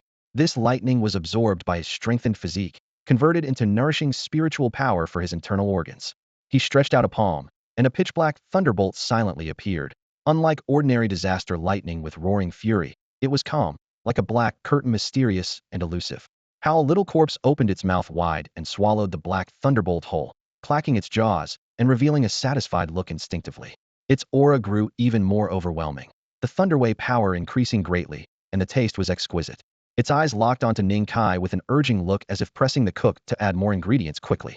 One after another, black thunderbolts appeared, all carrying a faint pressure typical of calamity lightning, and all fell into little corpse's belly without exception. After more than half of the internal spiritual energy was consumed, little corpse licked its lips and happily jumped back onto Ning Kai's head, burrowing comfortably into his hair. Ning Kai's expression remained calm. Little corpse's appetite far exceeded what his condensation mark realm could support. At first, when he condensed the first ink mark, little corpse could swallow most of the ink thunder formed from his internal spiritual energy in one bite. Now, with the 4th mark formed, little corpse still devoured the majority of his spiritual energy every time. That little belly seemed like a bottomless pit, never full. Ning Kai's gaze swept over a nearby tributary of the great river, its water churning white in turmoil, and he cursed silently to himself. He was already over 100 meters from shore, but the residual shock of the calamity lightning had penetrated the ground, shaking the river and stirring waves that roiled along the current. Luckily, the vast expanse of the river diluted the thunder waves' remaining force, and though most aquatic life faded into unconsciousness, no major casualties occurred. Through tears, he used chains of soul power to bind 3-meter-long red fish, then quickly left the scene. He walked into a mountain range and reached a clear spring, gloom weighing on his face as he threw the 3 red fish into the shallow water. In his haste, he hadn't noticed they weren't ordinary fish, but a type of soft-bodied alien called bloodworms. They resembled fish, but were actually soft creatures that hid underground and fed on carrion. They weren't poisonous and edible, but Ning Kai didn't dare to try eating them. These 3 bloodworms were probably startled into fleeing by the calamity lightning, rushing into the river and ending up caught by him. What bad luck! Ning Kai sighed deeply, then turned and walked away. Ning Kai sat down beside the clear spring, a jade token appearing in the palm of his hand. Only 1 month remained until the 3-month deadline that Qin Shou had mentioned. For 2 months, he had been wandering through the depths of the great wilderness, narrowly escaping death multiple times, battling strange and powerful creatures day and night just to survive. The wind howling over the ridges, the molten lava rolling beneath his feet, and the shadowy figures slicing across the night constantly reminded him. The gap between himself who had absorbed the 4 ink marks and Qin Shou still yawned as wide as an abyss. He murmured to himself, going over every move Qin Shou had made in that battle. To close the distance, he had been refining the spiritual light within him day and night, speeding up his casting, linking techniques more smoothly, expanding his combat methods, striving to make the rhythm of battle more fluid.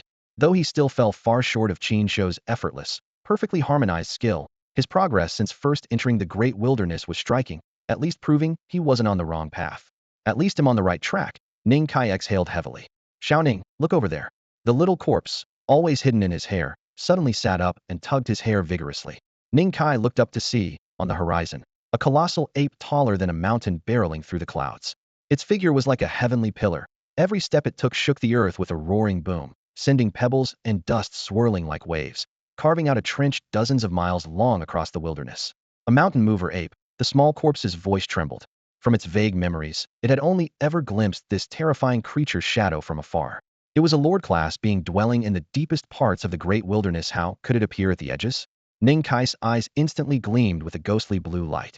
Though thousands of miles away, he did not dare to view its life runes directly. Instead, he used soul power to extend his vision. Where his gaze landed, the mountain mover ape's eyes glowed red, its fur sharp as steel needles. With every step, mountains cracked and rivers changed course. It even reached under a shattered peak to pull up a viperous subterranean dragon variant, effortlessly tearing it into pieces that doused the earth in blood. Look at its direction, it seems to be leaving the great wilderness? A chill ran through Ning Kai's mind. A creature of that caliber, if enraged unchecked, could destroy a city and wipe out entire clans in a snap. He immediately activated his concealment arts, suppressing his aura even from such a distance, and without a direct route between them, he dared not be careless. The mountain mover ape tossing an ancient tree could crush him to bits. After a while, the gigantic figure vanished into the horizon, but silence lingered for miles around. All creatures held their breath and stayed hidden. Ning Kai scanned toward the broken dragon carcass, a hint of hunger flashing across his eyes before he reluctantly withdrew it. Distance was too great. Even if he rushed there immediately, scavengers in the wilderness would have devoured every scrap, leaving not even a bloodstain in the crevices. The mountain mover ape's path nearly matches the direction we have to take, Ning Kai pondered, hesitating whether to change course. There was more than one way out of the great wilderness. At worst, it would add a few days. The little corpse cupped its chin thoughtfully. To me, it looked like it lost something. Whatever it lost isn't our business. Ning Kai shook his head. Why don't we go check it out? If anything happens, they'll get you out of there in no time. The little corpse grabbed his hair and swung in front of Ning Kai's forehead, its dark eyes gleaming as it urged him on. Are you really sure you can escape with me right in front of that mountain-moving ape? Ning Kai cast a skeptical sideways glance at the little corpse beside him, showing no attempt to hide his doubt. I'm just watching. I swear I won't do anything, the little corpse said, patting its chest with a look of absolute conviction. Yeah, I trust you about as much as I trust my shoes, Ning Kai muttered under his breath, then decisively veered off their original path. He'd rather take a detour of dozens of miles than run headlong into a giant ape capable of tearing mountains apart. Following the map, Ning Kai adjusted his course and resumed his journey. The wilderness stretched endlessly, a realm so vast, even the supreme beings had never reached its limits. Along the way, he quietly employed concealment techniques, hugging ridges and ravines to evade detection by savage beasts lurking nearby. 7 days later, the terrain suddenly opened up ahead, revealing a crescent-shaped lake. Its surface shimmered with a delicate silver-white glow, like spilled moonlight, clear and dazzling even under the blazing sun.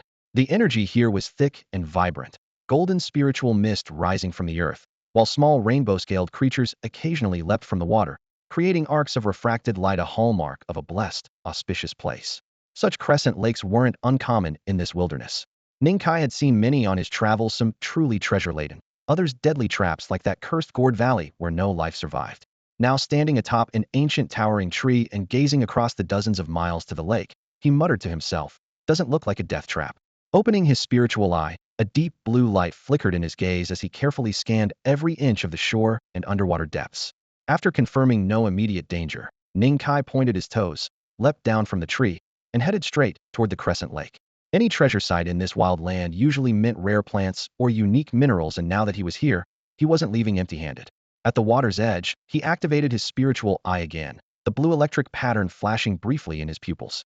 Probing beneath the lakebed, he sifted through mud and hidden channels. Finally, a giant white scallop, 2 or 3 zhang high, emerged in his senses, buried deeply in silt, easy to miss without deliberate searching. Stranger still, whenever his spirit swept over it, the scallop seemed to glow with a pearl-like radiance, perfectly concealing itself. A 2 or 3 zhang tall scallop, what's the difference between this and a treasure chest spawning in the wild? Ning Kai's expression twisted oddly. Peering through the milky lake water, he tried to penetrate that faint glow, but the shell felt lifeless, no trace of vitality detected. Maybe it's the remains of some creature? He muttered. Then he plunged into the lake, hauling the massive shell out in one smooth motion. Clear lake water streamed off the scallop's smooth, lustrous shell, which shone with a faint blue-purple under sunlight. Knock knock. Hey, Pearl inside. Hurry up and open the scallop. The little corpse pounced eagerly, pounding on the shell with its fists, muffling the sound on the water's surface. Its strength wasn't much on its own, but reinforced by its tough corpse body, even ordinary metal was no match. Still, the giant shell remained pure white and utterly still. Ning Kai fell silent, circling the scallop twice before suddenly taking a deep breath. In the next moment, a surge of blood energy burst from his body, a red, smoke-like phenomenon rising above his head like a flare. Boom. Having been marked by 4 ink scars, surviving 3 heavenly tribulations, and nurtured by countless powerful medicinals, Ning Kai was not one to be trifled with. With a single punch, the giant scallop was driven deep into the ground, causing even the nearby crescent moon lake to shudder slightly. The once calm surface of the lake rippled with waves. Xiaoningsi, haven't you eaten? On the edge of the pit, little corpse grinned mockingly. At the bottom of the pit, the massive scallop, smooth and gleaming like translucent jade, remained perfectly still. Could this really be a divine golden treasure material? Ning Kai leapt down into the deep pit and reached out to touch the shell, frowning. With his current strength, crushing mountains with a punch was effortless, yet this thing didn't even bear a scratch. Unwilling to believe it was invincible, a dark, otherworldly glow erupted as he formed a giant halberd nearly 10 feet long in his palm, its blade cold and sharp. Ning Kai drove the halberd forcefully into a seam of the shell, then lifted a mountain stone weighing tens of thousands of pounds and slammed it down from above. A thunderous explosion shattered the stone to dust, the black halberd splintered into scattered energy fragments, yet the scallop remained quietly lying among the rubble, flawless and pristine. Ning Kai's expression darkened. Grabbing the scallop, he roared in fury as he leapt and hurled it wildly among the mountain ridges. Every hillock collapsed beneath it, ancient trees were pulverized, and 2 peaks were pierced through, sending shards of rock flying. Yet when the scallop struck the cliff face, not a single crack appeared. His anger reached a boiling point. The ink-like markings on his chest flared with light, and ink-colored thunder surged along his limbs, coalescing into a pitch-black thunder spear. Boom. The spear, crackling with brutal electricity, slammed down, turning the ground into a scorched hellscape of thunder and fire. Ning Kai glared fiercely at the scallop's shell as spiritual energy and inked lightning poured relentlessly into it. When the lightning dissipated, he was left gasping heavily, his face pale and his back nearly bent, yet the shell was still perfectly intact. Xiaoningsi, come here. By the edge of Crescent Moon Lake, Little Corpse had already started a large bonfire. Dozens of ancient trees crackled as they burned, and even the lake water began to bubble. Ning Kai understood instantly, conjuring golden soul chains to suspend the scallop above the flames. Blood energy surged forth, and he used his vital energy to intensify the ordinary fire. The temperature soared dramatically, forcing nearby plants to instantly curl, withered, and blacken. Little Corpse ran back and forth carrying ancient logs, as fluttering green paper talismans nearly stuck to his face from the heat. The fire blazed higher and higher, and it was visibly clear that the scallop's color shifted from lustrous white to pink, then to a deep, glowing red like molten iron. Yet the shell remained tightly closed as before. Keep burning. Burn it until it opens. Little Corpse tossed down a charred giant log, his eyes shining brightly. The roar of the flames persisted as man and corpse fed the fire without pause. Finally, the glowing red scallop trembled gently, accompanied by a muffled bellow. Enough of this. The coal-black shell suddenly emitted a ring of lustrous, clear radiance, floating upward and away from the fire. The 2 white, jade-like shells slowly parted just a crack, releasing a rush of scalding steam. As the steam cleared, the figure of a youth about 16 or 17 appeared, tall and slender, wearing a white Taoist robe edged with faint gold that shimmered in the firelight. His handsome features were flushed from the heat. He stepped forward confidently, treading on the fiery scallop shell itself, radiating a majestic and piercing aura, the unmistakable pressure of the Yinwen realm. Where's the pearl? The huge pearl I was holding? Xiaoshi looked up and wailed, his thin arms flailing desperately. The pearl he had once clasped firmly in his palm had vanished without a trace. Yet from the shell suddenly emerged a living man, one radiating an overwhelming presence. The stark contrast between heaven and earth instantly bowed the small figure's brows low. Even the yellow talisman stuck to his forehead wrinkled in frustration. I told you to burn it. The youth shouted furiously, rage surging as he stepped right up to Ning Kai. His bones thundered, muscles gleaming with power, and a steel fist crashed down. Ning Kai didn't back down. He surged forward, raising his own fist to meet the strike heat. Boom. The 2 fists collided, a deafening blast of sound whipped up a violent gust that rippled outward with them at its center. Cracks spiderwebbed across the lakeshore ground, and stone shards shattered to dust. In the next instant, Ning Kai's chest thudded like a great drum as he was blasted hundreds of meters away, his feet gouging a deep furrow in the earth before he steadied himself. A faint, almost imperceptible blue light flickered in his eyes, cutting through the swirling azure glow to fixate firmly inside the half-open giant scallop. Mount a moving ape. Ning Kai's pupils shrank sharply, his heart jolting violently. Nestled in the center of the shell, a slender figure sat quietly, a girl in purple robes, her delicate features as beautiful as a painting, but sickly pale from long slumber. Her eyes were closed tightly, long lashes trembling faintly in the blue light. Her slender waist was bound, her form graceful, yet fragile, as if she might shatter at the slightest touch. In front of her floated a fist-sized orb of pure light, a cage formed from that light, containing a palm-sized infant mountain-moving ape. The little beast hung its head low, fur dull in color, occasionally lifting its gaze toward the sky in longing, as if desperate to escape its prison. Who could have imagined the mighty beast that moments ago towered like a mountain was so weak as a child, sealed inside a translucent white shell? Big sister, hide your aura.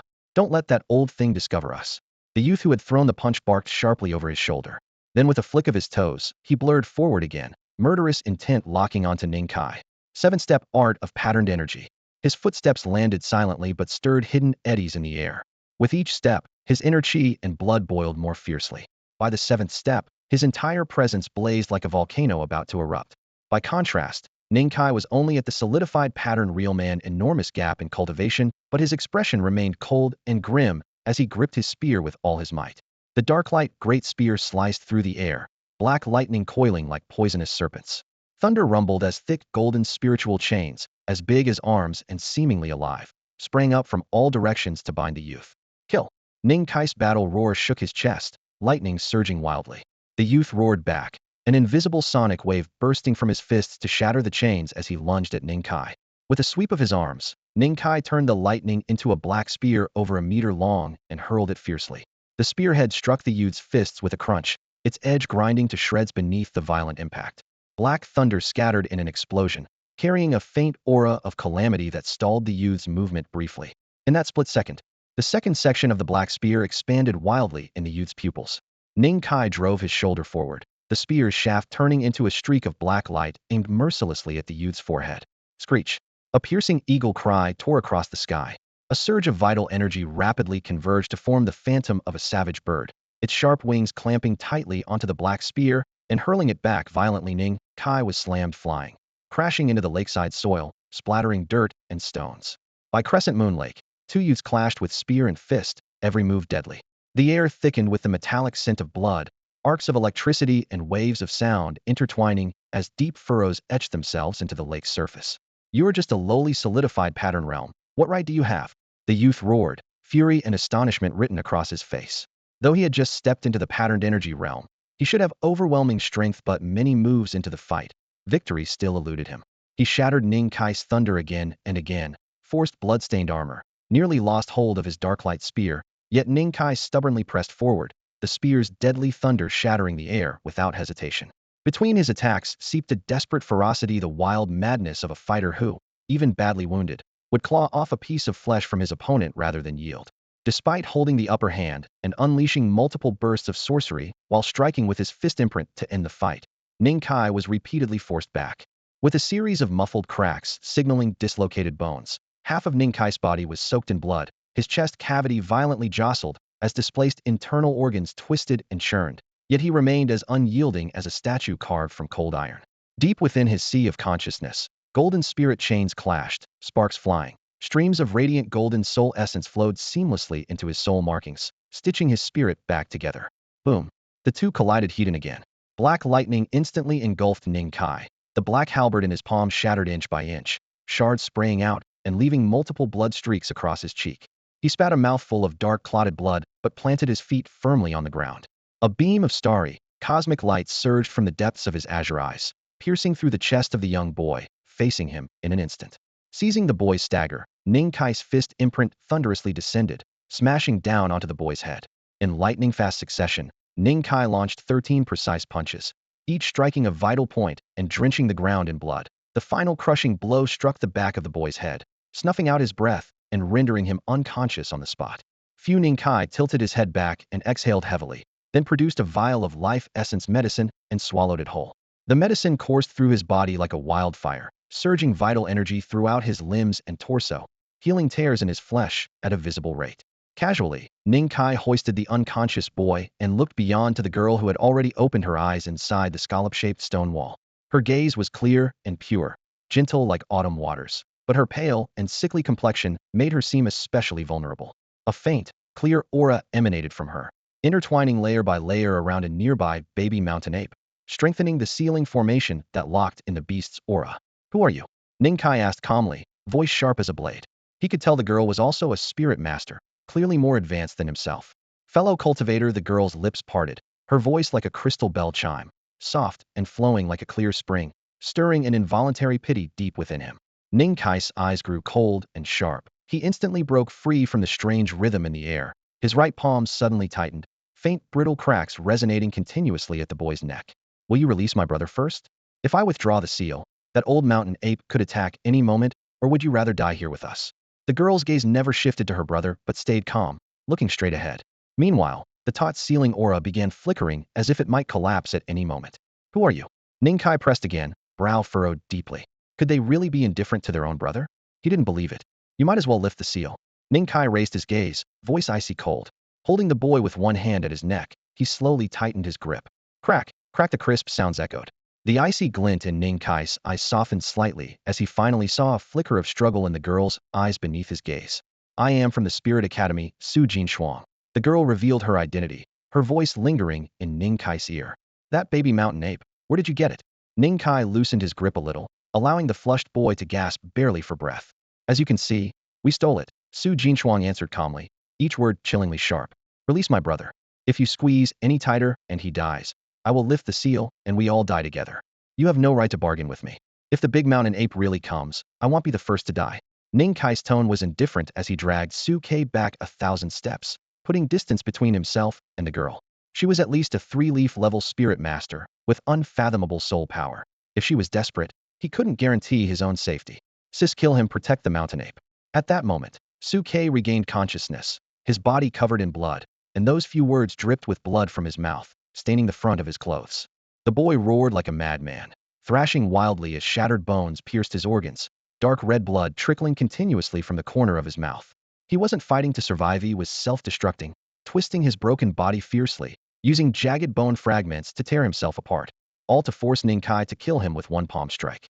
He would rather die than continue being a burden to his sister. If he hadn't stubbornly pried open that white jade fan shell, and if his cultivation realm of pattern disruption hadn't been defeated by someone from the pattern formation realm, how could his sister have ended up so helplessly on the defensive? "Stop!" A sharp female voice suddenly exploded. A young girl stepped forward, her icy gaze making the two onlookers shiver. "Behave yourself." First, she stunned the raging boy, then lifted her eyes to meet Ning Kais directly. "I am a disciple inheriting from the Spirit Academy, guardian of the seal for one branch of the inheritance. Whatever you want, I can give it to you. But if you make unreasonable demands, don't blame us for fighting to the death." Her tone was cold, her natural authority undeniable. Under the pressure of his sister's bloodline, Su Kai finally ceased struggling, trembling all over, his face pale and ashen, waves of regret crashing into his chest. "You mountaineering apes." The moment Ning Kai spoke, both siblings sank deep into silence. Who could resist greed in front of a growing mountain ape cub? "I'm not interested." Ning Kai abruptly shifted topic, surprising them both. "I just want to know how you evaded the old ape's watchful eyes, and what use the cub is to you." The girl fell silent for a moment, the red fading from her lips, then sighed softly. "My master led the old ape away." Her voice was gentle, a striking contrast to the harshness of the name Su Jin Shuang. She revealed the whole story of how they obtained the mountain ape cub, holding nothing back. After hearing everything, Ning Kai's gaze landed on the shattered white jade fan shell. "So this fan shell is your hiding artifact. I mistakenly thought it was a spirit material and smashed it, pushing both you and your artifact into danger. No wonder Su Kai was desperate to drag me down with him." Su Jin Shuang looked even more haggard but struggled on. "The mountain ape cub is crucial to my path as a spirit master. Our kind are cursed by heaven with short lifespans. This journey was to extend mine. Aside from this cub, if you have other requests, so long as they aren't excessive, I'll do what I can to fulfill them." The girl's figure was slender, her eyes like autumn water, with a soft expression between her brows. Bloodstains framed her trembling lashes, making her appear fragile and pitiful, truly someone to evoke sympathy. But from her waist, a small corpse secretly whispered, "Xiao Ningzi, what are you waiting for? It's obvious she's rich, just take her. It's done deal, why not enjoy the benefits?" "Shut up." Ning Kai scolded inwardly, yet his sidelong glance still flicked past Su Jinshuang. Her skin was fairer than snow, waist slender, chest impressively curved, a young man from the wasteland, after all, full of youthful vigor. Taking a deep breath, He lifted Suke and slowly backed away. I had no intention of disturbing you. I mistook the fan shell for a spirit material. I will place him far away, and we will owe each other nothing. Su Jinshuang froze in place, helplessly watching as Ning Kai carried her brother and vanished into the mountains in just a few bounds. True to his word, after traveling several hundred miles, Ning Kai changed direction repeatedly, finally sprinting over 1,000 miles straight. In a secluded mountain hollow, he found a cave and dumped the barely alive Su Kei in a pile of dry grass. Your sister is a spirit master. Your wounds won't be fatal and won't leave lasting damage.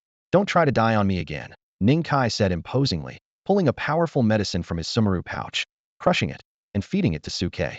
This wasn't enough to heal his wounds, but at least it kept him alive, preventing some wild beast from dragging him off in the mountains. Ning Kai casually sealed the last trace of spiritual energy into Su Kei's body, concealing the bloodstains. As he turned away, he muttered under his breath, "Bad luck." Under the boy's complicated gaze, Ning Kai flicked his toes and vanished like a streak of light deep into the forest. He already felt guilty for smashing the kid's magical tool and nearly roasting both him and the artifact over a fire. No matter what, he couldn't bring himself to kill someone when they were vulnerable. Less than half a day after Ning Kai's departure, a disheveled Taoist in tattered robes descended from above. Lightly tapping his toes on the cliff face, he landed above the cave entrance and lifted the half-conscious Su Kei up with a single motion. The cold wind howled at the cave mouth, stirring dust into the air. Su Jinshuang's complexion was pale, but seeing his younger brother unharmed softened the cold light in his eyes. "It's nothing serious, just surface wounds," the Taoist said, his rough fingers sliding over Su Kei's wrist pulse to assess his condition. Before the words had fully left his mouth, he suddenly coughed sharply, blood tinged with a metallic taste spilling from his throat and splattering red stains onto the rock wall. "Master." Su Jinshuang's expression changed violently. His silver teeth clenched as his lips drained of color. "Fought a few rounds with that mountain-moving ape and took a bit of a hit. It's not fatal." The Taoist waved off his apprentice who tried to step forward, though his gaze remained calm. "But as for that young man you mentioned," he closed his eyes to sense the surroundings. Scanning 1,000 miles, he found no trace of the boy's spiritual presence. "What do you make of that?" "Maybe it was a misunderstanding." Su Jinshuang shook his head. Despite some bitterness in his heart, he knew the boy had spared Su Kei aside from the skin wounds. Neither sibling lost anything. Su Kei, who had kept his head down until now, raised his eyes, struggling to hide his frustration but forcing out, "Sis, that boy's a genius. Maybe we should try to recruit him." "Oh, and why's that?" The Taoist raised an eyebrow, knowing Su Kei's usually proud temper. He expected the boy to be bitter after such a loss, so this friendly tone was unexpected. "I'm not stupid," Su Kei muttered, blushing. "He didn't take a single thing from me. He even gave me a rare medicine before leaving, so his intentions can't be bad. And he's a mere Ningwen realm cultivator, yet he beat Maya Yinwen realm disciple, which means his talent isn't ordinary. Besides, that wildness in him shows he was born and raised in the great wilderness as a native. His background is pure." The Taoist and Su Jinshuang exchanged a look, a hint of warmth and approval in their eyes. "Queer, you've grown up." Su Jinshuang raised a hand and gently brushed the sweat-clinging hair from his brother's forehead. The boy blushed deeply and muttered in protest, "How old am I now? Don't touch my head." Still, he didn't pull away his burning forehead, showed the shame he felt over his recent defeat. Thousands of miles away, Ning Kai moved silently through the treetops of Yun Cliff, like a ghost of the mountains using concealment techniques. Before leaving, he glanced back at the cliff face, knowing Su Kei would have reunited with Su Jinshuang by now. The mountain wind rustled the pines as he whispered, "Spirit Academy." He flicked off again, disappearing into the shadow of the next peak. Opening his spirit eye, he carefully searched for lurking dangers. Years ago, Xiaoyu led an assault into the gourd mountain valley and was reduced to dust beneath its earth. Now, the successor disciple Su Jinshuang sought to claim the offspring of the mountain-moving ape, hoping to advance further on the path of the spiritual masters and defy fate to prolong his life. All spirit masters struggle fiercely to claim the fate that was originally theirs, vying against the heavens who hold their destinies. Ning Kai stood amid the barren winds, his eyes darkening with thought. Images flashed through his mind the countless wilderness miles he had traveled alongside that young wolf cub long ago, trampling over endless dry bones just to seize the blood essence of a profound turtle. The time he ventured alone to the edge of Mirror Lake, nearly losing his life in its heart. Those memories were but fragments of his defiance against fate. He shook his head lightly, suppressing distracting thoughts deep within, then pressed his body close to the ground and surged forward, aiming straight for the farthest reaches of the boundless wilderness. Cultivation was always a rebellion against the heavens. Xiaoyu and Su Jinshuang had their own ways. He too was forging a path uniquely his. Halfway through his journey, his steps faltered, His bones and muscles subtly shifted as his already slender frame seemed to shrink another inch or more. The contours of his brows and eyes changed ever so slightly.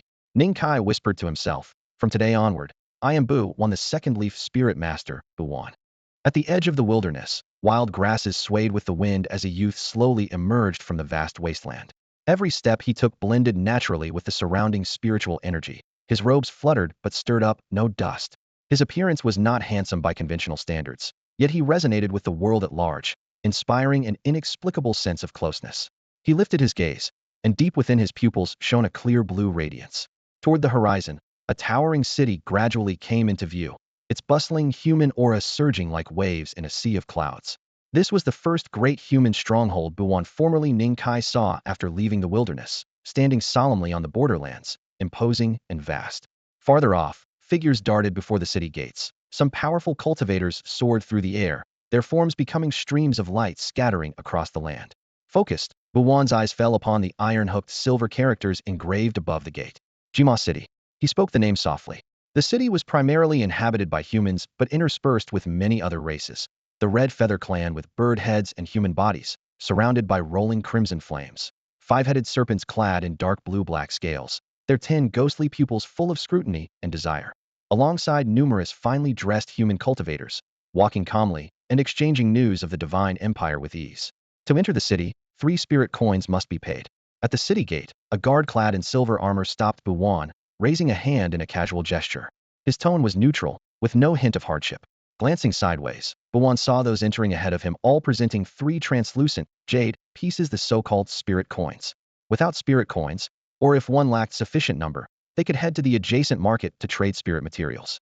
The guard pointed discreetly to a nearby open square, then withdrew his gaze as if such scenes were commonplace. The marketplace consisted of rows of makeshift street stalls set directly on the ground. Recent arrivals from the wilderness either sat or squatted before piles of fierce beast ingredients and ancient medicines, while stallkeepers' calls echoed continuously. 300-year premium herb, only 3 spirit coins. Dragon Den black spider silk, condensation mark stage. 15 spirit coins, and it's yours. Ink moonstone raw, or 1 fragment for 1 spirit coin. First come, first served. Amidst the clamor, every buyer haggled fiercely over a handful of spirit coins, no different from an ordinary marketplace. Bu Wan's glance scanned over the stalls. Most sold herbs younger than 1,000 years. Only a few had condensation, mark-level fierce beast materials, asking mere tens of spirit coins. Those able to set up shop here were mostly struggling cultivators who had just escaped the wilderness, with limited strength and scant quality goods. Truly good items were scarce. Even if there was anything valuable, he would only casually part with some old medicinal herbs and sell them to the Bao Pavilion inside the city. This was both safe and efficient. Little brother, is this your first time in Jimu City? Ning Kai found an empty spot at the outdoor market and sat down. A middle-aged man with a weathered face and stubble approached him first. The man had a piece of animal hide spread out before him with a few small trinkets scattered across it. Though his tone was questioning, there was a hint of certainty behind his words. Ning Kai nodded in reply and took out a whole sheet of golden yellow animal skin from his sumaru pouch, the pelt of a condensed pattern realm fierce beast, smooth to the touch. Then he laid out 13 different aged herbs, including Mo Yu lotus and Shan Jin, plus materials from 3 condensed pattern realm beasts, arranging them neatly on the stall as he quietly waited for customers. Looking at your demeanor, you don't seem like an ordinary person. But out here beyond Jimu City, it's wise not to flaunt your wealth. The man's eyes flickered with surprise at the pile of spiritual materials. Herbs aged 700 or 800 years could fetch good prices even inside the city, and here in this small market they were top-tier treasures. Thanks, I understand. Ning Kai smiled politely, but didn't pack anything away. Seeing his resolve, the man fell silent, silently thinking. Young people have to stumble and fall before they can grow. Soon, a young man in fine clothes strolled up to the stall. His gaze brightened as he saw the 13 aged herbs. These herbs look high quality. What's your price? 20 spirit coins each, same for the beast materials. The youth furrowed his brow. The price was indeed on the high side. 15 spirit coins per herb, he'll take them all. This is already expensive, you can ask that man over there. This is the going rate for these herbs. But Ning Kai remained firm. The youth's eyes narrowed. The middle-aged man leaned in and whispered, little brother, that guy works for the Bao Pavilion inside Jimu City. He wasn't someone a low-level cultivator in the condensed pattern realm could afford to offend. 20 spirit coins, no bargaining. Ning Kai lifted his eyes and smiled slightly at the finely dressed youth. The youth's smile grew wider but held a condescending edge. 12 spirit coins, last chance. No sooner had he spoken than 4 or 5 burly men surrounded the stall. Strong-arm tactics? Doesn't Jimu City intervene? Ning Kai's expression stayed calm. A blue light flickered deep in his sea of consciousness, subtly reading the spiritual fluctuations from the men. 5 condensed pattern realm cultivators of considerable skill. The youth chuckled lightly. We're outside Jimu City. Though young, he was the strongest of the 5, far advanced in the condensed pattern realm. 3 spirit coins per herb. You already missed your last chance. Saying this, he reached out toward the 13 aged herbs. Did I give you permission to touch them? A cold voice sounded in the 5 men's ears. Golden chains tore through the void, binding the finely dressed youth. Spirit Master. The young man in the embroidered robe suddenly changed color, his pupils sharply contracting. His eyes locked tightly onto Ning Kai's forehead there, faint and layered like flowing willow patterns, a subtle spiritual glow emitted, one belonging only to a true soul signature. So he is a spirit master, a renowned spirit master. Yet why would he be running a stall at the Qingsha market outside the city walls? This was akin to hitting an impenetrable fortress for the treasure pavilion. Golden chains materialized, cold and unyielding, suspending the young man high in the air. His face shifted from red to pale, then bluish, his legs kicking wildly, while his 4 companions stood frozen like wooden stakes, not daring to utter a single sound. This is over, one of the thugs shivered. The status of a spirit master was world-renowned. No matter how many spirit condensation experts they had, 10 or even 100, they were never as valuable as a single spirit master, even if just a low-level one. And this one's soul power clearly surpassed the rank of a mere beginner. Damn it, he's obviously a spirit master. So why is he here selling wares at the market? The young man in embroidered robes cursed inwardly but dared not struggle, his face ashen as he hung there. 3 soul coins for 1 plant. Ning Kai's expression was cold as he flicked his fingertip, pulling the young man closer. Spirit Master, spare me. I was blind. 20? No, 30 soul coins per plant. I truly didn't know your identity. Please, have mercy. The young man pleaded, his voice trembling. The 4 thugs kneeling on the ground kowtowed desperately, faces ashen, begging continuously. From the crowd, a middle-aged man in coarse cloth stared in disbelief.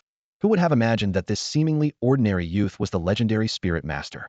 A hoarse shout came from afar, and a middle-aged man quickly pushed through the crowd, arriving in the blink of an eye. You scoundrel! He kicked hard, striking the young man in the chest. The man flew back dozens of feet like a rag doll, bones cracking loudly and sharply.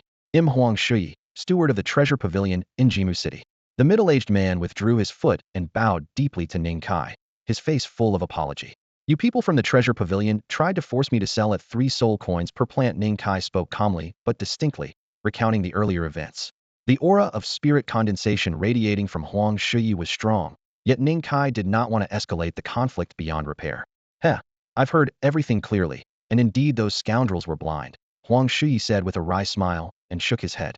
He'll pay 30 soul coins per plant to acquire the spirit master's rare herbs, plus an additional 100 soul coins as compensation and apology. His posture was humbled as he spoke. Steward Huang, if anyone could oppress spirit masters so casually, where would we find a place to stand in this world? A gentle voice drifted from the crowd. People parted to reveal a young man in a yellow robe, barely in his 20s, leisurely fanning himself. A weak but distinct spirit master's soul aura radiated from him, directed clearly at Ning Kai's spirit. Ning Kai sensed inwardly this was merely the external power of a low-level spirit master, far behind the refined concealment techniques and flesh-body spirit marks that Ning Kai himself cultivated. His soul was condensed deep within his mind's sea, his aura nearly invisible. Without forcefully breaking his mental barrier, even higher-ranked masters would struggle to detect his dual cultivation paths. Master Shio, the treasure pavilion, has no such intention. When Huang Shui saw the newcomer, a smile spread across his face as he offered an explanation. Umph. Master Shio lightly tapped his palm with a folding fan and snorted coldly, refusing to argue further. Instead, he strode straight over to Ning Kai. Ming Shio, second leaf spirit master, the young man introduced himself, his gaze sweeping over the withered old herbs on the stall. A flicker of scrutiny shone in his eyes. Bu Wan, second leaf spirit master, Ning Kai responded with his own name. So you're Brother Bu. A pleasure, Ming Shio said with a smile before pointing to the crushed herbs trampled on the ground. What are you going to do about this?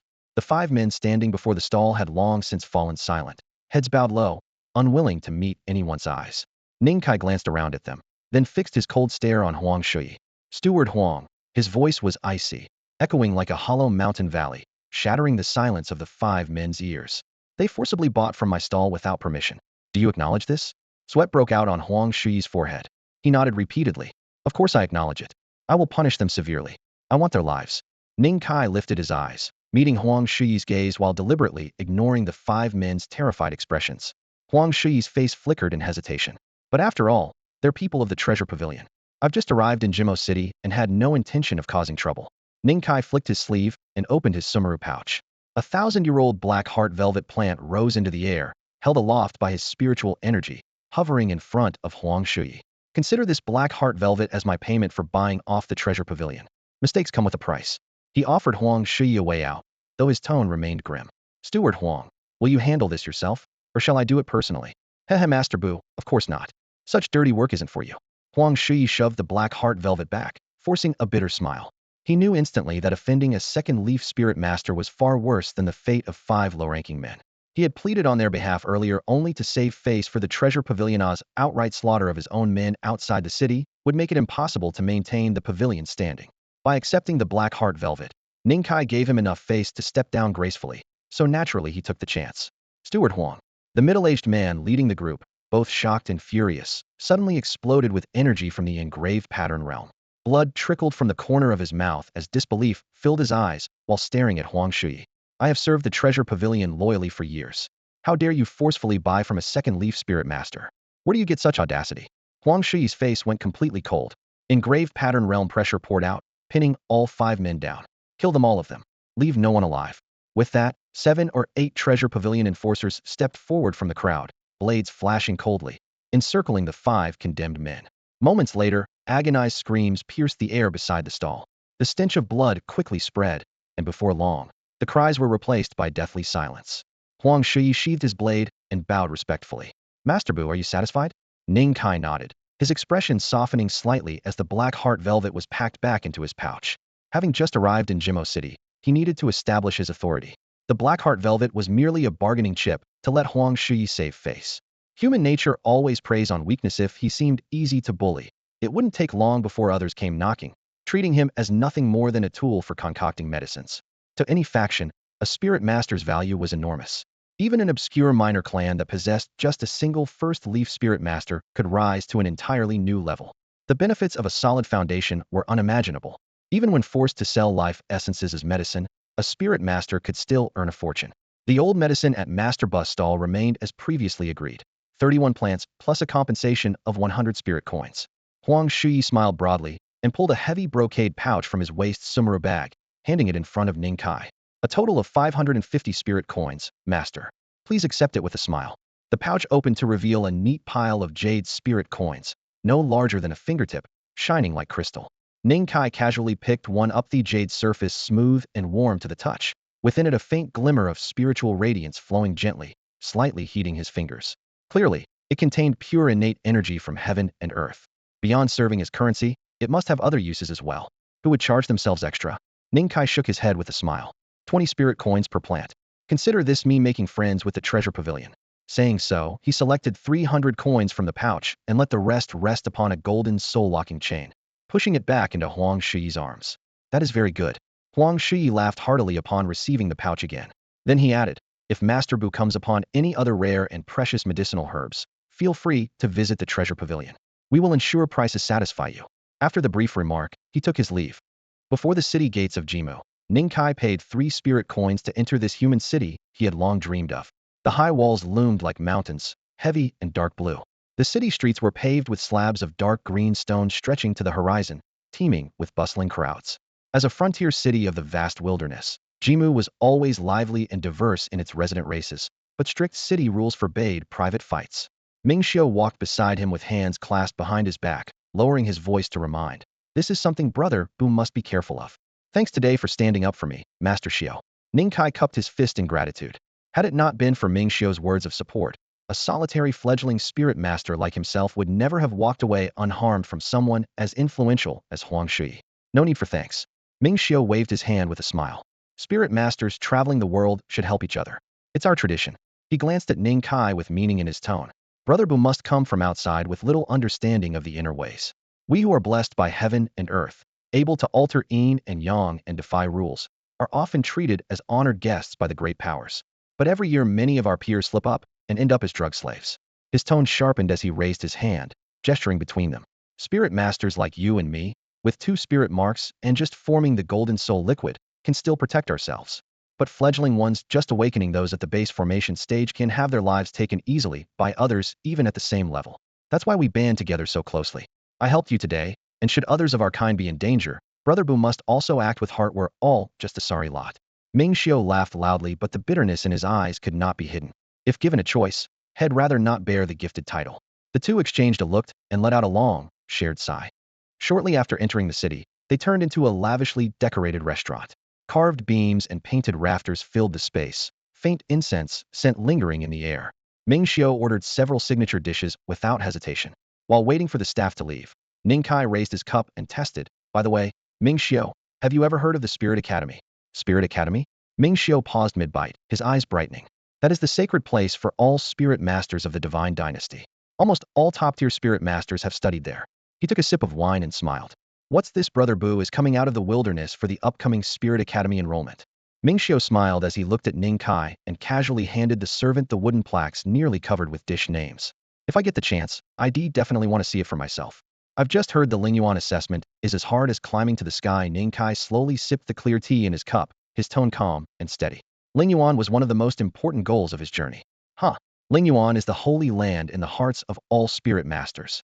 Only very few pass the assessment each time, which makes it all the more precious, Ming Xiu said, while resting his foot on the edge of the Nanmu wood table, his eyes shining with excitement. But I, Ming Xiu, will definitely break through the assessment, gain a peerless inheritance, and defy this rotten heaven. Ning Kai curled the corner of his lips. I believe you, Brother Ming. You don't really believe me at all. Ming Xiu spat and stopped caring, but his expression grew slightly distant. To even attempt this assessment, he had forced himself to reach the second leaf realm. Only he knew how much suffering those years to climb to the second leaf had cost him. I will pass for sure, he muttered softly, barely audible even to himself. What did you say? Nothing. Brother Bu, dig in. Minjiula was the most famous restaurant in Jimu City. Every dish was made from the meat of fierce beasts above the condensed pattern realm, simmered with rare herbal medicines. The fat glistened, and the aroma filled the air. As the dishes were brought one by one, Ning Kai ate what felt like his first proper meal in his entire life. During his long wilderness years, he had only roasted meat, at best salted coarsely. Using both hands, he tore off a whole tender beast leg with one hand, while scooping rice into his mouth quickly with the other, hungrily looking from his bowl to the plates, devouring with bold appetite. Brother Bu, you really don't sweat the small stuff, Ming Xiu said with a twitch at the corner of his mouth, clutching the two plates before him like treasure, silently vowing never to imitate Ning Kai's 8 lifetimes without proper food style. But the rich aroma kept hitting his nose. After swallowing, he found the taste suddenly bland, and could only stare longingly at Ning's bowl. So delicious. Ning Kai's eyes reddened, nearly moved to tears. Though fierce beast meat nourished by Lingxi was fresh and savory, it lacked spices and complicated cooking methods, growing dull after a while. But this mountain delicacy felt like a divine gift. Another round. Ning Kai called to the door, directly ordering a whole table more as Mingxia's gaze stiffened. Little Ning, pack another table to go. Got it. The servant smiled brightly and left. Half an hour later, Ning Kai leaned back in his chair, his belly slightly rounded and expression content. Brother Ming, you're practically my half-brother from another mother. He raised his hand and gave a thumbs up, his silver teeth shining under the light. A few dishes, nothing to fuss over. Ming Xiu glanced at the bill, his mouth twitching again.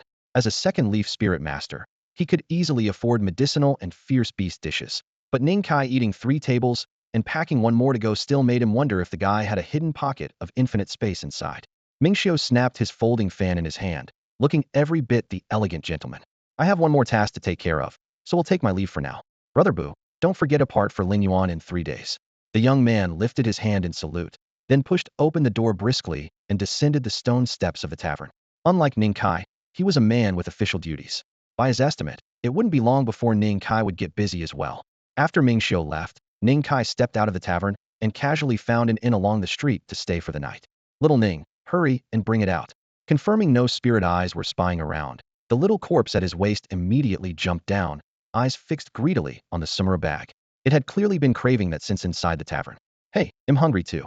Ning Kai dumped the whole table's dishes onto the wooden desk and began to snatch the glossy pork knuckle with the little corpse. Little Ning, you just finished 3 tables. I'm still young, growing, so I get hungry fast. He gently pressed the little corpse's head down, smiling as he took the pork knuckle, leaving the rest of the dishes for it. Things stolen always taste better, the little corpse mumbled indistinctly. The night deepened. Moonlight filtered through the window lattice, casting silver patterns on over a dozen empty plates, shimmering coldly. After eating, the little corpse lay atop Ning Kai's head, swinging its feet. Keep an eye out for me here, Ning Kai whispered, then closed his eyes and sat quietly. Hum. A jade token silently appeared, floating in the center of the room, its crystal sheen untouched. This was the treasure Qin Shou had given him during the Great Wilderness, valid for 3 months, which had long since expired. The jade token remained unchanged, but Ning Kai's spirit was pulled elsewhere. It was a pale jade-colored space, vast and empty, with several lines of large characters suspended midair. Wins, 1. Losses, 4. Not ranked. Ning Kai's expression grew complicated. He hadn't expected this jade token to be such an extraordinary artifact. Matching. He parted his thin lips softly, and the silver space flickered instantly. 10 breaths later, a wave of darkness swept past, and he was standing on a broader silver-white battlefield. Every detail, palm lines, inner divine aura, even his life path markings was perfectly replicated, so vivid it made his heart tremble. Here, he could unleash his full power without reservation. A righteous strategy yet irresistibly deadly. Across from him, a tall man who had also been transported and looked around with admiration, clicking his tongue. The Tao arts we perform here are all recorded by this space. Using a jade token to gather the Tao arts of the world, what a brilliant tactic of the divine dynasty. His gaze turned to Ning Kai, suspicious. Friend, why hide your face? Is there something you find shameful to reveal? In that man's eyes, Ning Kai was shrouded in a thin veil, only identifiable as a man. The contemptible man snorted coldly, said no more, and released an aura belonging to the pattern realm. The family's inherited Tao techniques were useless here, and no one was foolish enough to use their secret ultimate arts.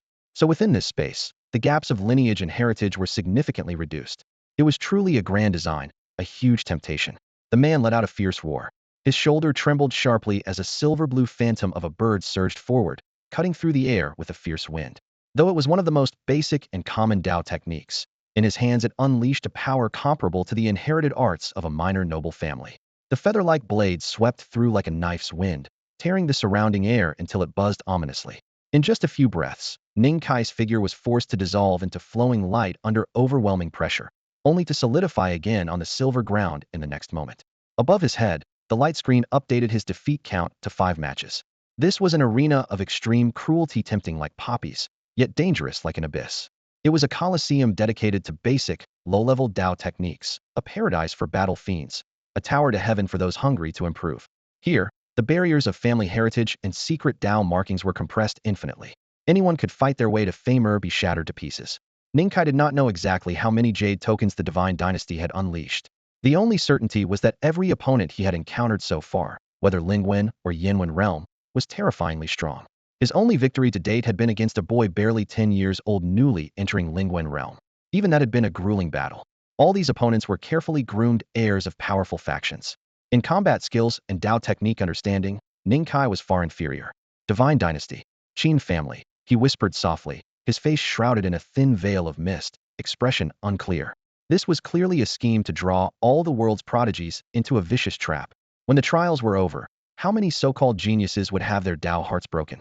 He understood the gap between himself and powerful descendants like Qin Shou was a chasm. Years of combat training from childhood, personal guidance from superiors, and accumulated family experience over generations, none of which could be skipped.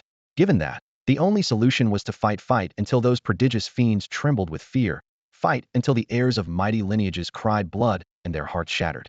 No inheritance, no mentoring. So what?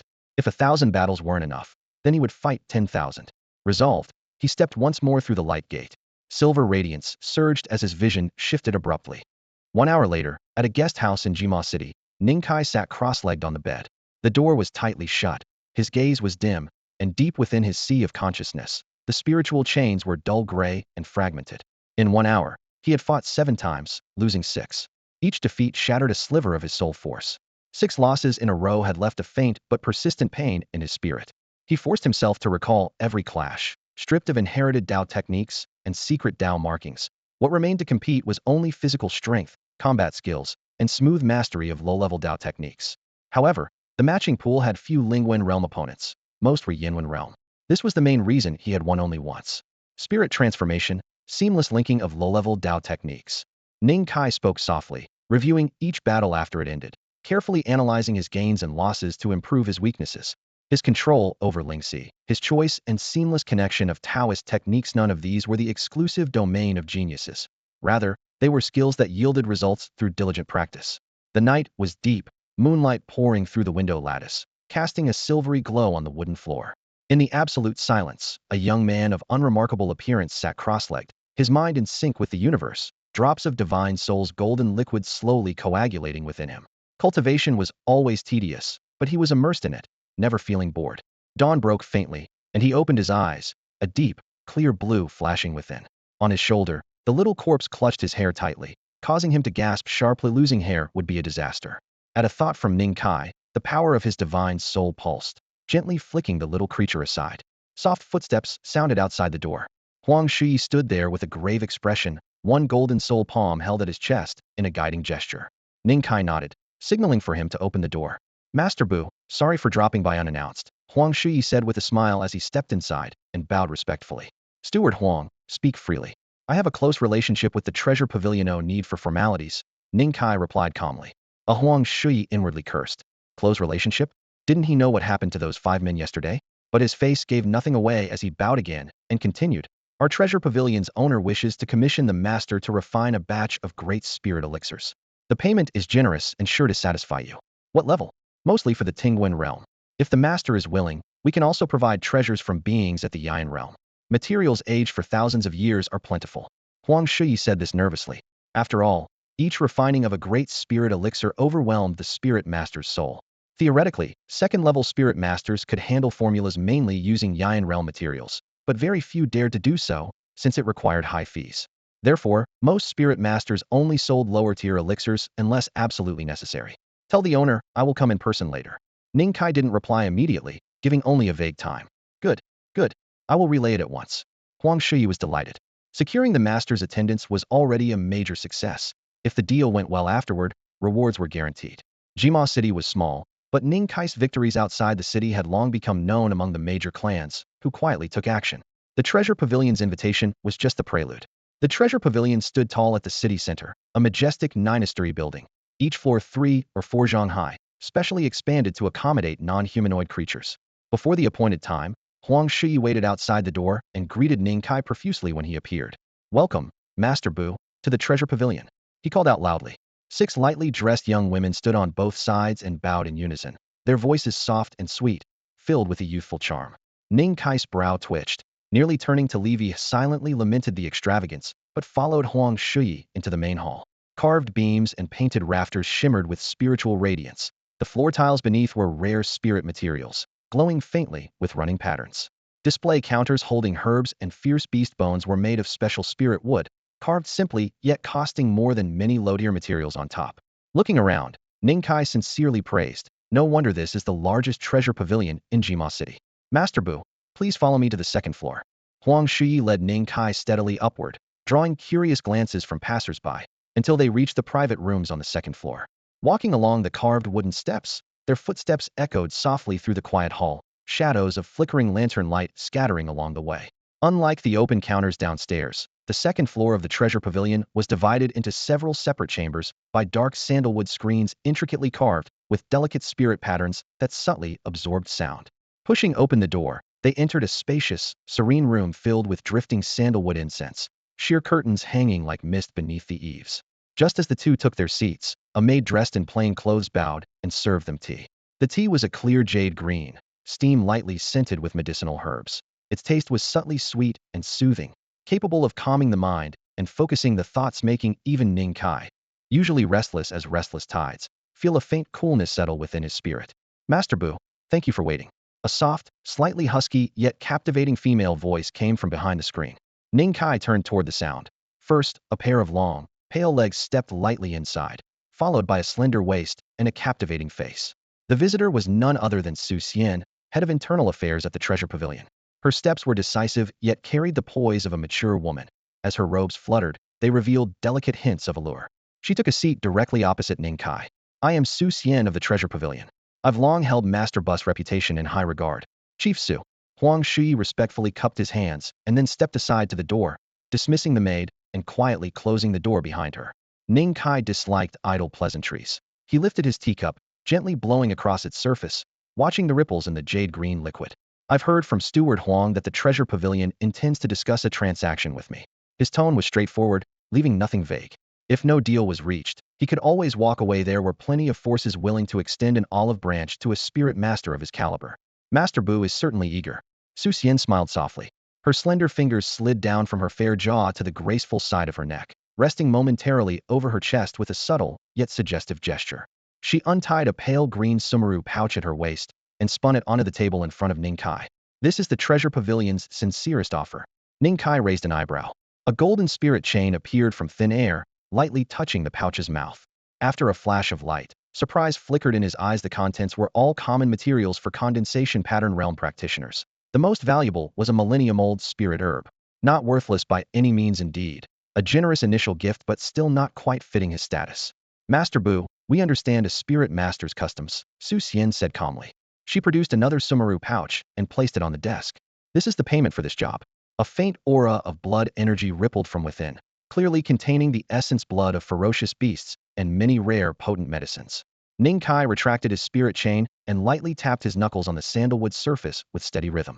He was too familiar with spirit master protocols.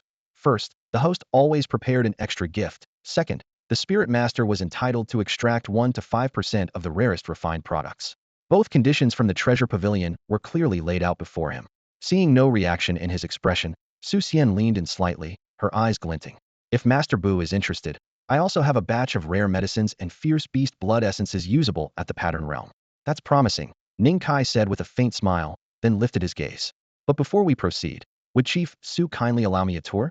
I am new to Jinma City, and having heard that the treasure pavilion houses countless rare wonders, I would love to take a look for myself. At his words, Su Xian and Huang Shuyi exchanged a glance, each catching a flicker of pleased expectation in the other's eyes. Those with desires often know how to play their cards best. If Master Bu truly had his eye on a prized treasure, the following negotiations would naturally proceed smoothly. Coincidentally, today was the monthly appraisal event at the treasure pavilion, so Su Xian deliberately slowed down the negotiation. There's no rush for the trade, Master Bu. Please take your time to browse. A faint smile curled at her lips as she leaned forward slightly, the subtle curve of her chest barely concealed. Steward Huang, you may step back. I will personally accompany Master Bu. Huang Shou stepped aside with a smile, stealing a glance at Su Xian's figure and silently cursing her as a siren. Yet he knew full well that the pavilion's steward was usually cold and distant with subordinates, and today's attentions were all for the Ling master before them. Master Bu, please. Su Xian raised her hand invitingly and walked side by side with Ning Kai, departing the private room. They ascended to the 4th floor of the treasure pavilion. Along the way, Ning Kai took in the sights. The first floor displayed condensed patterned spirit materials, the rarer items merely thousand-year spirit herbs. Low-tier Taoist techniques were casually arranged. The second floor served as a negotiation area, frequented by distinguished guests. From the 3rd floor, one could see a white jade stone platform showcasing rare spirit materials and high-level Taoist techniques. Now on the 4th floor, the space was open, with private rooms lining the walls, each overlooking the central platform. Su Xian handed him a gilded list. These are tonight's auction items. Master, if anything catches your eye, please bid freely. Payment in spirit coins can be settled later. Ning Kai took the list, a glance flickering toward her. The woman lounged lazily on a sofa made from fierce beast pelts, her skirt slipping to nearly bare her pale thigh in a dazzling display. Her enthusiasm seemed excessive. Simply a second leafling master should hardly merit such deference from the pavilion steward. A shadow crossed Ning Kai's mind, and he quickly averted his gaze back to the central platform. Before long, a beautiful, curvaceous woman stepped onto the dais, her voice crisp yet tinged with an alluring charm. Welcome, esteemed guests, to the Treasure Pavilion's monthly appraisal event. I am Fengzi. She gave a slight bow, her clear voice reaching every attendee. This event consists of 2 parts, the auction and the appraisal. The Treasure Pavilion promises complete openness and transparency, and we ask everyone here to stand by their words and actions fully accountable. Enough preliminaries. Allow Fengzi to warm up the audience. Please direct your attention to the first auction item. As Fengzi's words fell, a lightly dressed young girl stepped onto the stage center, swiftly pulling away the red cloth covering the item. One oval tier stone of a pale greenish-blue hue was revealed about the size of a pigeon egg, smooth and translucent, emitting a faint, spiritual glow. The first auction item, a 300-year-old Luoqing snake tier, starting bid at 30 spirit coins. The auctioneer's hammer fell, and bids rose and fell in rapid succession. 35, 37, 40. Within moments, the Luoqing snake tier was pushed to a high price. The cultivators in the audience all focused intently on the red cloth tray, the spiritual light reflecting in each of their pupils.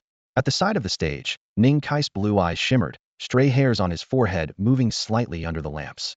It was his first time seeing a great medicine in the form of a teardrop. Luo Qing snake's blood tears took 1,000 years to form into a tear stone, and consuming it could consolidate essence and enhance vitality. His spiritual eye swept across it, revealing the medicinal properties, age, and impurities, though he felt no need for it. In the end, the Luo Qing snake tear was sold for 67 spirit coins to a burly man with a dark beard. The second auction item began. The auctioneer Feng Zis' demeanor matched her name, graceful and poised, her peach blossom eyes casually sweeping the room, causing several cultivators to straighten their posture. A series of rare treasures from Jima City were quickly snatched up, the curve of Feng Zis' lips growing ever more enticing. It was unclear how many bidders were left empty-handed. She raised her hand to present different medicines. All are millennium herbs, but varieties differ, and so do their values. The price of Millennium Phoenix Bloodgrass is not comparable to ordinary Millennium herbs from the Great Wilderness. Ning Kai remained half reclined on the box's sofa, fingers lightly tapping the armrest. Priceless treasures floated past his eyes, yet stirred no desire. Next, the 57th item. Feng Zi paused, silencing the crowd. A 100-year-old daffodil heartwood. All eyes instantly turned to the center of the stage. The daffodil heartwood was crystal clear, soft light, like flowing water, suspended quietly in a jade box. Feng Zis' voice rang clear. Spirit masters and soul cultivators alike know this item. High-level spirit masters can kill opponents of equal rank with soul power, and the daffodil heartwood directly enhances the soul, being critically important to both spirit masters and physical path rune cultivators. When she said spirit master, her gaze meaningfully flickered toward Ning Kai's box. Starting bid, 100 spirit coins. This was the highest opening price so far. 150. A middle-aged man in a box called out, instantly raising by 50. You dare bid 150? 200. 250. 270. As the price neared 300, the competition slowed but steadily climbed. Suddenly, a deep male voice from the neighboring box announced, 400 spirit coins. The crowd stirred. Who is that? Burning spirit coins recklessly? Sounds like the second son of the city lord's mansion. No wonder, sigh. It seems the daffodil heartwood is beyond our reach. Several cultivators smiled bitterly and sat down. 450 spirit coins. Ning Kai's voice was low but carried clearly across the hall. 500. 550. 700. The bidding grew more intense and fierce. 800 spirit coins. Inside his box, Ning Kai remained expressionless as he spoke this exaggerated figure. I am Mo Yuan from the City Lord's Mansion. This Narcissus Heartwood has great value to me. I hope you will be kind enough to let it go. 1,000 spirit coins. In the adjoining box, the moment Mo Yuan's voice fell, the entire hall suddenly fell silent. When he spoke again, his anger was clear. 1,100 spirit coins. Ning Kai didn't even bother to lift an eyelid.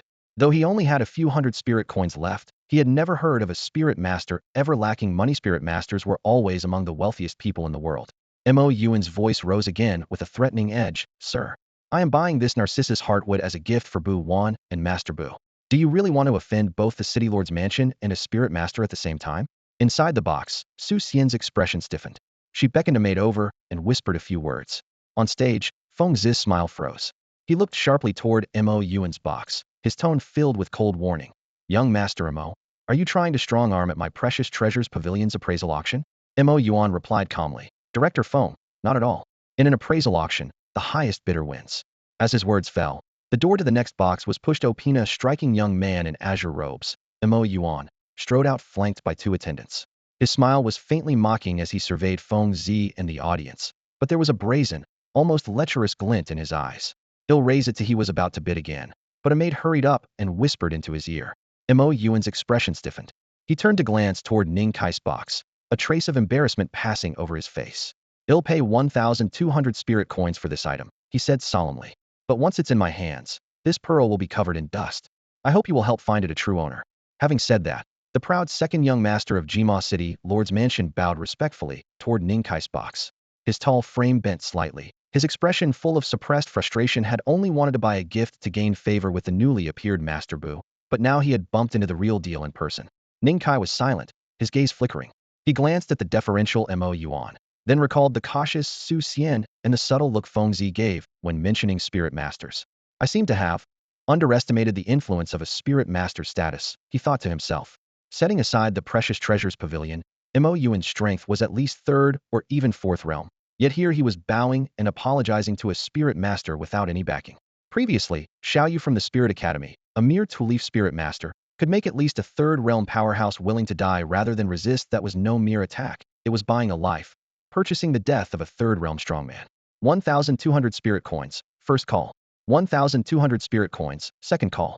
1,200 spirit coins, third call's old. Seeing the outcome, Fengzi quickly struck the gavel, sealing the ownership of the Narcissus Heartwood. Before long, Mo Yuan personally carried the jade box containing the Narcissus Heartwood to Ning Kai's box. Master Bu, your item has fallen into my hands, he said. Click the maid pushed the door open. Ning Kai got his first close look at this second young master from the city lord's mansion. Master Bu, I am Mo Yuan. I did not know you were here earlier, please forgive any offense, Mo Yuan said, handing over the jade box with both hands. Consider this a token of apology. Ning Kai smiled and stepped forward to take the Narcissus Heartwood. No matter. An appraisal auction is meant to be won by the highest bidder. Gazing at the milky white wood core inside the jade box, Ning Kai's expression turned distant. This wasn't his first time seeing this kind of spiritual plant.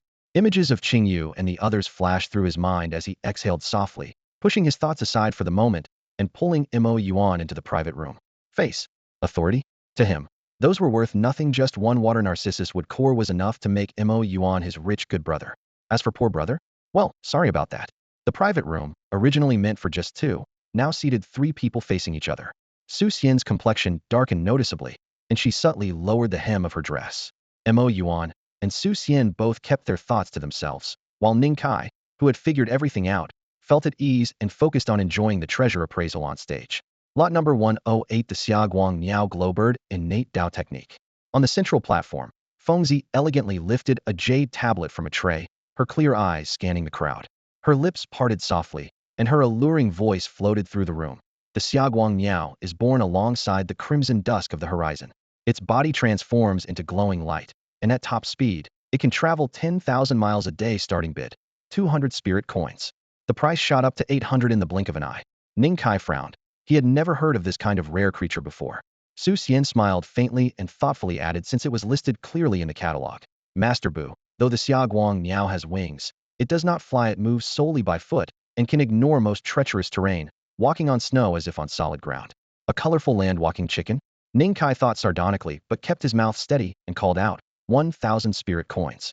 The crisp bid fell like a hammer, silencing the entire appraisal hall. Mo Yuan's sudden shift in attitude had already tipped everyone off that the owner of this room was no ordinary person.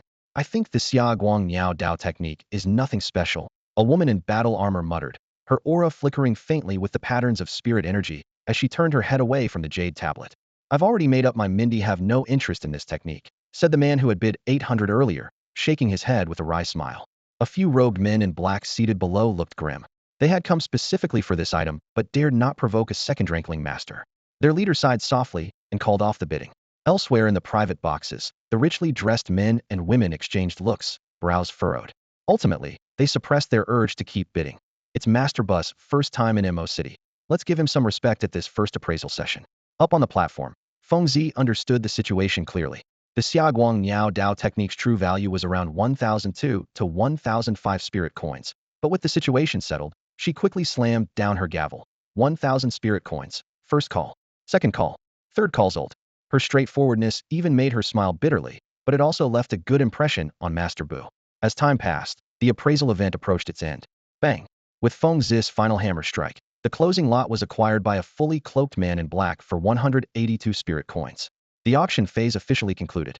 Next, 18 young women, dressed lightly and possessing fresh, delicate features, gracefully stepped onto the stage in unison. Their movements were soft and measured, skirts fluttering just enough to partially veil the edges of the trays they carried. The trays, each one different in size and design, were arranged in precise order, thin red silk barely covering them, faintly revealing irregular patterns that seemed to twist and wind on their own in the shadows. The vast wilderness stretched endlessly, and though generations of spirit masters had strived to preserve their legacies, they could only document a fraction of the creatures and plants inhabiting it. Truly rare and mysterious spirit plants and precious materials remained unrecorded, with no existing texts to refer to and no distinctive traits to identify them easily. It was precisely for this reason that the Treasures Pavilion's appraisal segment sparked such eager anticipation. On stage, Fengzi's ruby lips parted, her voice clear yet laced with a faint seductive charm as she explained the rules in her customary manner. Our Treasures Pavilion collects all kinds of wonders, and every month we receive many strange items that are difficult to discern, unable to be classified by rank or known for any effects. Without spirit masters on site to verify them, our pavilion can only document and rely on ancestral catalogs. Therefore, After each auction ends, we hold an appraisal. Among these 18 peculiar items on stage, if anyone can reveal their origins, grades, or functions by providing solid information, they are welcome to take the corresponding item free of charge. Inside a private box, Mo Yuan's expression remained steady. As a longtime patron of the Treasures Pavilion, he was well acquainted with this process. Facing him was Ning Kai, known among many as Master Buho. Spoke with amused interest. Director Su, isn't your pavilion being too generous? Aren't you worried about losing some world-class treasures for free? Master Bu, you flatter us. Su Xian gently tucked a strand of hair behind her ear, a smile playing around her eyes. Countless marvels exist across heaven and earth, yet without spirit masters here, we can only maintain what was passed down in our ancestral spirit materia records. For us, accurate intelligence is the greatest treasure. This tradition has endured for 100 years. Even if Master Bu truly identifies a peerless rare treasure, the pavilion would never go back on its word. She emphasized the phrase without spirit masters present deliberately, the allure nearly spilling from her smile. In that case, Ning Kai chuckled, his gaze flicking between the 18 items before settling on a wooden stake about the size of a millstone. I shall graciously accept. Below the stage, a bulky, rough-faced man was half reclined on a cushioned couch, boasting loudly. True treasures hide their brilliance. Sometimes even spirit masters miss what's important. Let's see if Master Bu really has the skill today. Someone nearby chimed in. I've heard that not long ago, a spirit master in our Jima city, Master Ming's Yu, discovered a red spirit crystal inside a fist-sized pebble. That pebble sat in the Treasures Pavilion for 10 years, passed between no fewer than 5 spirit masters, but only Master Ming Xiao spotted its secret. Even among spirit masters, there are clear differences in ability. Shu, quiet. His Excellency is coming down, someone warned. All turned their eyes. A young man of about 17 or 18, accompanied by Director Su Xian and the city lord's second son, Mo Yuan, steadily made his way through the crowd and ascended the stage. The crowd surged with murmurs. Could today truly reveal some rare treasure? The chubby middle-aged man scratched his head, rising from his couch and squeezing to the front, fearful of missing a single moment. True treasures conceal themselves, nurturing their spiritual essence within. Spirit masters harness heaven and earth's power, perceiving the life patterns of all beings through souls. Yet some spirit objects remain obscure, appearing mundane even to spirit masters, someone on stage murmured, then added. Su Xian's eyes shone softly as they fixed on the young man, her thoughts drifting. Since its establishment, the Treasures Pavilion's appraisal event had been held every year, passed down through generations. Though these 18 items seemed ordinary, each contained hidden enigmas, mysterious and eerie in their own way. Throughout the century-long tradition, the treasure appraisal sessions, passed from one spirit master to another, have rarely found anything definitive. The Treasure Pavilion has always treated these appraisal events as a flagship attraction, periodically showcasing a few easily recognizable curiosities to whet appetites and keep the market lively. But today was different. Knowing that Ning Kai would attend, the pavilion had selected 18 of the most vexing artifacts from their deeply concealed vault, items that had been repeatedly examined by numerous spirit masters, yet whose origins remained a mystery. On the vermilion platform, 18 jade trays were arranged in an arc. The trays, attendants, and curtains overlapped in the flickering light. Ning Kai stood before them, a clear blue glow rising in his eyes as his gaze slowly swept from left to right. As his soul energy extended outward, the platform, jade trays, and even the attendants gradually faded from his vision, leaving only the contours of the curiosities sharper and more distinct. His gaze finally settled on a piece of dried wood, roughly the size of a grinding stone. The other 17 objects appeared mundane to him, but this wooden stump subtly stirred his spirit, causing an inexplicable thrill. Though only a second-level spirit master, and aware that other experts likely watched from the shadows, none could rival his soul's sensitivity today. Ning Kai raised his hand, fingertips lightly touching the wood. Its rough texture bore irregular growth rings, unremarkable at first. In the palm of his hand, a delicate thread of black lightning formed, masked by his soul energy, allowing the electric filament to seep deep into the wood. In the next moment, faint thunder seemed to rumble within the wood's core. This was divine timber forged through calamity, and a faint aura of tribulation conjured a dim glow on its surface, an indistinct shimmer of light. Was it a seed wrapped inside? Or a long-dead, withered seed? Before the startled silence below could settle, the lightning thread peeled away the seed. Deprived of support, the wooden stump cracked sharply, collapsing into dust in the blink of an eye. Floating midair remained only a shriveled, gray-brown seed. When the crowd sensed its aura, only utter lifelessness greeted them, no hint of vitality whatsoever. Master Bu, what is this? Someone asked, unable to hide their curiosity. Ning Kai's expression grew solemn as his gaze pierced through the seed's gray haze, catching glimpses of fragmented life patterns. After a moment, he looked up and explained, it's a broken seed. Its life patterns are shattered and incomplete. With my strength, I cannot identify its specific species. He fell silent briefly before continuing. It is truly dead, with no life left. If watered by some miraculous spiritual nectar, perhaps a sliver of vitality could be reborn. Though this is purely speculation 9 times out of 10, it likely won't respond at all. He sighed softly, returning the dead seed to the tray. He spoke with no exaggeration. The so-called transcendent rebirth was just a hopeful thought inspired by rare resilient plants like the emerald willow maybe. Deep within this dead seed, some faint thread of life still lingered.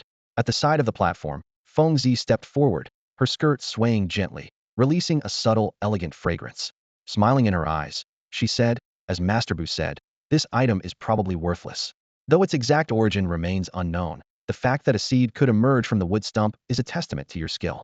Taking the dried seed, she added softly, let this be a gift from the treasure pavilion to Master Bu. Ning Kai gave a slight smile, calmly sweeping a glance over Fengzi's shimmering eyes before raising his hand to accept. Then I graciously accept. The appraisal session was drawing to a close. The scene of Ning Kai extracting the seed from the dead would remain vivid, stirring excitement among the crowd. Many creatures eagerly stepped onto the platform, ready to try their hand at treasure appraisal. Besides Ning Kai, no one else had detected even the slightest trace of anything supernatural. Su Xian and Fengzi were not surprised by this among experts. Treasure appraisal gatherings were often more show than substance, and going years without spotting a genuine mystical artifact was normal. 3 days later, the divine dynasty spanned vast territories. An ordinary person might spend a lifetime and still not set foot on even a tenth of it. To travel between major cities, people relied on flying creatures as couriers. In the skies above Jima City, a giant eagle with an iridescent blue-green plumage soared. Its wingspan stretched tens of zhang, casting a shadow over half the street below. Passers-by looked up to see the dark, cloud-like wings sweep past. The eagle's back had been carved into a platform, upon which stood an ornate traveling palace with decorated beams and painted eaves. Outside the railings, dozens of passengers leaned over, gazing down at the city gradually shrinking behind clouds. Inside the top-floor suite, Ming Xiu held his stomach as he laughed like a goose. Brother Buwan, ha, did you see how Su Xian's eyes nearly popped out, glaring at you just now? Brother Ming, don't make fun of me, Ning Kai said, reclining on a soft sofa made of beast pelts.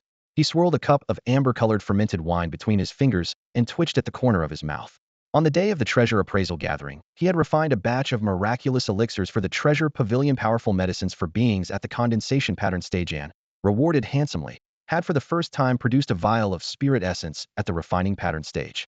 This rare elixir, if taken at peak refining pattern, greatly increased the chance of breaking through to the third realm, and even failure would not reduce one's potential. The formula was a secret passed down from the pavilion's ancestors and represented the most difficult concoction Ning Kai had ever made. Thinking back to how Su Xian and Feng Zi's eyes had practically devoured him alive when the pills were completed, he shivered involuntarily.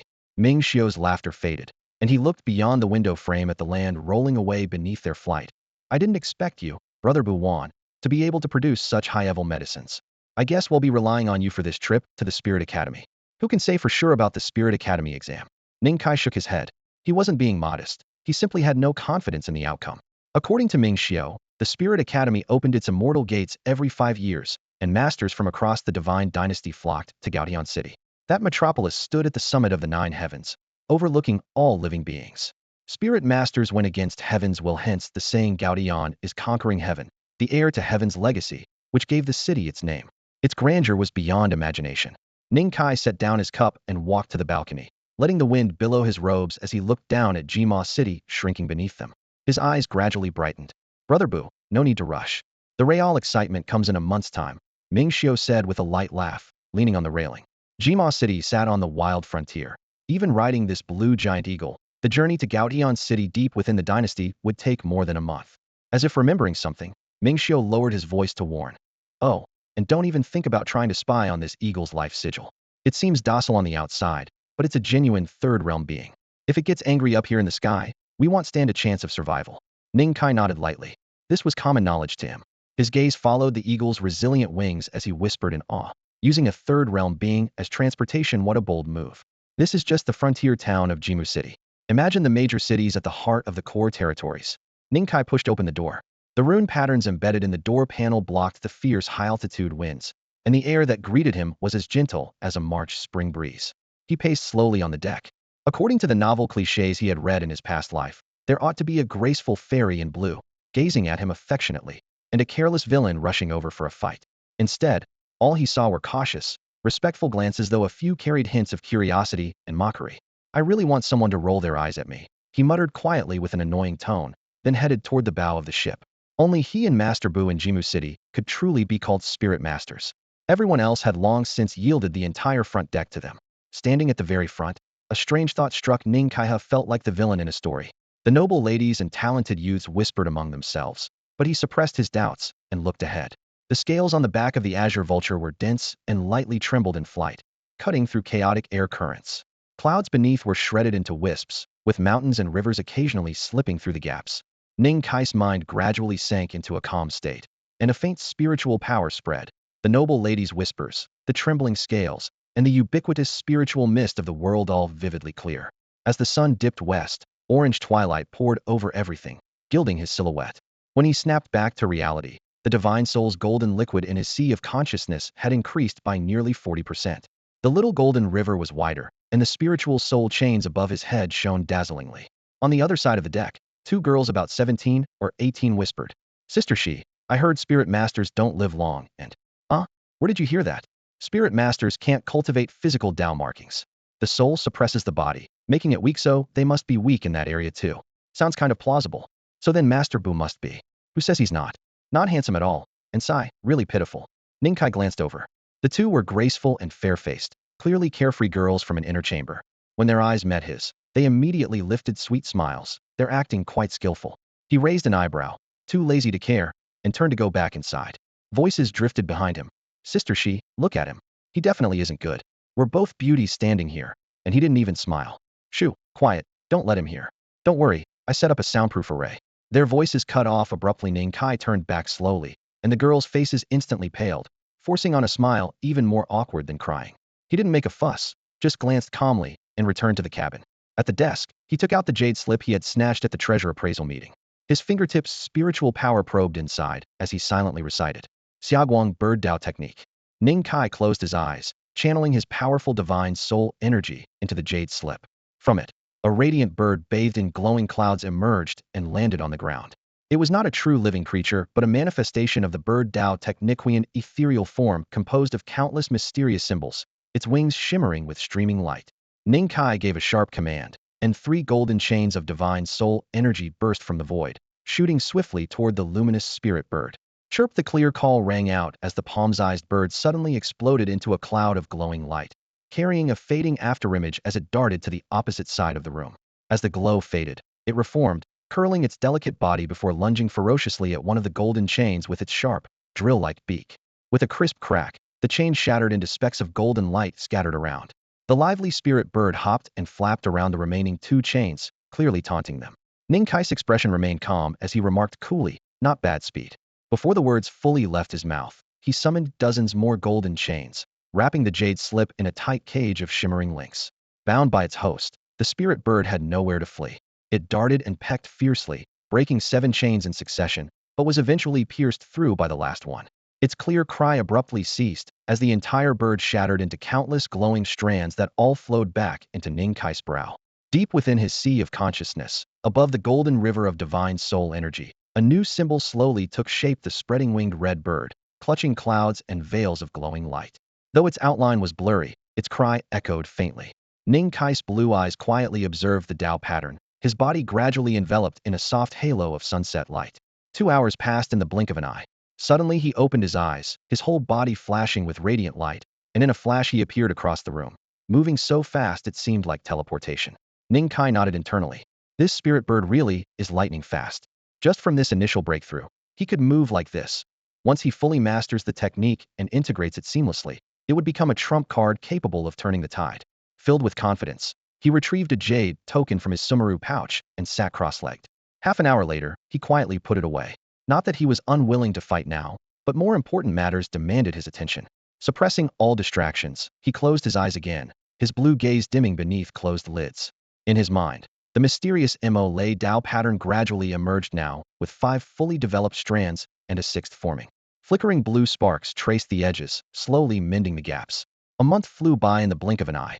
During that month, Ning Kai rarely left his room, developing Dao patterns, arduously refining the spirit bird technique. In moments of rest, entering the Jade token space to spar against champions from various divine dynasties, suffering heavy defeats, but growing stronger from every loss. Notably, as his mastery of the spirit bird technique sharpened, his winning rate within the Jade token space improved from 1 in 6 to 1 in 4. Brother Boo, Gaodian City is almost in sight, came Ming Xiu's voice outside. Snapped back from deep cultivation, Ning Kai's blue glow flashed briefly in his eyes. The Mo Lei Dao pattern in his mind had just completed the sixth strand, now only waiting for the right moment to solidify. He rose and opened the door, his expression still calm. After not seeing him for weeks, Ming Xiu was still there, casually waving a folding fan, smiling as he stepped forward with effortless grace. Brother Boo, look, that's Gaodian City. Ming Xiu looked excited. He was born in Jimu City, and although this wasn't his first time entering the core territory of the Divine Dynasty, it was his first time seeing Gaodian City in person. Hearing the sound, Ning Kai looked up and was struck by a dazzling burst of light. The entire Gaodian City had no walls and no visible boundaries. Its buildings spread out in waves in all directions. The ground overflowed with spiritual energy and divine radiance that steamed into the air. At the very center, 7 peaks of equal height rose straight into the clouds. The glow of sunset and mist wove together into layers of colorful veils. Countless divine birds and auspicious creatures circled and glided in the mist halfway up the mountains. Ning Kai's deep blue eyes pierced through the spiritual haze, capturing a glimpse of the sacred mountain's edge. Thousands of spiritual plants covered the ancient mountain cliffs. Millennium-old herbs grew wildly like grass, absorbing the heaven and earth's spiritual light from the crevices. 2 or 3 thousand-year-old grand herbs took root on the precipices, with ferocious winds howling below, yet no one dared look directly at them. Further in, a hidden herb garden revealed its edges. 5 or 6 thousand-year-old grand herbs shimmered with halos in the spiritual soil. A few even older plants stood deeper within, making the whole garden seem like a misty fairyland. Ning Kai wanted to see further, but his spiritual senses suddenly alarmed him had already reached the limit allowed by the master to explore, and going deeper would bring grave danger. Gaodian City lives up to its name, and so does the Spiritual Academy, Ning Kai murmured in admiration. Ming Xiu's expression was equally amazed. They both understood clearly that rather than the Spiritual Academy being located within Gaodian City, the entire city itself depended on these 7 equal-height mountains to exist. The city was simply a byproduct of the academy. The teal eagle-like birds could not fly directly into the city and had to land on a plaza outside the walls. Various flying spirit beasts came and went on the plaza, most of them fierce birds at the third realm like the eagle birds. Their forms varied, surrounded by surging spiritual radiance. A sharp cry like that of a hawk cut through the sky. A phoenix bird with shining red feathers dived down. Its wings spanned several meters, burning with crimson flames. The moment it landed, it whipped up a violent wind and sandstorm, even slightly melting the jade stones that paved the ground. Its terrifying aura made Ning Kai unable to discern its true nature. So this is the Spiritual Academy? The spiritual energy concentration isn't much different, but those 7 sacred mountains are impressive, came a crisp but arrogant girl's voice. A 16 or 17-year-old girl leapt down from the red phoenix, hitting the ground with enough force to crack the stones beneath her. Her willow-shaped brows furrowed slightly as she looked around, displaying obvious disdain toward the beings nearby. Princess, several figures landed behind her, bowing their heads slightly with respectful expressions. The one who spoke was a tall, handsome young man, his forehead marked with a vivid red seal. Let's go stay away from these lowly creatures. The girl sniffed disdainfully, walking past Ning Kai and Ming Xiu without so much as a glance. The young man with the scar on his forehead glanced back at them calmly, his eyes like still water, betraying no emotion. Brother Boo. That youth Ming Xiu's expression grew serious, watching as the group of girls and guards disappeared into the distance. A Sani spirit master. Ning Kai's expression also grew serious. They were about the same age, yet that other person had already reached the 3-leaf rank, still seemed to have energy left, far from reaching his limit. How do they do it? Doesn't their body break down under such strain? Ming Xiu frowned in confusion, unable to figure it out. That just proves we're in the right place, Ning Kai said with a faint smile, stepping forward toward Gaodian City first. If even a person like that needed to cultivate in the Spirit Academy, then what exactly made this sacred spirit master ground of the Divine Dynasty so special? His curiosity deepened. The two of them walked through the towering city gates together. Inside, the spiritual energy was like a tide, and no passerby was ordinary. A broad-shouldered man with a coiled beard walked bare-chested, his muscles rippled like a coiling dragon. As he strode on the bluestone road, the blood chi within him surged and emitted a faint howl. A white-clad fairy veiled in light silk, surrounded by 7-colored mists, walked as if shrinking the earth beneath her steps. Each step spanned hundreds of meters, and she vanished beyond sight in a few breaths.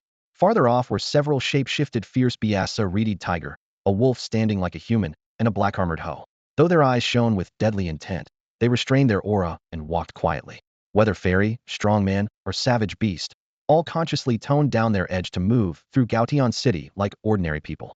The undercurrent of simmering tension within the city became even more apparent. Only 7 days until the Spirit Academy trial. Let's first find a place to stay, then gather detailed information, Ming Xiu said quietly, locking eyes with Ning Kai. Since Gaotian City sat at the foot of the academy, gathering intelligence shouldn't be difficult. Fellow cultivator, please wait. A cheerful voice suddenly called from behind.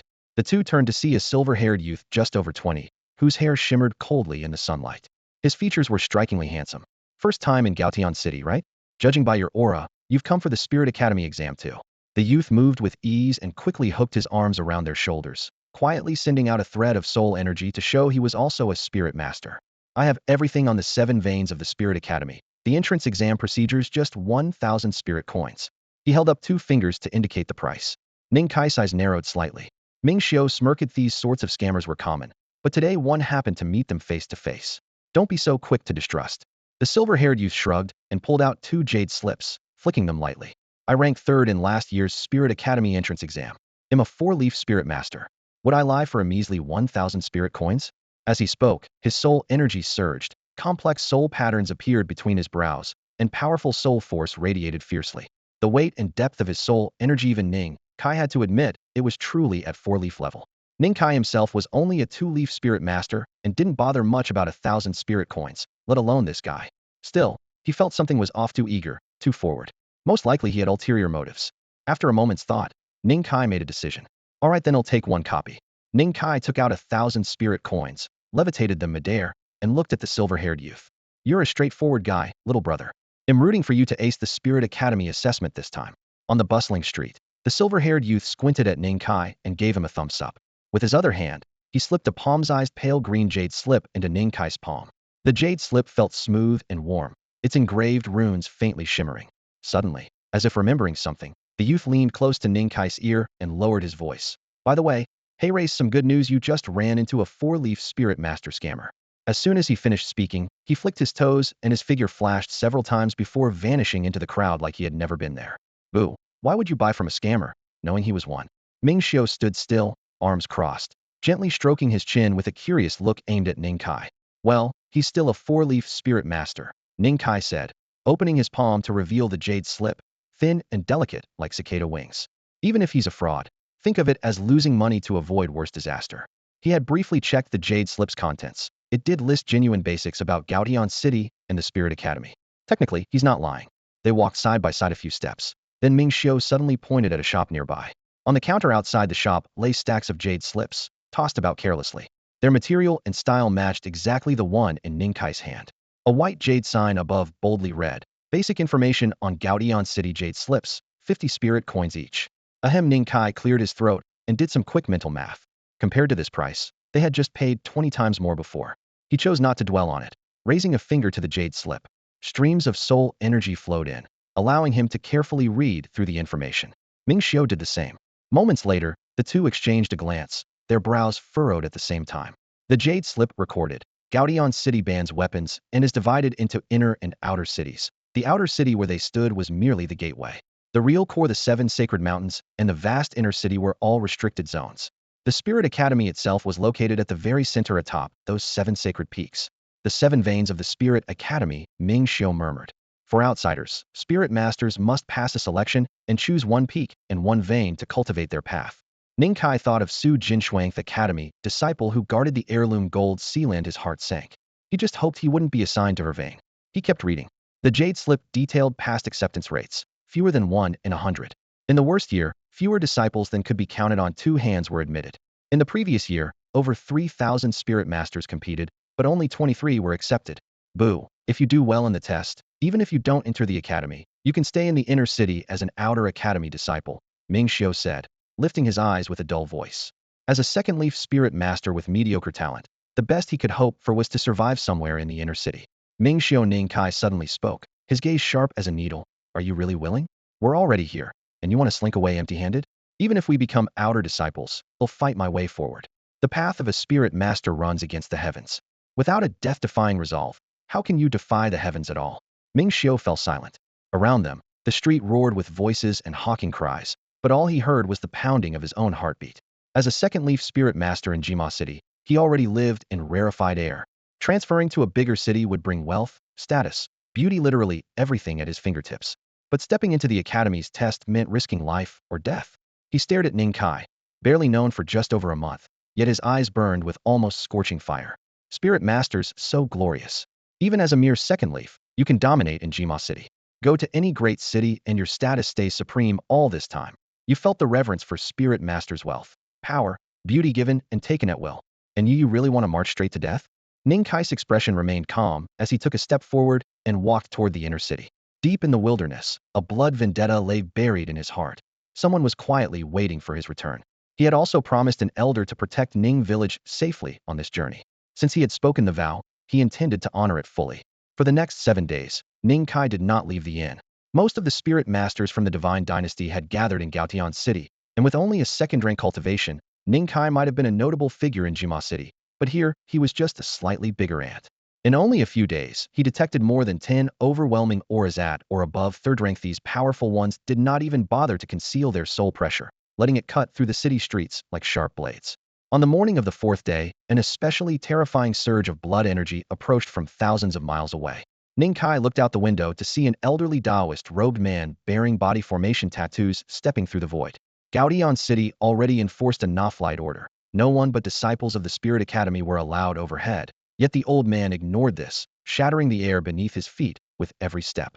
The moment he crossed into the city's airspace, one of the Spirit Academy's 7 sacred mountains suddenly unleashed a silver divine light, shooting 30,000 li upward and piercing the old man's forehead. Amidst countless gazes, the clan patriarch-level warrior's eyes dimmed, his spiritual sea shattered, blood essence blasting ferociously into the sky, like a scorching sun. Only an empty shell remained. The massive corpse plummeted from the sky, revealing its true form: mid-phala black-feathered beast with wings spanning dozens of miles, its feathers shining black as iron. This sight made many spirit masters in the city's gaze tighten.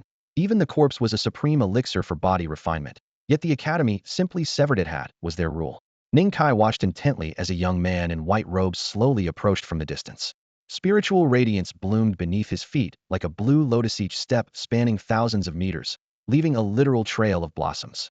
In an instant, he stood before the black-feathered beast, raised his hand, and casually absorbed the towering corpse into his sleeve. He then turned coolly and walked toward the 7 sacred mountains. Overbearing, reckless, arrogant, rumors flew throughout the city. Nearly every disparaging word applied to the Spirit Academy. Suddenly, a sharp female voice pierced the air. A noblewoman of the Black Flame demonic feather clan soared into midair, her face pale, as she pointed at the sacred mountain. Our clan's elder prime came just to observe the ceremony. The Spirit Academy's actions are excessive. Do you truly believe the Black Flame demonic feather clan fears your academy? Do you think you can rule the world alone? The white-robed youth returned abruptly, his eyes ice-cold as he stood before her. Our academy never plays by reason, he said. Raising a finger, he traced a slender white streak of light that pierced the void and struck the noblewoman's brow. The academy's no-flight zone spans 30,000 li. Except for Academy Discipline, no one flies overhead. The youth's voice was indifferent. If you object, rise up, but the academy will sever all who oppose. Before his words fell, the noblewoman's body weakened and dropped helplessly. Midair, she reverted to her true form, a giant black-feathered beast as well. The youth maintained a calm expression, allowing her to fall, trapped in that mighty beast shape. Such a mere shell was beneath his notice. Outside the Ling Institute's palace, night winds swept debris across the grounds. A young girl had just broken through the void, while several beings below, pushed back by the force, clenched their teeth to suppress their fury. With cold voices, they threatened, "The Ling Institute's actions today will be reported truthfully to our clans. We leave the judgment to the Divine Emperor." Henoisi, the young man in white, stood with his hands behind his back, his robe billowing around him. With a flick of his sleeve, dozens of nearly invisible silk threads shot out from nowhere, instantly slicing through the palace. The once elaborately carved halls collapsed into a charred ruin. Among the rubble and bloodied corpses, dozens of bodies rolled silently. "Do as you please." The youth didn't look back as he stepped through the air, vanishing in an instant. His clear voice was lifted by the night breeze, echoing across the vaulted city like distant thunder. The city's longtime residents were already accustomed to this scene. Over the years, the Ling Institute's ruthless methods never changed, and they watched quietly. The newcomers, however, wore complex expressions, some shocked, some admiring, others angrily dissatisfied. The Black Flame Yaoling clan is savage and bloodthirsty, even raising humans as blood food, whispered a figure hidden in the darkness, listing their crimes. In any case, the Ling Institute's actions are at least somewhat justified. But it's just too domineering. A female cultivator gazed toward the departing youth in white, her voice trembling with a mix of fear and confusion. People of the Ling Institute? A bunch of lunatics, another elusive voice whispered into her ear. This is only the beginning. Destroying some pests is nothing. You'll understand soon enough. Lunatics, Ning Kai repeated quietly, his gaze passing over the city walls toward the towering 7 sacred mountains in the distance. The silhouette in white lingered in his mind, recognized the person, but sensed something unusual. The annihilation of the Black Flame Yaoling clan barely caused a ripple in the vast Gaotian city. At the edge of the horizon, a blazing ray of dawn tore through the night, illuminating countless towers and halls with golden light. Inside a room, Ning Kai slowly opened his eyes after a night of cultivation, his long eyelashes fluttering. Today was the day the Ling Institute would reopen its mountain gates. The city stirred like a great beast awakening. Low-ranked spirit masters new to this place and ancient clans secluded here for centuries alike felt the tremor in heaven and earth. Hundreds of millions of eyes looked upward in unison, witnessing a silver river spanning half the city, swirling down from the high skies.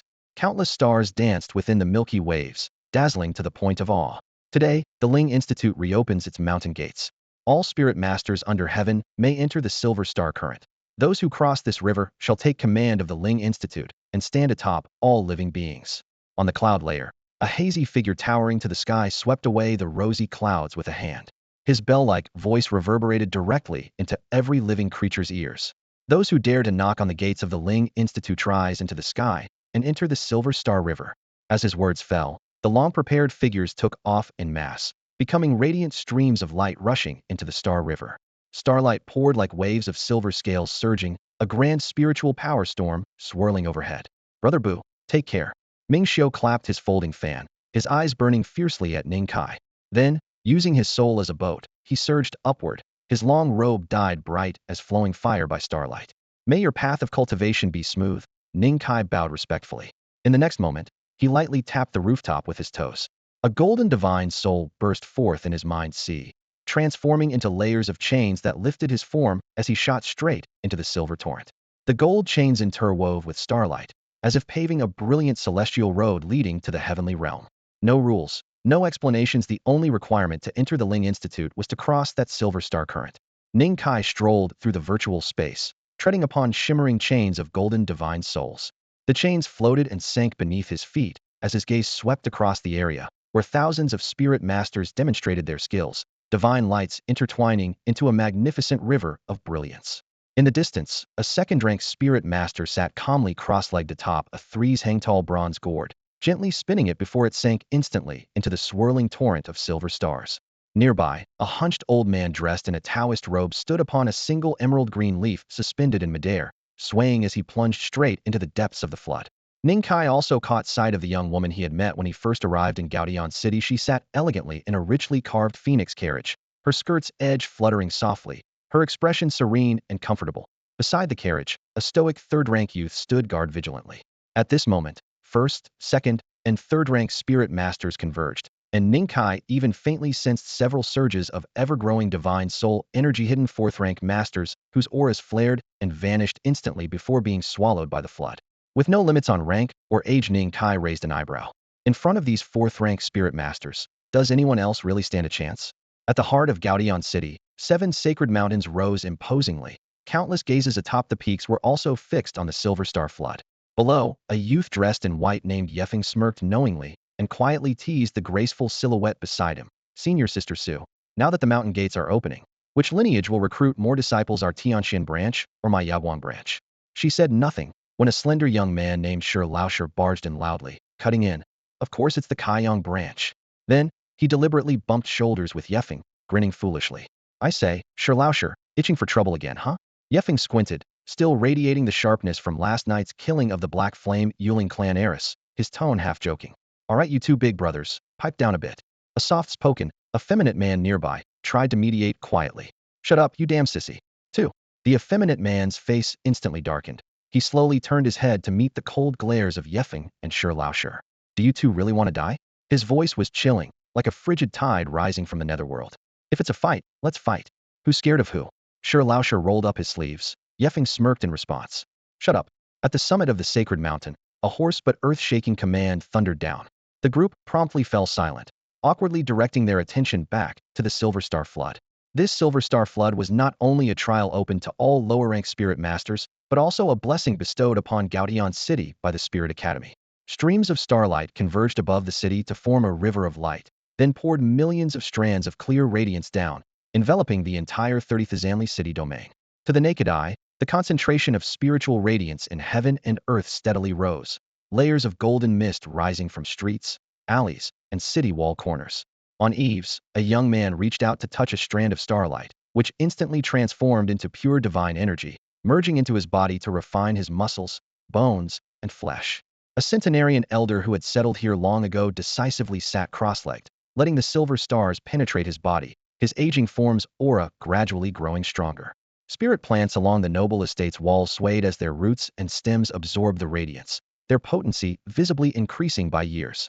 For them, a brief moment of starlight was worth more than several years of painstaking cultivation. If ordinary creatures outside were impacted like this, what kind of opportunities awaited the countless spirit masters truly immersed in the galaxy's star river? Many ordinary cultivators in the city lifted their heads, their eyes burning with eagerness as they gazed at the raging star cascade, wishing desperately to become spirit masters themselves and join the flow. Sigh. The trials of the Spirit Academy are never that simple, are they? An old woman with graying hair and a face full of wrinkles sighed deeply. Despite the constant nourishment of the silver star, her body remained withered, her vitality nearly drained with no sign of revival. Beside her, a chubby little girl of 5 or 6 clung to the old woman's robe. The child's face had yet to mature, and in a soft, childish voice she asked, "Spirit Auntie, aren't you a spirit master too? Why don't you go up there?" The old woman sighed gently. "Spirit Annie is too old now." She stretched out her frail hand, capturing a fragment of starlight from the night sky and slowly pouring it into the girl's body. Yet her eyes darkened as they gazed toward the distant heavens. She said no more, simply taking the child's hand and slowly disappearing deeper into the emerald bamboo forest. What exactly is this silver star anyway? Within the torrent of silver star, countless spirit masters unfurled their soul shrouds, enveloping themselves completely. Countless star sands fell like dense raindrops, sliding down from the torrent's end, relentlessly assaulting the shields and shrouds of each spirit master. Ning Kai stood among them, draped in a thin veil of pale gold, his face grave as he watched the river of silver stars. Can it only be fended off by soul power? He tried to retrieve the jade box from his mind's sea, but without the soul's protection, the box would instantly be shattered into fine powder by the star sand raining down. Little Ning. The small corpse hanging from Ning Kai's waist stretched out a thumb-length slender arm beyond the soul shroud, letting the endless star sand wash over it. The star sand scraped past, but could not harm it even slightly. Little corpse, a mere handful of star sand. "I've got this." Ning Kai heard the cheeky shout, but he knew well that if his own protection failed, this fragile little body would be ground down and vanish into an unknown corner. So the trial of the Spirit Academy is to withstand this endless bombardment of star sand, to survive crossing this torrent of silver star? Ning Kai's eyes flickered, revealing a faint, deep blue glow beneath. He withdrew the soul protection from his left hand, exposing the raw flesh instantly to the sharp star sand. The stinging pain spread rapidly through his finger bones, accompanied by the crackling sound of bones breaking. Within just 2 breaths, his left hand was left mangled and bloody, a gruesome sight. Country bumpkin. A mocking laughter came from behind. It was a youth of about 17 or 18, with ordinary features, dressed in a bright embroidered robe, his entire body enveloped in soul power that cut through the star sand's assault. He strode boldly toward the depths of the torrent, his steps resolute. Not just him, almost simultaneously, numerous spirit masters from Gaotian City erupted with soul power, waves of soul energy radiating from their bodies, countering the star sand's erosion, soaring deeper into the torrent. Those at the 3 leaves rank and above moved with even greater speed, reaching the torrent's depths before slowing. Soon, only a few hundred remained at the outermost edge. "Little Ning, hurry up. What are you waiting for?" Little corpse jumped from Ning Kai's waist onto his head, grabbing several strands of hair and impatiently urging him on. Gaotian City was filled with a dizzying variety of races and bizarre creatures. Now, Ning Kai no longer needed to hide as cautiously as before. He remained silent. The soul pattern in his mind sea glowed faintly, trying to send out a fragment of soul power to trap a few grains of silver star, but the effort quickly failed. The star sand caught in the soul prison dissipated on its own within seconds, turning into formless spiritual light that vanished completely. He could only move forward step by step, with no way to retreat, just drifting along with the torrent. Ning Kai lifted his eyes, seeing within his spirit the golden soul chains swaying, tightening around the sheer garment covering his body. A faint light flickered beneath his feet as he steadily stepped along the sprinkled starlight, venturing into the silver star torrent. That vast river hung like a celestial river suspended in the sky, endless in sight, with star sand surging like a fierce tide that battered the thin veil, dimming and shaking it. Sharp pains surged continuously from the depths of his spirit sea, as if something was being torn away inch by inch. That something was the very source of his divine soul. Upstream along the milky river, at its center, a sacred mountain wreathed in misty spiritual haze stood tall, crowned with a dilapidated wooden pavilion. The weathered brown beams looked oddly stark beneath ethereal light. Inside the pavilion sat an elegant middle-aged man calmly crossing his legs before a chessboard, each move crisp as he muttered softly to himself. Opposite him, a worn mid-aged man in tattered Taoist robes sat with muddy bare ankles, yawning repeatedly and showing no interest in the game, lazily flicking chess pieces around. I said, "You don't know how to play chess. Can you stop messing up my game?" The hoarse voice of the man rang out, heavy with weariness born of time. The refined gentleman remained unperturbed by the disruption, gently placing a black piece back on the board. "This time, I'll choose a few to take back with me." The other scratched his ear and wiped haphazardly on his torn robe collar. "The disciples pick themselves, that's the rule. Rules are not to be broken," the elegant man replied softly. "Rules? You only know rules. Our entire sect is almost wiped out, and you're still talking about rules." The rough man slammed the table, his voice echoing through the valley. The scholar shook his head helplessly. "But, the rules passed down from the Spirit Academy cannot be abandoned. If you won't let me choose, then I'll just take them by force." With that, he stood and left his seat. The rolling mist swallowed the old pavilion and the two figures, leaving only their low, restless voices reverberating through the mountains. Deep within the Silver Star River, cold sweat beaded Ning Kai's forehead, his face growing paler by the moment. Around him, all the spirit masters trudged forward just like him, teeth clenched against the weight. Beneath their feet, countless grains of star sand converged into a blazing band of light stretching into the endless void. With each step, the sand blades slashed his body, tearing holes in his gauze garment. Tiny starlights leaked faint traces of blood. Whenever the veil tore, Ning Kai summoned golden soul liquid within his spirit sea to seal the gap, barely holding himself together. "This is both trial and opportunity," he whispered, lips pale. As the star sand wore on, he felt the golden soul liquid painfully condensing, becoming purer and thicker. The golden chains tethering his soul glowed even brighter. Yet every refinement came with tearing agony, impossible to avoid. When he stepped into the next light domain, a stone platform silently materialized beneath him. Instantly, an unprecedented pain burst from his spirit sea, as if his soul were being violently ripped apart. Ancient whispers echoed near his ear, "Star River stone steps. Cut off the path, but you may return." The words blurred, and Ning Kai had no time to decipher them. His knees buckled, collapsing onto the steps, his body shaking violently. His knuckles dug into the rough stone, yet he could not withstand the soul-rending pain. A flush of crimson seeped from his pale lips, a streak of blood trailing down the corner of his mouth. He was in such agony that he accidentally bit through the corner of his lip, giving him a fierce, almost savage look. The Milky Way descended from the heavens, transforming into stone steps that led upward, each step marking a new realm.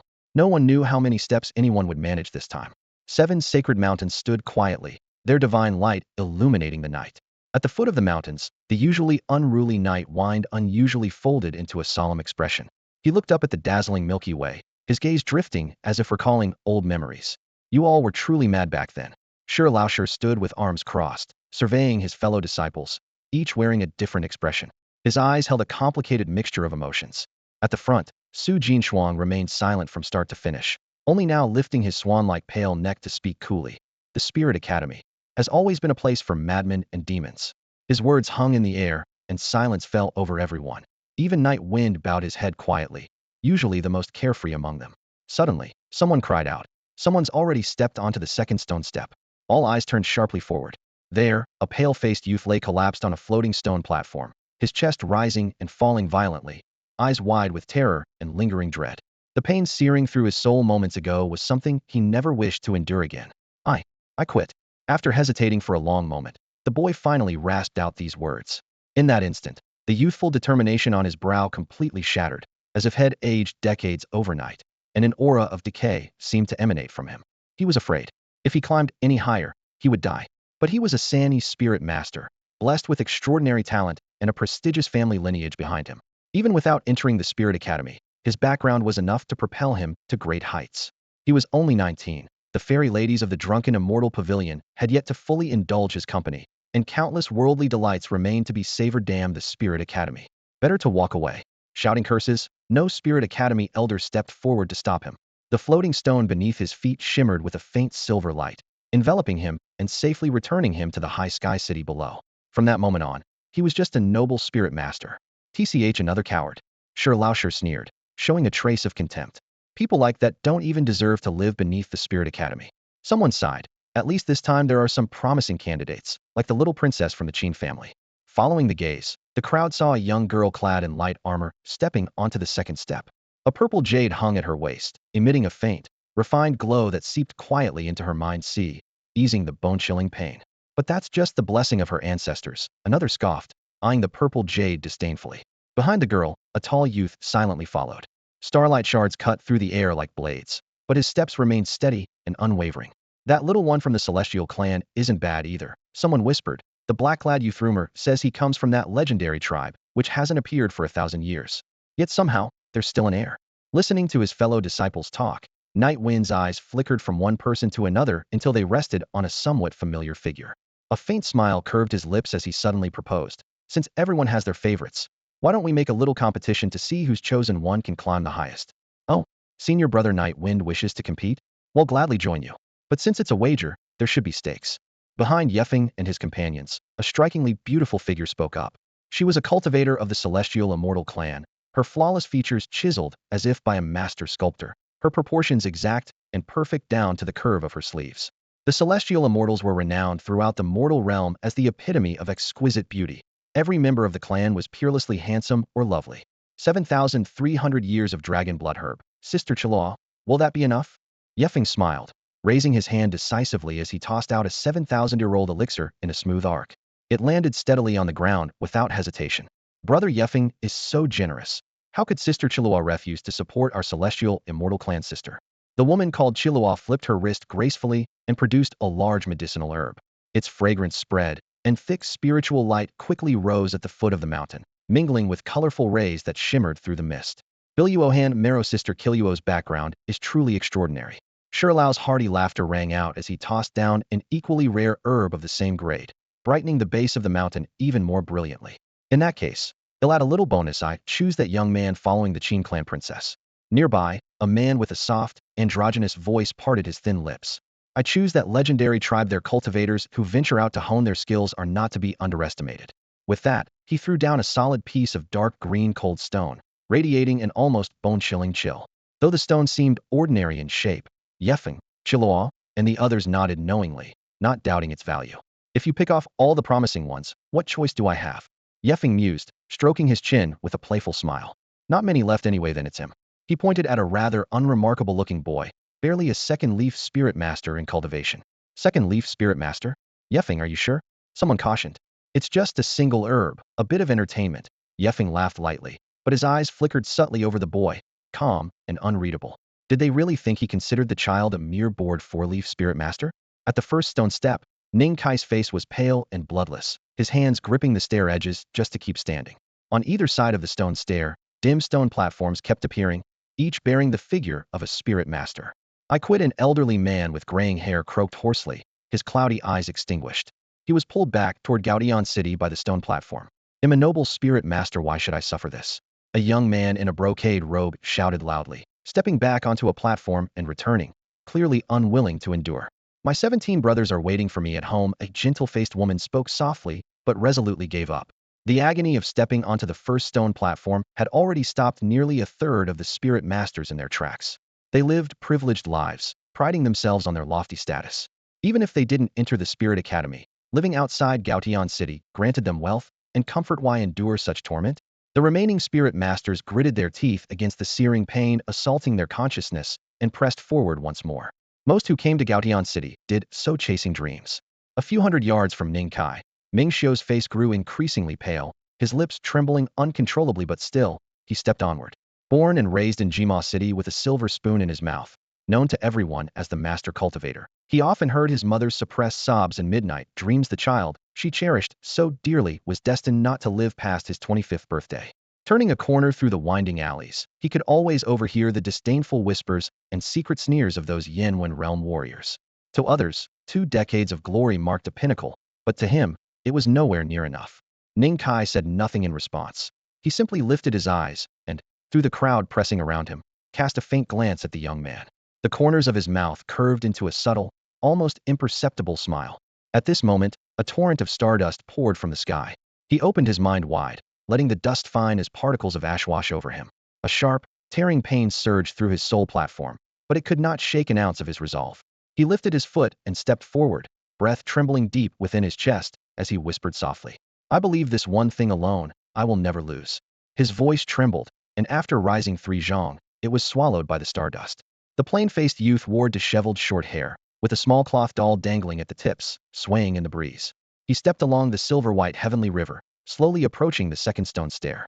Every step sent trembling waves from his ankles to his shoulder blades, as if he might collapse at any moment. Yet despite the knife-cutting pain, his normally curved spine gradually straightened. He feared pain, but compared to the overwhelming sense of helplessness, the pain became bearable. Deep in his heart, a vow thundered. "Ning Qingfeng, you gave me 5 years, and I will restore eternal peace and prosperity to Ning Village." The Kindled elder, fully aware that the Ning Kai before him was no longer the boy of old, had nonetheless poured his heart and soul into him. Ning Kai clenched his fists, stepping onto the semi-transparent soul chains, delving further into the stardust heavenly river.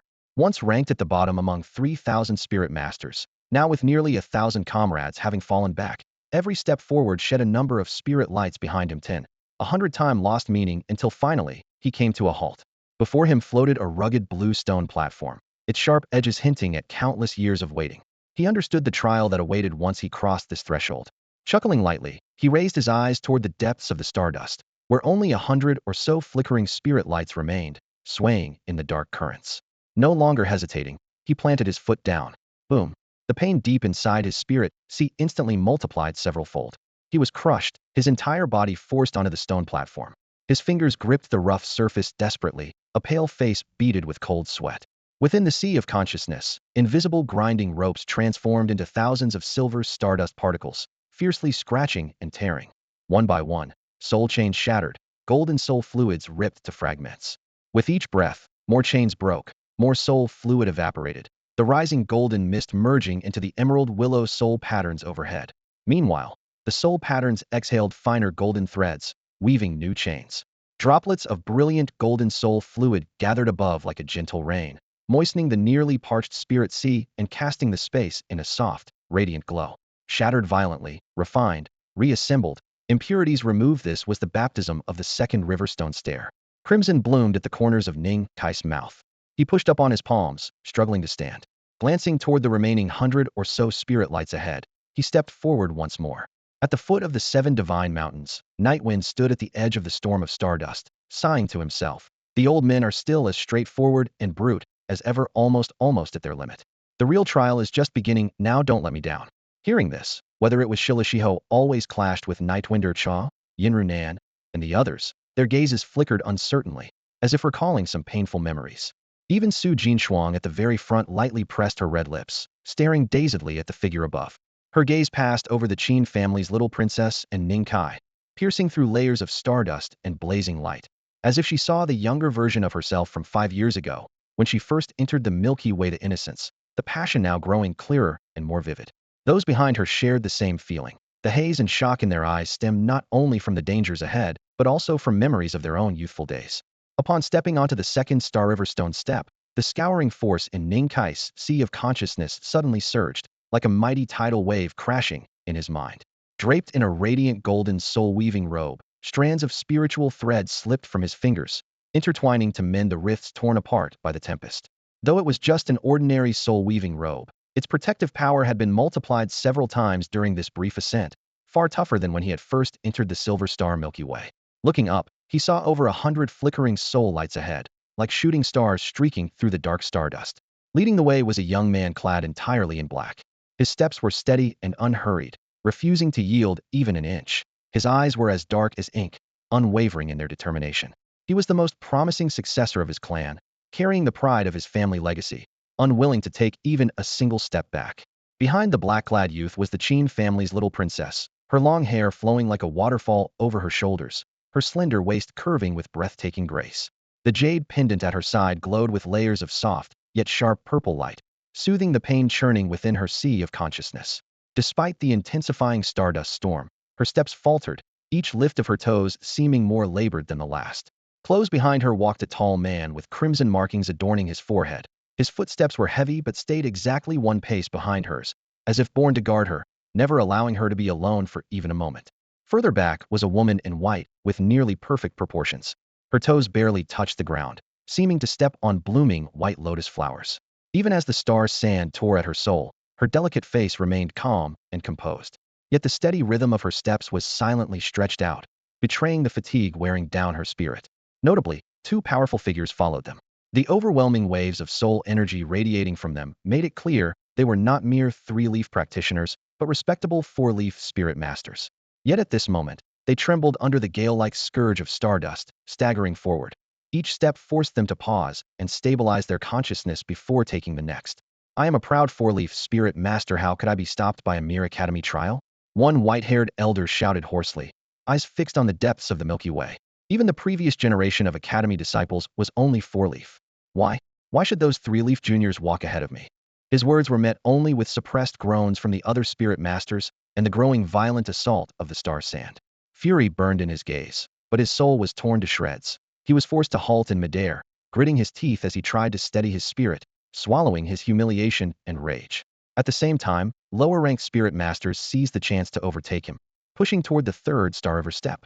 Crack a low, harsh sound echoed in the elder's ears like bitter mockery. A 17 or 18-year-old youth, face pale and steps heavy as if weighed down by 1,000 pounds, stepped onto the narrow chain of soul links. With each step, a fine crack appeared on the chain, yet he pressed steadily onward. That young man was Ning Kai. Ning Kai didn't glance at the enraged elder. He lowered his head and marched through the stardust. The elder's eyes narrowed as he rasped. Two-leaf, then a bitter and mocking smile twisted his lips. A grand four-leaf spirit master reduced to an outcome worse than a mere two-leaf junior. Die? Suddenly, his fury turned to murderous intent.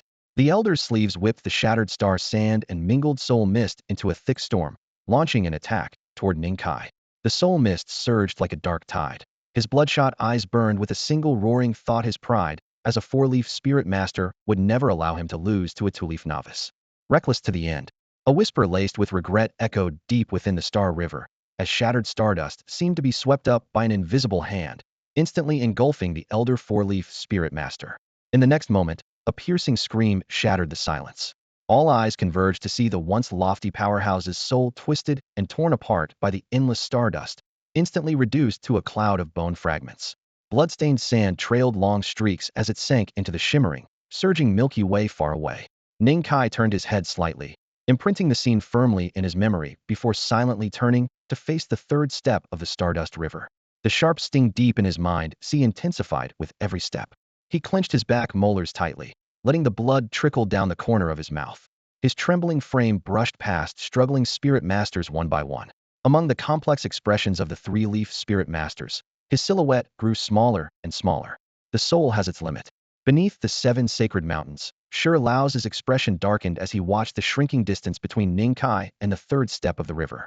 Everyone knew that once the last trace of soul power in the mind sea was fully tempered, their potential distance traveled in this Silver Star River would be sealed. By the mountain's foot, the night wind lazily settled down with a smile playing on its lips. Its clear voice echoed, "Limits exist to be broken. Otherwise, what's the point of our spirit academy?" As if to prove that, the young black-clad boy in the front of the Silver Star River suddenly trembled, his raised foot suspended midair. Behind him stood the third Stardust step. The moment he crossed it, all soul power in his mind crystallized perfectly, his true essence like a mirror. No further progress possible. Close behind, the Qin family's little princess, the tall rune-marked man, and the celestial clan scion also stepped onto the third step, their forms freezing as if carved from stone. Ning Kai raised his eyes, fixating on the tall man with red markings on his temple. Among all, only this man's gaze was as cold as still water. Standing quietly behind the Qin princess, spine straight, like a soaring azure dragon. Yet to Ning Kai, that man's waist was bent unnaturally, nearly crawling on the ground. Ning Kai looked toward the stone step inches away, his foot lifted but couldn't touch down. The limit was here. Ultimately, he was only a two-leaf spirit master. No matter how strong his soul, this barrier was insurmountable. Within the mind sea, Massive golden soul chains clashed thunderously. Thick golden liquid churned, reflecting brilliant light. A translucent jade willow soul pattern floated calmly above the golden sea, scattering soft radiance. Two-leaf spirit master, is this the end? Ning Kai whispered, raising his gaze to the dozen or so figures ahead. Among those three-leaf spirit masters stood the imperial princess, descendants of a legendary clan, and the elegant celestial clan youths. Their entwined auras towered like majestic mountains blocking his path. More spirit masters gradually moved forward, stepping onto the third stone step. Some forced themselves to hold still, shoulders and knees trembling, but biting back to spare several three-leaf spirit masters trembling violently, forcibly standing on the third star river step. A few imposing figures, their expressions complex, stood with numerous second and third leaf spirit masters before the third step of the starlit stone staircase. Beyond the silver star galaxy, the towering shadow resembling a colossal pillar appeared again. Its deep voice thundered in every spirit master's ear. Refine the spirit, purge impurities, a second sublimation only, then may you enter the Spirit Academy. The river churned, shattered stars surged, and the silver light flickered across their faces. Within the galaxy, many spirit masters grew increasingly grave. The veterans who had participated in previous trials knew well what second sublimation entailed. The silver star galaxy could temper souls, completely draining stored potential, forcing spirit masters to undergo an intense, fiery transformation in an instant. Historically, many with profound foundations broke through directly, stepping into the ranks of third leaf spirit masters in one leap. But to truly enter the Spirit Academy, one had to not only undergo this explosive breakthrough, but also tear open a new life path in the direst circumstances, that is, to complete the second sublimation, counting the transformation brought by the galaxy itself. Ning Kai stood silently, light flickering in his eyes. His innate soul mark glowed deep within his sea of consciousness. All his accumulated strength had just burned away, pushing him to the peak of second leaf spirit masters. His old power exhausted, his new force yet to emerge, his body was nearly empty. A man frowned, a triple leaf soul clearly manifesting in his brow, his aura aggressively spreading. Angrily, he shouted, "We've already spent all our strength, now we're expected to break through again from nothing? Is the Spirit Academy mocking us? I refuse to enter such an academy." With that, he suddenly dispersed his protective divine light and plummeted like a streak of light toward Gaodian City, resolutely turning away. Below, a middle-aged spirit master, his temples streaked with frost and about 50 years old, looked at the river with an overwhelming sense of twilight helplessness. He sighed softly, stepping forward despite the constant warning signals roaring from his sea of consciousness. Bang! The void was shattered like a hammer strike. Blood mist exploded, droplets scattering with the star radiance. A spirit master of a generation vanished under the gaze of billions of living beings. Ming Xiu's lips went pale as he muttered, "Without the second sublimation, this step is death." Out of 3,000 applicants, now only a little over 300 remained. 17 were trapped after the third stone step, and nearly 300 more were blocked before it, unable to move forward. No wonder the Spirit Academy admits so few each year, a woman in her 20s said with a bitter smile. She wasn't afraid of pain. If there were hope, she would face any danger. But now, with her potential drained dry, she couldn't find even a spark. Isn't this just a desperate fight? The woman shouted upwards, forcing the remaining power of her soul in her consciousness to compress and condense with all her might, trying to take one more step into the third leaf realm. Starlight washed over her, blood streaming from her 7 orifices. Her muscles and skin shriveled rapidly, and in moments she transformed from a young girl into an old crone. Her soul's light dulled. Her laughter was mixed with venom and anguish. Damn Spirit Academy. With determination, the crone stepped forward. In the next instant, she exploded beneath the cleansing silver star, becoming an endless mist of blood, even her remains swallowed by the star glow. Ning Kai gazed silently at the spot where the blood mist dissipated. Although he had not yet broken into the third leaf realm, the wave of silver star purification had utterly drained all his Foundatiano spirit master could possibly hold anything back. Among the 300 souls who had stopped, everyone, whether they were second leaf, third leaf, or the towering fourth left, stood together at the starting line. The second ascension was within reach. Success meant stepping into the spiritual academy. Failure meant at best the end of one's lifespan, at worst the collapse of one's soul with no chance of return. Ning Kai overlooked the dazzling lights of Gaodian City below and felt a flicker of retreat in his heart. If he turned back now, they would still be respected spiritual masters admired by thousands, their honor intact, and they would gain a blessing from the Star River, making them stronger than before. "Sigh him out." The man in the black robe spoke hoarsely, then turned and fell straight toward Gaotian City. "Hey, I only came here for the baptism anyway. I've had my fill." The plump young man in golden embroidered robes shrugged lazily, then vanished into the city as a streak of light. I'm out too. One after another, voices echoed across the Star River sky. Spiritual masters withdrew one by one, transforming into light and fleeing.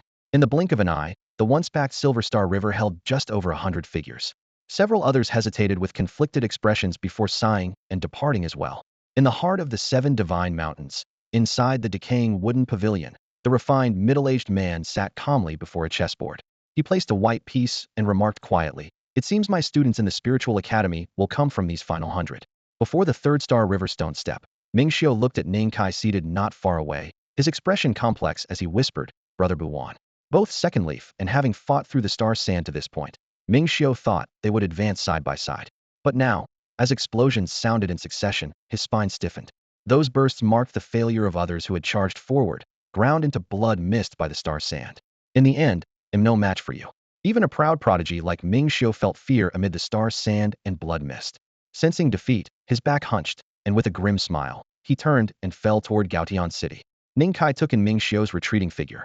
Once a comrade from Jima City, someone who had spoken to him about masters supporting each other, now fallen here as well. He withdrew his mind, sitting cross-legged upon the soul chain, eyes closed to examine his sea of consciousness. Golden soul liquid thick and viscous, nearly solidifying, brilliant chains wrapped around, forged as if from divine metal, harboring tremendous destructive power. The second ascension. Countless thoughts raced through his mind, transform quantity into quality. Not yet at the 3rd leaf threshold, too weak in foundation. Force the condensation of the golden liquid? Too risky, unlikely to succeed. Construct a large formation? He shook his head slightly, dismissing that immediately. Finally, Ning Kai's gaze settled on the glowing emerald willow soul pattern. The Spirit Institute, truly a den of lunatics. Ning Kai murmured to himself, a sharp glint flickering in his clear blue eyes. For those not born to defy the heavens, how could one possibly advance as a spirit master? Memories of traveling side by side with that young wolf pup across the vast wilderness of 333,000 miles flashed through his mind. He knew all too well that the path of a spirit master was originally a dead end. Now, it seemed he finally understood why the Institute was infamous as a haven for madness. Very well, let today prove which of us is truly crazier. A radiant golden soul chain stretched across the silvery Milky Way. The young man sat cross-legged beneath it. Suddenly, he lifted his eyes, a clear light blossoming at his brow as a verdant willow-patterned soul mark enveloped by blazing golden liquid slowly rose. What is he trying to do? In the skies above Gaotian City, countless beings looked up in unison. Some immediately saw through the act and gasped. Could he be using star sand to refine his innate soul mark? That's a death wish. Madman. Another madman. An onlooker beside the stone railings of the Huagong Palace cursed aloud. At the foot of the 7 divine mountains, the burly Shirlao's eyes flickered with interest as he fixed his gaze on the spectacle in the heavens. Senior brother Yefeng, the one you picked is suited to enter the Spirit Institute, but I wonder if he'll survive to enjoy that gift. They say our Spirit Institute breeds lunatics, but I've never seen one so reckless as this, whispered a flawlessly beautiful being nearby, her exquisite eyes tinged with faint hope. Leading the front, Su Jinshuang shook her head. Second leaf spirit marks exposed to star sand are doomed to be destroyed. The Institute's trials demand transcendence from desperation, not marching to inevitable death. Yefeng replied softly, Senior sister, just wait and see. He was uncertain himself, only sensing that the youth was unfathomably deep. To dare cleanse one's innate spirit mark with star sand was an extreme gamble. Farther away, inside the weathered wood pavilion at the central divine mountain, an elegant scholar smiled as he made a move on the chessboard. Interesting, he murmured. 3 yards away, a ragged, ailing middle-aged man fixed his gaze on the sky, gripping it tightly. If he survives, I claim him, but let's wait, etiquette must be observed. Mist swirled, muffling the sounds of chess moves and heated debate inside the pavilion. Deep within the silvery Milky Way, the star sand cascaded like a waterfall. Ning Kai's expression was calm, almost fluid. The faint green soul mark on his forehead glowed with dots of gentle light under the protection of his vast divine soul energy. He could feel it clearly right now. Every gaze from Gaotian City was upon him. Those eyes were heavy, as if they carried physical weight. He stared at the familiar veins of the soul mark before him, and a faint smile curved his lips. The verdant willow soul mark originated from the mountain willow tree that sprouted on the same day as him. Once commonplace and unremarkable, it was reborn as a single leaf through the tribulation of ink thunder. Today, on Lake Heart Island, that willow had flourished into a majestic canopy of green. Its soul mark branched into 2, setting it on a path completely different from his own. Verdant willow born of tribulation, ultimately becoming 2 leaves, Ning Kai whispered. As he spoke, he deliberately withdrew the radiant golden soul energy surrounding the mark. slowly peeling away the protective layer like unraveling silk. With each thinning of its strength, his complexion grew paler. The star sand roared in, striking the verdant willow soul mark in waves. Each wash swept away large portions of golden soul power. With each barrage, the cross-legged figure trembling ever so slightly in the void was unable to fully suppress a shiver. San Buen's gaze sharpened, and without hesitation, he dispelled all the protective barriers of his life-bound soul mark. In the next instant, the jade-green soul mark was fully exposed to the endless star sand's barrage. The star sand pierced like countless fine needles, infiltrating deep into the soul mark from all directions. An indescribable agony exploded from the core of his spirit. Ning Kai felt as though his sea of consciousness was being ripped apart alive. The excruciating pain from the soul mark fracturing bit by bit made his breath catch. His body swayed, nearly falling from the void, and the radiant golden soul chain beneath his feet flickered as if on the verge of shattering. Before the soul chain, the willow soul mark dissolved violently in the star sand. Every grain of sand that fell gnawed a notch into its surface. In just 7 breaths, the once vibrant pattern was riddled with holes, its spiritual light dimmed, barely floating before Ning Kai in a state of ruin and desolation. Just starting over again, bathed in ink-black thunder to be reborn once more. Now I'll risk my life to accompany you once more. Ning Kai muttered with fading eyes, a trace of resoluteness breaking through. He did not retract the broken soul mark, but spread his arms wide, allowing even more star sand to pour down and completely engulf the willow soul mark. Puff! For a moment, the world seemed to freeze. The willow pattern, which had accompanied him since youth, was utterly shattered under the crushing, endless star sand. Ah! A heart-wrenching roar echoed through the silver star Milky Way. Ning Kai collapsed on the soul chain, fingers gripping the golden links tightly, his back arching in pain, yet still unable to suppress the tear-inducing agony tearing through his sea of consciousness. Madman! At the foot of the 7 divine mountains, several shocked exclamations rang out simultaneously. Inside Gaodian City, Ming Xiu watched Ning Kai's suffering cries drift through the Milky Way with a complicated gaze before sighing softly. You deserve to win. His words drifted with the night wind, blending into the endless clamor of the city. Meanwhile, in a luxurious and splendid palace, a young man with a cold, scornful expression sneered. It's nothing but a spectacle. With his life-bound soul mark shattered, he's nothing but a cripple now. What does he have left to take that next step? Beneath the bitterness in his words hid an almost imperceptible trace of envy. Within the silver star Milky Way, Ning Kai's dull eyes lost focus in pain, his hair instantly turning silver white. The youthful white hair contrasted starkly against his smooth, pale skin, striking and unmistakable. What does willow mean? Grasping his head, he roared fiercely, a humble mountain tree, its roots spread 17 zhang deep, rising through tribulations, but with a glimmer of star spirit light. It must ride the wind and bloom into a towering celestial canopy. Enduring the soul-piercing torment, Ning Kai grasped the soul chain and slowly straightened up inch by inch. Crack, crack. His straightening spine emitted clear sounds. With his low voice, a rich and profound sapphire blue suddenly erupted in his eyes, quickly spreading across his brow. Before him, scattered remnants of spiritual light still clung to the broken willow soul mark's place. Those faint points of light converged under the pull of the sapphire glow, outlining a fragmented star map pattern. Deep within his sea of consciousness, thick, syrupy golden soul essence suddenly boiled violently, transforming into golden soul chains that burst from the void and spiraled around the remnant pattern, climbing steadily upward. Bang! The outermost radiant golden soul chain shattered first, golden dust raining down, transforming into the purest soul energy and flowing into the broken pattern. Then one after another the second, third, and so forth golden soul chains collapsed in succession, starry glimmers all merging into the fractured soul mark, gradually brightening it.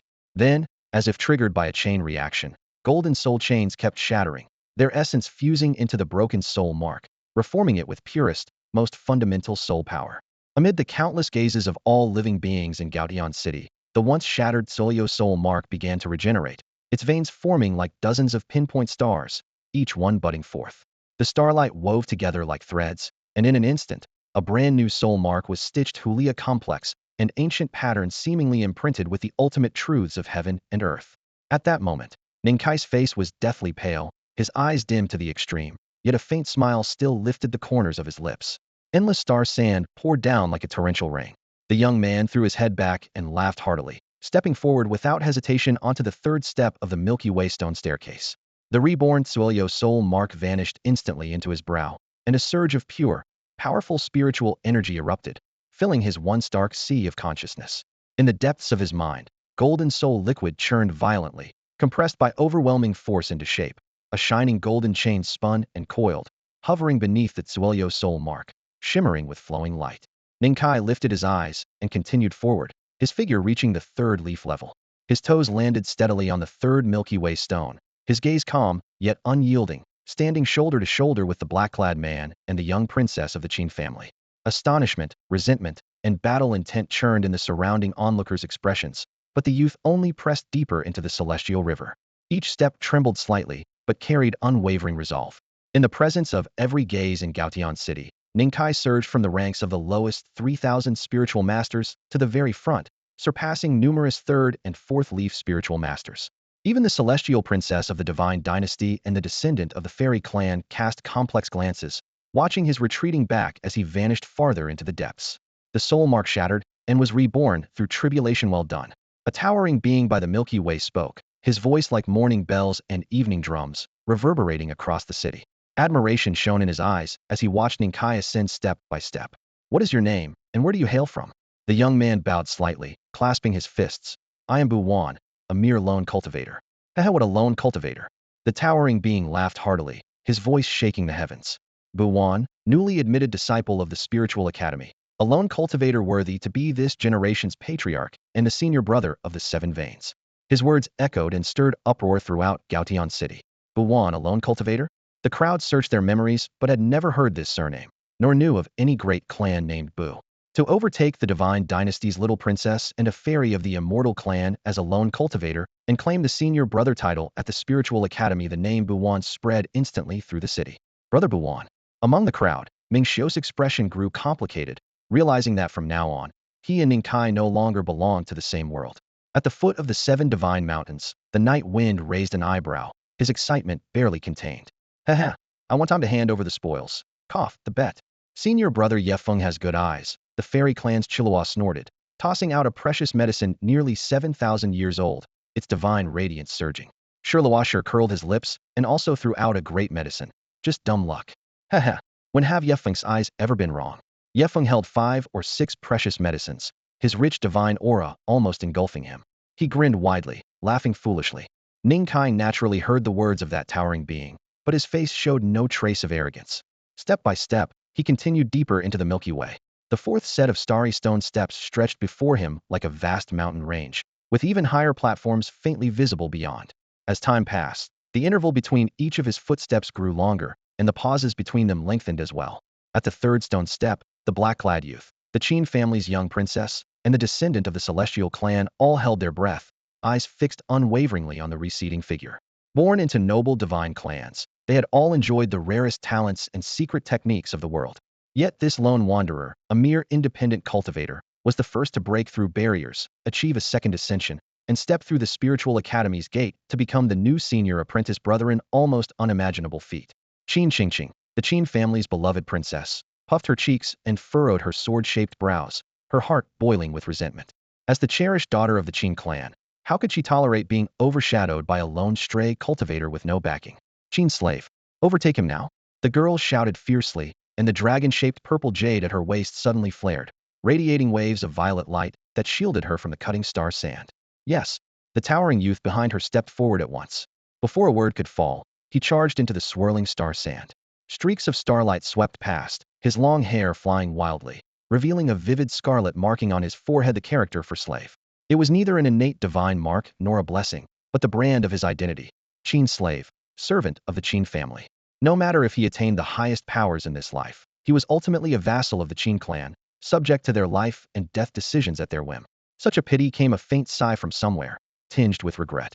Moments later, the tall figure shattered the star sand and emerged, half of his body drenched in blood, but his aura more imposing than before.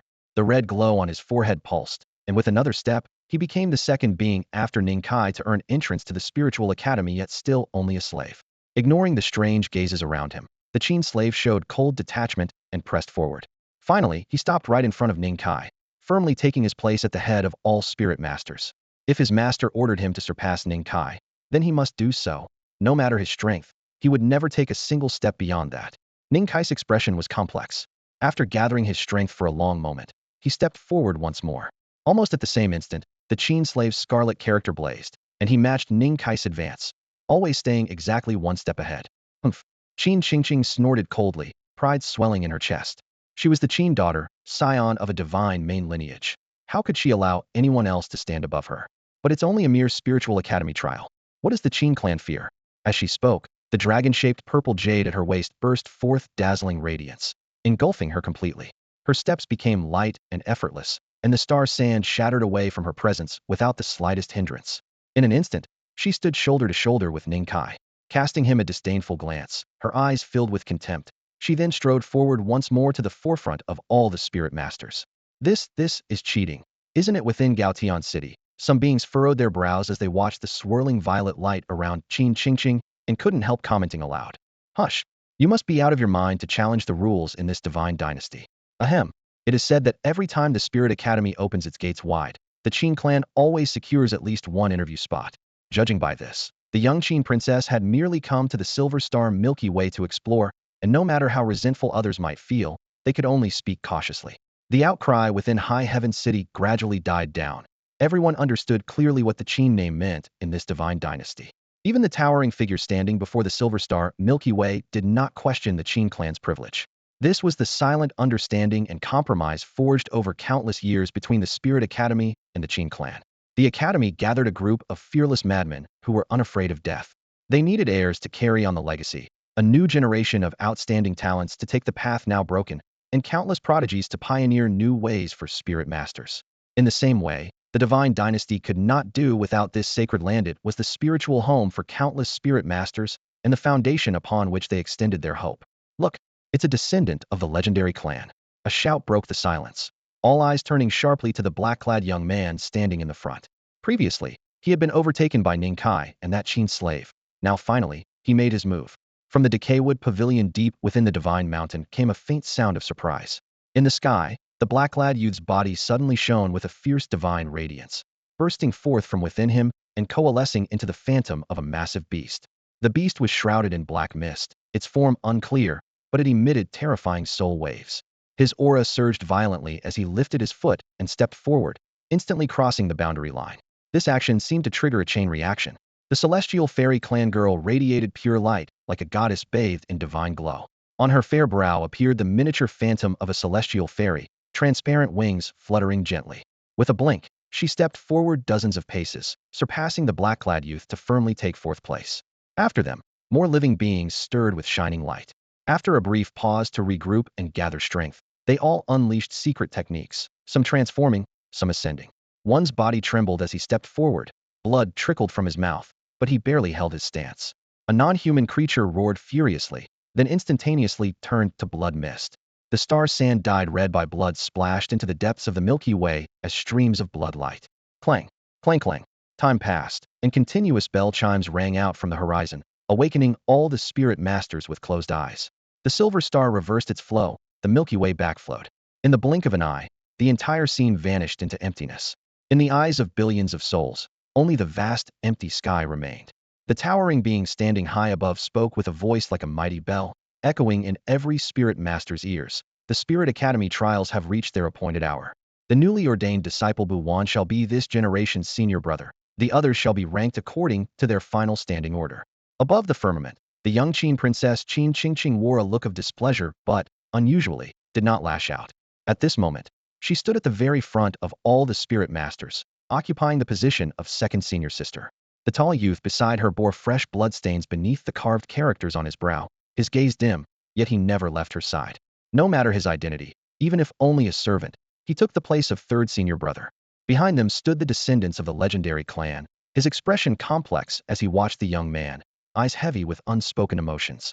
The youth himself had never imagined he could be outmatched in strength by a mere servant. Close behind were the heirs of the celestial clan, who cast similarly complicated glances first toward Qin Nu, then shifting their gaze to Ning Kai, who lagged a few steps behind.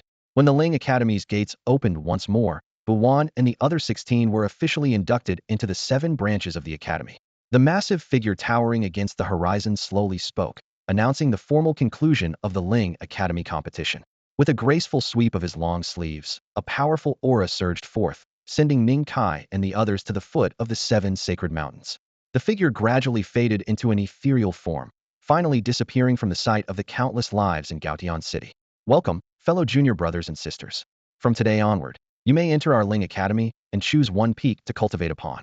Beneath the sacred mountains, Su Jinshuang's voice was cold and steady like the biting wind of winter, snapping everyone out of their reverie. Within the crowd, Yifeng raised an eyebrow at Ning Kai with a playful smirk, the very person who had once tricked Ning Kai out of 1,000 Ling coins on the outskirts of Gaotian City. Junior brothers and sisters, please follow me. Su Jinshuang spoke calmly, her gaze falling on no one in particular as she turned and led the way toward the stone steps of the central sacred mountain. Qin Qingqing snorted coldly, her disdain for Su Jinshuang's noble yet aloof demeanor clear. Silently, she slipped past Su Jinshuang, pushing ahead by several steps before slowing her pace.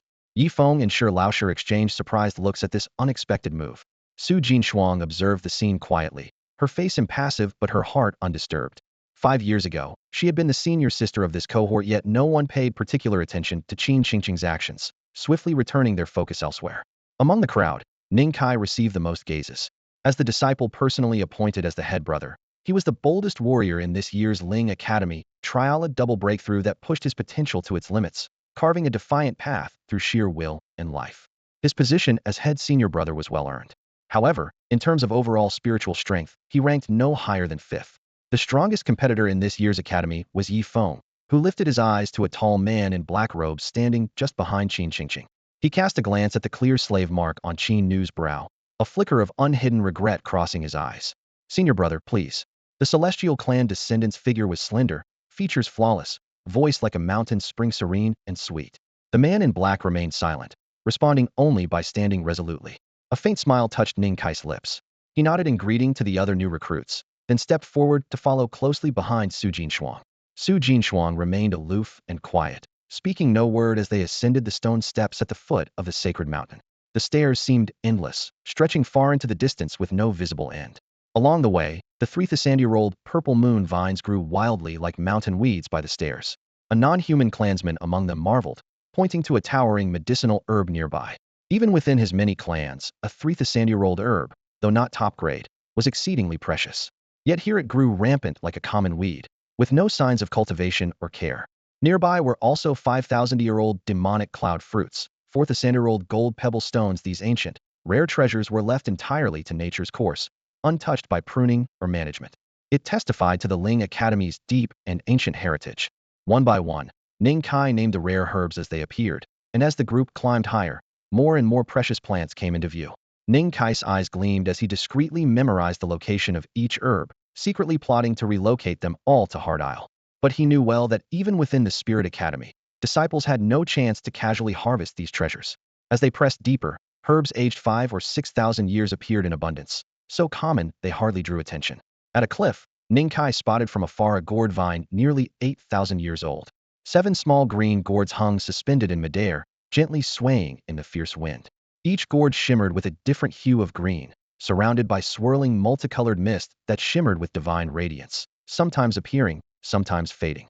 The endless array of rare herbs soon overwhelmed Ning Kai, numbing his senses. He forced himself to look away, afraid that if he stared any longer, he would be unable to resist digging them up. Boo. Senior brother, you used to be a lone cultivator, so this scene should be rare to you, right? A voice said behind him. It belonged to a shape-shifted alien with distinctive clan markings. From brow to collar ran faint blue-black stripes, giving a sinister look. Ning Kai turned, noting the faintly twisted patterns. The alien smiled, revealing sharp, white fangs. Younger brother Mo Luotian, our clan does have several herb fields with 18,000-year-old plants. If senior brother Bu lacks spirit materials, just ask. We might be able to help, Mo Luotian offered with a smile, though his tone carried a hint of menace. His emerald-slit pupils flickered coldly. Another young clan leader from a powerful tribe sneered, joining in the mockery. Yeah? Senior brother Bu, if you need herbs or spirit materials, just say the word. Our juniors would be glad to assist. How about some 3,000-year-old core nectar? He casually tossed a fist-sized stone ball from his container. With a sharp bang, it rolled to Ning Kai's feet, laden with challenge.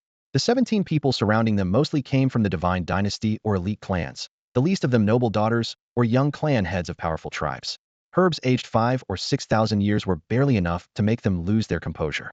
It was Ning Kai, a lone cultivator, who had somehow become this session's top disciple at the Spirit Academy, whose strength and background none of them respected. When you're out in the world, you rely on strength and status, someone sneered quietly. Then the descendant of the legendary clan crossed his arms and coldly laughed. uttering just 2 words: fools. Princess Qin Qingqing of the Divine Dynasty arched an eyebrow, watching the spectacle with amusement. Even though she held high rank and power, she dared not treat others so casually within the Spirit Academy as she had before. A young woman from the Celestial Immortal clan stood nearby, poised and graceful. Her bright eyes flickered with light as she silently observed the 2 provocateurs.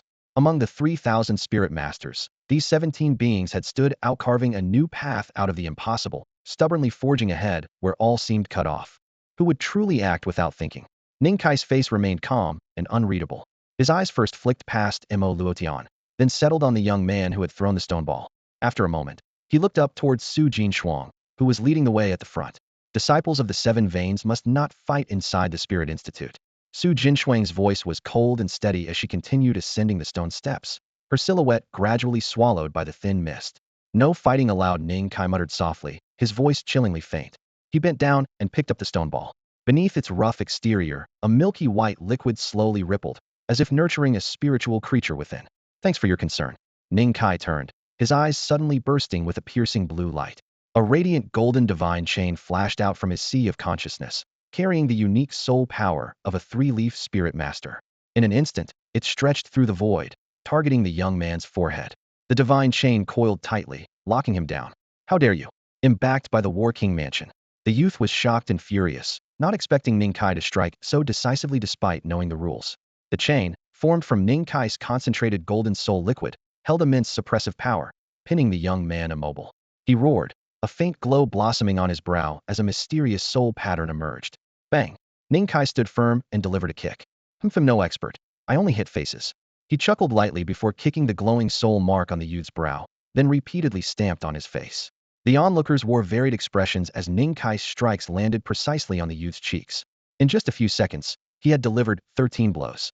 Without any corporeal soul tattoos to assist, relying purely on his physical strength, Ning Kai kicked the young man until blood stained his face and the bones slightly caved in. To enter the Hall of Legacy and choose a vein is what defines a 7 veins disciple of the Spirit Institute. From afar, Su Jinshuang's voice drifted back, still cold yet lingering among the swirling clouds. I like this junior brother's temper. Yi Feng and Shi Laoshe stood side by side, watching the one-sided beating with great interest. That was quite the show. A female of the Celestial clan remarked coolly, standing beside her younger clan members with hardly any sign of the age difference. She knew, let's go. The young princess of the Divine Court lost interest. She had hoped to witness a grand battle, but found the air of the War King mansion so pitiful. She curled her lip in disdain, gave the groaning youth one contemptuous glance, then ascended the steps with her servant Qin Nu, moving deeper into the Divine Mountain. War King Mansion. Ning Kai shook the blood off his shoe sole, frowning slightly. He had no ties to the War King Mansion, so why did this person single him out so persistently? Anyone admitted to the Spirit Institute was a prodigy, favored by heaven. Retreat meant honor and riches, advance meant death. Who among them would be a spoiled brat? If the problem wasn't with himself. Ning Kai's gaze sharpened as he glanced sideways at the shrinking Mo Luotian standing behind the crowd. Seeing his guilty expression, Ning Kai ignored the youth writhing on the ground like a dying dog and resumed climbing. The farce came to an end as the War King Mansion youth clutched his face and quietly fell to the back of the group. Everyone's thoughts varied as they followed Su Jinshuang, ascending the endless stone steps and disappearing into the rolling sea of clouds. After an unknown length of time, Su Jinshuang suddenly stopped. To climb the spirit path's 100,000 steps, enter the Hall of Legacy, choose a vein, and become a disciple. The moment you step out of the Hall of Legacy, you truly become disciples of the Spirit Academy, under its protection and entrusted with its responsibilities. Su Jinshuang's clear voice drifted over the mountaintop. As her words faded, the sea of mist at the top of the 100,000 stone steps stirred gently. A towering ancient hall gradually emerged. Deep green stone walls marked with the grooves of time framed the structure, while the moss-covered steps before the grand doors silently whispered of countless years of seasons past. The once tightly shut azure gates trembled slightly, then melted away like rippling water, revealing a shadowy, aged corridor beyond. Su Jinshuang's gaze softened with a hint of melancholy. Nearby, the elders Yefeng and Shirlao also held their breath, watching 17 new disciples including Ning Kai step through the entrance. 5 years had passed, she murmured quietly, a chill sadness hidden beneath her calm voice. She recalled the girl who once stood shoulder to shoulder with her, dazzling allies and foes alike with her unmatched brilliance. That year, both only 18, they swept through the Spirit Academy's prodigies. Behind Su Jinshuang, Yefeng's expression equally complex. He glanced back toward the 7 peaks, now empty beneath sparse morning fog. Of last year's disciples, only 7 remained. The glory of the so-called golden era had long since faded into ruins. Sigh. No one knew who let out that sigh, but the sound drifted on the mountain breeze into the hall, fading softly near Ning Kai's ears. Standing at the corridor's threshold, Ning Kai glanced back, sensing something, yet all he saw was pale blue mist and a slowly swirling spatial vortex.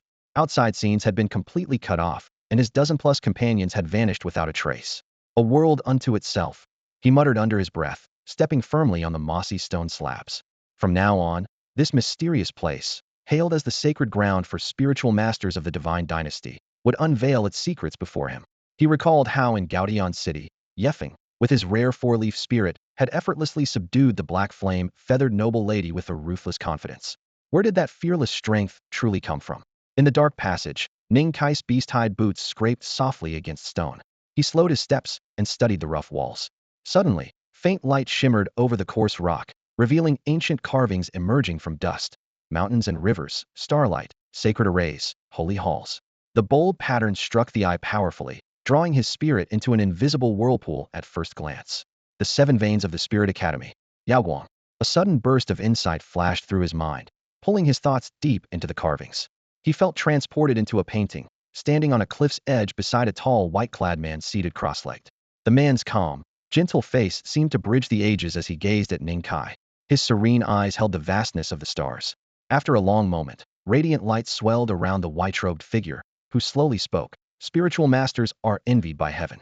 Though spirit and flesh merge, their lives are short and fraught with hardship. This curse arises from a powerful soul bound to a weak body, unable to bear its burden. I, Ming Hao, refined the soul into threads, weaving the creation array in the sea of consciousness to gather and contain the soul's power. Recognized by all under heaven, I thus founded the Spirit Master lineage and opened the Hall of Legacy of the Spirit Academy. Inside the legacy corridor, Ning Kai's eyes shone with clear light as he gazed at the stone carvings before him. The Yaoguang School of the Spirit Institute cultivates the soul's spiritual threads, weaving formation diagrams within the sea of consciousness to channel and consolidate soul power, thereby easing the burden the soul places on the physical body. This method shares its core principles with the path taught by Taoist Jiangxi long ago, but the Yaoguang School, founded by Ming Hao, is clearly more refined and offers a broader future. Yaoguang Ning Kai sighed softly, the image of Yi Feng appearing in his mind. On the eve of the Spirit Institute's assessment, that figure had lifted his hand above Gaotian City, unleashing thousands of soul threads that crushed an entire clan. This must have been proof of his cultivation in this school. Yet, using soul threads as weaving material would eventually run out. What then? With this question lingering, Ning Kai took another step forward. Ming Hao, capable of creating a school and having it recognized by the Spirit Institute, surely had answers, but that was not Ning Kai's own path. He continued deeper along the heritage passage. His footsteps light, the second stone carving appeared on the walls beside him. It depicted an old man, white-haired and bent with age, sitting alone in a mountain grass hut. His skin was shriveled, life's vitality nearly drained, as if he might vanish with the wind any moment. Yet a faint, clear radiance shone from his brow, strands of pure energy flowing across his forehead. Through this light, Ning Kai clearly saw a vast, boundless world, a silver ocean rolling with huge waves, towering cliffs, and swirling sea mists. Strange creatures formed from soul essence soared and roared in the sky, stirring wind and thunder. I am the old man Luo Qingfeng, founder of the Spirit Institute's Tianxian School. A calm voice echoed from the carving. The Spirit Master was a fragile man cursed by heaven, nearing death. Luo Qingfeng, in his final moments, expanded the sea of consciousness into a miniature universe, using soul power to form countless life runes, mountains, rocks, plants, and beasts, all capable of carrying soul energy. Ning Kai's deep blue eyes fixed on the silver-gleaming world. Every mountain, every plant, every creature was actually a life rune. Endless soul power flowed and filled the mountains, rivers, and seas, revitalizing all things. The scene brought to mind Su Jinshuang. Deep in the great wilderness, she had briefly met Ning Kai at Crescent Moon Lake while seizing a young mountain-moving ape. Now it seemed she might be connected with the Tianxian School, using soul essence to transform the world and expand the sea of consciousness, a path with a bright future. Still, Ning Kai pressed on. He wished to know whether, across the long spans of time, others like himself had devoted themselves to defying fate by inscribing physical body runes. If so, such a legacy had to be hidden deep within the Spirit Institute. With this resolve, he moved forward again. Suddenly, the third carving blazed to life, starkly different from the last two. Its subject was not human, standing only about 3 feet tall, with muscles twisted and blood boiling. As it stepped forward, The ground trembled slightly. A low voice echoed through the passage. I am a rough man, not as gifted as senior brothers. The physical body cannot bear the soul, so I endure torment. I endure relentlessly, until I can withstand it. I have spent a lifetime forging my body, leaving behind the Spirit Institute's Kaiyang school, hoping the gifted youths that follow will continue the path I, foolish as I am, have broken. Or rather, I hope the younger generation can be wiser. This path I'm on is not meant for the clever. Ning Kai Chen silently gazed deeply at that dwarf spirit. Though no taller than a child, it stood upright, with brows sharp and piercing as if cleaving the heavens and earth. This was the stone carving image of the extraordinary being who once founded the Kaiyang lineage. Ning Kai smiled bitterly to himself, feeling far inferior to this predecessor. Those who constantly claim I'm dumb or I have no talent are often extraordinary prodigies in disguise.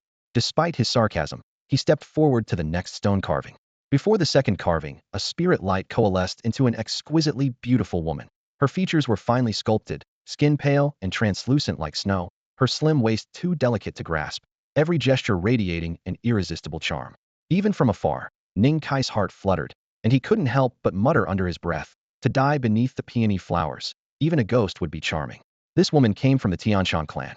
Using her tribe's secret arts, she transformed her soul into countless threads of pure light, dispersing them through every limb and drop of flesh. Because of this, the Tianshan were born soulless. If others tried to imitate, the first step would be the soul-shattering tribulation, death certain. Yet the Tianquan lineage, having earned a place in the Ling Institute's Hall of Heritage, had evidently discovered a more mature cultivation method with a higher success rate. After viewing all this, Ning Kai felt mentally exhausted. Among the 4 lineages had seen so far, none had fully succeeded. Their paths were broken, no successors, or the road was not yet complete.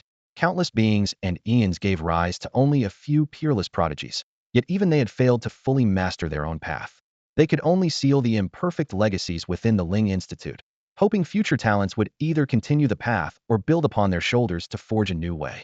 Can it really be done? He whispered to himself, finally understanding why the Ling Institute's entry trial was called a death-defying ordeal. This place recruited those daring enough to continue broken paths, to pioneer new roads for spiritual masters across the world. Throughout history, how many prodigies turned white-haired in youth, withered by 20, dying in despair? Compared to such extremities, the second ascension required to join seemed like child's play. If you can't reach the limits, what hope do you have to challenge a broken path? These people in the Ling Institute, they're all madmen. Ning Kai shook his head with a wry smile, but deep down he felt respect without absolute madness. Who would dare tread the path of 7 lineages? Who would sacrifice their life to fill those yawning chasms? They deserve their arrogance.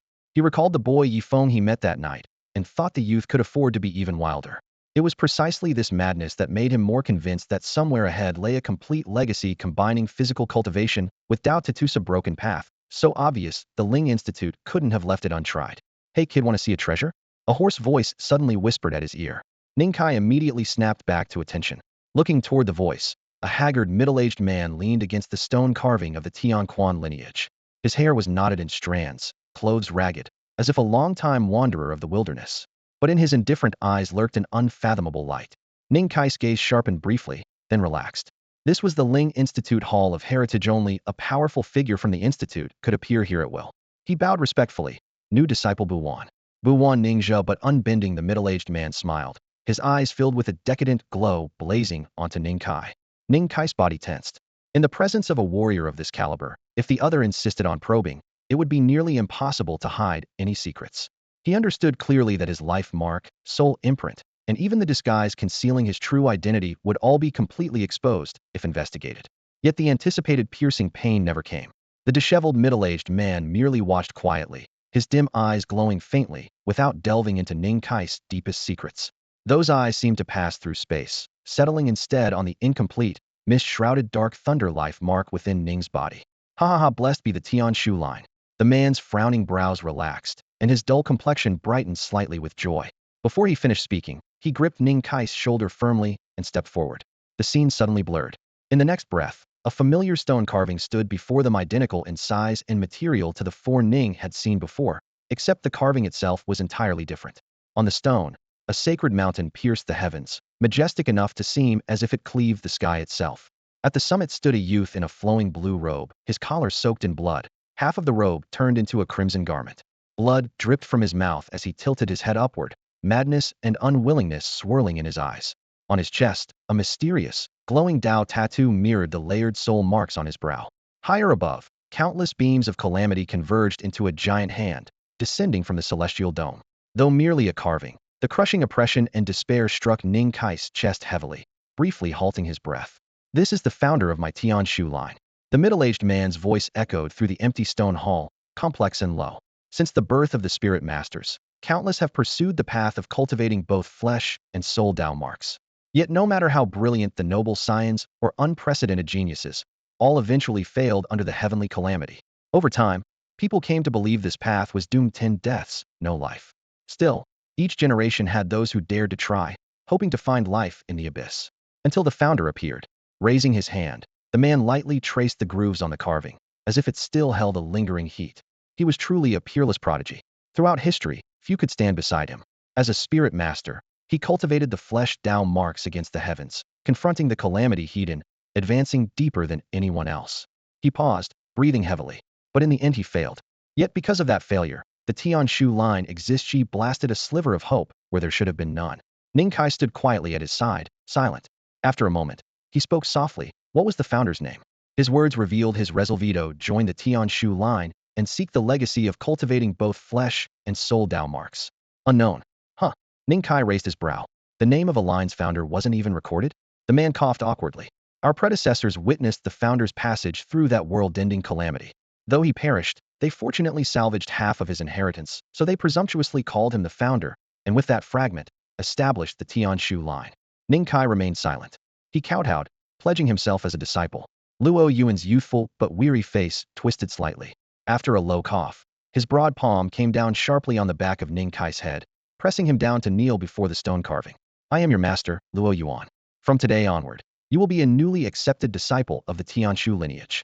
Ning Kai's forehead pressed against the cold stone surface. He bowed respectfully several times, then raised his head, clasping his hands in salute with solemn reverence.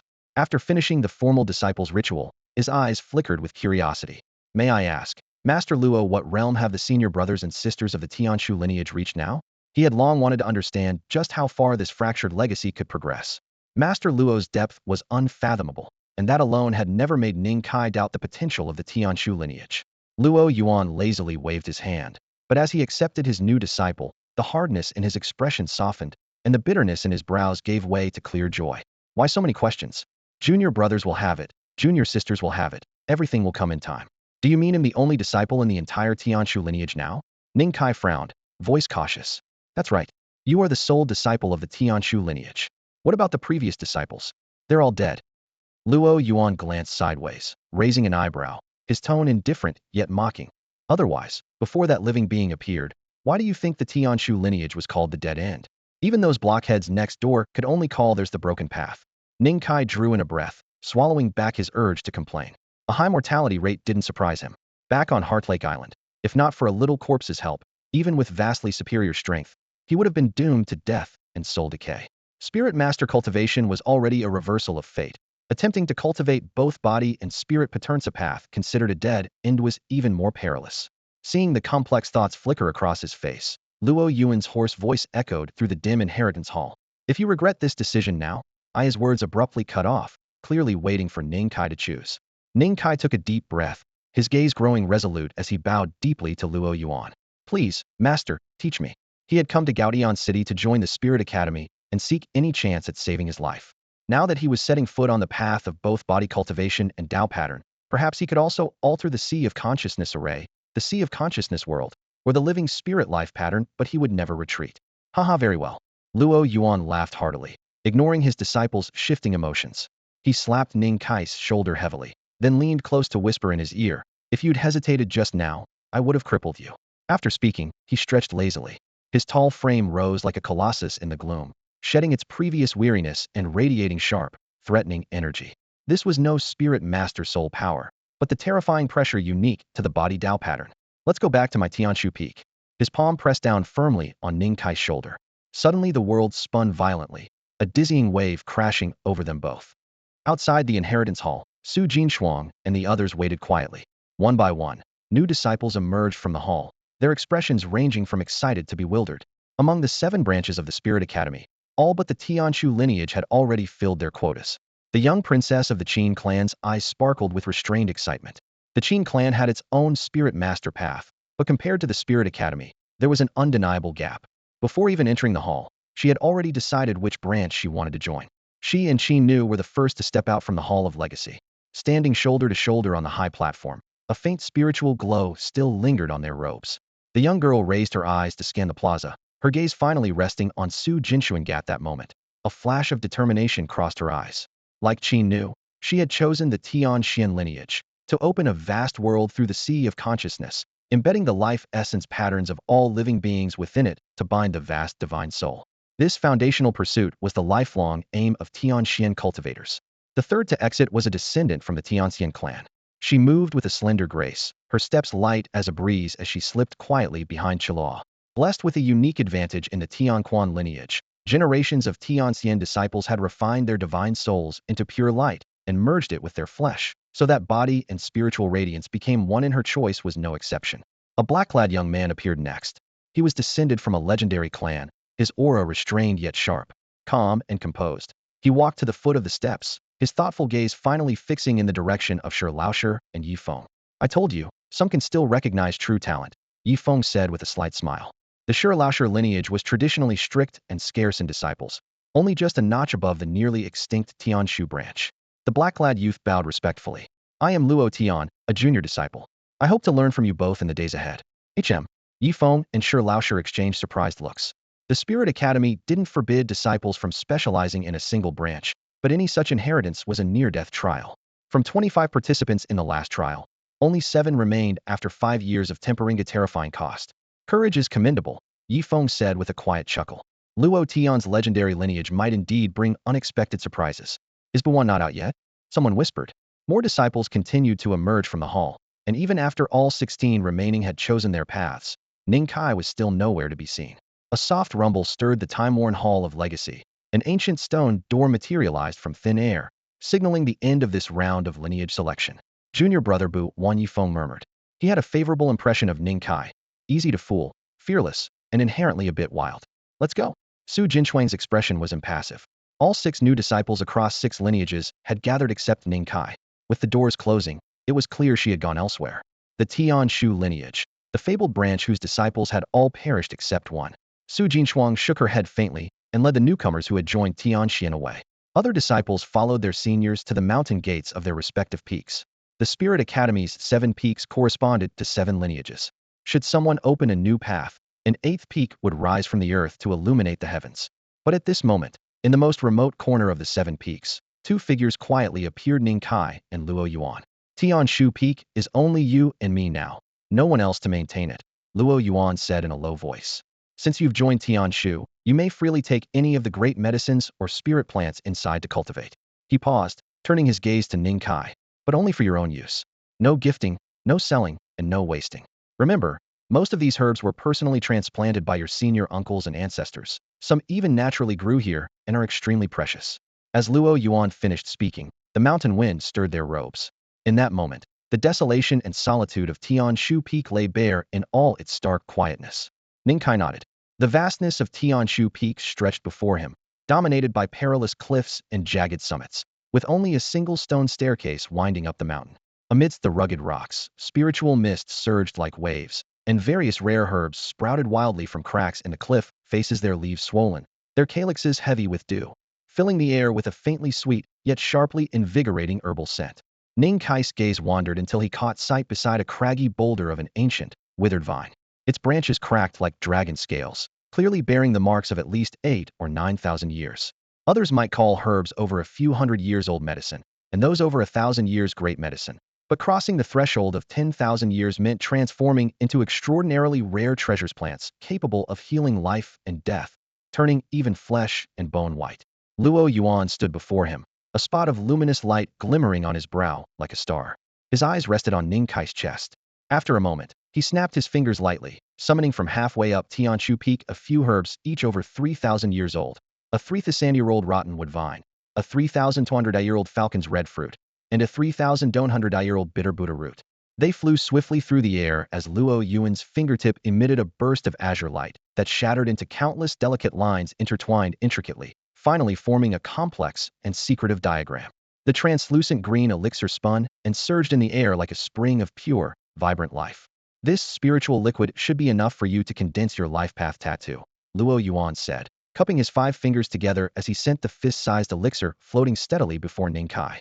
Before he finished speaking, his figure faded into the mist, leaving only his slightly hoarse voice echoing in the air. Once you have fully formed your life path tattoo, come find me at the peak.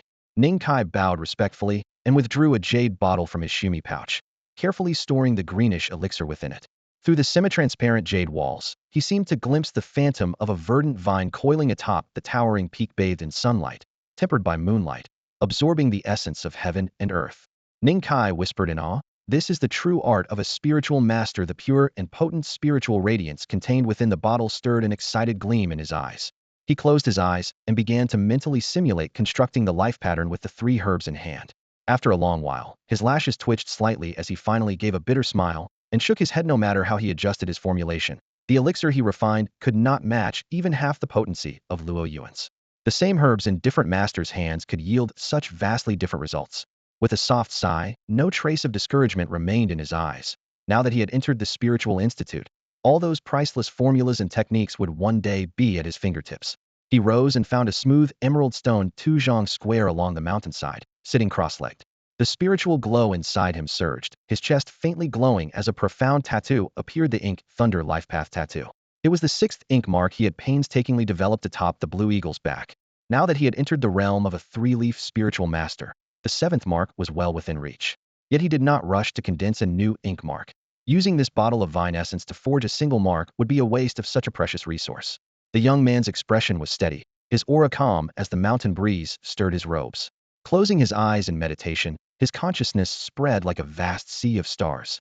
At the center, a tangible golden soul chain shimmered faintly, while a shadowy ink thunder figure unfurled, a black tattoo edged with faintly glowing azure lightning. His spiritual awareness sank deep and his inner fire settled. With Ning Kai's eyes closed, Tianshu Peak fell once more into deep silence. Between the rocks, grass and trees stretched out, a hint of green sprouting from the cracks in the blue stone, gently swaying with Ning Kai's mysterious aura. Half a month passed in the blink of an eye. Halfway up Tianshu Peak, the sky appeared as if splashed with ink. Layers of thunderclouds stacked up for 10 miles, shrouding the entire mountainside. This was the heavenly tribulation, an ordeal sent from the heavens to test cultivators.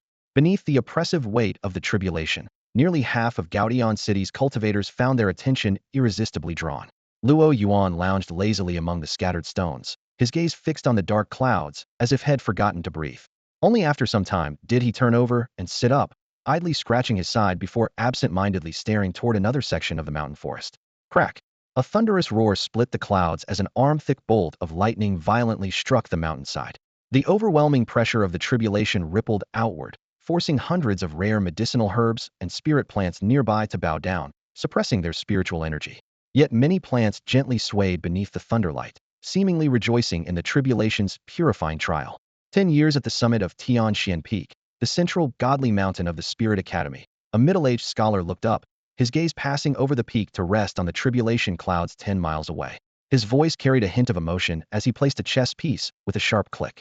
At the same time, ancient and profound gazes pierced the void from the other 5 peaks of the Spirit Academy, focused on the young man enduring the heavenly tribulation. These were the elders who had witnessed the former glory of Tianshu Peak. Although only Ning Kai and Luo Yuan now remained from Tianshu, they never considered abolishing that lineage. Its resources and status were won through the fierce struggles of genuine madmen. Halfway up Tianshan Peak, Qin Qingqing held her breath, her eyes fixed intently. The tribulation's pressure lingering in the air reminded her of the youth who once shattered soul patterns in the star sands. She murmured quietly, "Only a lunatic would choose Tianshu." Her words carried complex, unspoken emotions. Behind her, a tall young man with a slave brand on his forehead remained silent. But from a hidden angle unseen by Qin Qingqing, a faint gleam suddenly flickered deep in his still, dark eyes, weak, yet undying in the endless quiet. Tianshu of the Spirit Academy, besides Luo Yuan, actually has a successor in the shadows of Gaodian City, a cold voice slowly spoke. The speaker's eyes were pitch black, blending seamlessly with the darkness as they silently watched the faint speck of tribulation cloud far off. Brother Buwan outside Gaodian City's outer walls, in a resplendent palace, Ming Xiao wore luxurious robes, flanked by 2 delicate maidens. Yet his expression was distracted, his gaze following the dark clouds at the horizon. Now a venerated figure of a great power, with authority and status within easy reach, he once ascended the third step of the starry Riverstone path, close to entering the Spirit Academy. How could he have failed to make a name for himself in Gaudion City? But at this moment, he faintly sensed that the figure being tempered by thunder and fire was Ning Kai, who had traveled with him from Jima City in pursuit of the Tao. Am I wrong? He whispered to himself, standing in the high pavilion, silent for a long time. Finally, he regained composure and instructed a maid, tell the pavilion lord to send over the batch of medicinal herbs we discussed earlier. Moments later, the charming reply of the maid echoed within the building. Below the 10-mile tribulation clouds, thunderous strikes the width of arms raged relentlessly, seeming intent on erasing all life and matter caught in the storm. This heavenly tribulation appeared to awaken all the buried memories of Gaudion City. Tan Shu's lineage had a successor once again. This time, however, the calamity cloud seemed far less imposing than before, no longer as vast or as powerful as it had been over a decade ago. Within Gaudion City, an ancient resident furrowed his brow.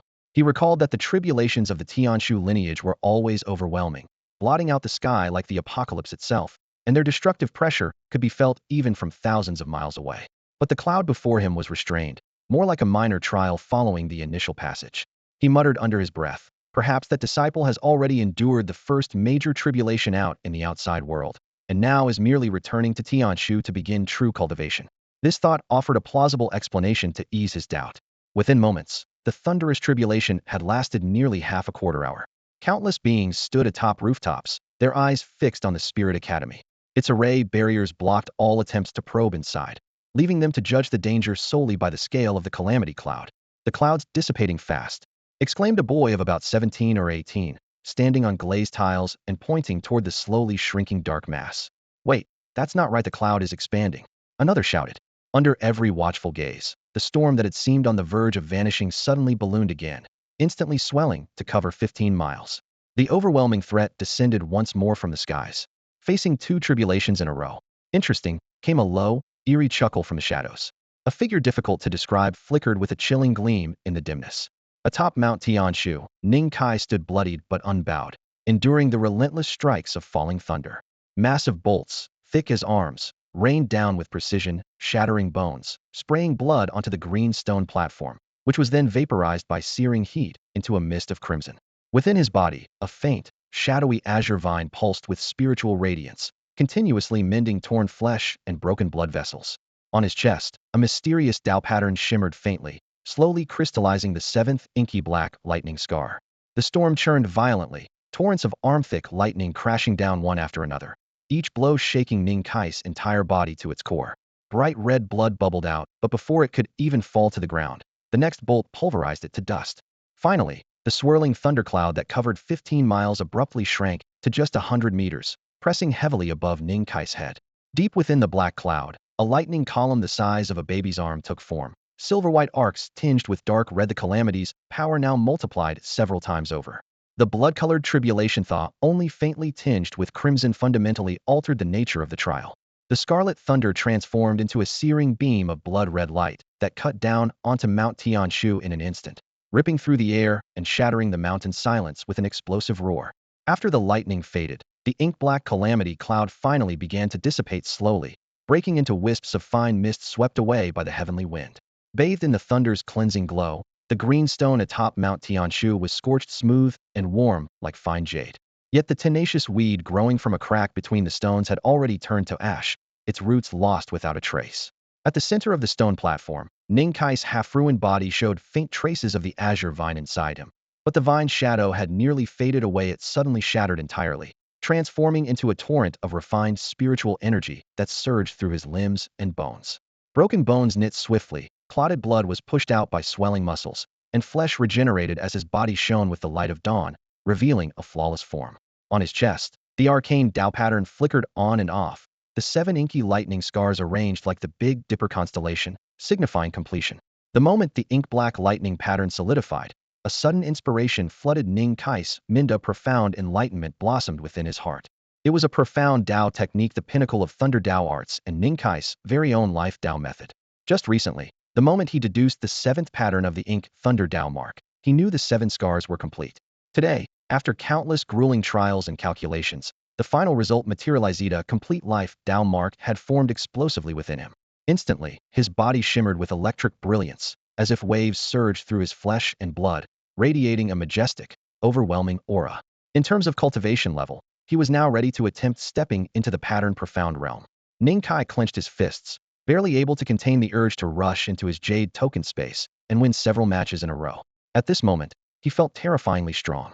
Divine radiance flowed through his meridians like a mighty river, while the mighty physique left by the thunder tribulation tempered his body with a faint glow. His blood pulsed hot and mighty. He resembled a newborn ancient beast cub, every breath sharp and fierce. This piece of bluish stone is extraordinary. He composed himself and gazed down at the massive Tuzhang-wide stone beneath his feet, deep blue thunderlight glowing in his eyes. Nalei stony, an exceedingly rare spirit material, only found in places where thunder is born, materializing at an extremely low probability. It is born from devouring thunder and grows by storing it. Visually, it barely differs from ordinary blue stone, but when shattered and releasing lightning, its grade can be discerned. Afterwards, it returns to a common rock form and continues accumulating thunder. Ning Kai marveled inwardly. The place he casually chose for his tribulation concealed such a treasure. Now that his life Tao mark had condensed, it was time to ascend to the peak. He stepped onto the Nalei stone and climbed the winding stone steps toward the summit of Tianshu Peak. Tianshu Peak has no rules at all. As he climbed with his head down, a sudden explosive voice echoed by his ear. It was Luo Yuan. Ning Kai's vision went dark for a moment, dizziness flooding in. When his sight returned next breath, Luo Yuan stood with his back to him in front of a simple courtyard made of spirit wood. Vines crept along the walls, dotted with pale flowers, emanating a rare warmth.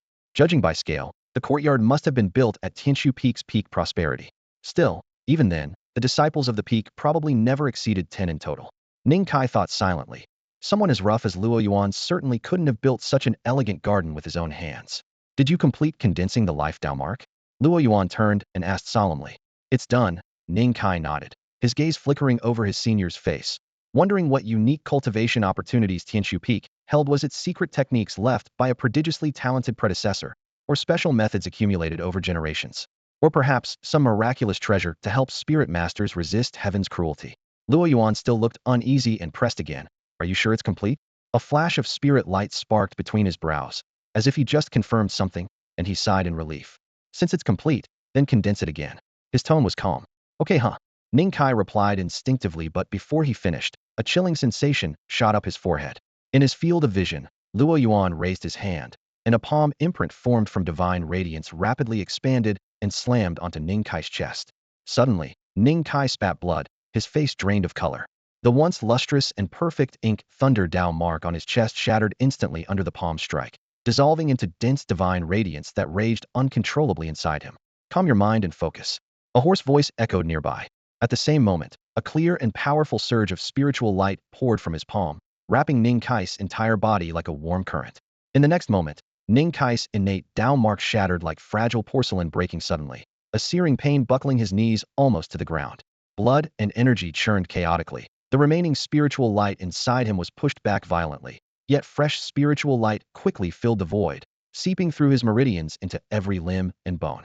His pale face flushed with color under this pure, nourishing power. At the center of his chest, a deep ink-black pattern emerged beneath the skin, like a drop of ink falling on paper, slowly spreading until it formed a delicate and complete ink line.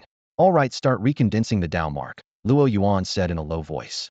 As he spoke, he raised his hand and tossed 6 jade bottles through the air in a perfect arc, landing precisely in front of Ning Kai. Through the translucent jade walls, 6 layers of colored spiritual elixirs were clearly visible, arranged from dense to light, resembling 6 celestial steps. These were body-refining spiritual liquids personally prepared by Luo Yuan according to Ning Kai's previous tribulation intensity and his limit for absorbing spiritual light. Wiping blood from the corner of his mouth, Ning Kai bowed deeply with a complex expression. He had never imagined that cultivation on Tianshu Peak would be so straightforward yet brutal. Every tribulation after this will be more powerful, Luo Yuan said, turning around. His heavy breathing was tinged with hoarseness, as if trying hard to conceal exhaustion, but a slight tremor betrayed his weariness. The Tianshu lineage purifies the Tao mark within the body. Each realm broken brings a deadly tribulation. Only by refining your realm to its utmost, combined with thorough preparation, can you seize a thread of life amid the thunder. He lifted his gaze. His eyes were as deep as an abyss. From now on, keep condensing your innate Tao mark. Use the thunder tribulation to temper the vital elixir, shatter, and then reshape the mark. Push the condensing mark realm to its limit.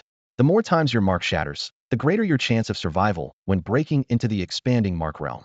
Whether you make it through depends solely on yourself. His hoarse words echoed atop the peak. This man, seeming worn and faded, had not spoken so much in quite some time. At the end, his voice trembled slightly, fatigue unmistakable. Go down, heal your wounds. In a few days, I will take you to the Spirit Study Academy to receive your inheritance. Luo Yuan gestured. A wave of spiritual energy swept over Ning Kai, sending him back to the mountainside. The summit of Tian Shu Peak instantly felt empty.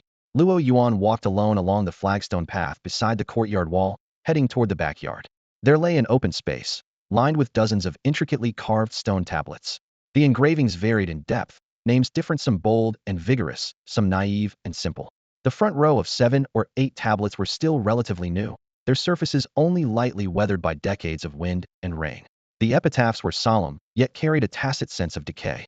Luo Yuan stood silently for a long time, tracing the names with his fingertips, but saying nothing. Then he strolled into a side courtyard and stopped before a flower bed.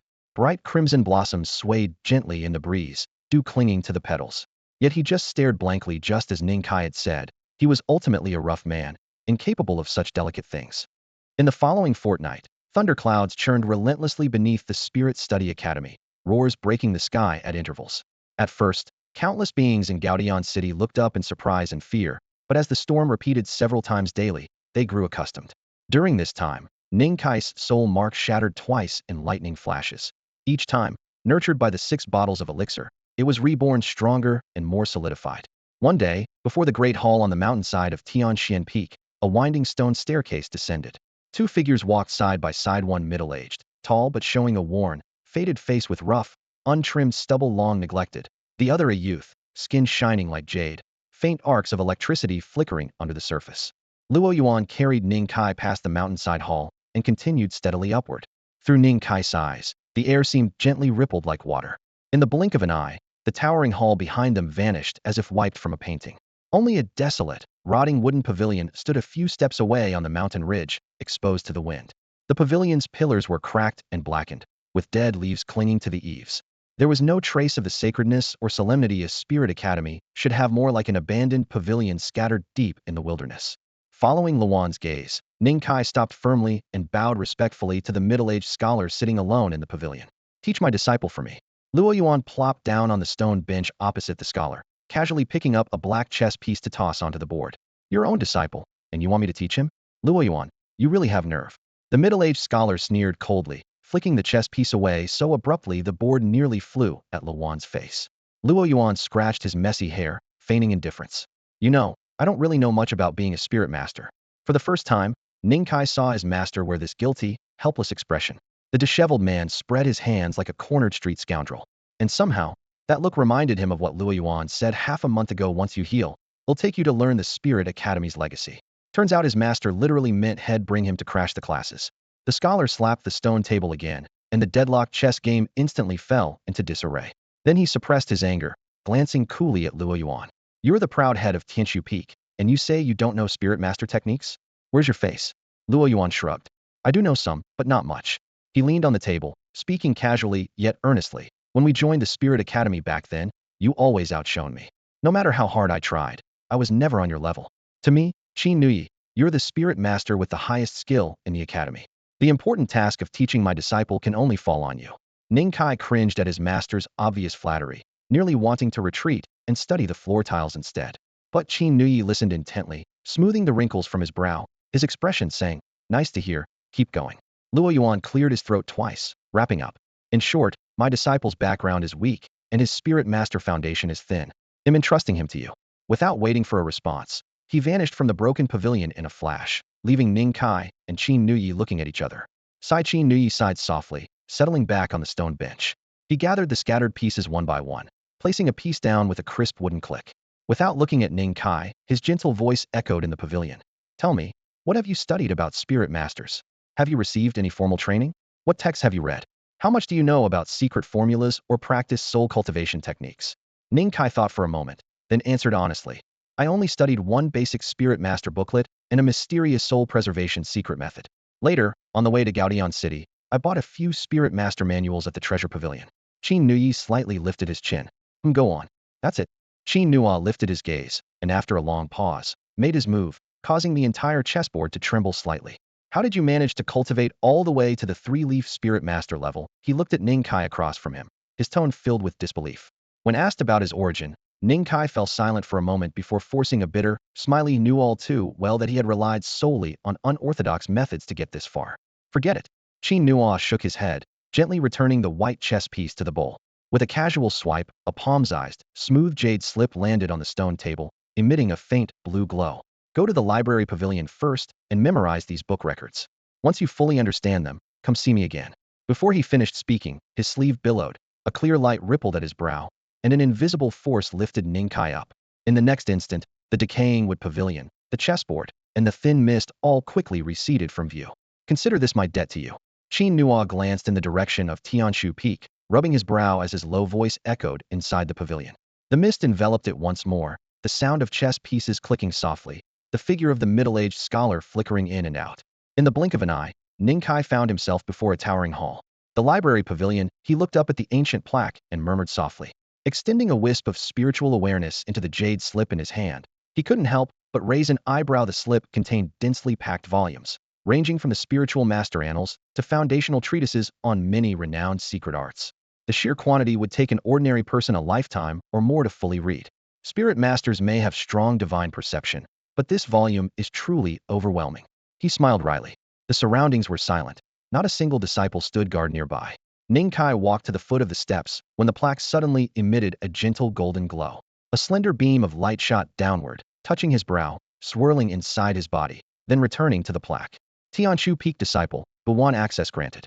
An ancient, grand voice echoed as if through the ages, ringing in Ning Kai's ear. He felt momentarily dizzy, then the scene before him brightened dramatically.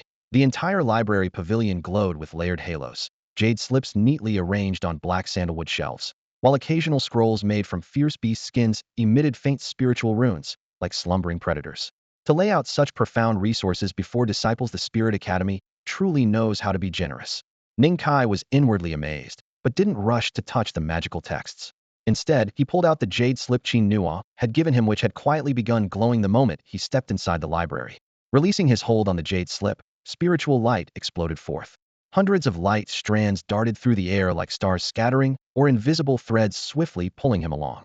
Moments later, the radiance faded to reveal a mountain of hundreds of jade slips and dozens of beast skin scrolls piled before him. Though mentally prepared, the scale still caused a dull ache in his head. Senior, can these jade slips be taken out of the library? His voice echoed through the spacious hall with no answer. Well, it's come to this. Let's see what I can do. He shook his head self-mockingly, grabbed the top jade slip, seated himself cross-legged, and began cramming the vast knowledge he had missed. Time passed gently, the crisp turning of jade slips blending with the flowing spiritual light into a strange symphony. Ning Kai's divine awareness repeatedly immersed into the vast sea of books. It had already been 3 months since Ning Kai and the others became disciples of the Spirit Academy. The world is inevitably forgetful, especially within the high heavenly city, where each day brings countless strange and wondrous happenings. The wave of excitement over the Ling Academy throwing open its gates gradually faded. In the decayed wood pavilion atop Tianshan Peak, faint traces of time could be seen among the broken tiles at the eaves. Ning Kai and Qin Nuyi sat opposite each other across a chessboard. The crisp click of black stone pieces landing on the wooden board echoed through the quiet mountain breeze. Qin Nuyi's sleeve brushed lightly, still dressed in the garb of a middle-aged scholar, his temples streaked with gray but expression gentle, as if even his breath carried the scent of ancient books. By contrast, Ning Kai sat quietly, not playing himself nor feeling worthy to do so, simply bowing his head and watching the game. In just 3 months, the roughness once clinging to this young man in a blue robe had been cleansed by the mountain winds of the Ling Academy. His waist and back straight as a bowstring, brows calm and composed. The confusion of days past replaced by growing confidence. He understood now that all fear came from the unknown, and the unknown was slowly being illuminated. Since entering the Ling Academy, this was his 3rd visit to see Qin Nuyi. Have you finished looking through everything? All of it. Qin Nuyi lifted his gaze, appraising the young man who now bore a faint scholarly air, then turned his eyes toward the pavilion's exterior. Mist wrapped around Tianshan Peak. Rocks and palace towers appeared and vanished in the haze. Even the wind grew subdued. After a moment of silence, Ning Kai lowered his eyes and waited, knowing new teachings were about to come. That fellow Luoyuan really has found a good disciple this time, Qin Nuyi said with a sigh, fingers lightly touching a chess piece. He remembered every detail. First time, Ning Kai took away several hundred jade slips. Second time, over 1,000, last time, even thousands at once. Step by step, layer upon layer, each linked to the next without deep comprehension, even understanding the text was difficult. Now the total approached nearly 10,000 jade slips, which was about right. This will be the final time. After today, you need not come again. His sleeves hung empty, but seemingly from nowhere he plucked a translucent, glossy jade slip. Its luster alone revealed it far surpassed the previous batch's information carries weight, and the rarer the vessel, the deeper the knowledge it holds. The last time, Han Ningkai faltered for a moment, then took it with both hands, feeling the jade slip's coolness beneath his fingertips. Go back now, return to your Tianshu peak, Qin Mi said with a faint wave of his sleeve, not allowing room for further words. In the blink of an eye, the scattered halls and swirling mist retreated like illusions, and Ningkai found himself standing at the foot of Tianshu Peak. The mountain wind brushed his face as he turned back to gaze at Tianxian Peak. Lingxi's veils wavered, palaces rose and fell in the clouds, yet the decayed wood pavilion was nowhere to be seen. As if that refined scholar Qin Nui had never left that old, tattered pavilion at all. Stop looking. If that fellow hadn't agreed willingly, who else could have bound him to that rotten wood pavilion? Luan's voice pulled Ning Kai back to reality. That's all for today. Thank you so much for watching. I hope you guys enjoyed. If you wish to have another part of this recap, please give us at least 1,000 likes. Please don't forget to comment and subscribe to our channel for more content like this. Until next time.